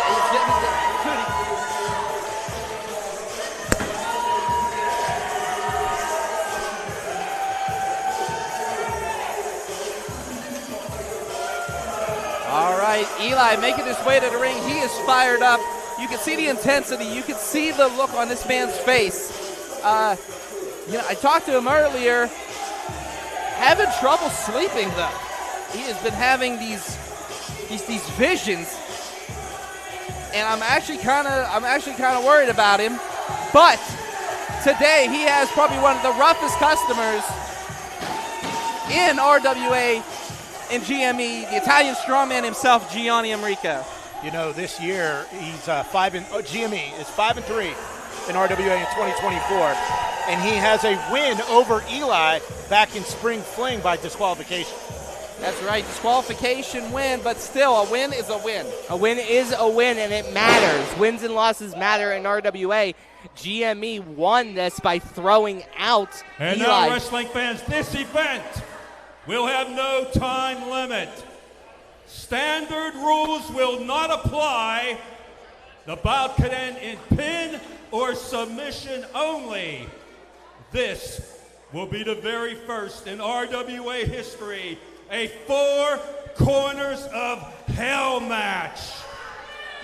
You already see the weapons stashed in each corner. At stake will be the Renegade Wrestling Alliance No Limits Championship. Introducing to my right, the challenger, hailing from the motherland at a weight of 118 kilograms. He is the Italian strongman, Gianni Michael Emricko. And now his opponent to my left, the defending RWA No Limits champion, coming to us from the trenches of Rochester, New York, at a weight of 216 pounds. He is the big dog around here. This is Eli.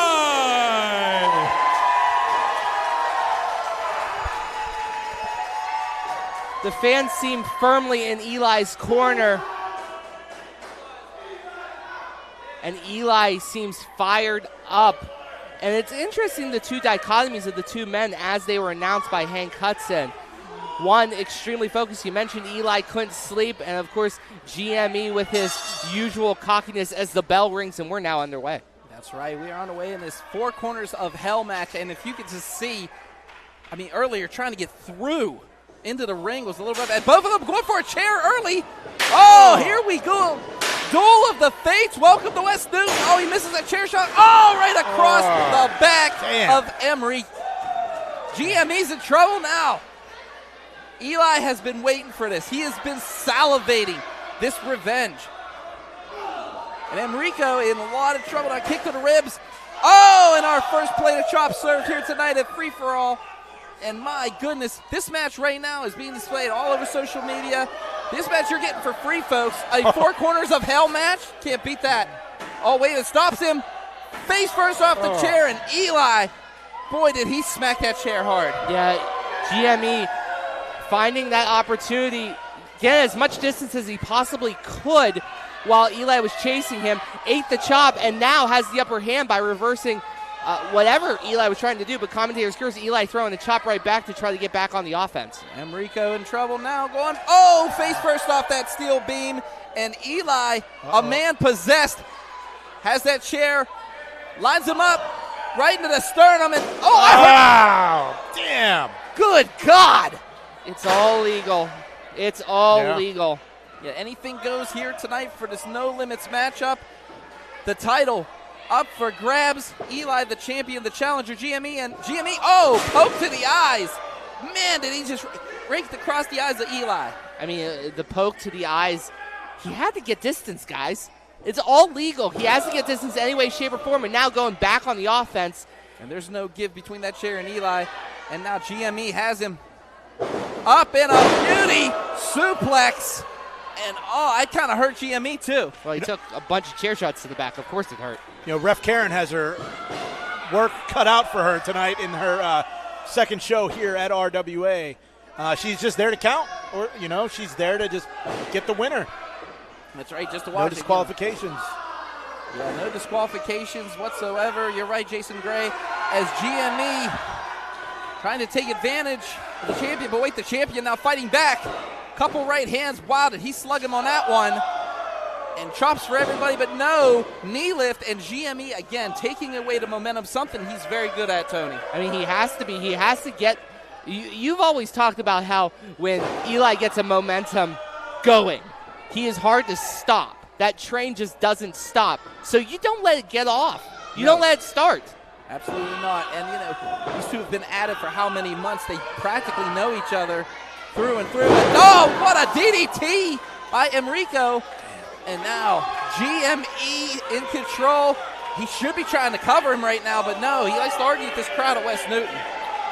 Let GME work. Let GME work. Covers him. Only a 2 count.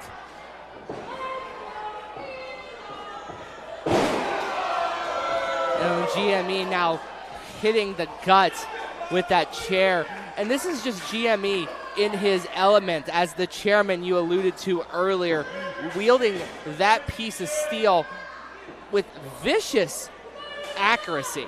Now he has 2 of them. He's building a bridge here. This is no good. We've seen many wrestlers limp away from that ring, Tony, Jason, when this contraption is set up. And he isn't stopping yet. My goodness. This is a bridge of death. Then again, 4 corners of hell.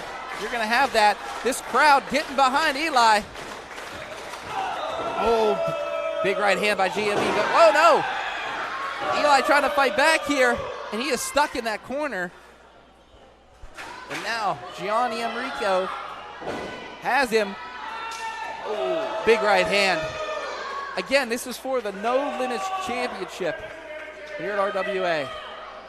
And now GME puts Eli on that top rope. Oh, no. This can't be good. I mean, they're both in a precarious position without the chair sitting in the center of the ring. With the chair sitting in the center of the ring, it's pretty bad. Yeah, either way, this is going to hurt. And GME, wait. Eli blocking it. Oh, no. Oh, dear. Lost his footing, but no. Again, taking Eli off his feet. Eli still stuck on that top rope. What is going through the mind of Eli right now as GME climbs? And to your point, GME got real focused on the crowd there for a second. Might have gotten caught. No. Oh, my gosh!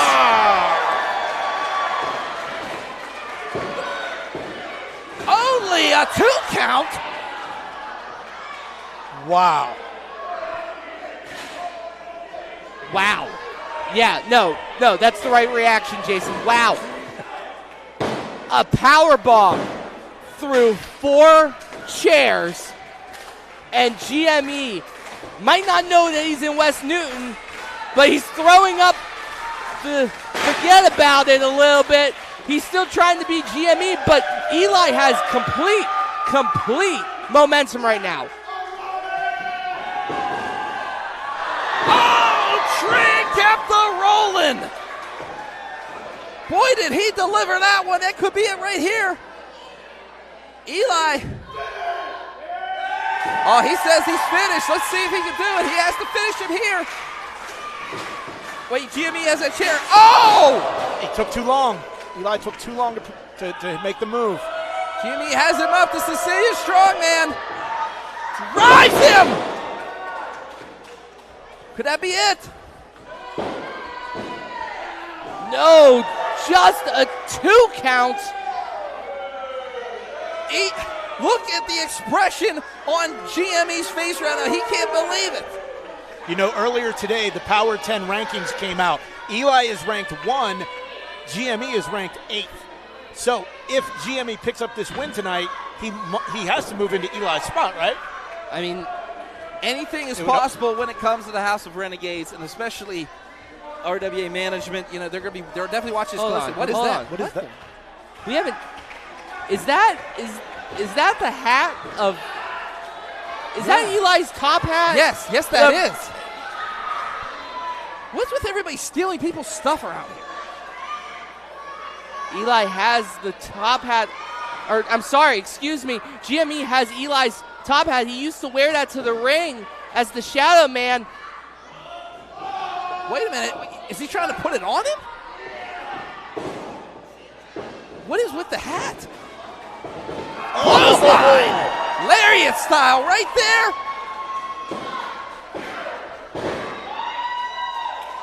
Wait. Just a 2 count. He Eli's made direct eye contact with that hat. It's like he's possessed.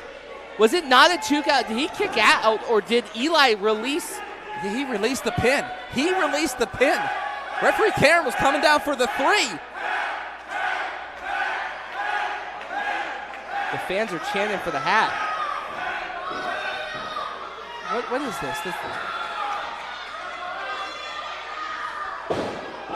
Oh, but GME did not want to see whatever was going to happen when he put the hat back on. He does not want to see the return of the Shadow Man. What is this now? What does he have in his hand? Okay, he goes ahead and kicks that hat. Brass knucks. Those are brass knucks. It's a loaded fist for sure. Definitely has it lined up. Oh! What? Could that be it? The hell? Oh my God.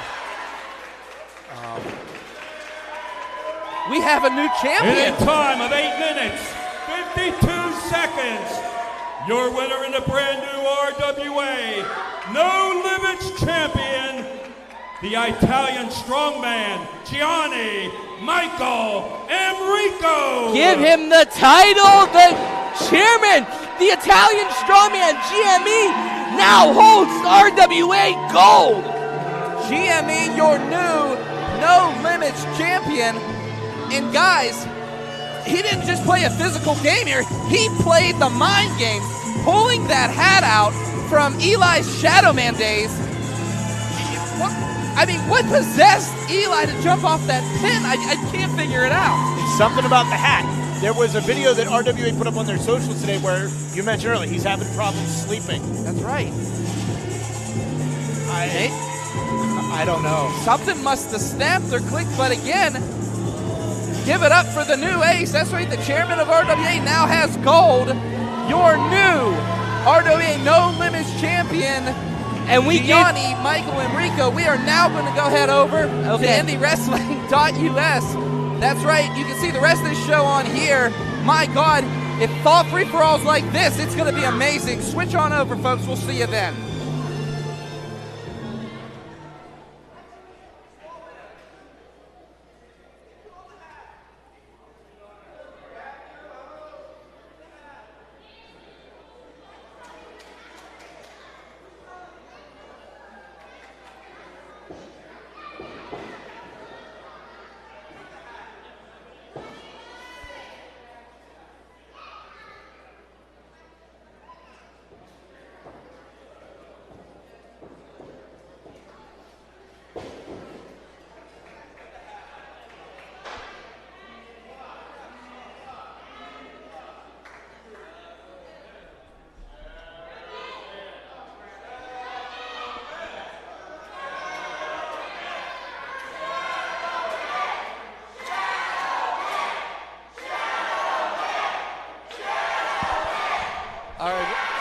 actually keep it locked here real quick before we switch over to Indie Wrestling.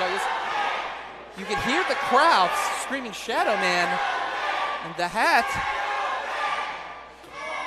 No. No, he says no.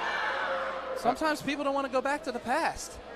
And speaking of looking forward to the future, we'll see you on IndieWrestling.us, folks. Thanks.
Whoa, they're dragging the ref out here. The Gambino brothers, the whole family's out here. Excuse me. You know exactly why they're out here. This is one way to open up the paid variation of free-for-all. Yeah, exactly. Welcome. If you've just tuned in to IndieWrestling.us, Michael Doc Doherty here. No one cares about that. No one cares about that. Anyways, the whole family's here, and they have one thing on the, two people on mind. You know who that is? The wise guys. Oh, no. Hey, Hank, take this one off. All right. This isn't about friendly, we're having good times tonight. We're going to beat somebody's ass. So, wise guys, our guys talk to your guys, so get your dumb asses out in the ring and let's just do this now. Your mother. Do we even need a ref? I'm not going to sit here and lie. Do we even need a ref? There is a non-zero chance this ref is being held hostage right now. Wait a minute. Are they really here? Did you see them? I know that they were released from their suspension. Allegedly. I heard that they might, and they are.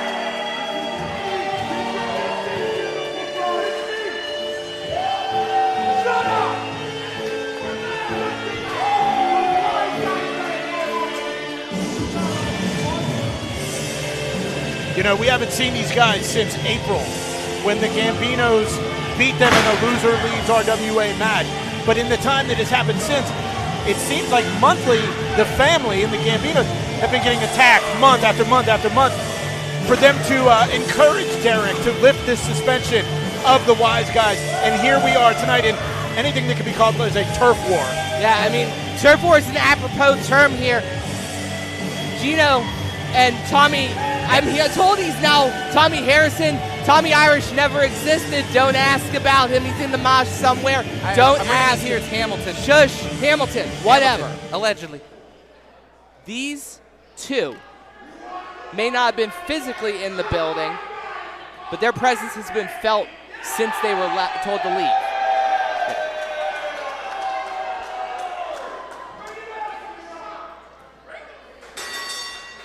Okay, the bell's right. Here we go. Just swinging away. And the Gambinos, this has been 7 months of torture. 7 months. And they are going to take it out on Hamilton and DeCapo. I'm not sure that rules are really there. I don't know what the ref's going to do if this goes into a brouhaha. I hate to say it, Tony. Maybe he should do what the referee did in the last match. Just sit there and let them hurt each other. Because you know they're not going to hold back. Neither team's going to hold back. Nothing but hatred. Nothing but just disdain. It's just going to boil down to ref's discretion. How far he's going to let this thing go. The ref's trying to get a one-on-one for this tag team match. You know, this isn't a street fight. This is a match. So I mean, the chairs littered across the apron and in the corner of Mickey and Marshall Gambino might beg to differ, Jason. Let me rephrase that. It was supposed to be a regular match. Well, what the Gambino says goes as one, only one count. Tommy Hamilton, excuse right. me, being thrown into Gino DiCapo's corner, and Mickey tag in as well, and these two don't like each other either. That's right, they attacked Mickey a month or two ago, and Mickey wants revenge. Big clothesline. DiCapo's down. Only a 2 count. And Mickey is just fired up here tonight. 20 years the Gambinos have been wrestling. I've never seen them take as much punishment and torture.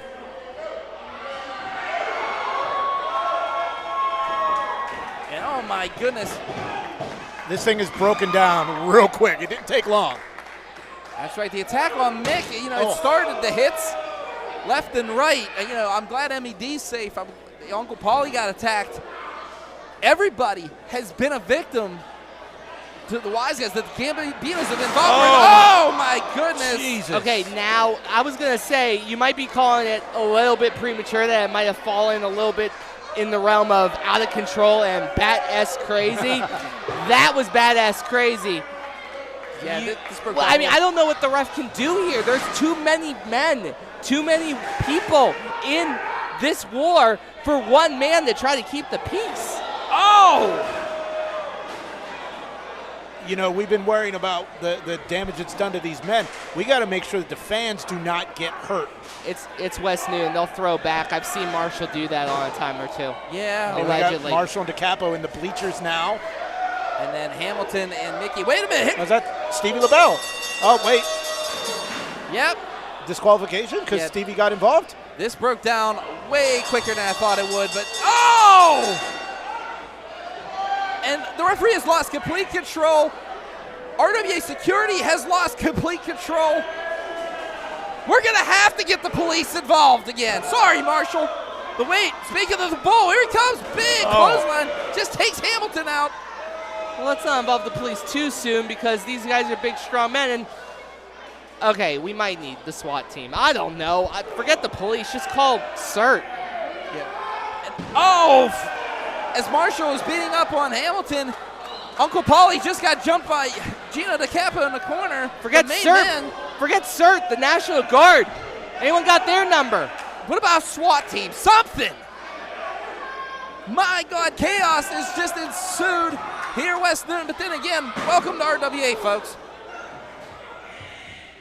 My God. And right now, Mickey taking on Tommy Hamilton here. As right now, DiCapo kicking that chair. Stevie LaBelle getting involved. As wait a minute, Tommy Hamilton now the body slam. The wise guys are fighting a whole damn family here, guys. Can I just point out that the wise guys are standing pretty tall right now, despite being vastly outnumbered. Yeah. I was thinking the same thing, Tony. It's like 5-2, and look who's standing. That's right now. Oh, Jesus. Right in front of us. The guys are in control. They're completely done. There's no control. There's no. Oh my gosh. As right now they are just dragging Marshall. What do they got planned here? Rolls him into the ring. Do we know what the ref's call was? Was it a disqualification? I don't think. I think he just gave up and ran away. Yeah. Guys, I hate to be the bearer of bad news, but this feels a lot like a baptism. Mickey grabs the chair, though, just in the nick of time. And now, all it is the Gambinos. No wise guys. No ref, no nobody. Wait, who's that? What? You know who that is? I don't. Oh my goodness! That is the Shore Bat himself. That is Aiden. Oh my! I can't even get it out. We'll get it out. Asher Knox. Oh! Asher Knox, if you remember, Tony, he's actually filled in when Tommy had that thing. Well, no, you know, he didn't fill in. He is a member of the Wise Guys. He is the Vegas branch of the Wise Guys. And the 3 men now that are part of the Wise Guys are taking apart the family. This is Godfather 1 stuff. Wait a minute. Oh! All that Emmy D can do is just stand and watch as they are just beating the Gambino family down with these chairs. And Knox now just choking away on Uncle Paulie. You know, the Wise Guys came prepared. They had Asher Knox in their back pocket just in case. And he came out and is making a huge difference. Right, Asher Knox has been a game changer here now. There are 3. There are 3 of the most dangerous individuals I've seen in a long time in this tag team division.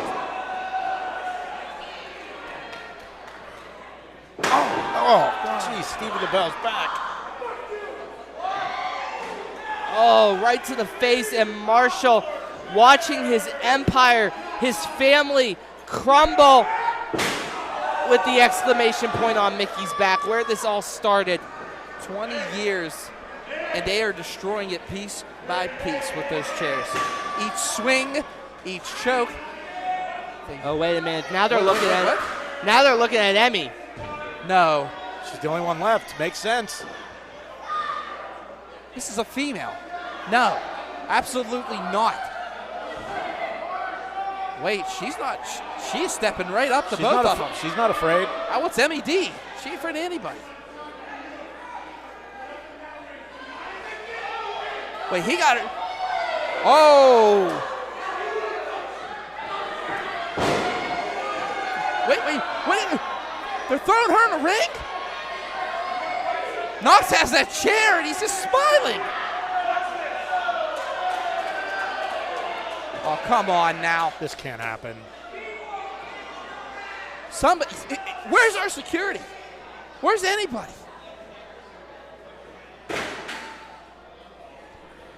Oh my God.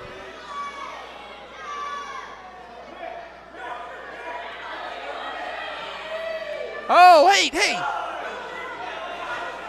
No. Oh my God, no! What the hell? Where is security? Come on.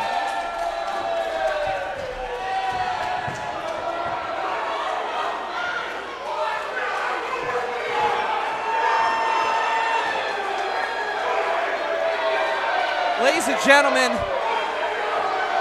we have just witnessed a travesty. We have just witnessed. How can you do that to a female?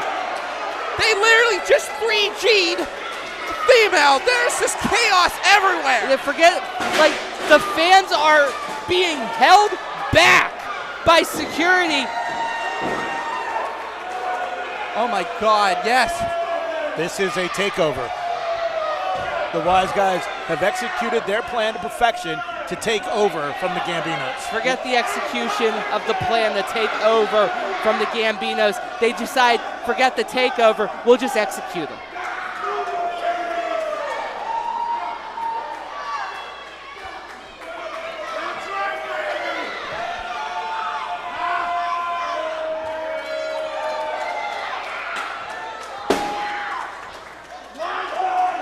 I mean, what now, guys?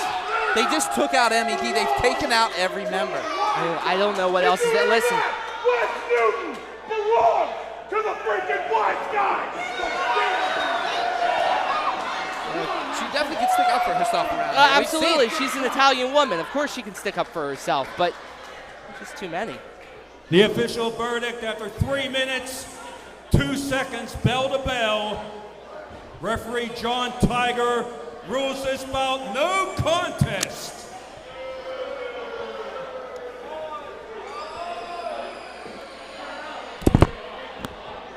What a night, Tony. And fall free for all, we've only had 2 matches. I can't even imagine what the hell's going to happen the rest of the night. And we have ECW original Rhino here tonight. I'm more worried about the medical attention. We have to get some important people in Pittsburgh Pro Wrestling right now. And look, I I've said some mean things about the Gambinos, but and Emmy especially, like I don't know if this is a bridge too far.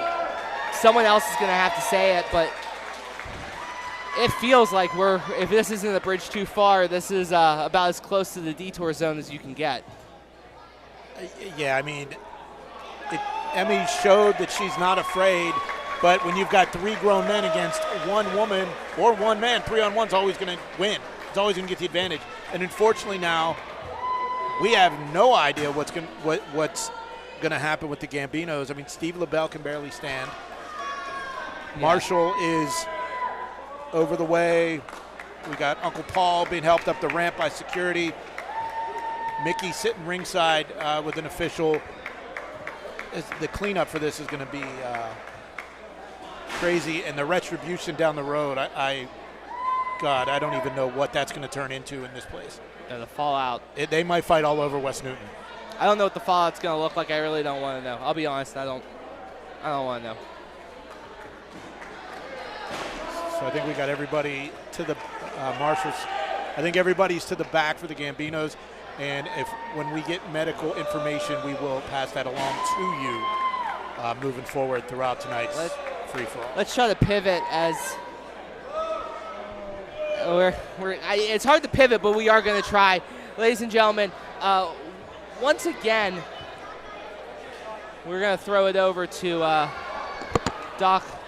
He's looking for our microphones, but that was a lot to deal with. So I apologize to everyone. This is the worst television probably, but we just watched destruction. I don't know about you, but this has been probably one of the craziest fall free-for-alls I've ever witnessed here in Renegade Wrestling Alliance. There is so much going on right now. Obviously, you saw the contract signing. You just seen the travesty in that ring just now. I want to bring somebody out here who's backstage who has all the answers, who I like to refer to as the godfather of Pittsburgh commentary, Jim LaMotta.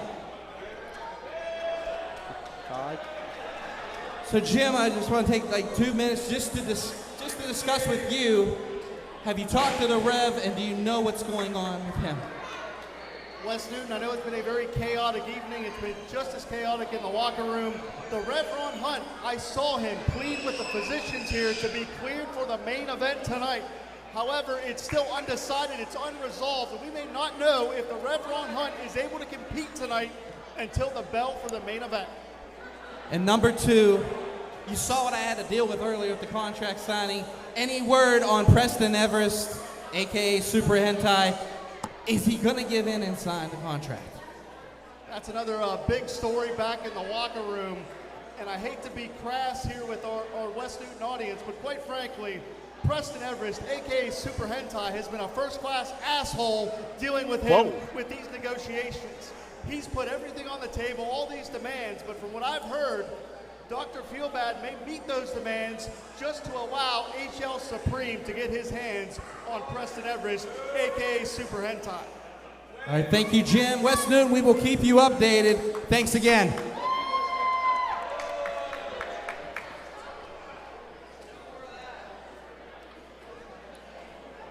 Moving forward, we have Dennis Gregory, who made his return last month in the Renegade Rumble against AJ Alexander. Yeah, this is an exciting matchup because we got one of the stalwart veterans of Pittsburgh professional wrestling against one of the up-and-coming guys that really has been showing a lot over the last few years.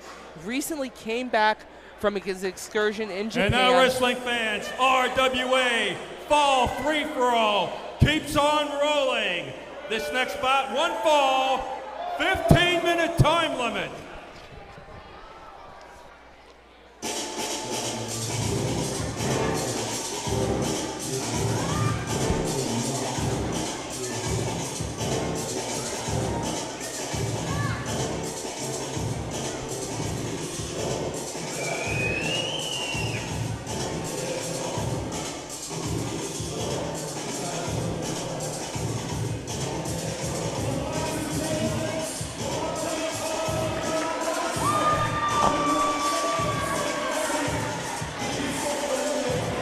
AJ Alexander making his way back to RWA. He was here last in July, Tokyo, and I have been given weighing in at 225 pounds, he is now known as the man who sold the world, A.J. Alexander. A.J. Alexander making his way to the ring, victorious last time he was here over Alex Monroe. And man, does he look in great shape, man. He's in the best shape of his life. And now his opponent.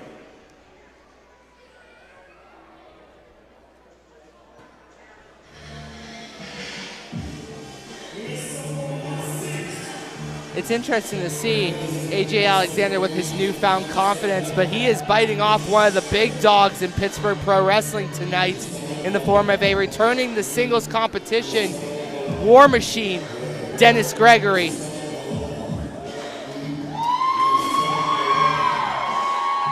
Approaching the ring, this man is the pride of Swissville, weighing in at 3 deuces. He is the War Machine, Dennis Gregory. All right, War Machine Dennis Gregory, big surprise last month here, returning to RWA via the Renegade Rumble, and he threw out a couple bodies, but tonight he has his hands full with a returning A.J. Alexander, 1-0 so far since his return here at RWA. And I've been told that the winner of this match will enter the RWA Power 10 rankings. Of course, Big League John McChesney in the Power 10 rankings, most recent ones, but he's not allowed to wrestle in 2024 in RWA. Doesn't really deserve that spot right now. New blood got to come in. No offense to Big League, that's just how the game's played. That's right, John McChesney no longer in RWA for the rest of this year, but right now it's all about the War Machine Dennis Gregory and A.J. Alexander. Yeah, and A.J. Alexander. Okay, all the respect in the world to the War Machine. The man is a military badass. That's right. And a bona fide legend in pro wrestling. That's right. A.J. Alexander is coming in with an immense amount of swagger and confidence since his excursion in Japan. He learned a new way to wrestle. I love it. I'm interested by it. Now, this is the type of thing, there we go. The respect that he learned in Japan, it's interesting to see how he translates the Japanese way of fighting into American-style pro wrestling. That's right. These two locking up right now, just two bulls in the middle of the ring.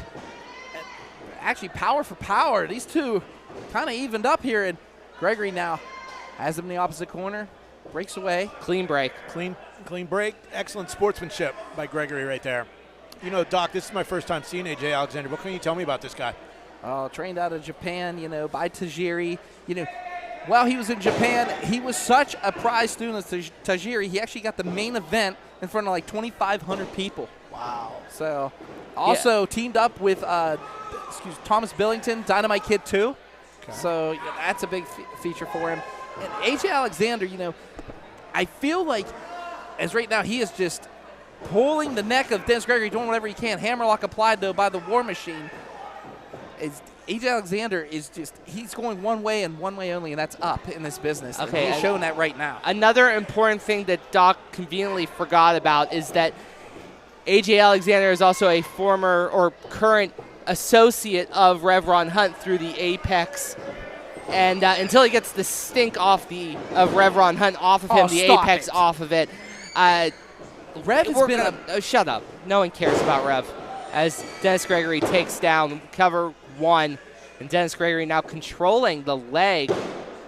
A.J. Alexander trying to keep those shoulders up. They will be counted as pinfalls. This is not the first time these two have been in an RWA ring against each other. Back in October of 21, they had a tag match. It was the Sons of Liberty against the Apex here in RWA. Stink of Rev Ron Hunt. I stand corrected. His partner was, of course, CRG, Curtis Ray Gotti, and they did take Sons of Liberty to its limit, but it wasn't enough. And I know A.J. Alexander, that lies in the back of his head. You saw how he hesitated just a little bit when shaking the hand of the War Machine, Dennis Gregory. Dennis Gregory and HL Supreme just ran rampant all through West Newton with those tag team titles. As right now, clean break. by AJ. Oh, wait.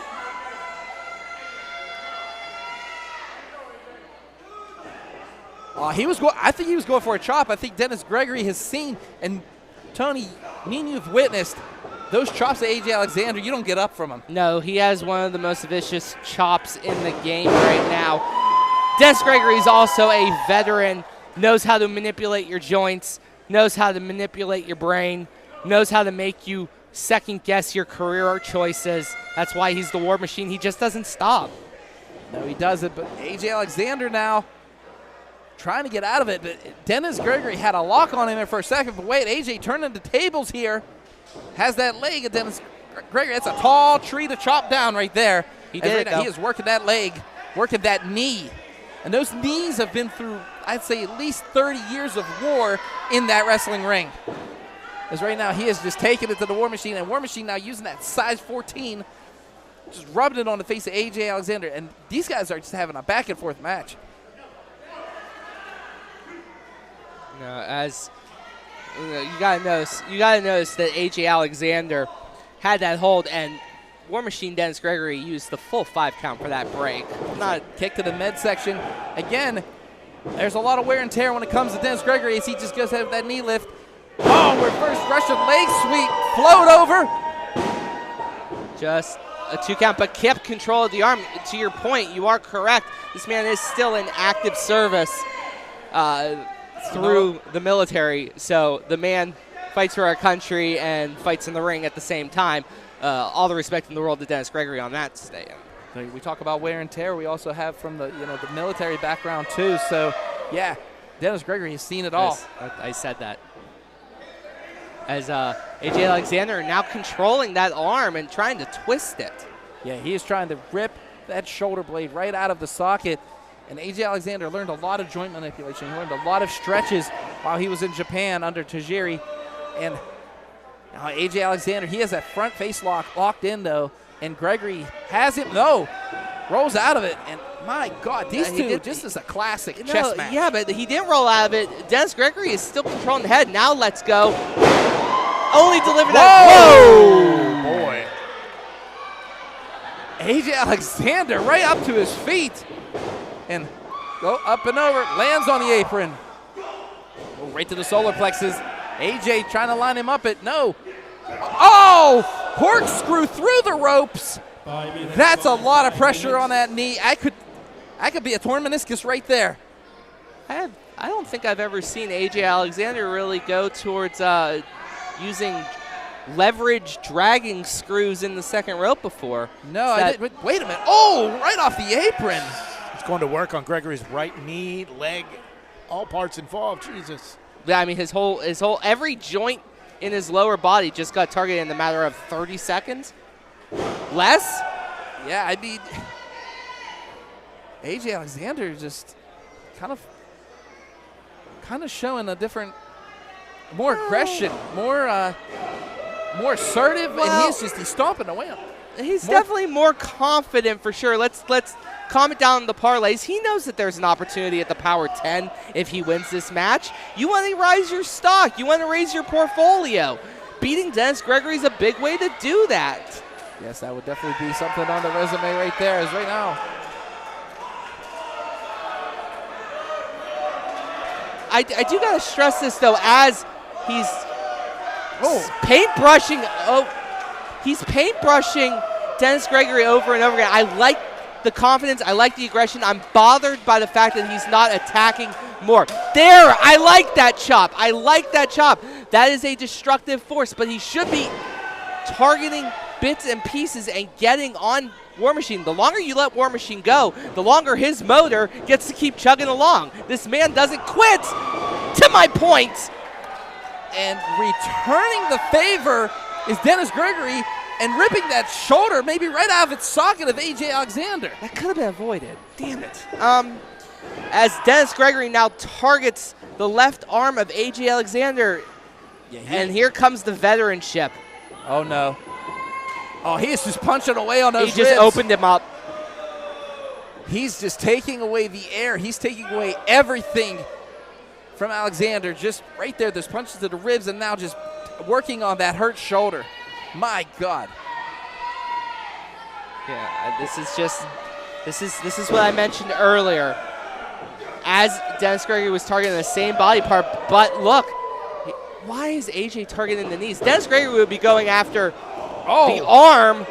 Look at him go after the arm, the upper body, trying to shake the foundation of AJ with the arm breaker. Just every time Dennis Gregory has an opportunity, he's targeting that arm, trying to rip it out of its socket and put it on his mantle practically.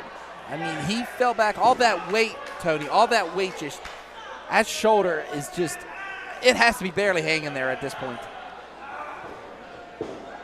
All right, right now, Dennis Gregory just has him locked in, has that shoulder right against the face of AJ Alexander, just taking away any kind of airway. A side choke almost. Yeah, and it's also hurting the shoulder. Well, it's hurting the shoulder, but he's also using his own shoulder as sort of a cutout. He's essentially put him into a side sleeper. There's two. Could this be it right here? Has it? No! Alexander now has that fist clenched. He wants to get out of this, can he? Oh, he gets out! Oh, stomp! Mid-stomp. Double stomp right to the chest. Maybe caught the throat as well. Yeah, I'm going to say, Jason, I think that caught throat. The way I'm watching Dennis Gregory react, it was aimed for the top of the chest, but it ain't a bad thing that it went. That ain't a bad way to go after the throat, and I got to point out, that's how he won some matches in Japan, guys. Yes, that's exactly it. Just putting down that weight right on the chest of his opponent, and he did that just now to Dennis Gregory. Could this be it? Could this be the opening that Alexander needs as he just starts drilling him with that right? Look at the left, though. Yeah, he's still holding that arm, though. That arm is still hurt. Oh, big forearm. Second one. And yeah, he is definitely using that other arm, Tony. And that arm's just flopping every time. He's trying to use it as he can. And now Alexander sends him into the opposite corner. Here comes AJ. Oh, back elbow. Notice AJ, he felt the pain of his knees. Oh. Oh, man. Whoa, look at Dennis. Dennis might have shattered his knee. That's right. He sacrificed his own body. He went for it. He went to get the finish, and unfortunately it looks like he hurt his left knee on that move. I think both of them kind of emptied the clip, so to speak. And I got to give credit to AJ Alexander just getting out of the ring, breaking whatever count there was, and preventing any pinfalls as the War Machine is now trying to drag AJ Alexander back into the ring. So in one way, you're going to get a 3 count, and it's in the middle of that ring right there. AJ. Wait a minute. Up. Oh! Drop kicks, and again, attacking the knee. Basement drop kick targeted, and that was pinpoint. That was pinpoint. Went right for the knee, knew exactly what he was looking for. And now he might be trying to finish this one right here, right now. We've seen him. He can fly. Oh! Moonsault. It's over. Wow. In a time of 11 minutes, 2 seconds, your winner, the War Machine, Dennis Gregory. That's right. AJ was on the offensive, and Dennis Gregory taking away that, rolling him up, and count 1, 2, 3. Dennis Gregory on the defensive, and it won him. Won him this match. I mean, AJ had that one in all things except for the finish. Like you have to be able to finish your opponent sometimes. You have to be able to know how your leverage is working. Dennis Gregory, 20-plus years experience, knows how to counter someone's own momentum. AJ doesn't know that, and it cost him the match. The disappointment on AJ's face is like, you can see it from all the way over here. Like, I don't know how you guys are seeing it on the IndieWrestling.us network, YouTube Premium. Let me tell you, it's palpable. That's right, AJ. As Dennis Gregory now, a sign of respect. And wait a minute, what? Oh, you're agreeing to this? Yeah, why does he have to shake a hand? He just lost. Why does he have to give respect? That's a 30-year veteran in that ring right there. That was a hell of a and he also won. That's enough. He doesn't need a handshake too. Rubbing it in. Dennis Gregory trying to rub it in on AJ Alexander's face. Rub it in. I love.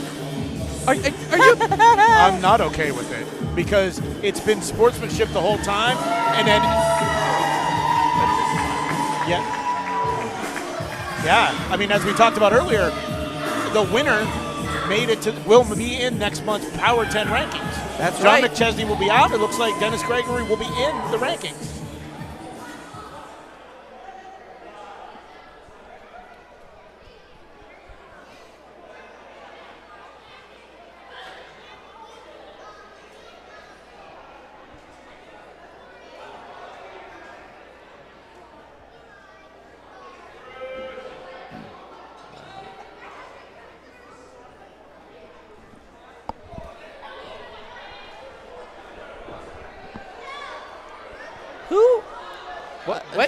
Who is that? Wait a minute. Who is that? Do you know who that is? That's classic Chris You don't Helmsley. want to He don't answer work my here. calls? You don't want to answer my calls? Nobody in this area, no company in this area wants to answer my calls? I'm sick and tired of being blackballed by every company in this area. You're looking at the best wrestler this company will ever see. No, I don't work here, so I'm taking matters into my own hand. Well, I am. Too late for you. I'm opening the challenge. Anybody in that locker room, you want the opportunity at greatness? Come get it. Classic Chris Helmsley trying to get a spot here in RWA. I mean, I've seen on social media he's been demanding a spot on the What do you roster. got?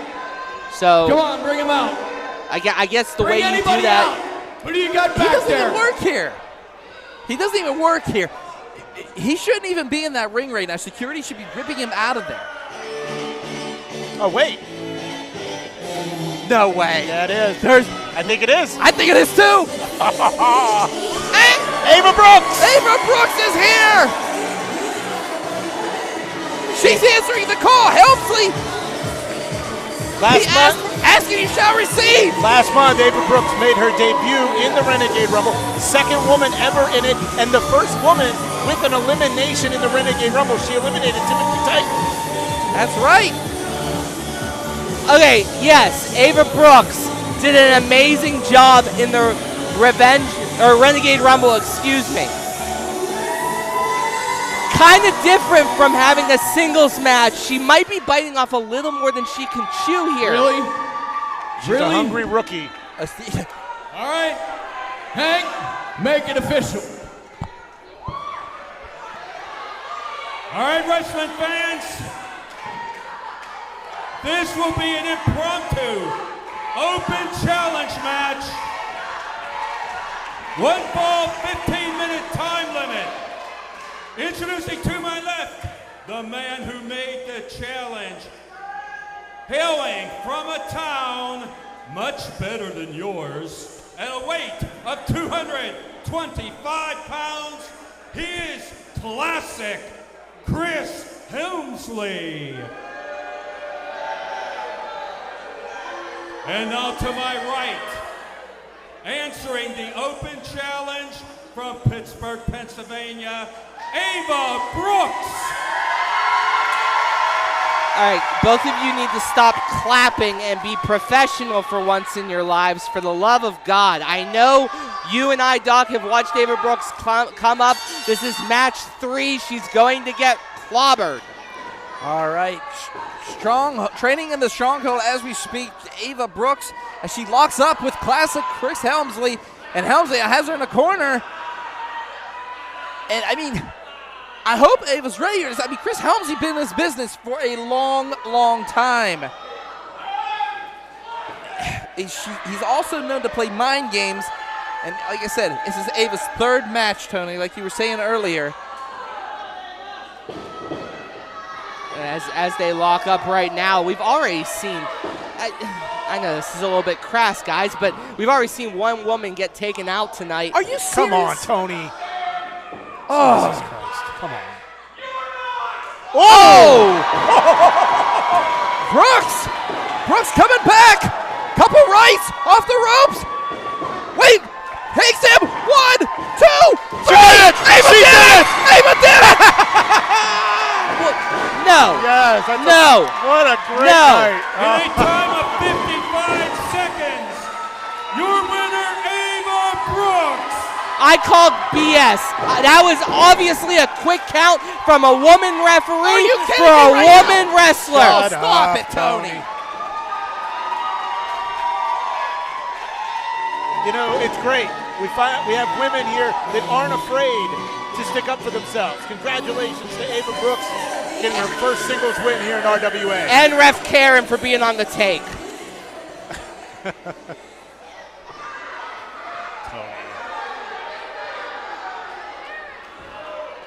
Well, I don't know if Mr. Helmsley will be coming back anytime soon.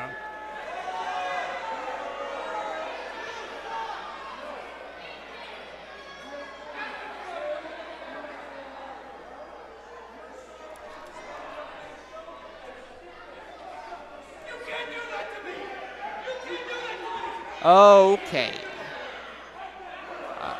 Look, let's get this guy out of here. Yeah, it's about time. Like I said before, he doesn't even work here. He commanded a match. He got one, and now he's 0-1 here in RWA. He has the same record as me. That's tough. It's real tough. Is this the last we've ever heard? Classic Chris Helms? Let's move on as security actually does their job for once and escorts someone out who needs to go. We are on our way.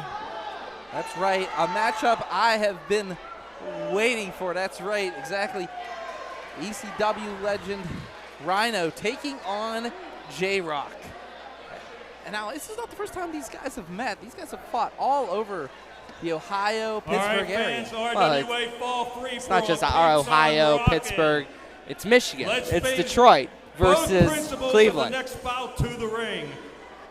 But tonight, guys, that Detroit versus Cleveland matchup happens here in West Newton in RWA. This Ohio Valley ain't ready for this stuff, and it happens where the Mon is in West Newton. That's pretty nuts. That's pretty cool. That's pretty awesome. By the way, you should give it up one time for J-Rocc Daddy. While you're at it, go ahead and do that. No, I'm all right. Thanks. Yeah, I got some of that in my mouth. Accompanied by the lovely Julia Lynn, the Virgin Queen of Erie herself. Virgin. I'm gonna fight you one of these days. J-Rocc Daddy coming to the ring. And this is a big matchup because ever since J-Rocc has really turned his third eye on, so to speak, and saw the hypocrisy that Feel Bad and RWA gives with him. Remember, these fans turned their back on him when he was the longest reigning heavyweight champion in this company's history, turned their backs on him in favor of Rev Ron Hunt. And since then, he has been on a mission to hurt everyone that calls RWA their place for pro wrestling. That includes Feel Bad, that includes these fans. And all the time, Feel Bad looks for ways to try to one-up J-Rocc. Last month, against Big League John McChesney, he tried to get Big League John McChesney in a position where J-Rocc would never wrestle in RWA while the calendar said 2024. How'd that work out? Yes, John McChesney sent home at the hands of that man right there, J-Rocc. Say it again, but for the people in the back that couldn't hear you. Yes, J-Rocc sent McChesney home despite Feel Bad being extremely confident he won't. But you know, it was fair, 1, 2, 3, right? 1, 2, 3 is 1, 2, 3, bro. Oh, I hope J-Rocc is ready because there's a storm that's about to hit West Newton, and there he is!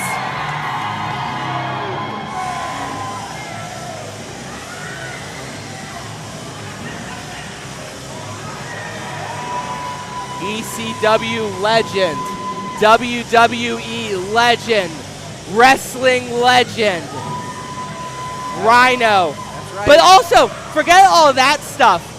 Just a staple of the Detroit wrestling scene and has gone to war on multiple fronts with J-Rocc. I am not shocked he took the opportunity when Feel Bad gave him the ring to say, yeah, I'll fight J-Rocc again. I mean, Tony, Rhino, what can you say about this? 48 years old, he's still going. He's still going strong. You know, trained by TNA's own Scott D'Amore, excuse me. You know, since wrestling since 1995, former RWA World Heavyweight Champion, and he has the mic. He has the mic, and he wants a piece of J-Rocc.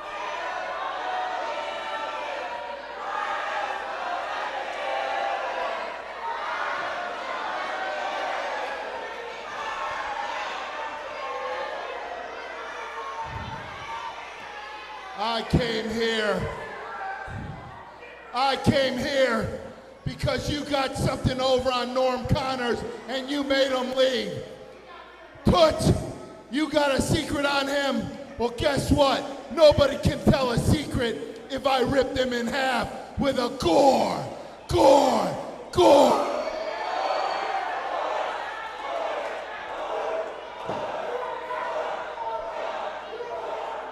J-Rocc, don't worry, after I'm done with her, I guarantee you I will rip you in half with a gore.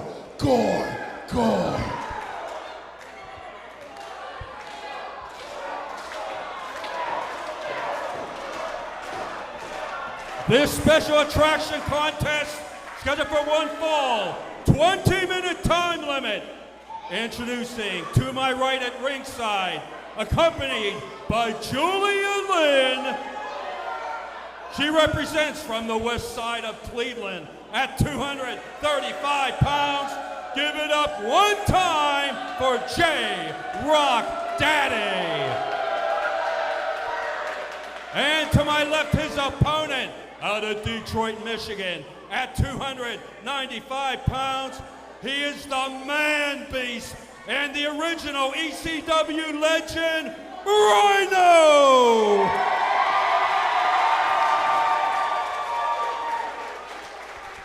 What an ovation for ECW legend Rhino. And J-Rocc knows what he's getting himself into here tonight. Rhino versus J-Rocc. Cleveland versus Detroit. Here we go. Well, we haven't started yet. You were a little quick on the draw there. Premature there, Doc. Yeah, because Story of my life. Story of my life. I find it disgusting that these fans keep chanting gore. They want J-Rocc to be gored in half. Yes. Yeah. I don't blame them. You're not wrong, Tom. It's wrong. Is all I'm saying. It's rude, and it just shows how diabolical these fans are. Turn their back on J-Rocc over and over again. It's just disgusting. You want to get technical, Tony? The fact is, Rhino. You know, we talked earlier about these two having a history. It hasn't gone well for J-Rocc in the past. But with the run J-Rocc's been on this year, Sandman, Tommy Dreamer, Gangrel, and now Rhino, I mean, the guy's taking them all out. He's become basically RWA's own, and I know this is kind of cliche to say, but legend killer. Can he add to the list? Hardcore icon, you could be calling J-Rocc out. Well, that's Chris Taylor, so we give J-Rocc the legend killer, and Chris Taylor's the hardcore icon. Speaking of Chris Taylor, I'm kind of confused by his absence. Chris Taylor is probably just doing Chris Taylor things. It's fine. As we have a lockup, and now J-Rocc thrown to the ropes. Man! Oh, damn, big shoulder block by Rhino there. That was a lot of power behind that. That's just, man, I just drove J-Rocc right out of the ring. You were saying earlier, Jason, about these two fighting, you know, and you know, J-Rocc's been on the losing end. What my question is what factor does Julia Lynn have in this matchup? You know, Hold on, guys. Julia Lynn's massaging out the kink in J-Rocc's shoulder. That is so helpful. Having a corner woman is such a brilliant idea. That just shows the genius of J-Rocc and Julia Lynn. Doc, to answer your question, thank you. Numbers game. 2-on-1, the odds are in J-Rocc and Julia Lynn's favor. We've seen the odds against Rhino, you know, having the deals with the likes of the FBI. We've seen him put people through many tables with the gore. You talk about everybody using the spear. there is the inventor. That is the man who I first saw use the spear, and that was Rhino. Yeah, that's a good point. Right in Ross Traver Ice Gardens, I remember seeing this man just run through people. And you can see him on TNA every Thursday on Access TV. That's right. As right now, J-Rocc wants a break. Maybe a test of strength here. Kick to the midsection. And now he's biting him.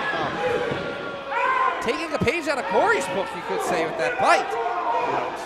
But then again, J-Rocc is known to be relentless. He but wait! Couple chops. Sends him into the corner. Oh! A mini gore on that one. Shoulder to the gut. Whips J-Rocc into the corner. Another shoulder to the gut. Would you expect anything less from Rhino? I want to see him do it again. I definitely want to see him do it again. I'm enjoying this. Well, he's standing up for it. He's calling for it. And J-Rocc doing the smart thing and getting out of the ring. That is the veteranship of J-Rocc Daddy, the big daddy of destruction, knowing he's in a prime situation where he could lose, getting out, taking the 10, and Rhino is not acquiescing to the 10 count. Oh, wait. And J-Rocc now using Julia Lynn as pretty much a shield. And, this did affect Rhino, though. Rhino now, he has a mission, and it is to hurt this man, and he is doing that right now as he slammed his face right off that apron. And, J-Rocc coming back now, answering with some chops. Oh, no. Puts him up against that steel beam. Here he comes, goes for it. Oh! That could be a broken hand right there. That sucks. No feeling in that right hand of J-Rocc's. As here comes Rhino. Rhino has him. I mean, both of these individuals, multiple titles, multiple areas, and it's showing in this matchup as again attacking that injured right hand. That veteran intelligence of Rhino, knowing, even something as simple as a high five when your hand is broken is so destructive. That's right, and right now, See? That fan practically gave a 6-year-old girl's version of a high five. Wait, what? Well, he wanted that old man to chop Rhino, and the old man said, go pound sand, I guess. We'll go with pound sand. We'll go with pound sand. That's what we want you find again, Tony. As right now, oh boy, everybody just getting out of hell's way, you could say, because this match is going all over the building. It's been the theme for tonight. Nobody has been able to sit in their seat. Welcome to the Wild West of wrestling, Jason. RWA 5 minutes. in the House of Renegades is never going to be the same again with these two Goliaths. Goliaths just colliding here. Is now J-Rocc and Rhino's to his feet. J-Rocc he's trying to get that hand to work again, get that numbness, but no, big right hand. And now Rhino just pacing.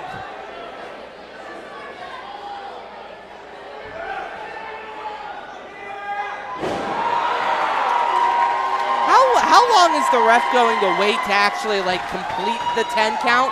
Because realistically, Rhino pulled J-Rocc out of the ring.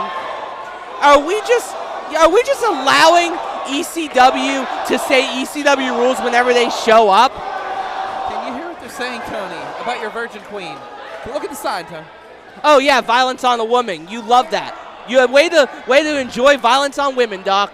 Doc wants to see Rhino gore the. I'm not even using that. But it's a paper cut. What the hell is going on here? How are we allowing this still? That's extreme.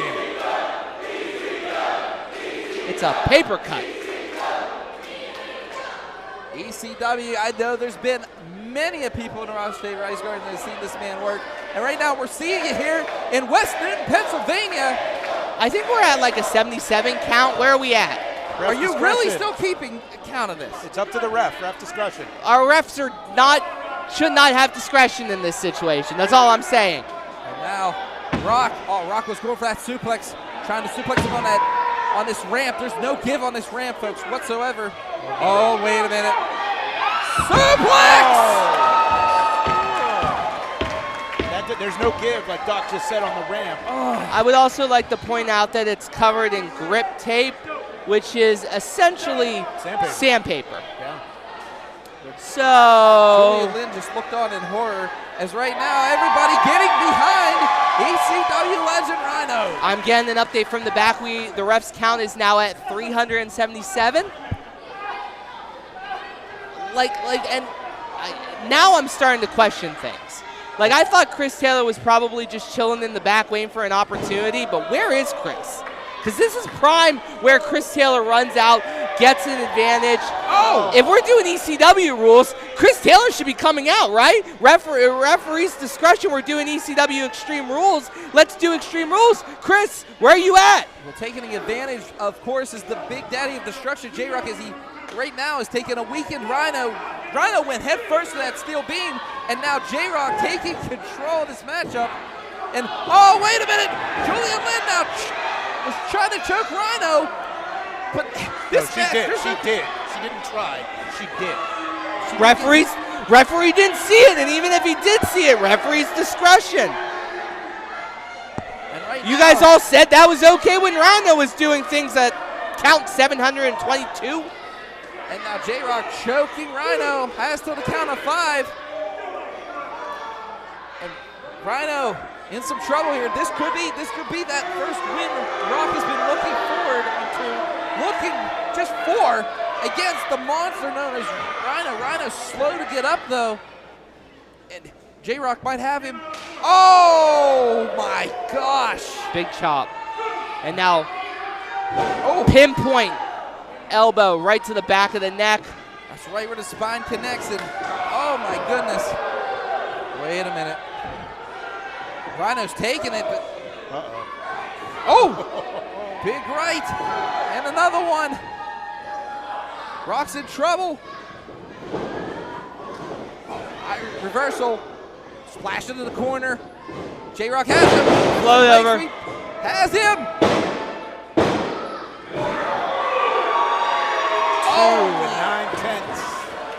Only a 2. But J-Rocc doing the smart thing, getting right back on Rhino with the bulldog choke right there, trying to choke the life out of him, out of Rhino, out of the machine that was Rhino, out of the gore machine.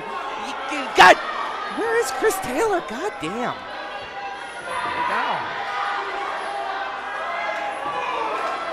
You know, it's funny. 10 minutes gone, 10 minutes. All the outside action. And now we have a chin lock. It might work. It's a ball move, Cotton. See how that well works for him right now. Rhino. Oh, and J-Rocc grabbing the hair and just taking Rhino out. And Jim Jeffries admonishing the hair pull, and I'll call it a hair pull, admonishing the hair pull that J-Rocc did, like he didn't let J-Rocc get paper cut 5 minutes ago. Hey, I'm not going to argue with it, Tony, because yes, this match has gone insane, but misses the elbow drop.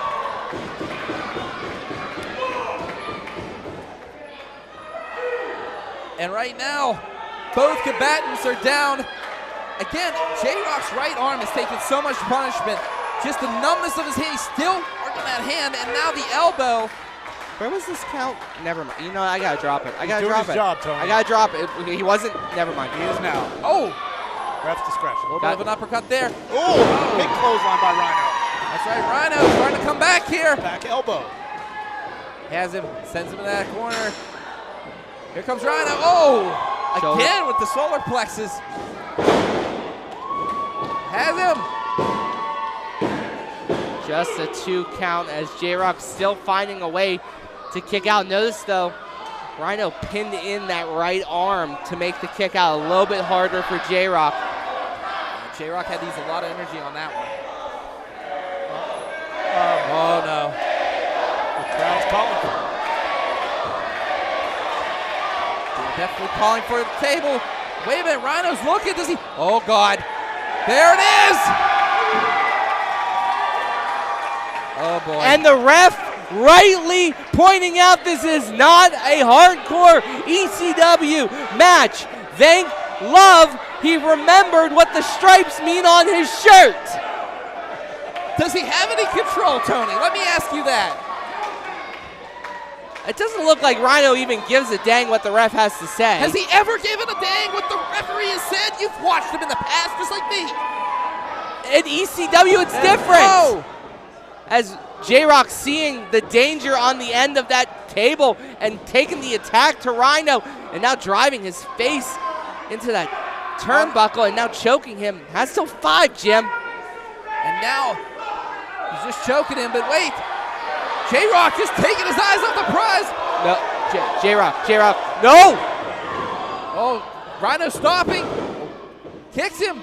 Oh no! Could you imagine if Rhino... Wait a minute. Oh, come on! Oh. Julia Lynn sprays the eyes of Rhino. That's the line, huh? That's the line. Okay. All right. The line? That's the line. That's where the ref goes. No mas. Now she's throwing a chair. She blatantly got in the ring and sprayed him in the eyes with hairspray. In a time of 12 minutes, 44 seconds, winner via disqualification, Rhino! Well, Rhino victorious, but also blinded. So, yeah, J-Rocc not able to finally get a win against Rhino. But he might be able to end Rhino's career. Oh, come on now. Can you hear this crowd? That's not new from this crowd. But you know what would suck a lot more is if J-Rocc pile drives that man to oblivion. Right on a chair too, but no. Oh!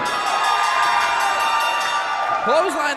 Again, folks, this match is done. Rhino's the victorious one via disqualification. But wait, I don't think Rhino's done. Oh no. J-Rocc, no! Gore! Gore!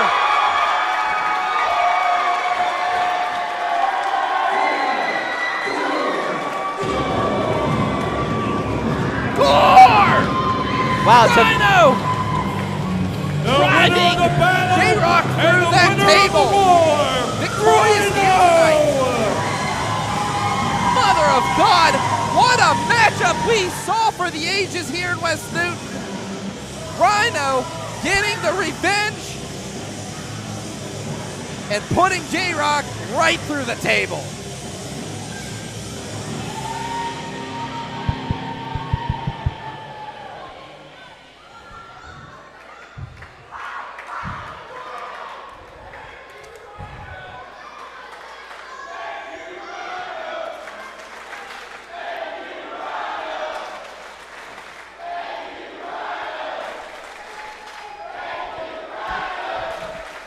You know, Tony, you were right earlier when we were talking about where is J-Rocc. Chris Taylor, because J-Rocc probably could have used him tonight. This is far from over. If I could see straight, I'd find you and beat the living shit out of you and end you for good.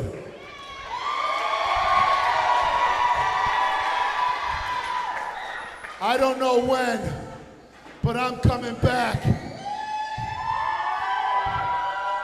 Whether it's a street fight, Extreme Rules match, a cage match, or if Norm Connors is in my corner, I'm gonna gore that little whore, and then I'm gonna gore you straight to hell. Well, you heard it here first, folks. Rhino wants to come back to RWA. Tony, you look a little annoyed right now. A little? I can't wait for Rhino to come back. Maybe Julia Lynn can get in the corner. All right, West Newton. We're gonna get back here from intermission. I just wanted to say hello, and we're gonna try this contract signing again. So before I read the list of Preston Everest, AKA Super Hentai's demands here, I'm gonna go ahead and introduce the man himself. That's right, the one, the only, Preston Everest. I mean, Super Hentai. You stupid idiot. You know, he had it right the first time, and then... No, he's just doing it to be a dick. Yeah. Starting off the second half of the event, much like we started off the show tonight, we're hoping to get these contracts signed. HL Supreme and Super Hentai. Tableless this time. It's pretty smart. I don't know if we have a table anymore, I'll be honest. Yeah, we've seen some damage tonight.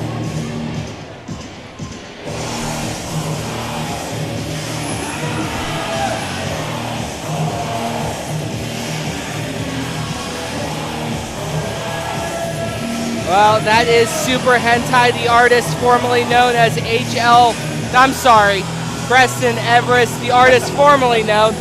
A lot of names being thrown around. The important names, though, are Super Hentai, because that's what this whole thing is about. We said it earlier in the show for the free crowd, and I hope you guys came back All right, from that to management this. has instructed me for HL Supreme to come out next, and I will then read the demands of Mr. Hentai. He got it Ladies right. and gentlemen, L Supreme. He got it right when Super Hentai was staring right into his soul. With that chain. Yeah. It's pretty smart. It's selective. Yeah, so he's only a confident son of a gun when the guy's back is turned. Yeah. That makes sense. Oh, All good right, lord. gentlemen, as I read the new demands in this matchup,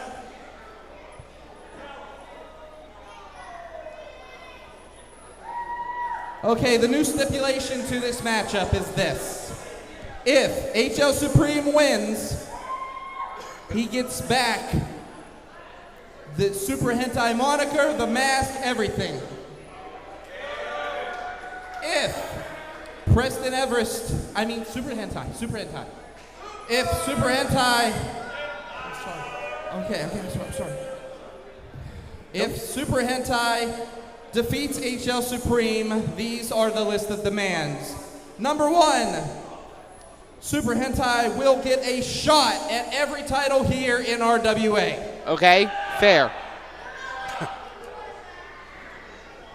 Number 2, not only Super Hentai, but he will now own the HL Supreme moniker.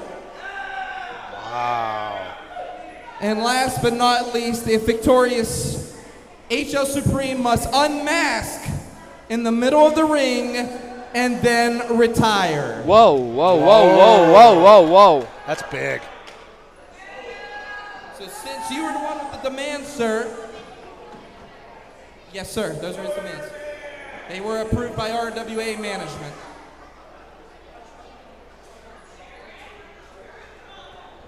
So at the same time, I'm going to hand you one. And I would like these signed by both of you. Loud and clear.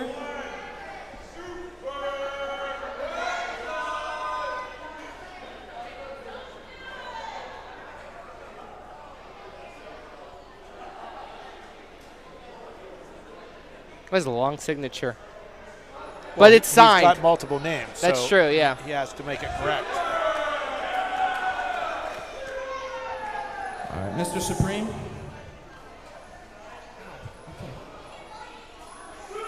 I'm just glad this match is about to happen, for real. It's been so long, Tony. That's his, yeah, I watched it. That's all. Preston Everest. You know, you were so blinded by the spoils of no victory that comes on October 19th. You neglected to read the fine print. That's right there, big boy. You see, on October 19th, you and I will have a match. You see that chain around your neck? One end of that will be attached to you, and one end will be attached to me in a dog collar match. Whoa. Black and white, you dumb son of a bitch. Dog collar match, October 19th. HL Supreme versus Preston Everest. Whoa. I'm gonna make you bleed.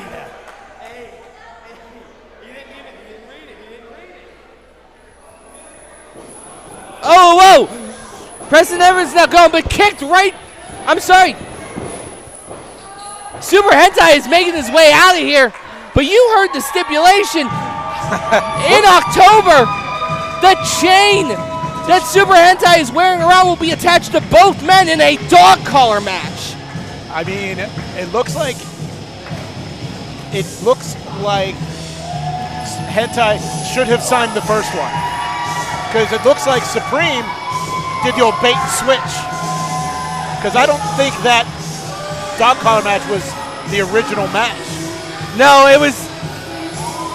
Well, all that matters now is that that chain will be attached to both men by the neck. I don't know if there is anywhere that Super Hentai can run away from HL Supreme once they're attached. The brutality of a dog collar match, the legends, the stories, the violence, the blood in October. And we're getting it here in October at the House of Renegades. And to my knowledge, I don't believe there's ever been a dog collar match here in RWA. Not in my tenure. Come October, I don't know if there's anywhere for Super Hentai Preston Everest to hide. And ladies and gentlemen, again, a dog collar match, and the contract has been signed. It is official. HL Supreme taking on Super Hentai, aka Preston Everest. We'll see you next month, folks. Thanks.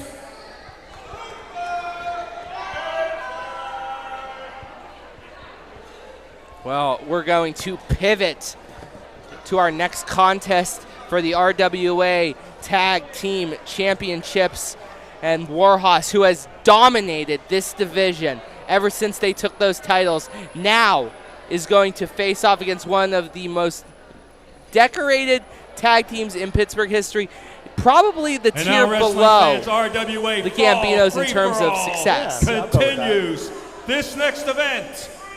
One fall, 20-minute time limit. At stake will be the Renegade Wrestling Alliance Tag Team Championship.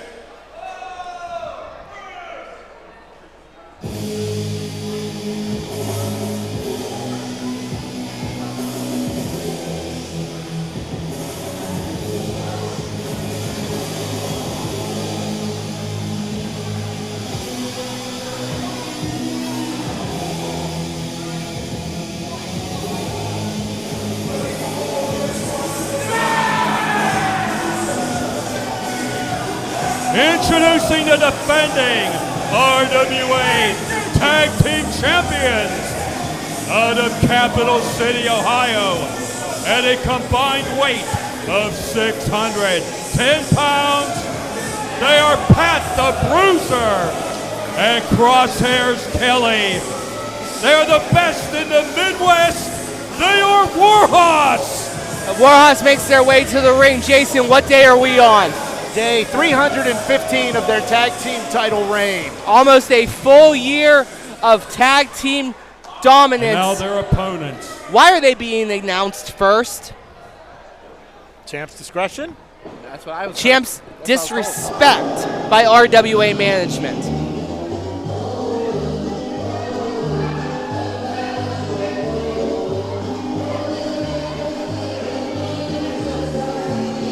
Look at Pat the Bruiser staring at our entranceway, our ramp. He knows who's coming. He knows that music. Introducing the challengers. They are the team of the STDs. Sexy, talented dudes. Individually. First from Beachport, Pennsylvania. He says he weighs more than enough to kick anyone's behind. Chest flexor. And coming to us from the closest bowling alley, claiming a weight of 250 pins. He is Brian McDowell. All right, ladies and gentlemen, the sexy, talented dudes, the STDs, are making their way to the ring. Probably the most luckiest tag team in RWA. 0-2, and now you get a RWA tag team title shot. Go ahead. The reason they got it, they answered the open challenge. Warhos had an open challenge. The STDs first in line. You'd think after that loss to the Gambinos last month, that would be, heck no. I mean, Warhos has bowled over everybody. Bowled over, haha. But all I'm going to say is this. There's a reason they're called the best in the Midwest. There's a reason why they hold 7 titles in 3 states. I really, really hope McDowell and Flexer did their homework tonight. Yeah, but let's not act like the STDs are not one of the best tag teams in the Pittsburgh area. They roll very deep amongst the group, but this personal incarnation, they have won titles before. Chess Flexer is a tag team specialist, a hardcore anarchy type specialist. The man knows how to make other people hurt, and Brian McDowell, the bowler, is a phenomenal bowler, a very good wrestler. Who knows which one he's better at, but is it enough, Tony? Well, I mean, isn't it enough to stand up to the power of Warhos? I mean, look at Brian McDowell. Look at the build he was in. I mean, he's shredded, easily shredded. 250 pins, just shredded to the gills. And there is Chest Flexer, who is just, his brain alone is probably 50 pounds. That's how big, that's how intelligent this man is. Knows new creative ways to make someone feel extremely uncomfortable in the ring, whether it be through pain or the sweet whisperings he does in people's ear. He's moaned in your ear too. It's Couple very times. awkward. Very awkward. The tickle. But you know who's not going to be affected by that? The tag team champions. That's right, Warhos. No, and Crosshairs Kelly, Pat the Bruiser. Their resumes speak for themselves. No, and I do have to argue, I do have a severe problem with Warhos being introduced first. They are the champions. I know you said champions discretion. Let's be frank here. Feelbad doesn't like that Warhos has the tag division in a stranglehold. He never likes when people don't play by his rules. But He's does probably respect them. I will say. I don't disagree with you on that. I don't disagree with you on that. And you know who's not showing respect right now? Crosshairs Kelly, as he is just driving. Flexer's just playing his own game of Twister here. No, his Having own that rope for dear life. I don't blame him. No, I mean, Chest Flexer does know he can bend in some weird ways, and he can use that to his advantage to get to ropes in multiple ways. Chest Flexer, immense veteran of this sport, has won a lot of gold, worn it around his waist, worn it around his arms, wore it in other places that I don't want to talk about it. He tried to reenact that Playgirl picture a while back. That was scary. But right now, the trauma, just trauma.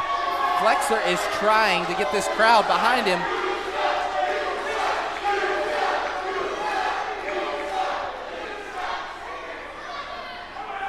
I'm not going to comment on that. Nope. Crosshairs Kelly, you do not want him anger, and Flexer's he's a good job. He does a good job at angering people. As right now, toss and throwing them as well. Good Lord. Did he get thrown on that one?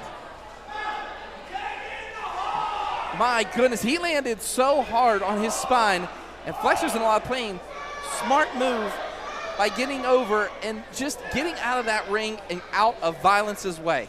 Wait, tags in the bowler. I don't know if it was a legal tag. I think Chess just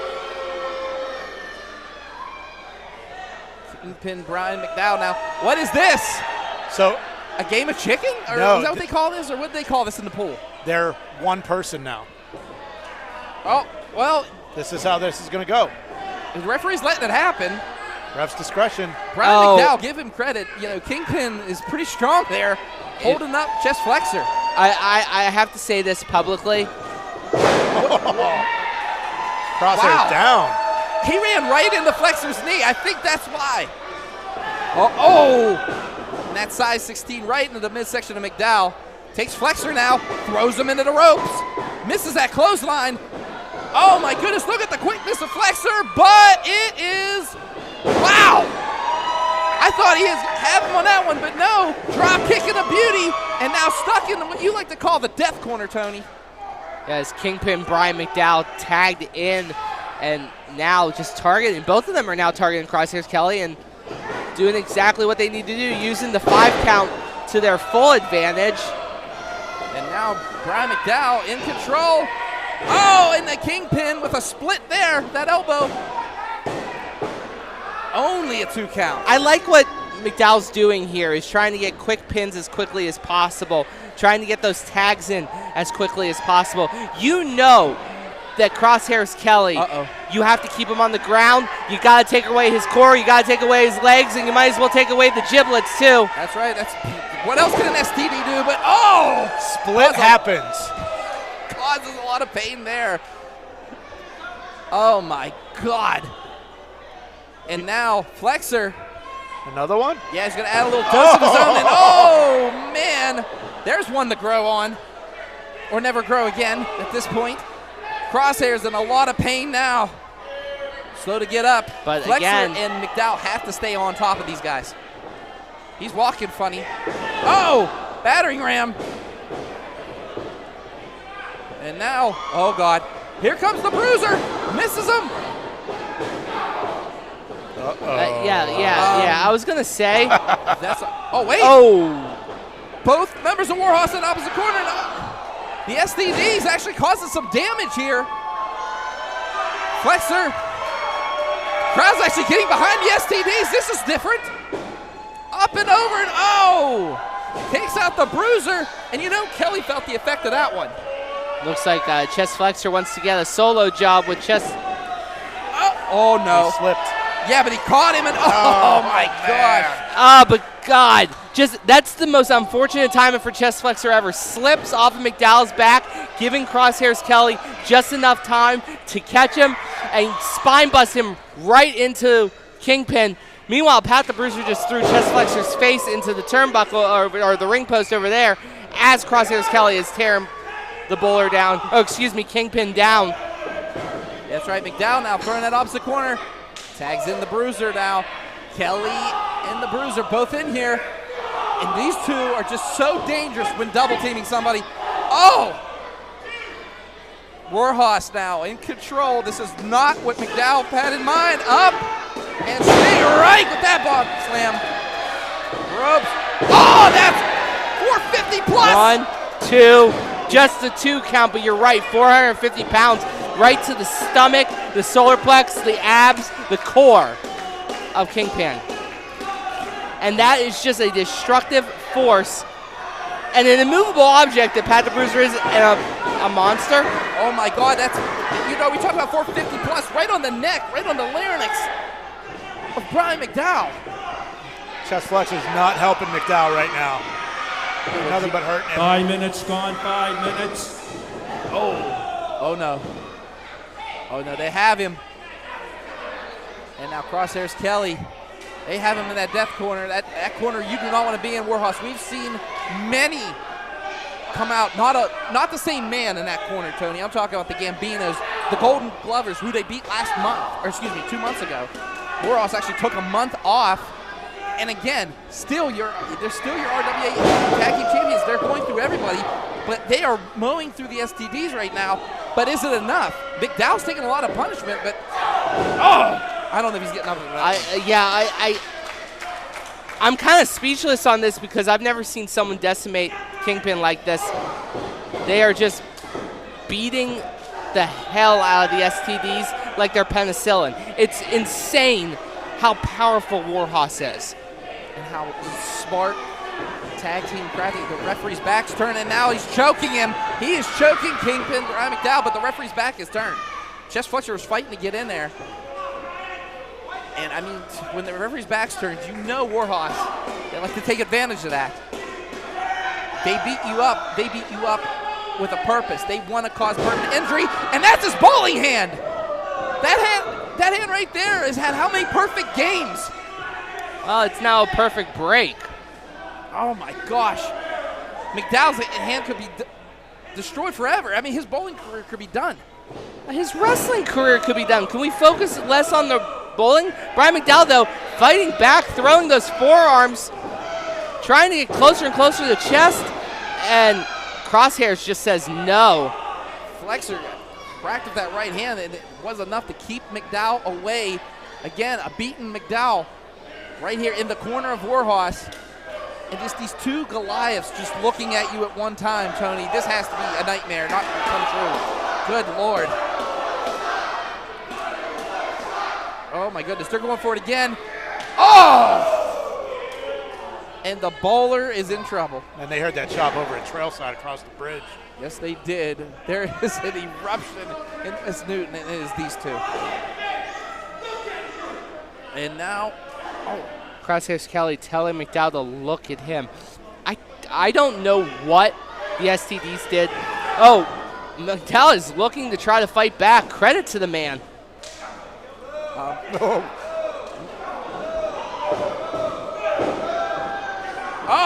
Rakes the eyes. And right now, Crosshairs Kelly has it down. McDowell could be it right here. Has him up. Oh wait, McDowell gets out of it. Could this be? Crawling over, tags in. Here comes chest flexor. Oh, takes Pat the Bruiser out. And look at the fight in chest. Flexor now wants to prove something here. He wants to cause the biggest upset in RWA history. Can he do it? 1, 2, no! Kelly kicks out just in the nick of time, too. And now, wait on the outside.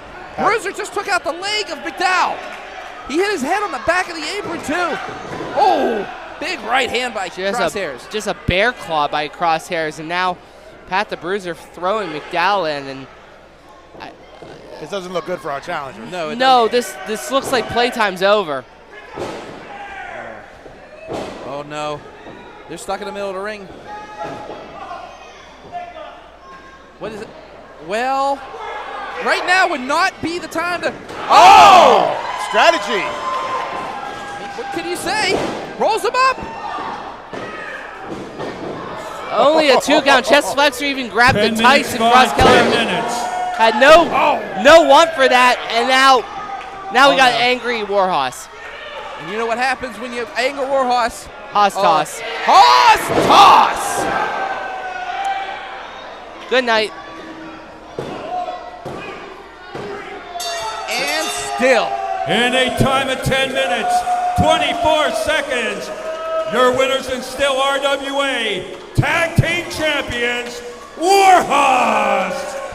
And still. And still, 315 and counting. Yeah, that plus sign keeps sitting right at that number because throughout this entire year, Warhos has been practically the team to beat. The team to beat. I can't say it enough, the team to beat. I don't know who else we got. There's nobody left. There's nobody, Tony. What blueprint is somebody going to have to develop to defeat these two right here? Warhos still your RWA Tag Champions.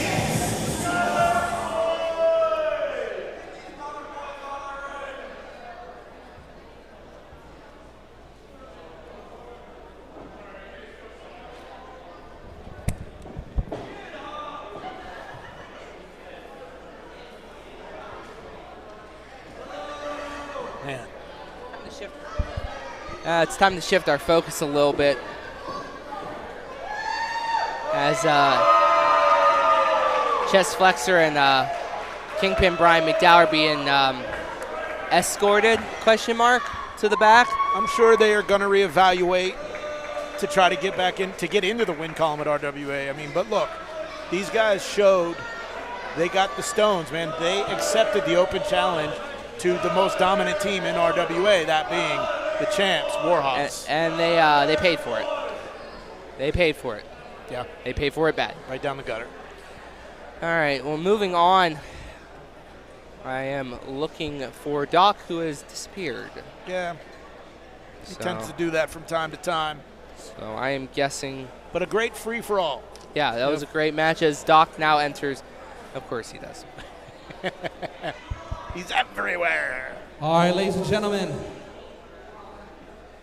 What a night. Let me hear you, West Newton. Come on. All right, this next individual who I'm about to interview has had 2 grueling matches here in RWA. I'm talking about the one, the only, Reese Hayes.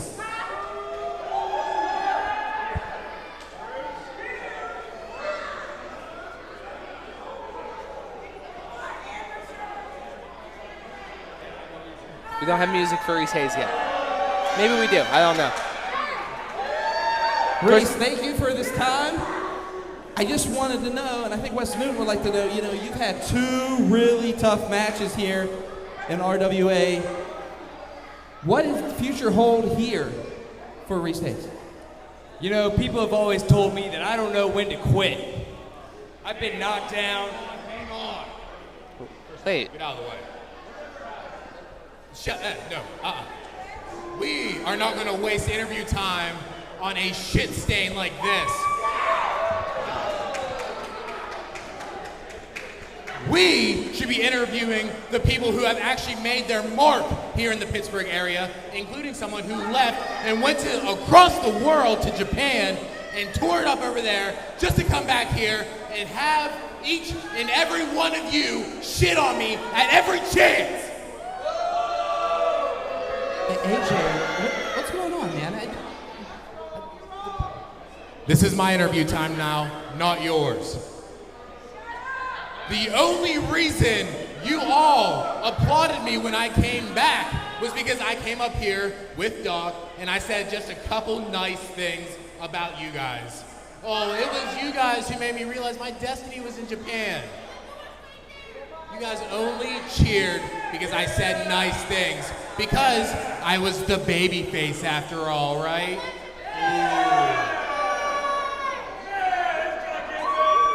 At the end of the day, each and every one of you out there can take your applause, shove it up your ass. You can take your questions, shove it up your ass. And you, shit stain.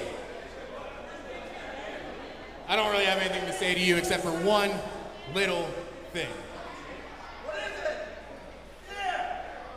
Hey!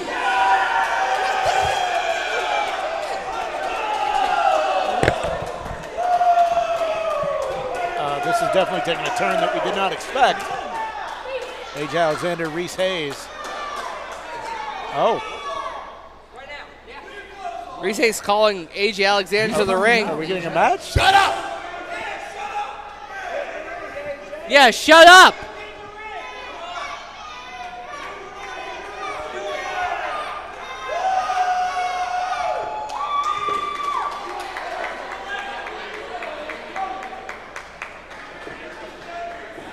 Looks like we're getting a double dose of AJ Alexander tonight. Tony, you're awfully quiet over there. I'm liking this. Yeah. Oh, wait, maybe not.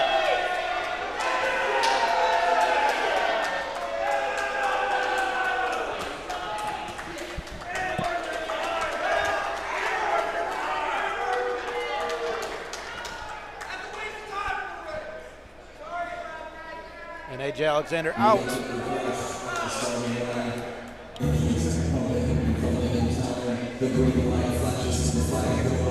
So that didn't go as planned. Yeah, it definitely took a turn nobody expected, Doc. Reese Hayes, just the anger on his face, but who the hell was that that came out? That wasn't the AJ Alexander I know. That looked a lot like AJ Alexander to me, Doc. I'm sure you loved every minute of that, didn't you?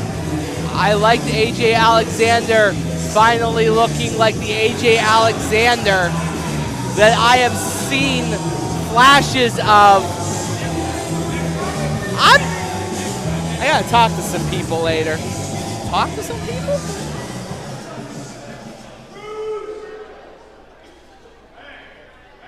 All right, fans, we've still got 2 great matches to go, but right now, those of you who bought 50-50 raffle tickets. As we go into the tail end of our evening tonight, thank you to everyone who is watching on IndieWrestling.us, the Indie Wrestling Network, of course, our YouTube Premium channel.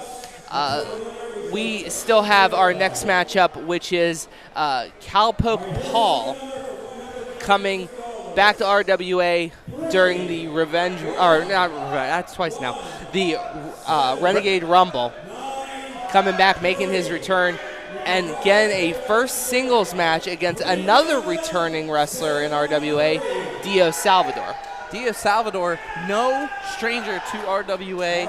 He's been here for a long time. Ohio native, has wrestled all over the area. Wrestled the likes of Josh Alexander, Bravado, John McChesney, Big League John McChesney, you know, he has actually a win over John McChesney.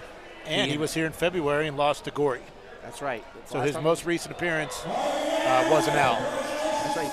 Also, Johnny Norris's first match was against Dio Salvador, and Dio Salvador took him to his limit. Dio Salvador has been a veteran for over 9 years now. I mean, CYN has been. And now wrestling fans, RWA Fall. So I hope Cowpoke Paul, you know, he's very laid back, very happy-go-lucky. I really hope he could dig down deep and take on someone with the veteranship of Dio Salvador. I mean, Cowpoke Paul, leader of the Cowpoke Posse, correct? Yes. Well, he has some fire in him.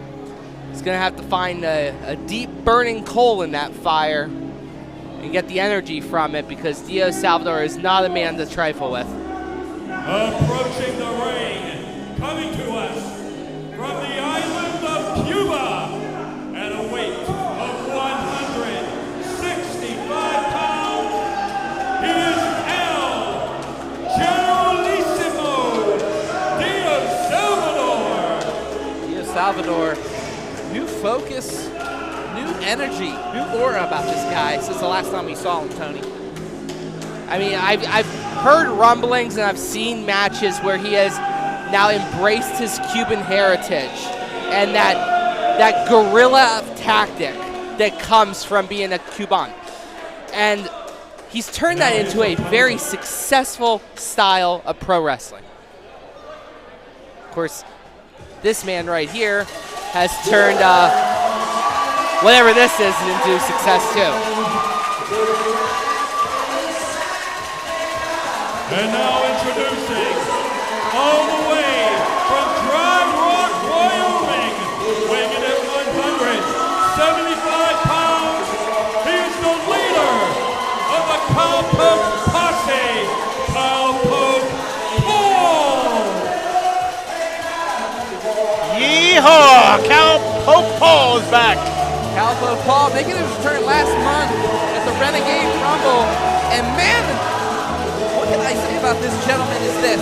Straight out of the stronghold by Brandon Kay, and of course Dean Radford. I mean, they are proud of this guy. And he's already held titles in different areas, Tony. I mean, Cowpoke Paul, when you talk about a surgeon in this business, it's that man right there. Yeah, and all those titles are great in other companies. What's the highlighted word right here? Oh, other companies, not RWA. He hasn't won much in RWA. So until he starts showing up in the House of Renegades, then call me, okay? I like the energy from the guy. I don't like that he's like way too focused on making these guys do whatever square dance garbage that is. I wouldn't say square dance garbage. I mean, it's the Cowpoke Posse. Come on, man. They love this guy here. Did you hear the eruption? They last month also love meth here. Never mind. Are you Tony? You should be ashamed of yourself. I'm not. I know. So Cowpoke Paul has probably one of the biggest tests in his wrestling career, taking on Dio Salvador, and the bell is rung, and here we go. Cowpoke and Dios. These two about to lock it up here. Ohio versus Texas. Well, Cuba versus the idealized style of old Western culture in the United States, which was really just an excuse for us to celebrate the absolute destruction of the native. You know what? It's too much for your small brain as they lock up right now. I have a master's degree, damn it. And as right now, Cowpoke Paul puts him in that opposite corner. And he has to the count of 5. And Cowpoke Paul not afraid to say yeehaw as he pushes Dio Salvador back. Dio Salvador has to understand, yes, Cowpoke does not have the years in the ring that he does. But Cowpoke, full of surprises, this gentleman. Now, I will give credit to Cowpoke Paul where it's due. He is a firecracker. This man comes in with an infinite amount of energy. Lots of energy as these two now lock it up. Cowpoke Paul now twisting that arm of Dio Salvador. And Paul now, oh wait! Again, there's that bag of tricks Dio Salvador always has. That's just good wrestling. These are two great, technically sound pro wrestlers. That's right. I agree, Tony. I agree 100% with you. Two technically sound But right now, Dio Salvador making his sound be heard as he's just squeezing the head of Cowpoke Paul, trying to take that air. But, oh no, he stays on. But Cowpoke Paul slipping away there. Now has it locked in. No. Reversal. That's right, reversal. And now Cowpoke Paul. Trying to use leverage. Trying to get wrist control. Yep, got it. Twisted it around. And now Salvador now reversing it. Has that arm locked in. Could have, has it locked. And Cowpoke Paul now hammer. Oh no, into a headlock. Shades of Brandon K right there. Just that beautiful execute chain wrestling off the rope. Shoulder block. And now squeezing the head of Salvador. Salvador sends Paul into the ropes, up and over. Here comes Cowpoke. No, he's going for that hip toss. And now Cowpoke reversing the tables there on Salvador. Arm drag. Taking full advantage of this little two-step these two have been doing in this match. It's been awesome to see. That's right, Cowpoke Paul, the Cowpoke Posse. Oh, no. Wait a minute. I thought he was going for a hog tie, too. No, he is. Oh, yeah, that's just his own type of hog tie. He's going for a front hog tie. What do you call this? I mean, oh, no. Oh, no. This is Lining so disrespectful. Up. Saddle up. Oh!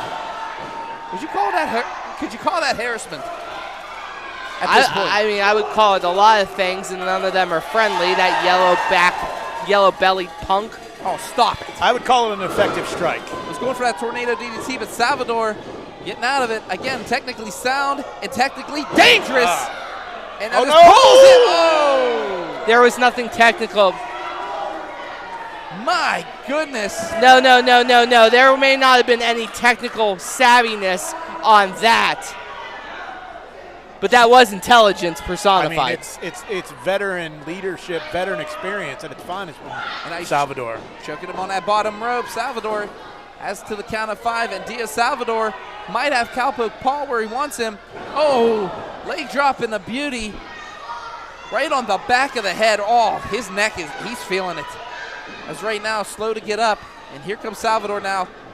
Takes him, lines him up, and drives the knee right into the forehead. That could be a concussion right there. And now, at second rope, he's just choking him. Referee Karen on top of things, but she knows that he has to the count of 5. Only the count of 4. I mean, she is standing on top of this and keeping those are steady counts, consistent counts. I don't think Diaz cares. Now has him. Oh! He calls that the side Cuban leg sweep. Only a 2 count. Shades of another guy who comes from Ohio. Very J-Rocc-esque in that float over with that leg sweep. I like it. Right now just stomping away. Another could say shades of J-Rocc right there, known to beat your opponent up. Well, that's he's doing that right now. That's a little bit more Cowpoke Paul speak, and a mud hole stomped into him. Cowpoke Paul trying to do something about that mud hole because Dia Salvador is not giving him any air, especially with that chop. My God. Now Dia Salvador. Oh my God, we can be going to all 4 corners here. Doc, can I chop you once? Just Hell once? no. Just once?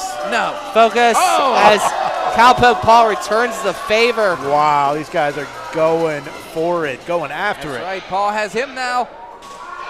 He's saying, Diaz, how do you like it? I mean, both these men know how important this win is Diaz taking an opportunity to get a strike in. It's going to take some time for both of these individuals, but I will say this, they have their eyes on the top 10 rankings here in RWA. They would love to be in that top 10. We saw earlier Dennis Gregory get into that top 10.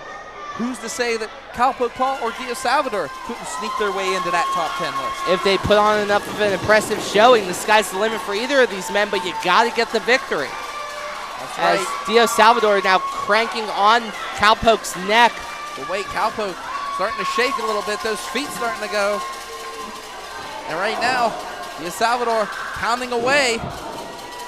And he might have control here. He might be pulling it up. Is he pulling back his hair?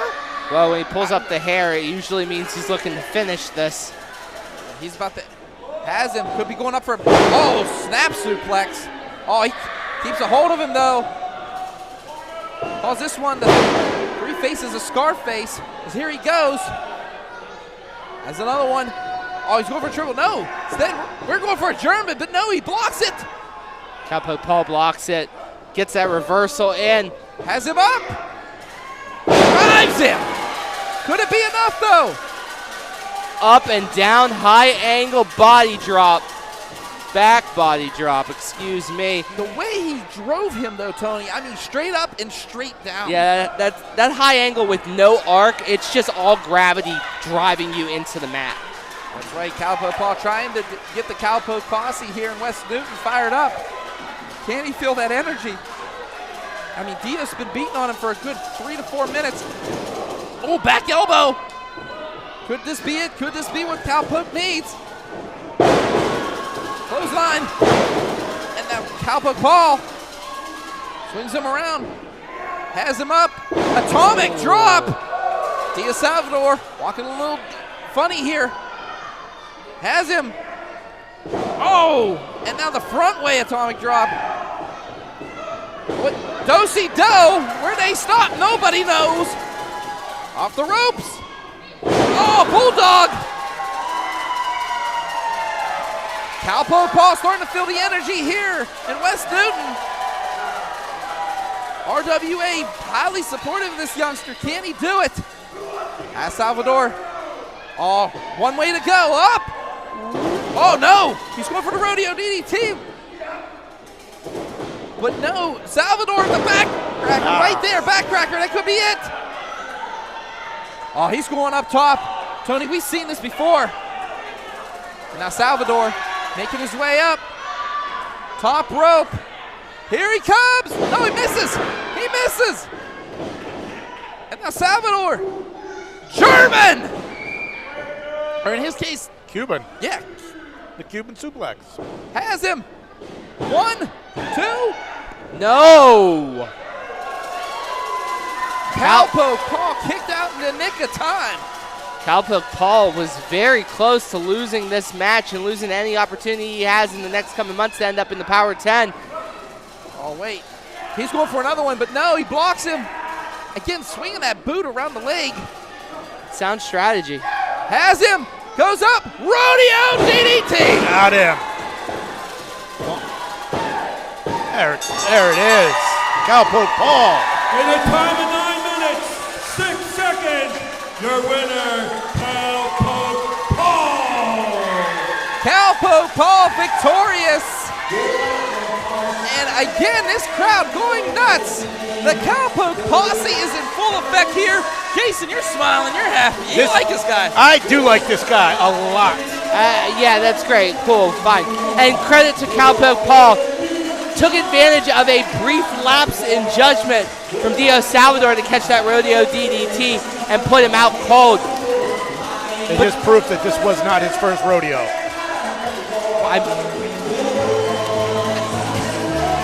And as Jason has just completely ruined Tony with another pun, I'll say it here, Cowpoke Paul victorious here tonight. But again, I'll say this, folks. You haven't heard the last of Dia Salvador. And again, where does this put Cowpoke Paul? Does it put him in the rankings for maybe a shot at the No Limit title? It's got to be close. I see. Yeah. I can see it happening. I can see Cowpoke Paul being a contender for now the new champ, GME's No Limit Championship.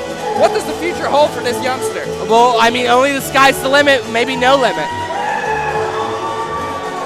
He's definitely right outside the top 10 of the Power 10 rankings, so we'll see what happens next month. Well, we got to see what happens here because the Rev, I still haven't heard if he's medically cleared or not.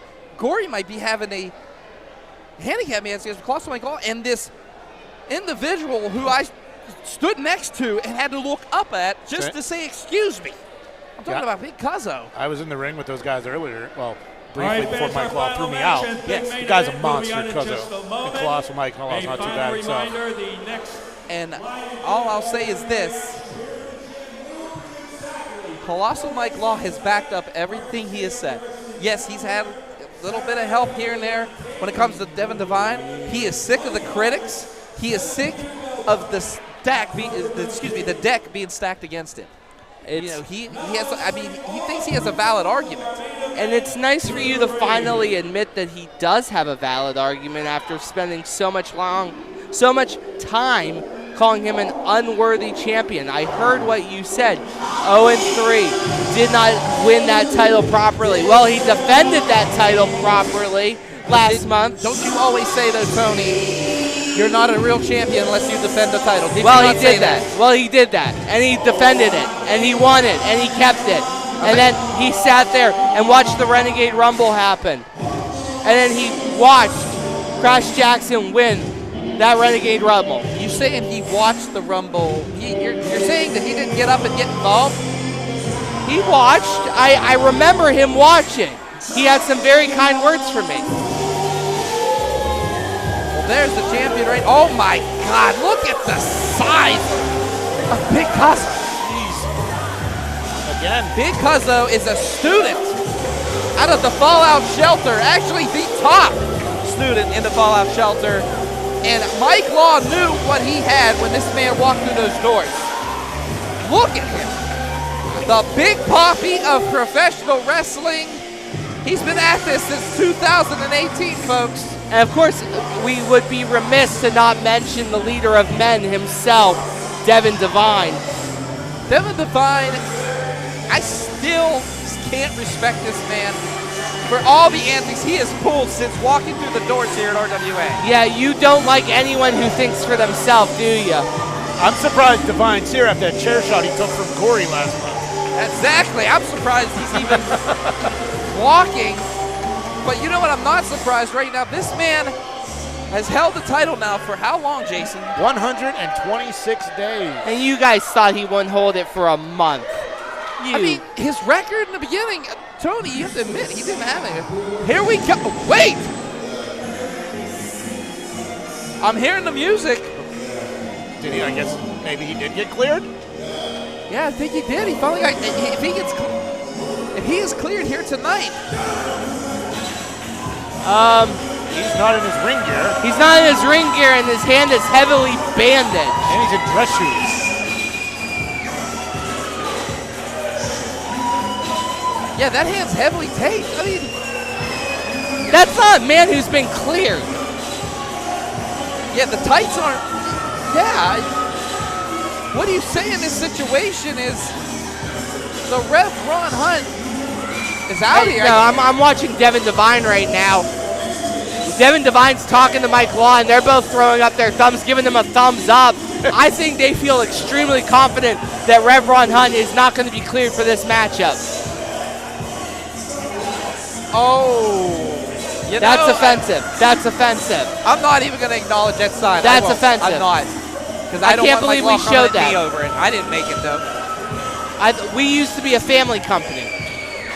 That's a lie.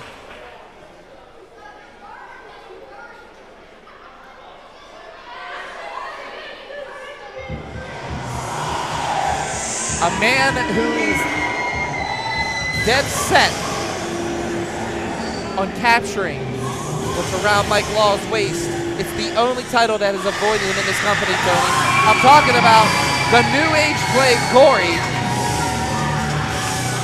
If Gory and I guess Rev's going to go for it tonight can do this, that means Gory gets another shot at Mike Law. Mike Law defeating Gory last time they were in that ring. Yeah, Mike Law defeating Gory last time in his ring, so why would he get another shot at that goal? As Big Cuzzo just blocking the door to Colossal Mike Law. I mean, that's a steel-plated door. The first order of business. The first order of business is moments ago, I just got a message delivered to me direct from the RWA attending physician. And he has ruled that the Rev Ron Hunt is not, I repeat, not cleared to compete in this main event. I don't think Rev got that message till now. The attending physician rules, you are not cleared to compete due to your injury. Wait a minute. That means Gory has to take on. The decision is not mine. This is not fair. No, this is Rev Ron Hunt in a nutshell. Rev Ron Hunt, ladies and gentlemen. It seems that somebody may have called the commission doctor, and you weren't approved to face this team tonight in our RWA main event. So what I need you to do is go to the back, rethink your life, and how you've had plenty of opportunities to defeat me for my RWA title, and you failed each and every time. Yeah, Rev's gonna have to go to the back. Yeah.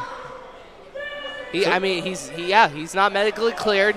Rev thought he could just pull the wool over everyone's eyes because he's the Rev. Oh, stop it.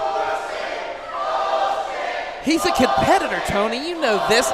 Any of these guys. And he's not medically cleared, Doc. Yeah, a competitor with one hand is not going to be very competitive. You follow the rules, or else you get kicked to the back. Now that leads me to you, Jason Gory. The match hasn't started. Jason.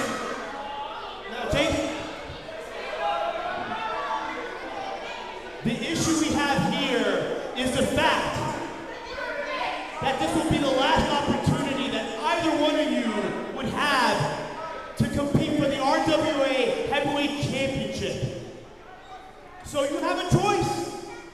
You either forfeit along with your partner back there, or, and I'm not saying that you have to, you can take on both of us tonight. And if you do win, which is not, then I'll grant you the title shot that you and these idiots here think you deserve. Wow, Gory, is he a gambling man? That's the question. See, Mike Law, unlike you, I'm not a little bitch. And I've toppled people bigger than you in the past, and I know that I've been. Other than what you did with him, I would have had that title around my waist by now. So guess what? I don't care if it's 2, if it's 3, if it's 4. We are having a match tonight, and I am beating you and getting my title shot. Wow. He said yes. He's going to take on both. Fans, plain and simple. Here we go. The stipulations.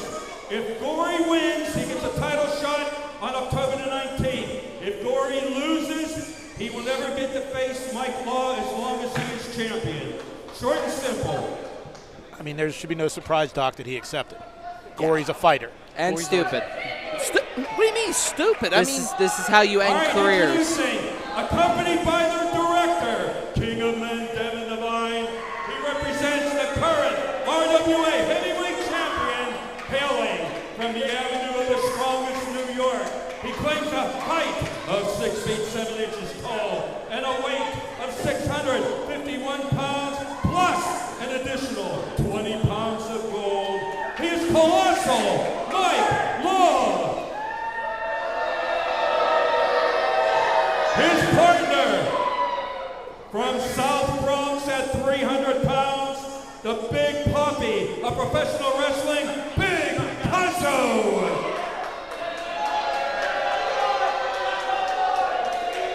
And they will face from Ogden Marsh at 175 pounds, the New Age Plague, Gory!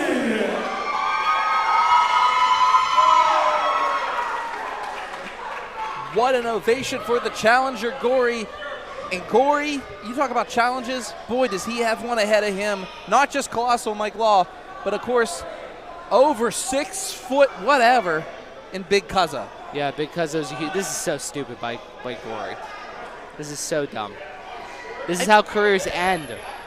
I know you bite off. This is hubris in a nutshell. Gory is a 20-plus year vet. 20 years exactly. Excuse me. 20 years on the dot. Has won almost every championship the Pittsburgh wrestling scene has, and some out of other areas except for the RWA Heavyweight Championship. So what does he do? He risks his entire remainder of his career, who knows how long that is, in an attempt to take down Mike Law, and now he's throwing punches. Yeah, he is just delivering those right. No love lost here. And Gory knows what's at stake here. He's going to do whatever it takes this match. Whatever it takes except for being able to tag a partner in. That's right. Mike Law gets tired. He can tag in that giant of his, that insurance policy, but swinging reverse neck breaker. Only a 1 count. And it's going to take a lot more than that to defeat the champ. You know, it's kind of poetic.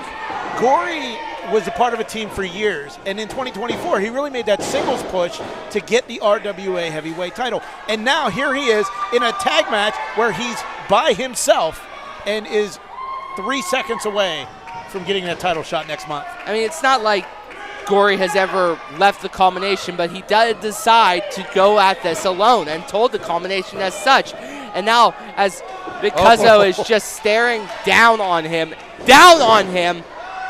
the one weapon he has is his agility. Gory's agility is such a key weapon here, but you got to keep space and you got to be quick. Yeah, Big Cuzzo, collegiate athlete, speedy in his own right, but he's, again, you said before, that agility, Tony. Look at that speed, but also veteranship. Being in this business 20 years, you know, Big Cuzzo's been in it since 2018. So Gory does have that advantage too. That ring awareness, that's the ring smarts. But how smart is it? Oh boy. Tried one too many times. The line caught the gazelle. This is like a bug meat windshield kind of situation. Biting the fingers of Big Cuzzo. 5-second snack. I'm surprised Mike Law has not warned him about this. Mike Law's been bitten how many times by Gory? As Gory now just punching, kicking, trying to chop down this giant wall. No. 1 headbutt. That's all it took. Gory's in trouble. I mean, my goodness, he was dizzy after that one. Has him up. Body slam. That was a far way down. Long way down. Because right now he just drags him over, and here comes Colossal Mike Law, tagged back in this matchup. The current RWA heavyweight champion. And Mike Law now just delivering the goods.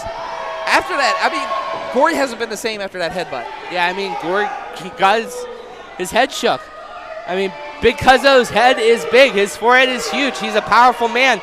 And this is just what Mike Law brought Big Cuzzo in for. Yeah, he also brought in Devin Devine as he's choking him on that second rope. Referee's back is turned. So Gory's not having, it's not 1-on-2, it's 1-on-3 with Devine on the outside. And Gory knew this and chose to do this. I have to agree with Tony. Gory knew what he was getting into. Tag made by Mike Law, and now Big Cuzzo back in the ring. Oh, aiming to that lower back and those clubbing ham fists that that man has. How tall is this man?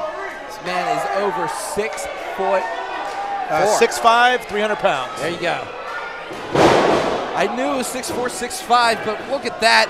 Just tossing Gory onto the canvas, and here comes Law. Law wants the glory, though. Law wants to get that pin just to say that if Gory loses this is it.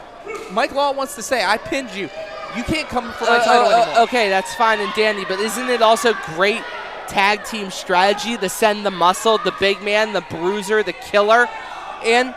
Yes, as he just tosses Gory again. Jeez. Meanwhile, legitimately, Gory was in his corner looking to tag 1, 2, I guess air. The ghost of Abe Vigoda he's looking to tag right now, but there's no one in his corner, and he chose this life. I know I'm counting my chickens before they hatch kind of thing here, but I kind of want to see Cuzzo and Mike Law against Warhos for the RWA tag title. Let's not. Oh! I mean, these guys are working really well as a team. Well, I mean, he was trained by Mike Law. I understand, but we don't know. 2. I mean, to my knowledge, this is the first time they've teamed together. You know, he brought Cuzzo as the insurance policy. Yeah, what a big insurance policy. You're not going to see something like that at State Farm. No. But the Fallout Shelter, definitely. And right now, Mike Law has the New Age Plague right where he wants him as he just goes ahead, that knee right into the spine. He is just stretching away here on Gory. I mean, all Gory could do right now, I mean, the pressure is definitely on Gory's shoulders. Yeah. You know, if Gory loses this, that's it. No more shot. 20 years. No risk, no reward. obviously where Gory's mind is at for this. I mean, Gory has been here since the paint dried in the House of Renegades. But is it enough as he's trying to fight his way out of this? And Colossal Mike Law now. Oh, goes for that clothesline. Here comes the New Age play. Catches him. But again, no one to tag. Gory looked at that empty corner and no one to tag. Meanwhile, Mike Law can go over, see, covering that 1, 2, and he just grabbed him by the head. Jesus. And the Big Papi of professional wrestling now beating down on the New Age plague. He is just stomping. Again, that insurance policy really coming into effect for Mike Law. Oh no. Picks him up by his neck. Oh no. There's only one way you're going. And now, ripcord catches him. Oh my God. What power! He did that with one arm. Wait. Oh, my goodness. Oh my God. Oh my God! The Shadow Man has returned! Oh! Takes out the Vine! Oh, wait, Gory's Shadow Man! Has he inserted himself in this matchup? You need someone as dark and sadistic like Gory. Here we go, and oh! Shadow Man's been tagged in here! Big Cousin doesn't know what to think! I don't know what to think. I'm so confused with what's going on here. Shadow Man! Oh! Still number 1 in the power rankings. Oh my goodness! For now. Big forearm! And now Colossal Mike Law doesn't know what to do. The Shadow Man has arisen. We saw it earlier. What has happened here, Big Boot? He's not even recognized. He didn't get approval from anyone. There was no paperwork signed. Tony, after the way tonight's been, I don't think anybody's getting approval for nothing. Right now, though. Isn't there something wrong with that? I mean, did you really think it was fair 2-on-1? Gory chose that. Wait a minute, blind tag, I don't think. Puzzo sees it. Gory to the top. Tornado DDT. And now Mike Law has been tagged into this matchup. The RWA heavyweight champion. But wait, he's waiting on the outside. As now, here comes the Shadow Man. Oh my God. But that's not the legal man. Mike Law's the legal man. That's not the legal man. Mike Law's the legal man. Roll up. He has the tights. No. Oh, going for that low end super kick. We seen it before, but no, Gory caught onto it. Got that foot. Ah, he's biting him. 5-second snack. Comes around. Takes him. Rolls him up. No. Oh. He has it. Could that be it? He's in the middle of the ring. Can't get away. He taps. Wow. Only 29 minutes, 7 seconds. Your winners, the team of Gory and the Shadow Man, Elijah. The New Age playing Gory victorious with a special help from the Shadow Man. Elijah emerging from the ashes. I can't believe what I'm seeing. That means Gory gets a shot at Mike Law. For no good reason. That is wrong. Both members of Darkness is embraced here tonight as Gory and the Shadow Man have done it. Wow. Did not have Shadow Man returning on my bingo card for RWA Free-For-All 2024. Yeah, Cuzzo trying to argue here with Dr. Feelbad, but the decision has been made. That's right. Gory has an opportunity, one more opportunity to capture that RWA Heavyweight Championship. You know, RWA fans know, Feelbad, you know, that that's garbage. It's absolutely garbage. Shadow Man Elijah was not part of this match. It was Rev and Gory. There was no mess up.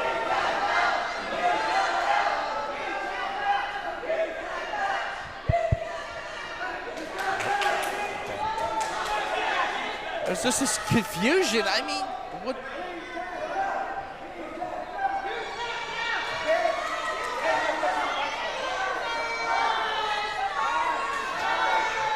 It's just, folks, it's just complete chaos right now.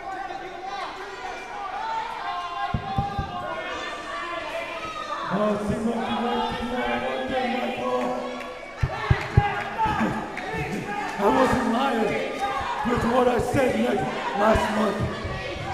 I'll tell you right now, your title reign's coming to an end real soon. You better hold on to it real tight for the next month. No. Your ass is mine. That was not a win. Jason Gory, he wasn't even a legal tag partner. I am rescinding the opportunity to be the #1 contender to my RWA title. You can all leave. Hey, Luke, shut the hell up. Shut up, because guess what? If you want to, we can do it right now. He's calling him out now. He wants Law to defend it now. If I'm Mike Law, I'm taking my time. Yeah, just get out. You can all leave. You can all get out of this building. This is my house. I am the greatest RWA champion of all time. This is my best friend, Devin Divine. And this right here is the insurance policy. Phil Beck cut his mic. Unreal. Well, I guess Gory and Law have a date next month right here in the House of Renegades. Michael Doc Dawkins, Tony Kincaid, Jason Gray. We'll see you in October, folks. It's going to be a barn burner. Good night.